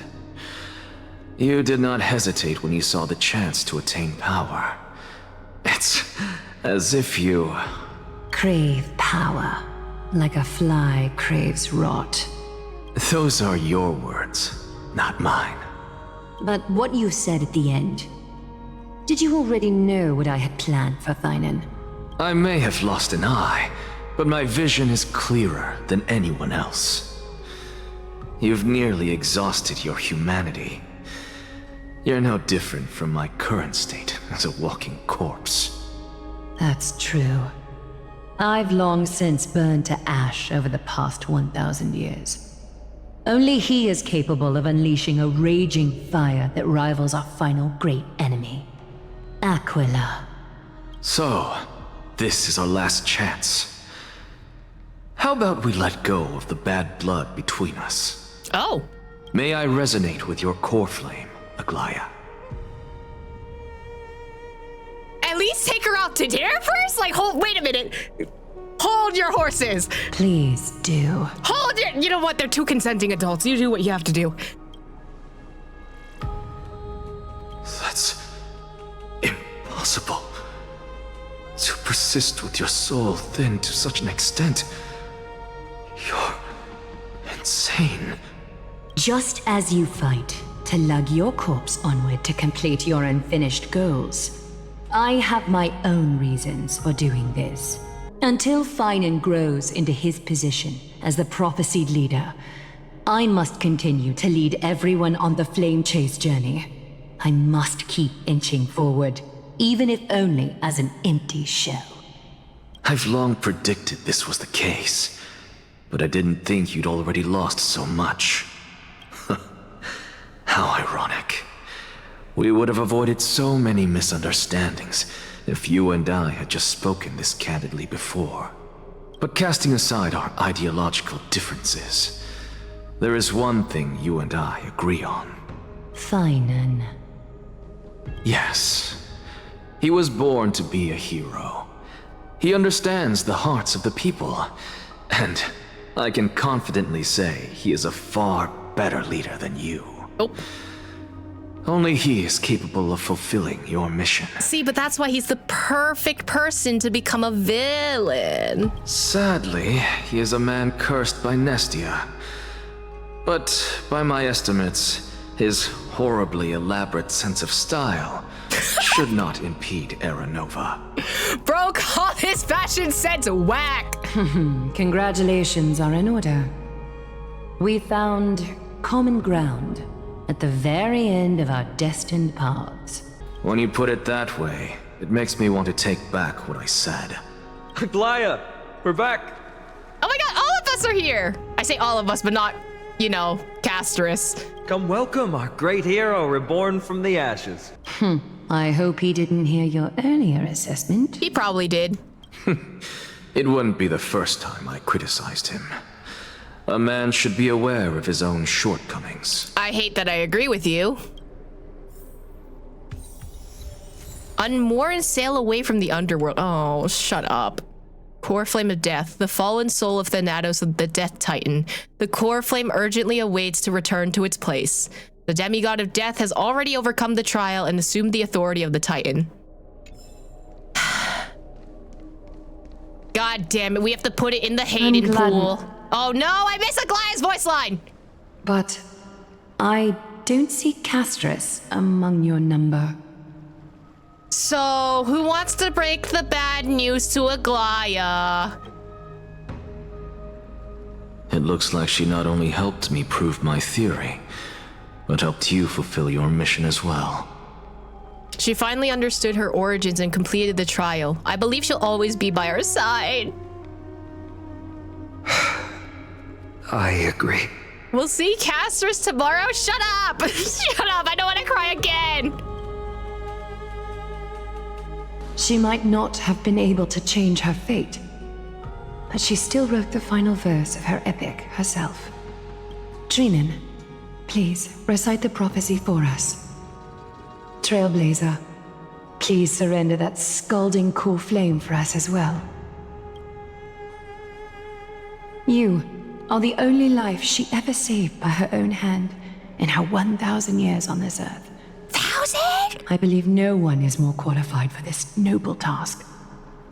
Let the ceremony begin.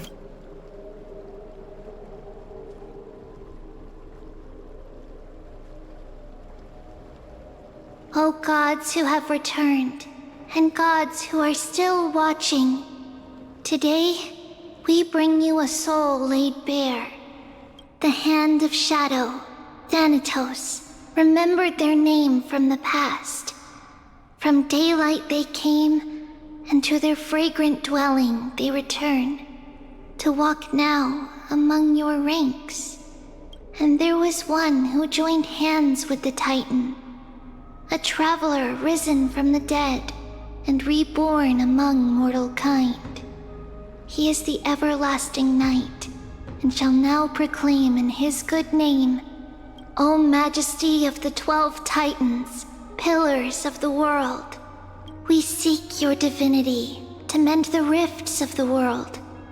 Fill our bodies with blood of gold till we wither in willing service to the prophecy. Step forward, Trailblazer from beyond the sky, and together with us, surrender the core flame and carve their star into the sky. Surrender the core flame. Goodbye, Castris!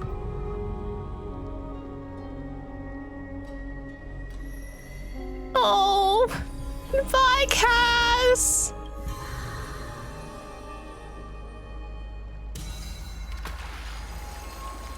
Become one with Hayden Pool.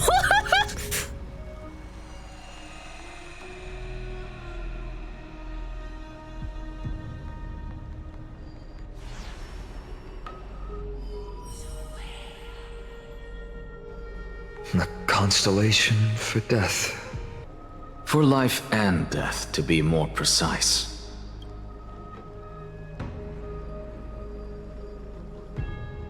Look! It's... Kaz!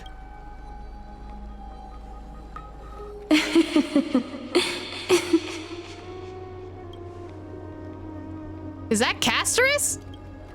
No, it's only a divine echo.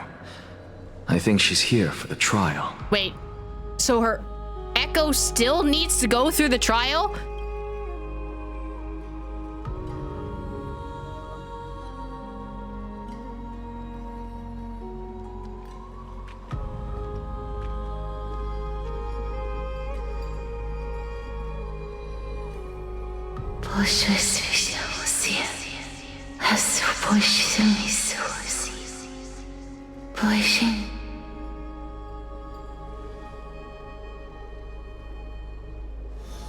No! Oh! Ass! What did she say? Girl, I don't know. It was fake Greek. That's the language of the Titans. Casterus. No. The Titan. Why is it a different color? They said, I have illuminated the cold shadow of death. Onwards.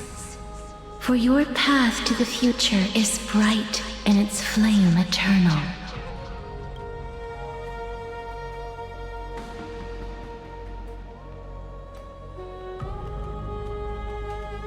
Do not forget.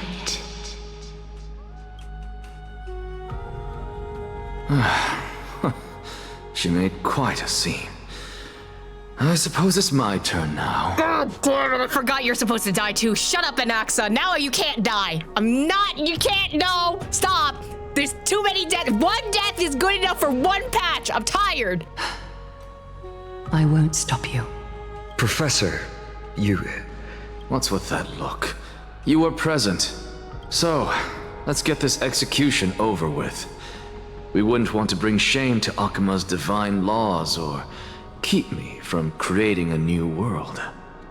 You never change, do you, Professor? I don't understand.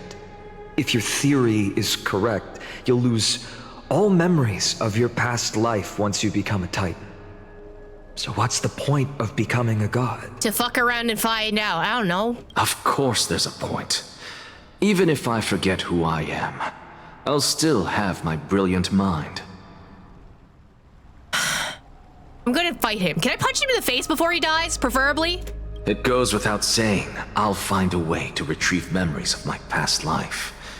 Besides, I still have you, don't I? I still don't really understand what you said during the assembly. Even if it were true, things reforged from memory could never be the same as the original anyway. Then allow me to tell you right now. Oh my god, we're ship of Theseusing Anaxa? What exactly are we?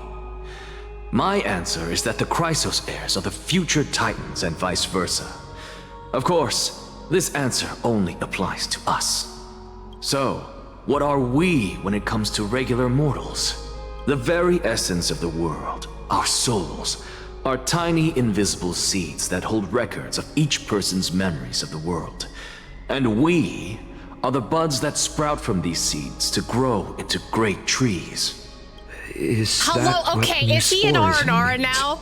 Is that what it is? Homie's just an Aranara? Correct. Once our physical bodies are born, we become new extensions of the world. From there, we plant our seeds into someone's memories, and then scatter them into the hearts of countless people in the future. Just as seeds are affected by their environment, so too will our appearances differ across memories. But the partial memories we carry will always be the same, because that is just how the world is. Ooh, I need Art of Anaxa Aranara, please. To destroy our very existence, one must destroy the world itself. But we have someone who will still live on with his perfect memory. Oh, me? Because I record history? This is just Genshin. Genshin, stop! Genshin, get out of my Honkai Star Rail! That person is you. Never mind. Child of Kefali. I'm not that important. This is what it means to be the world-bearing Titan. So, carry everything of this world and live on. Don't disappoint those most precious to you. Don't disappoint Lady Goldweaver. Oh my god, for your last thoughts, you're thinking of Aglaya? Alright, girly pop. And especially, don't bring dishonor to my theory. Oh. Fair enough. Anaxa, I swear to you, I'll lead everyone to our reunion in the new world. Bro said that with their whole chest. Okay, to be fair, normally we're the main protagonist. Finon just happens to be the main protagonist this time, alright? Good. That is all I have to say. Farewell, everyone. May we meet again in the next life.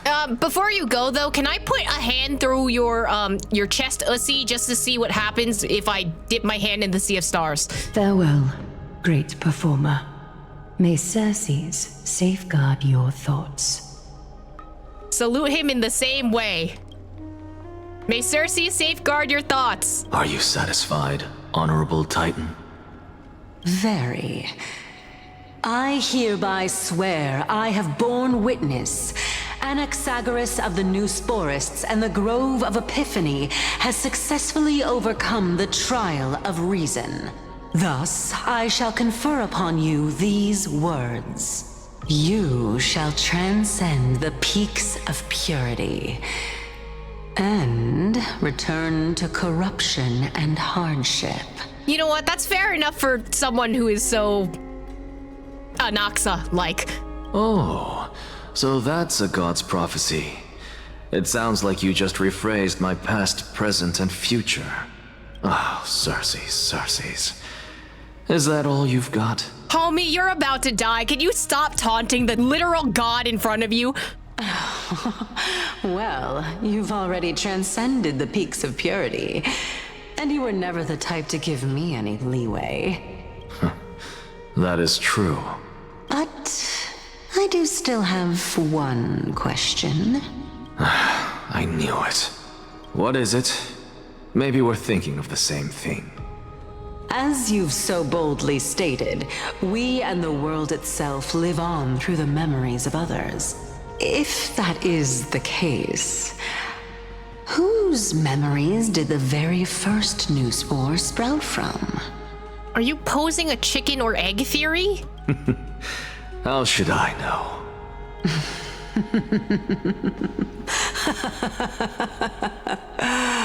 Oh my. But since we are both equally curious, we should allow the children of humanity who come after us to investigate in our stead. Well, he's dying. 07, everyone. Oh, well, where did the flames come from? Rejoice, Circes. I sow the seeds of suspicion in the new world with your soul! That's the sickest thing I've ever seen. The objective is complete. That is all. He's crazy. Oh my god. That's Thankfully, a cool fucking, oh no. She's still alive. You cannot go from cool ass death to March right now, okay? But no, back up 1 second. I do not want to think about death when March is currently in the room, okay? First of all, when I said cool ass death, I did not mean March. Was March 7th also in this condition when she was first rescued by the Express? Her condition was very similar. It's just that at that time, the Express did not have a memo keeper who could diagnose her condition. But she still woke up naturally. Looking on the bright side, that might happen this time as well. When March awakened from the ice, her memories were completely wiped clean. I want to prepare for the worst and prevent something like that from happening again. Can you share with us your hypothesis? I do not have conclusive evidence, but judging by her current condition, Perhaps March 7th's memories have been hijacked. By who? A memo snatcher? Hijacked? Think about it, Miss Himiko. What will happen when someone loses their ability to remember? I'm not a biologist, but I hear that there's a species of fish in Vongkok that has the memory span of less than a second. It forgets anything that occurs in the very next instant. Perhaps something similar will happen? Unfortunately, short-term memory is an entirely different concept from the inability to remember. Perhaps it is difficult for you to imagine, but an individual who has lost their ability to remember turns into nothingness. What? Nothingness? The belief of the Garden is that everything in this universe can be interpreted through memories. This is the driving force behind the continuance of this path. The past is made up of memoria, while the future is a possibility that will eventually be converted to memoria. But the present, it doesn't really exist. And it's only an abstract expression. I mean, couldn't she become a memoria creature like what we had, and then we were protected by Fully? I don't think March has Fully on her side as the only thing. Therefore, when a person is affected by the path and loses their ability to remember, their physical form will also be affected.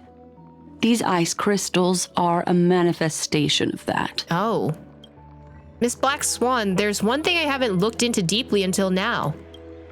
You've guided us to Amphoreus, but refuse to tell us your true intentions. Collecting memories is simply not a convincing answer. Is Miss Himiko suspicious of me? I've been suspicious of you since day one. I fully mean offense. I'm sending you offenses right now. I'm merely speculating. I'm also speculating, but I'm also sending my offenses. I'd appreciate your honesty if possible. In other words, now is the time for me to prove my innocence. That's not a problem, of course. The true reason behind my intentions is that Amphoreus holds special significance. For some memo keepers of the Garden with extremist views, it is a perfect example. Perfect example? A world that can only be seen through the Garden's mirror means that memo keepers have the right to keep the world in their private collection. If those Pathstriders of Remembrance were to uncover the secrets of Amphoreus first, they might unleash their wild ambitions and remodel more worlds into a similar form. So the reason you did everything you could to convince the Express to come to the Star Zone is to just uncover the secrets and foil the plans of these people? I chose to remain quiet before, because I did not want to involve you in the Garden's internal conflicts. But now we're here. Remodeling a world is no easy feat. These extremists likely aren't just simple Pathstriders. Do they wield the power of emanators? You can be even bolder with your guesses. The people that I am talking about, they aren't just individuals. They are an organization that has already attached itself to the pinky finger of Fu Li. They could be the ones who hijack March 7th's memories? I cannot be certain. But at the very least, they are capable of doing so. Huh. I am deeply sorry about what has happened to March 7th. But the deal that I propose still remains a fair one. Amphoreus is still an excellent destination, and investigating further might allow us to uncover the truth behind the accident. So Black Swan kinda knew that this was gonna happen. Miss Himiko, the wisest choice right now is for us to continue cooperating. I don't like that. Hello? What's wrong? Let me take back a part of what I said just now, Miss Himiko. What? Although we indeed struck a deal, it seems like I have involved you in some unforeseen danger. Please accept my deepest apologies. Hello? Has something changed? It's Fu Li. Their gaze has just swept across Amphoreus. Oh, this is when we got our powers. Oh, how interesting. I forgot you were part of this story as well. I never expected a mere memo snatcher to be actually hiding so much inside her head. What's even more interesting is that the word Amphoreus has appeared in her subconscious. This lady seems to be having fun. Is she usually like this? Sunday, relax. This is normal. It's, hard to explain. What are you two whispering about? Has it not occurred to you that I can hear everything clearly? Okay. So, what did we say? Please pardon me, Madam Herta. Would you mind sharing with us what you've discovered?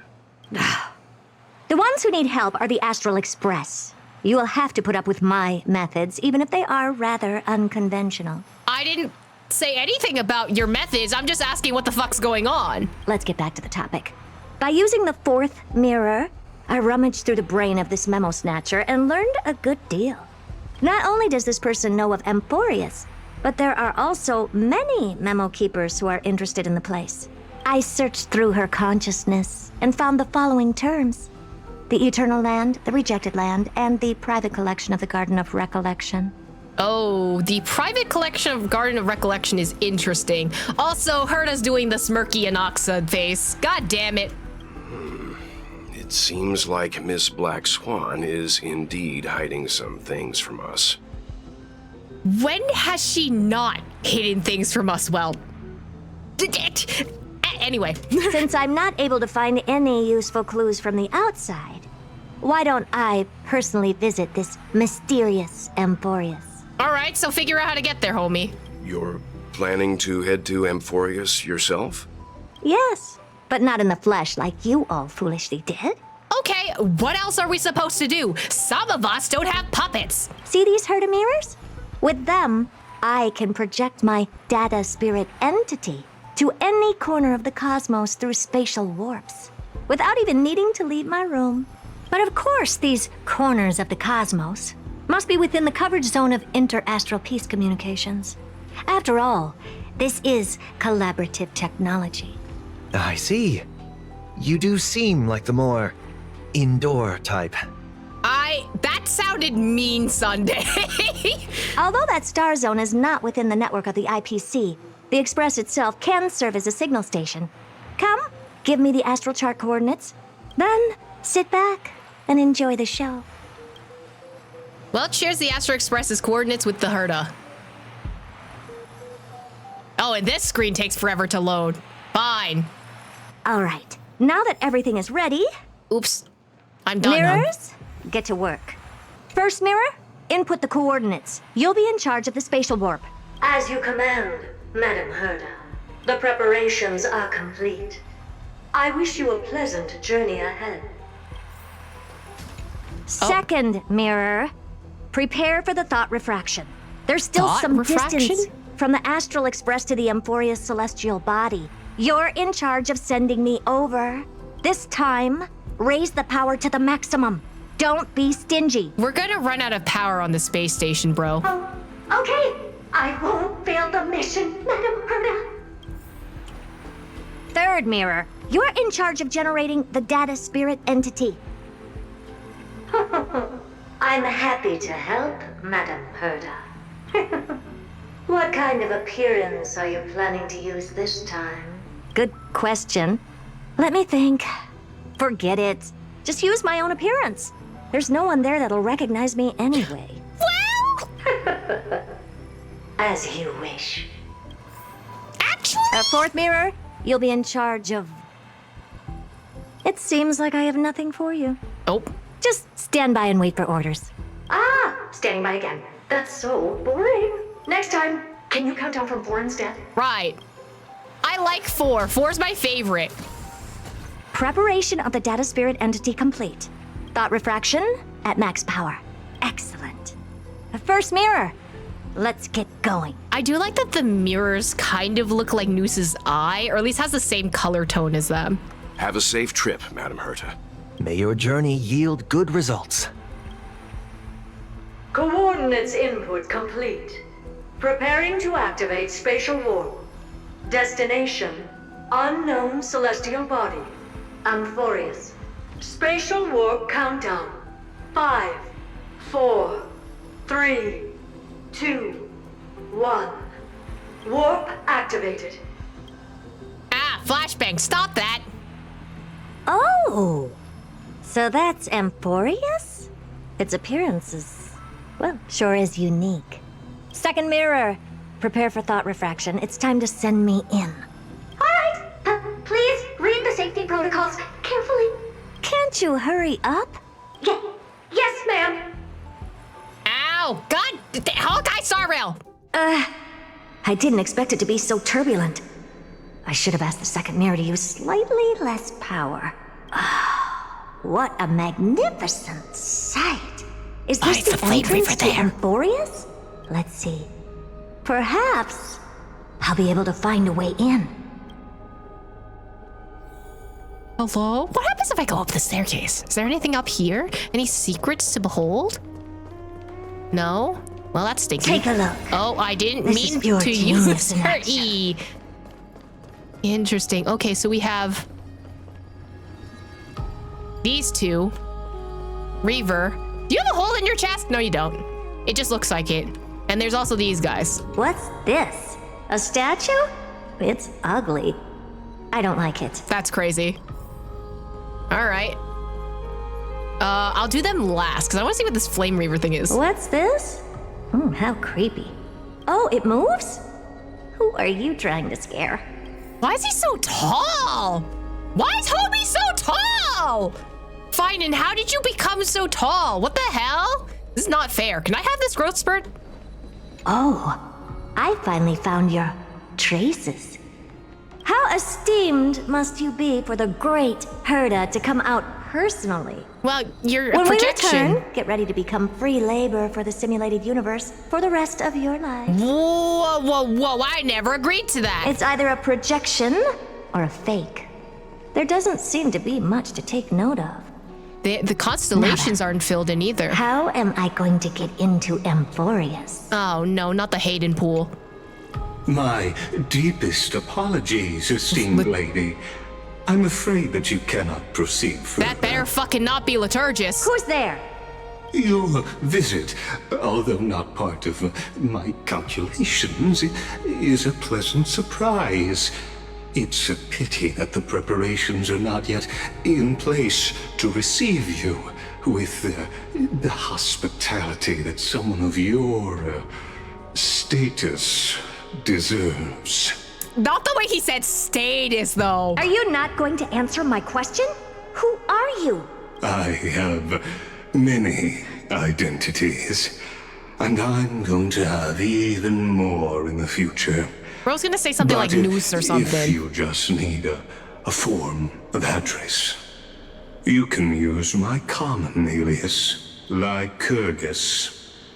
Lygus. So he did give him his name. Okay. All right, Lygus. But you can't possibly think that I'm just asking for a name, can you? Regrettably, I do not have the authority to share more information. However, standards are always flexible. While not violating the ultimate agreement, I'm able to disclose this piece of information. As you thought, this is the entrance to Amphoreus. Now, please, kindly turn back.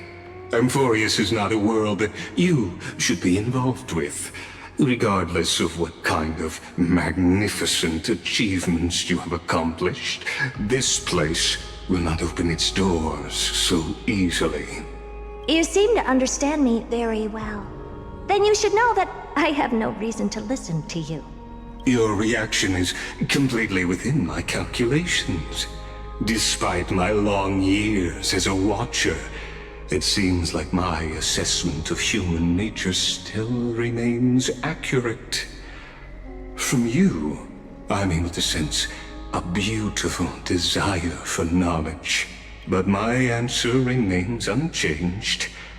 Madam, it is with the utmost goodwill that I suggest you return to where you came from. Let's assume for a second. that I'm not so well-mannered, and that I insist on uncovering the secrets hidden behind you, Mr. Lygus. How do you plan to dispel this notion of mine? Within the scope of the ultimate agreement, there are 178,244 logic chains at my disposal to convince you. After filtering through them, I have determined that I only require 3 to attain the results that I desire. Oh? I'm all ears. First, for reasons that cannot be disclosed, Amphoreus is a completely isolated celestial body. Apart from me, no one else will be able to help you enter. But then how did we get in, if anything? That's not a good argument. Second, if your plan is, as you've alluded to previously, to force me into cooperating by showing hostility, do know that, just like you, I have basked in the gaze of the erudition. So you're not Noose. I stake my honor, and assure you that, in the worst-case scenario, our mutual destruction will be inevitable. So, okay, so Noose 100% is on this side particularly. Oh, no wonder I couldn't find a back door. When I did a scan of our surroundings, the safety protocols on you are comparable to Screwy's. How interesting. Not Screwy's, oh my god.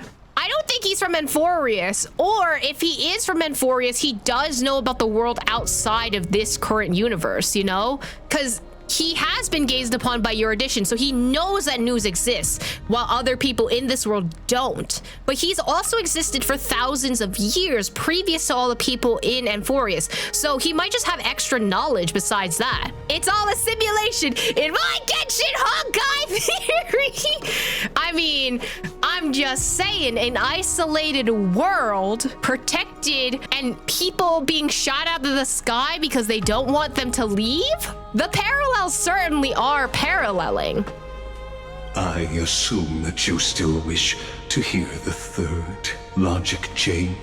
Of course. Why wouldn't I? Third, even if you exhaust all your means and find a way to break through, you will surely give up once you understand the consequences of your actions. After all, throughout your long life, as much as you'd hate to admit, your conscience has played a crucial role. What a brazen robot. You think that you can actually understand me through your paltry calculations? But since you put it that way, why don't you tell me what these consequences will be? It concerns the third path that is entangled with Amphoreus. A path that you and your friends still very much lack understanding of. Ooh, who is it? The destruction. Wait, what? So, if you ignore my warnings and persist in your ways... Why destruction, though? Why is destruction here? I mean, the Black Tide obviously had references to destruction, but I didn't think that Nanook would have a hand in this area, you know? I know Nanook is supposed to be like the big bad, technically and theoretically, but at the same time, can we have Mythos, bro? You will break the shackles of a Lord Ravager. And when that happens, their fury will engulf the cosmos. I mean, didn't we at our end of the journey have to kill Nanook at some point? I didn't think it'd be so soon. That's the ending? Oh, shit. Okay. Okay. I don't like that. I guess it's Nanook, I guess? so obvious, but I think Enigmata would be better. Right, exactly. I feel like Enigmata would have done so much more. I don't know. It could have been more interesting with them here. I wanted it to be someone else, but I guess the Golden Blood was kind of obvious. I mean, Golden Blood, the Black Tide, Strife, all that. Like, it's so obvious, but I just didn't think they would pick the obvious answer, you know? If Nanook, then why are they in the loop? I don't think Nanook is causing the loop. I think Nanook is part of the Black Tide trying to mess with everything and cause chaos. I think the reason why they're in a loop has to do with Fuli and trying to preserve what this world currently has, you know? I kind of wonder if Enna's gonna step into this though, because of Sunday, you know? Or the Harmony, actually. We're supposed to eventually go back to Penacony to like finish up some loose ends. So I wonder if the Harmony is gonna mess with some stuff here, but they did say it was specifically 3 gods. Was this world created as a trap or turned into a trap? I think it was turned into a trap by Fuli themselves. It would depend if Nanook came here before or after Fuli set their gaze on it, you know? If they came before, then there would be no reason for it to be a trap, and it might have been converted into a trap. If Fuli found out after Nanook was here, then it definitely started as a trap. My current theory is that we're not the demigod of time, it's Mem Cyrene and has completed the trial through us.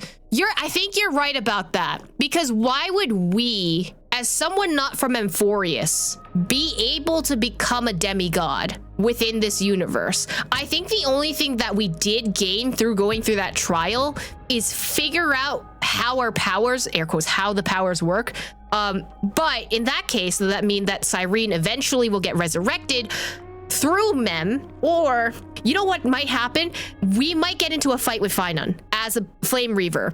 And when that happens, Mem will become Cyrene and like somehow bring Cyrene back from the dead to convince Finon not to kill her. And the 2 options would be that Finon goes down this destructive path and continues to kill everyone, and then the samsara or the loop restarts, or he finally stops because we intervened. I think that might be where the story's going, but I don't know. I have no backing evidence. That's just me cooking up some story. It's very strange that we got nothing from it. All the other demigods said it felt wonderful and amazing, so much power, and we just got nothing. I think also part of it was because we were dead. When we got the demigod powers, we were also dead at that time. So I think what ended up happening is that Mem got the powers rather than us, because they're not going to put a demigod body into a dead person. They're going to put it into at least something that's living. Shall we read some books? There we go. Nameless Recollection. We can insert memories. Wow. Write story. Oh, I have 2 of them. Take my book. Ooh, okay. Wait a minute. Oh. Skills? What is happening? I did not notice the text here before. Those flame chase people, those forgotten stories, as I've written. Book 2. Willing to endure the living. Born with an evil curse, her hands dip into lethal cinnabar and white lead to personally decorate the faces of the dead. Her skills are said to bestow beauty on anyone, even transforming their appearances completely. Many skills were born out of her seclusion, but it painted her dwelling in gloomy vision. Only a select few have set foot in this mansion, and a thief and weaver were 2 such lucky persons. I don't know if that was a slant rhyme. The girls conversed with all items in the house, with specimens, tea sets, and even pillows in profusion, as if she can hear the responses of these non-living things. I have always lived in isolation. Out of courtesy, this is how I practice my words and actions.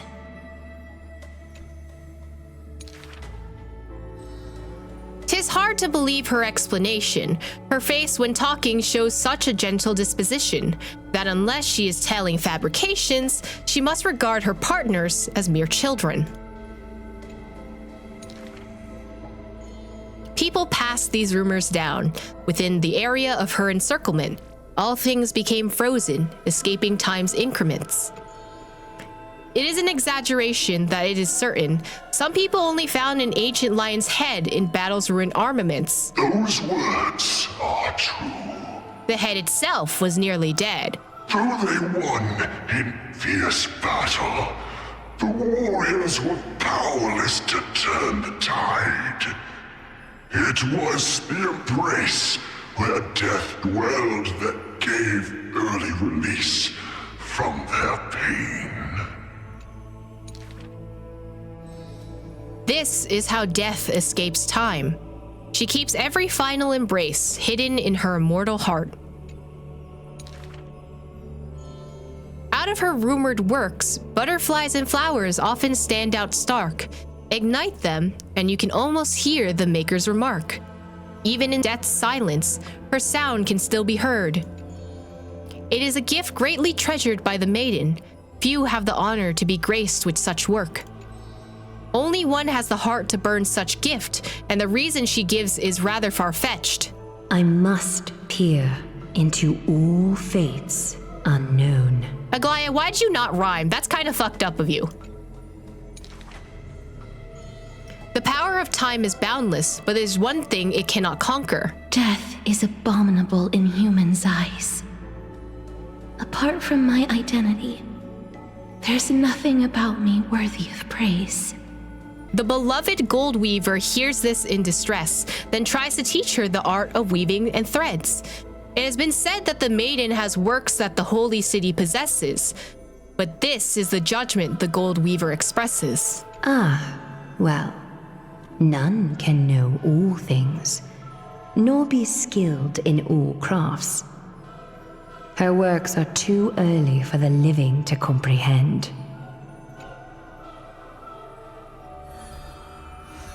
There she is. There's our girly pop. Let's go in. Hello, Hyacinth. In the courtyard, healer of light, Hyacinthia. On the leaves, the rustling wind plays a melody as the girl looks over this courtyard petite and exhales, gently dispersing the palm-held blessings. The entire yard is lit softly, like a dandelion bathed in sunlight. Is this courtyard a tad too small? It's okay, Clementine. As long as it provides warmth plenty. The girl makes the courtyard tidy, and in the Evernight lands outside the holy city. There's now a light curing soul maladies. The girl's skills can bring forth miracles, but today she welcomes a patient quite special. Welcome to the Twilight Courtyard. How can I help you?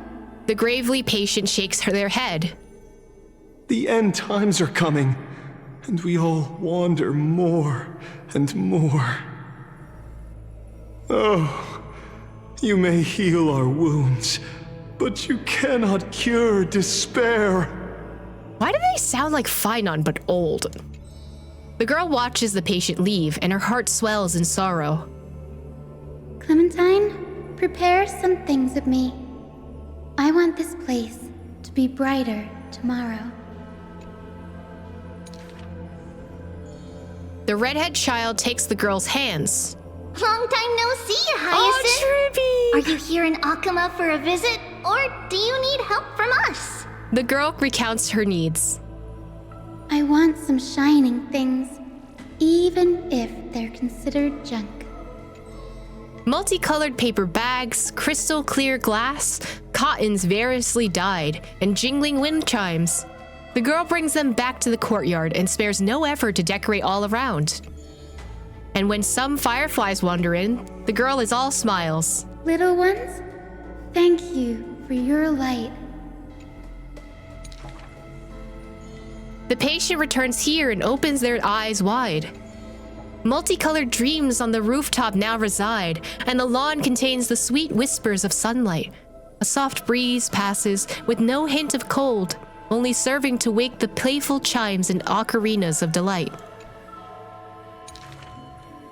Wow, there's light everywhere. What a warm place. The news is soon spread by the grove, and the people with empty hearts visit in droves. The girl prepares candies and tea and listens to every visitor's complaints. People say that there once a star called the sun in the sky, but now that star is no longer there. People say that Aquila took away the world's light, but they still left behind a heart bright to illuminate this happy dream in the night. Like the blizzards in the month of mourning doth calamity fall, burying warmth in dawn's calls. Orderless tides swallow up the grove of reason, and that tiny healing haven is also extinguished, broken and barren. When the girl, far from home, hears of such grave news, the wind brings her to a moment of confusion, but it also evaporates the tears that briefly sparkle into being, and the girl still smiles, bright and happy.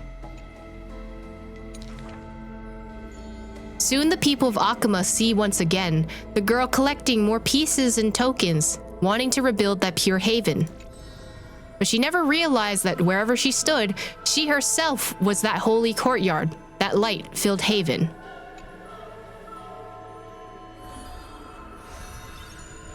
Oh, their colors are there now! Also, thank you for changing the thing so that I can actually click on it. Kaizen done. One more! Everyone's favorite idiot. I say idiot affectionately. Discard not the broken. This is a tale buried in history. One day, a student elated in victory dashed around the grove's territory. I saw the spell the professor carved on his body. The youth with white hair was beside himself with joy. It must be a power most secret, a means for one man to stand against 1,000. That spell was rare indeed, for it was a secret way to overturn a cart of hay. The scholar was still a mortal body, as yet to snatch life from death, or to reforge a new flesh through a god's remedy. Various minute tricks and parodies, he studied them all, crafting schemes, oh so busy. For everyone knows, he wishes not to use the divine power that is his, refusing rightful custody. And in that unwitnessed moment of his death, final tragedy, he still held the hay cart spelled steady, standing alone, facing the evil enemy.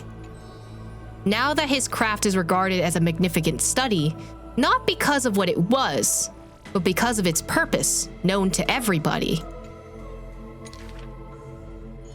In fact, he once crafted miracles, forging silent servants using soil as vehicle. Though no sentience, they do their job without obstacles, rivaling Titankin in spectacle.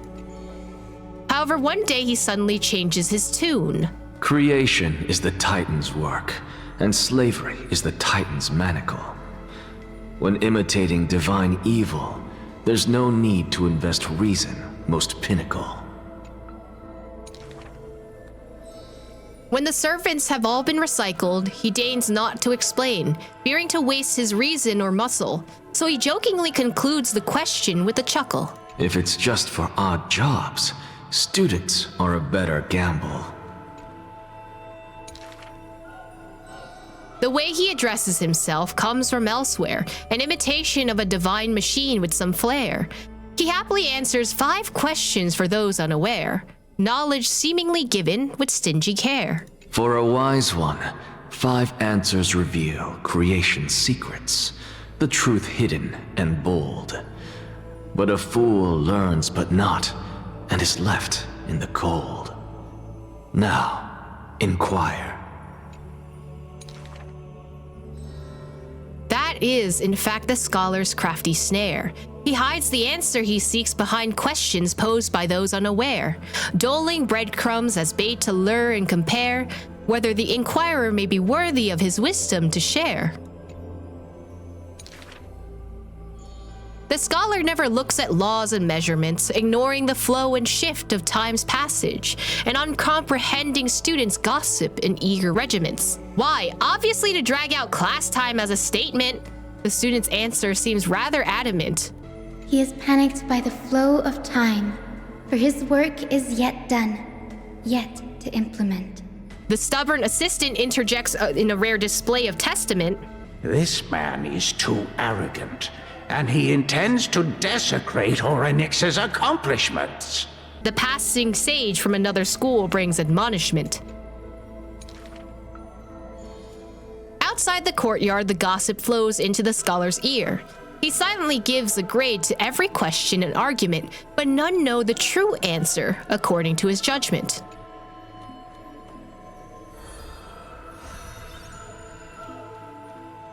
There he is, part 2. And there's everyone. And we can get Hyacinth's one, too. Healer of Light Hyacinthia. In the world, countless magnificent phenomena once set the boundary sky buzzing and boiling. And when the twilight faded, the moment when the overcast mends and dawn and dusk merge into one, she bestows upon the wanderers the last hazy light. And with a swirling smile, she illuminates their sorrowful fate with rainbow's radiance. Ma'am, you gonna talk? Mem. Everyone's stories are so deep, I can't keep up. Does Trailblazer understand them? What is a god exactly? That's not a question you should be asking. Someone like me, I am a god. Wow! I guess you could say that. So, how about you become my god? Please protect me, okay? But I still don't quite get it. So let me ask it another way. There must be a difference between gods and us, right? Otherwise, why would anyone ever want to become a god? Power? To escape pain or avoid being controlled. I feel like control is the biggest one. Controlled? Could it be that we're already... if it's because I was controlled that I met Trailblazer, then I suppose I wouldn't mind being controlled. Ma'am, don't say that because I would prefer having free will. As I keep asking, I only get more and more confused. Maybe I'll wait until I've grown a little more before discussing things with you. Didn't like that. Oh, one more. Whoa, that's a lot of cards. Hello, Cypher. Fleet-footed traveler Cyphera, Lion Cat's travelogue. A thief tells a few stories. The first story is titled The Golden Apple. It doesn't have to go to the fairest. Ooh, Apple of Discord again. That city is named Paphos, where the golden light of Menestia shines. The golden apple tree sits in the city's middle. Only the fairest can pluck its apples. The beauty pageant begins on time, as the fair ones stretch their supple arms, trying to pluck the fruits above their heads. Yet every time the apples come within reach, a breeze blows the fruit away without a trace. The audience in displeasure disbands, with only one girl left standing there, her features bland. Yet to her surprise she finds, her arm full of golden fruits, a harvest grand. The second story is titled Trying to Argue? Don't trick yourself, please. That city is named Idylla, where Circe's roots bury deep and wide. The sophist scholar holds a tortoise aloft, but his theories, common sense bereft. Even the best athlete could never catch up to this turtle. None can overturn him in arguments, and he obtains the champion's crown in merriment. Yet, as he is about to leave, a wind blows the tortoise in front of him. And behold, his paradox becomes truth. To catch up to the turtle, an entire day and night he spends.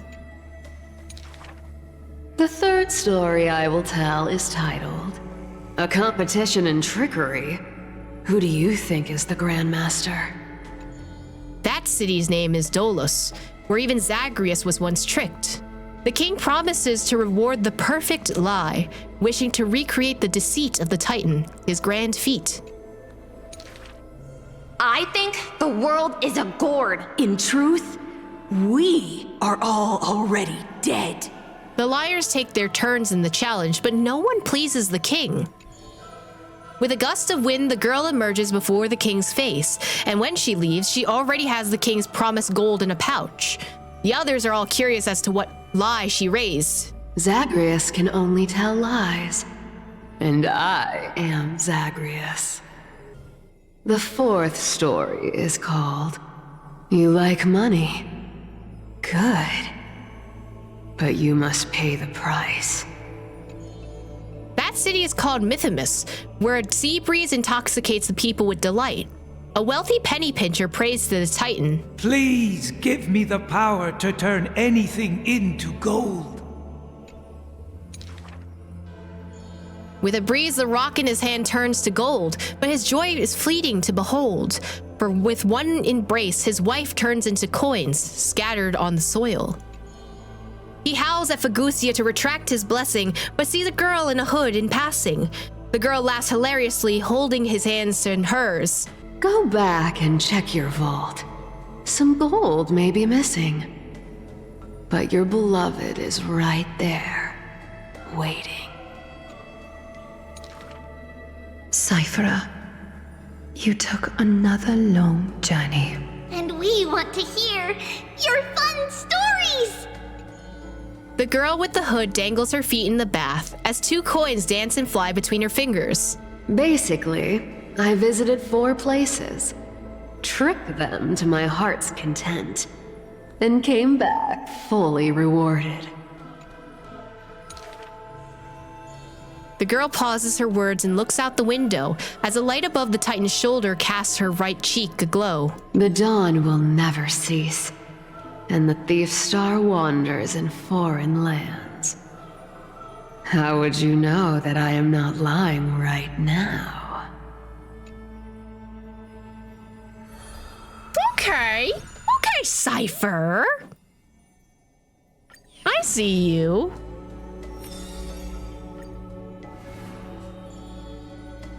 Expose the divine. Do not make him your enemy, even though he may seem frail and weak. When a valiant warrior from afar assaulted the grove, he shattered their strength with only his eyes and pointing stick. He sent them running, pride cut to the quick. He may seem cold and unkind, but he sees through human emotions with just a peek. A student was troubled by love's trials and aches. With one sentence, he guided them away from heartbreak, letting destiny's strands weave a path to love and happiness's shape. All is science, and human wisdom knows no bounds. Both martial prowess and emotions are knowledge that can be found. He firmly believes that all things can be deciphered, barred to those who peek. But those that cannot be solved are not mysteries infinite, only questions waiting to be answered, not obstacles bleak. For those who only protect themselves, the world cannot see their intentions. In sorrowful parting hours, the scholar refuses trifle matters. Isolated in a corner of his library, he fiddles with instruments of crafters. Colleagues suspect him of creating new blasphemies, while students believe him to be making new miracles of mastery. The curious ones gaze through the window beholds, seeing a small wooden bird on the table, wobbling in comfort, swaying in the scholar's hand, an endearing cohort. I ask him, seeking his motive for this effort, but the scholar, usually so quick to retort, refuses to answer, seemingly coming up short. Creatures that through his hands pass all change their functions, invoking wonders peerless. He once removed his hat, as others witnessed, then walked on the hat over water with success. They also saw him light a flare, fearless, instead of creating chilling cold air, not so harmless. That bird was once a toy, and now his messenger, or perhaps still a toy. That is the magic trick of his success, and one of his teachings that he will profess. Nothing in this world is ever born fixed. The far-seeing must be far in thought. His teachings are like prophetic delight, yet he opposes prophecies with all his might. It's a time he refrains from looking back on, traveling all lands, chasing prophecies, trying to prove the priest's words were not unchangeable foresight. Countless times he exhausted his crafty sleights, wanting to rescue the doomed and resurrected wights, wanting to shame the prophesized heroes of magic and might, wanting to sway promised villains to a course more upright. Perhaps fate could not guess his goals, but it could trample over his plans overnight. At the end, all his challenges flicker out, but he persists still in endless plight. His ambitions are too lofty, and so failure follows him never too softly. Through moments of defeat, felt increasingly common, the scholar learned one thing he has never forgotten. Respond to defeat with a smile haughty. Not from optimism, nor from a defeat of the heart. I thank this misfortune's severity.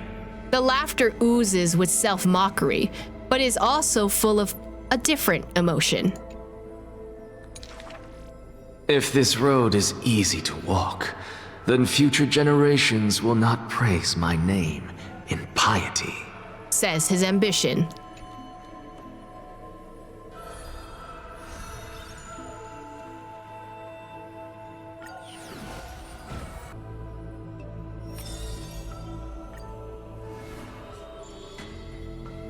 Ascension of the Lone Godslayer. To die for glory is not eternal sleep. This is a lie all Castrum Kremnos keeps. The world after death is superior to reality and basks in light. But such vague poems the Crown Prince would not easily believe. Cowards who dare not to look death in the eye. He declared thus on the day he returned from the Stream of Souls. Longing for a martyr's heaven and reciting self-deceiving stories. His words are sacrilege reincarnate, more arrogant than his blood and family. True warriors should treat that paradise with spite. Many followers thus stop, no longer following his steps, for they feel this young man's words, compared to poems, are even more absurd. A body immortal equals not perfection. The man braves dangers endless, simply to seek his weakness. In his greener days with more amateur skills, in crises where death denied him even after kills, he learned why curse is a synonym for blessing, for he saw that visage of terror at life's closing. The man seems unmoved when this past is mentioned. Having braved death 9 times, he who was once lacking now excels above everyone else, still rising. Yet, when he's asked if he's still as ticklish as when he was a child, he does not answer. It's a wild tale he won't care to opine. It is said that Castrum Kremnos has secrets divine, though which the king's power has passed a one-man army by strength in their bloodline. Therefore, a traitor who does not inherit the throne is a king most infirm. As the protagonist hears these words, he refutes not but openly responds. These are not rumors unfound. But will they matter if my deeds eclipse those of all other kings, achieving glory beyond? Never turning back in war, he seizes all our glory. That rumor in the war camp of fury often casts a shadow on the man's heart, indestructible and fiery. When the campaign becomes mired in terror, he sends his army to places safe and secure, yet alone he goes to fight, knowing death can touch nigher. The Kremnoan detachment who follow him in livery all die in bed, devoid of glory. They have their share of grudges upon death, but the man has no regret, none necessary. Your glory lies not in death, but in my hands. The dust settles, and strife calms. A deathly quiet covers his father's realm, and the man alone returns home. A question seems to sound from shadows of the past around. Did you already walk that flame-chasing road, O King? Atop the throne, the man mutters alone. There's nothing else worthy of the hunt, for I am the blazing fire at the journey's end. As it has been foretold, he killed the king to become a king, and killed the god to become a god. His eternal destiny is to be crowned in blood.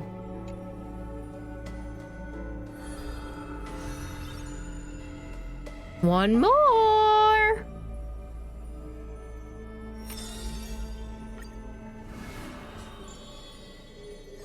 Elegy of Beauty and Ugliness.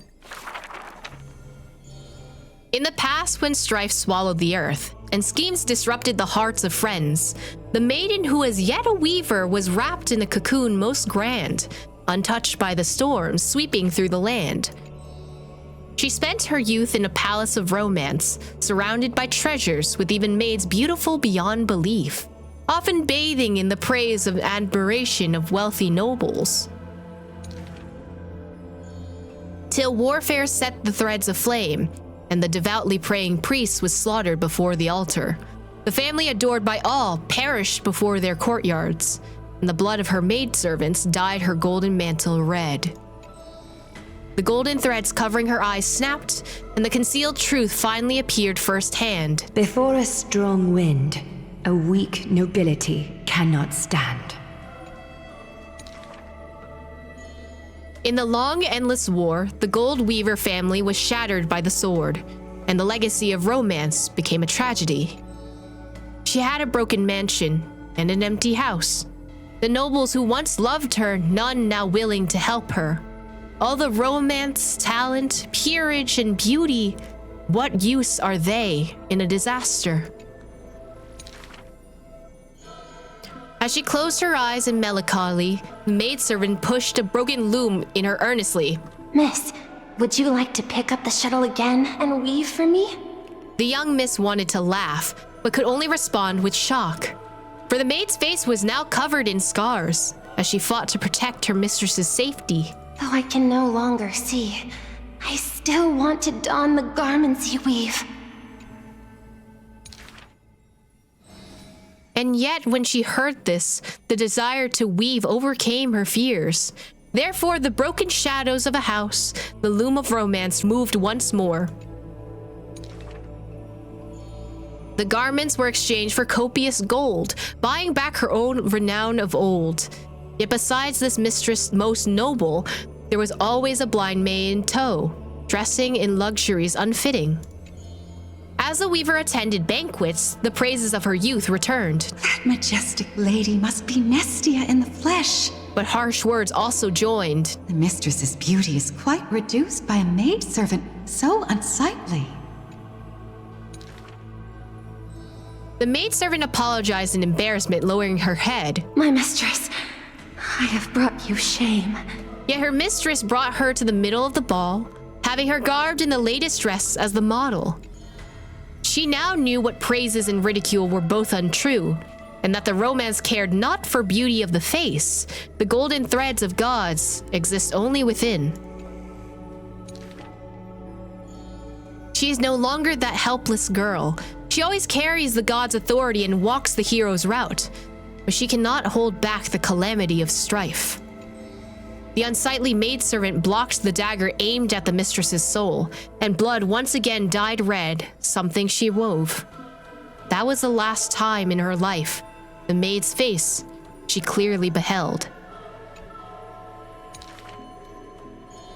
When sewing the death shroud, she could not control how her fingers shook, often pricked by the needle sharp and acute. Thus that pristine white cloth wept with tears of blood and gloom. And when the day of the funeral came, she saw the commoners' endless graves, and the nobles dressed in silk, frolicking in the groves. And sadness overwhelmed her in droves. Is this the destiny unleashed? For their act of chasing God's core flames?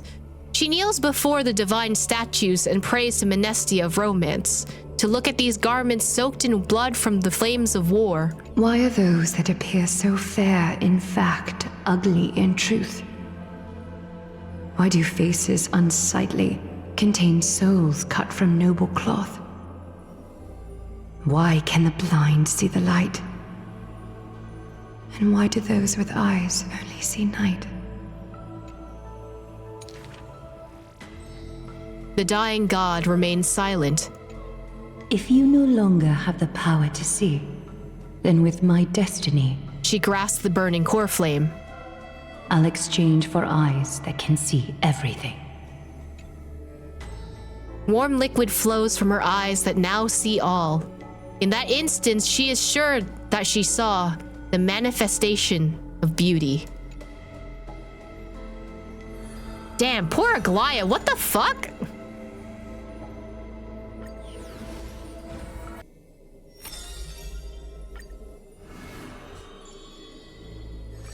With a heart unwithered.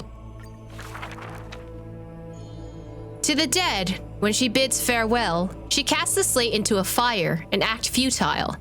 I have never heard of lands with such customs. At this time, something drizzles down the slate, full of colors, seemingly tears for the reapers of chills. It turns out the slate is inscribed with poems, and every phrase is diligently colored with skill. Before people pass away, I write down these poems. That is the limit of the girl's answer, and she only responds with silence for requesting to read these poems. As time goes, she finally opens her petal-veiled heart, and the reason behind her reluctance to show her work is finally clear. My poems are still too green. Not worthy to be art. It stems from the girl's shame and discomfort. It seems the girl once also loved to imagine with effort, and many wild tales were written on her part. A misunderstanding was what made her cease this art. It was a pair of arch nemeses who gained fame in war. One of them burst into laughter after reading the girl's poetic words. He and I clearly wish to kill and tear each other apart. But in your eyes, you think we are close, unable to part. And they were roommates. Anyway. She did not write poetry as a pastime. It is said that she left great works under hundreds of names. In different times, she even criticized her previous beliefs, making her identity even harder to assume. I still found her weakness after many twists and turns. No matter how fickle her thoughts, she never lost faith. In those words, regarding the value of fragile mortal lives. She is heartbreaking and enchanting.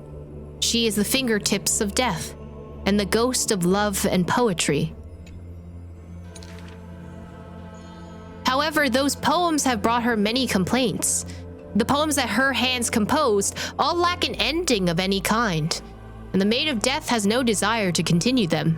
This is truly difficult to write. The girl excuses herself. My duty is to lead the living to the end. I cannot think of a fitting end for a poem to the dead. Such is the epitome of lies. One who's grown used to death remains inexperienced with farewells. Therefore, I extend her an invitation. In this story belonging to herself, she can leave an ending reserved only for her. What she brings is not only death. She thus replied when we first met, and when we meet once again for the last time, she again deliberates over this closing statement. Apart from death, there is something else that is worth remembering. That is the journey she walked.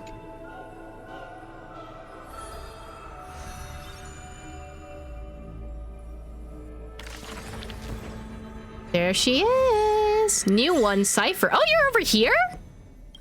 Hello, fleet-footed traveler Cyphera. Deceit and trickery, such calamities are despised by the world, as they have been for millennia. Yet the nimble cat thief merely twitches her feline ears, adjusts her hood, and slips the treasures into her pocket.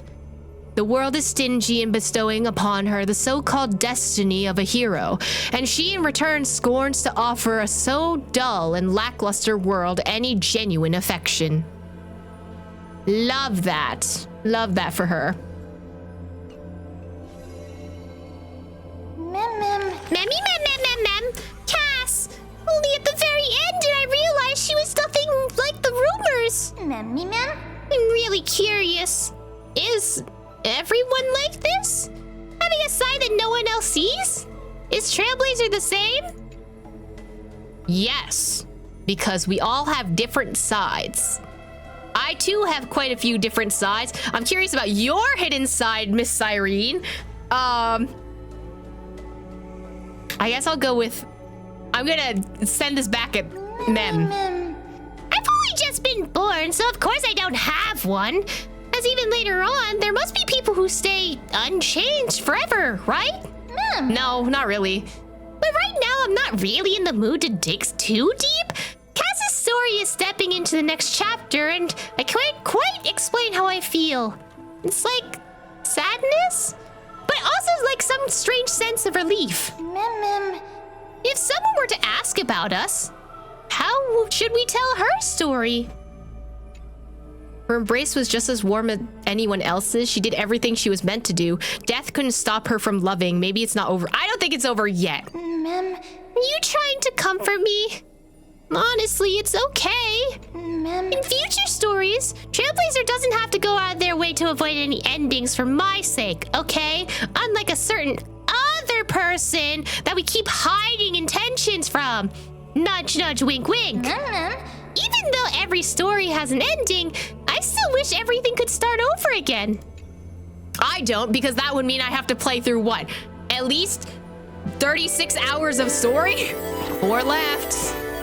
We're almost there.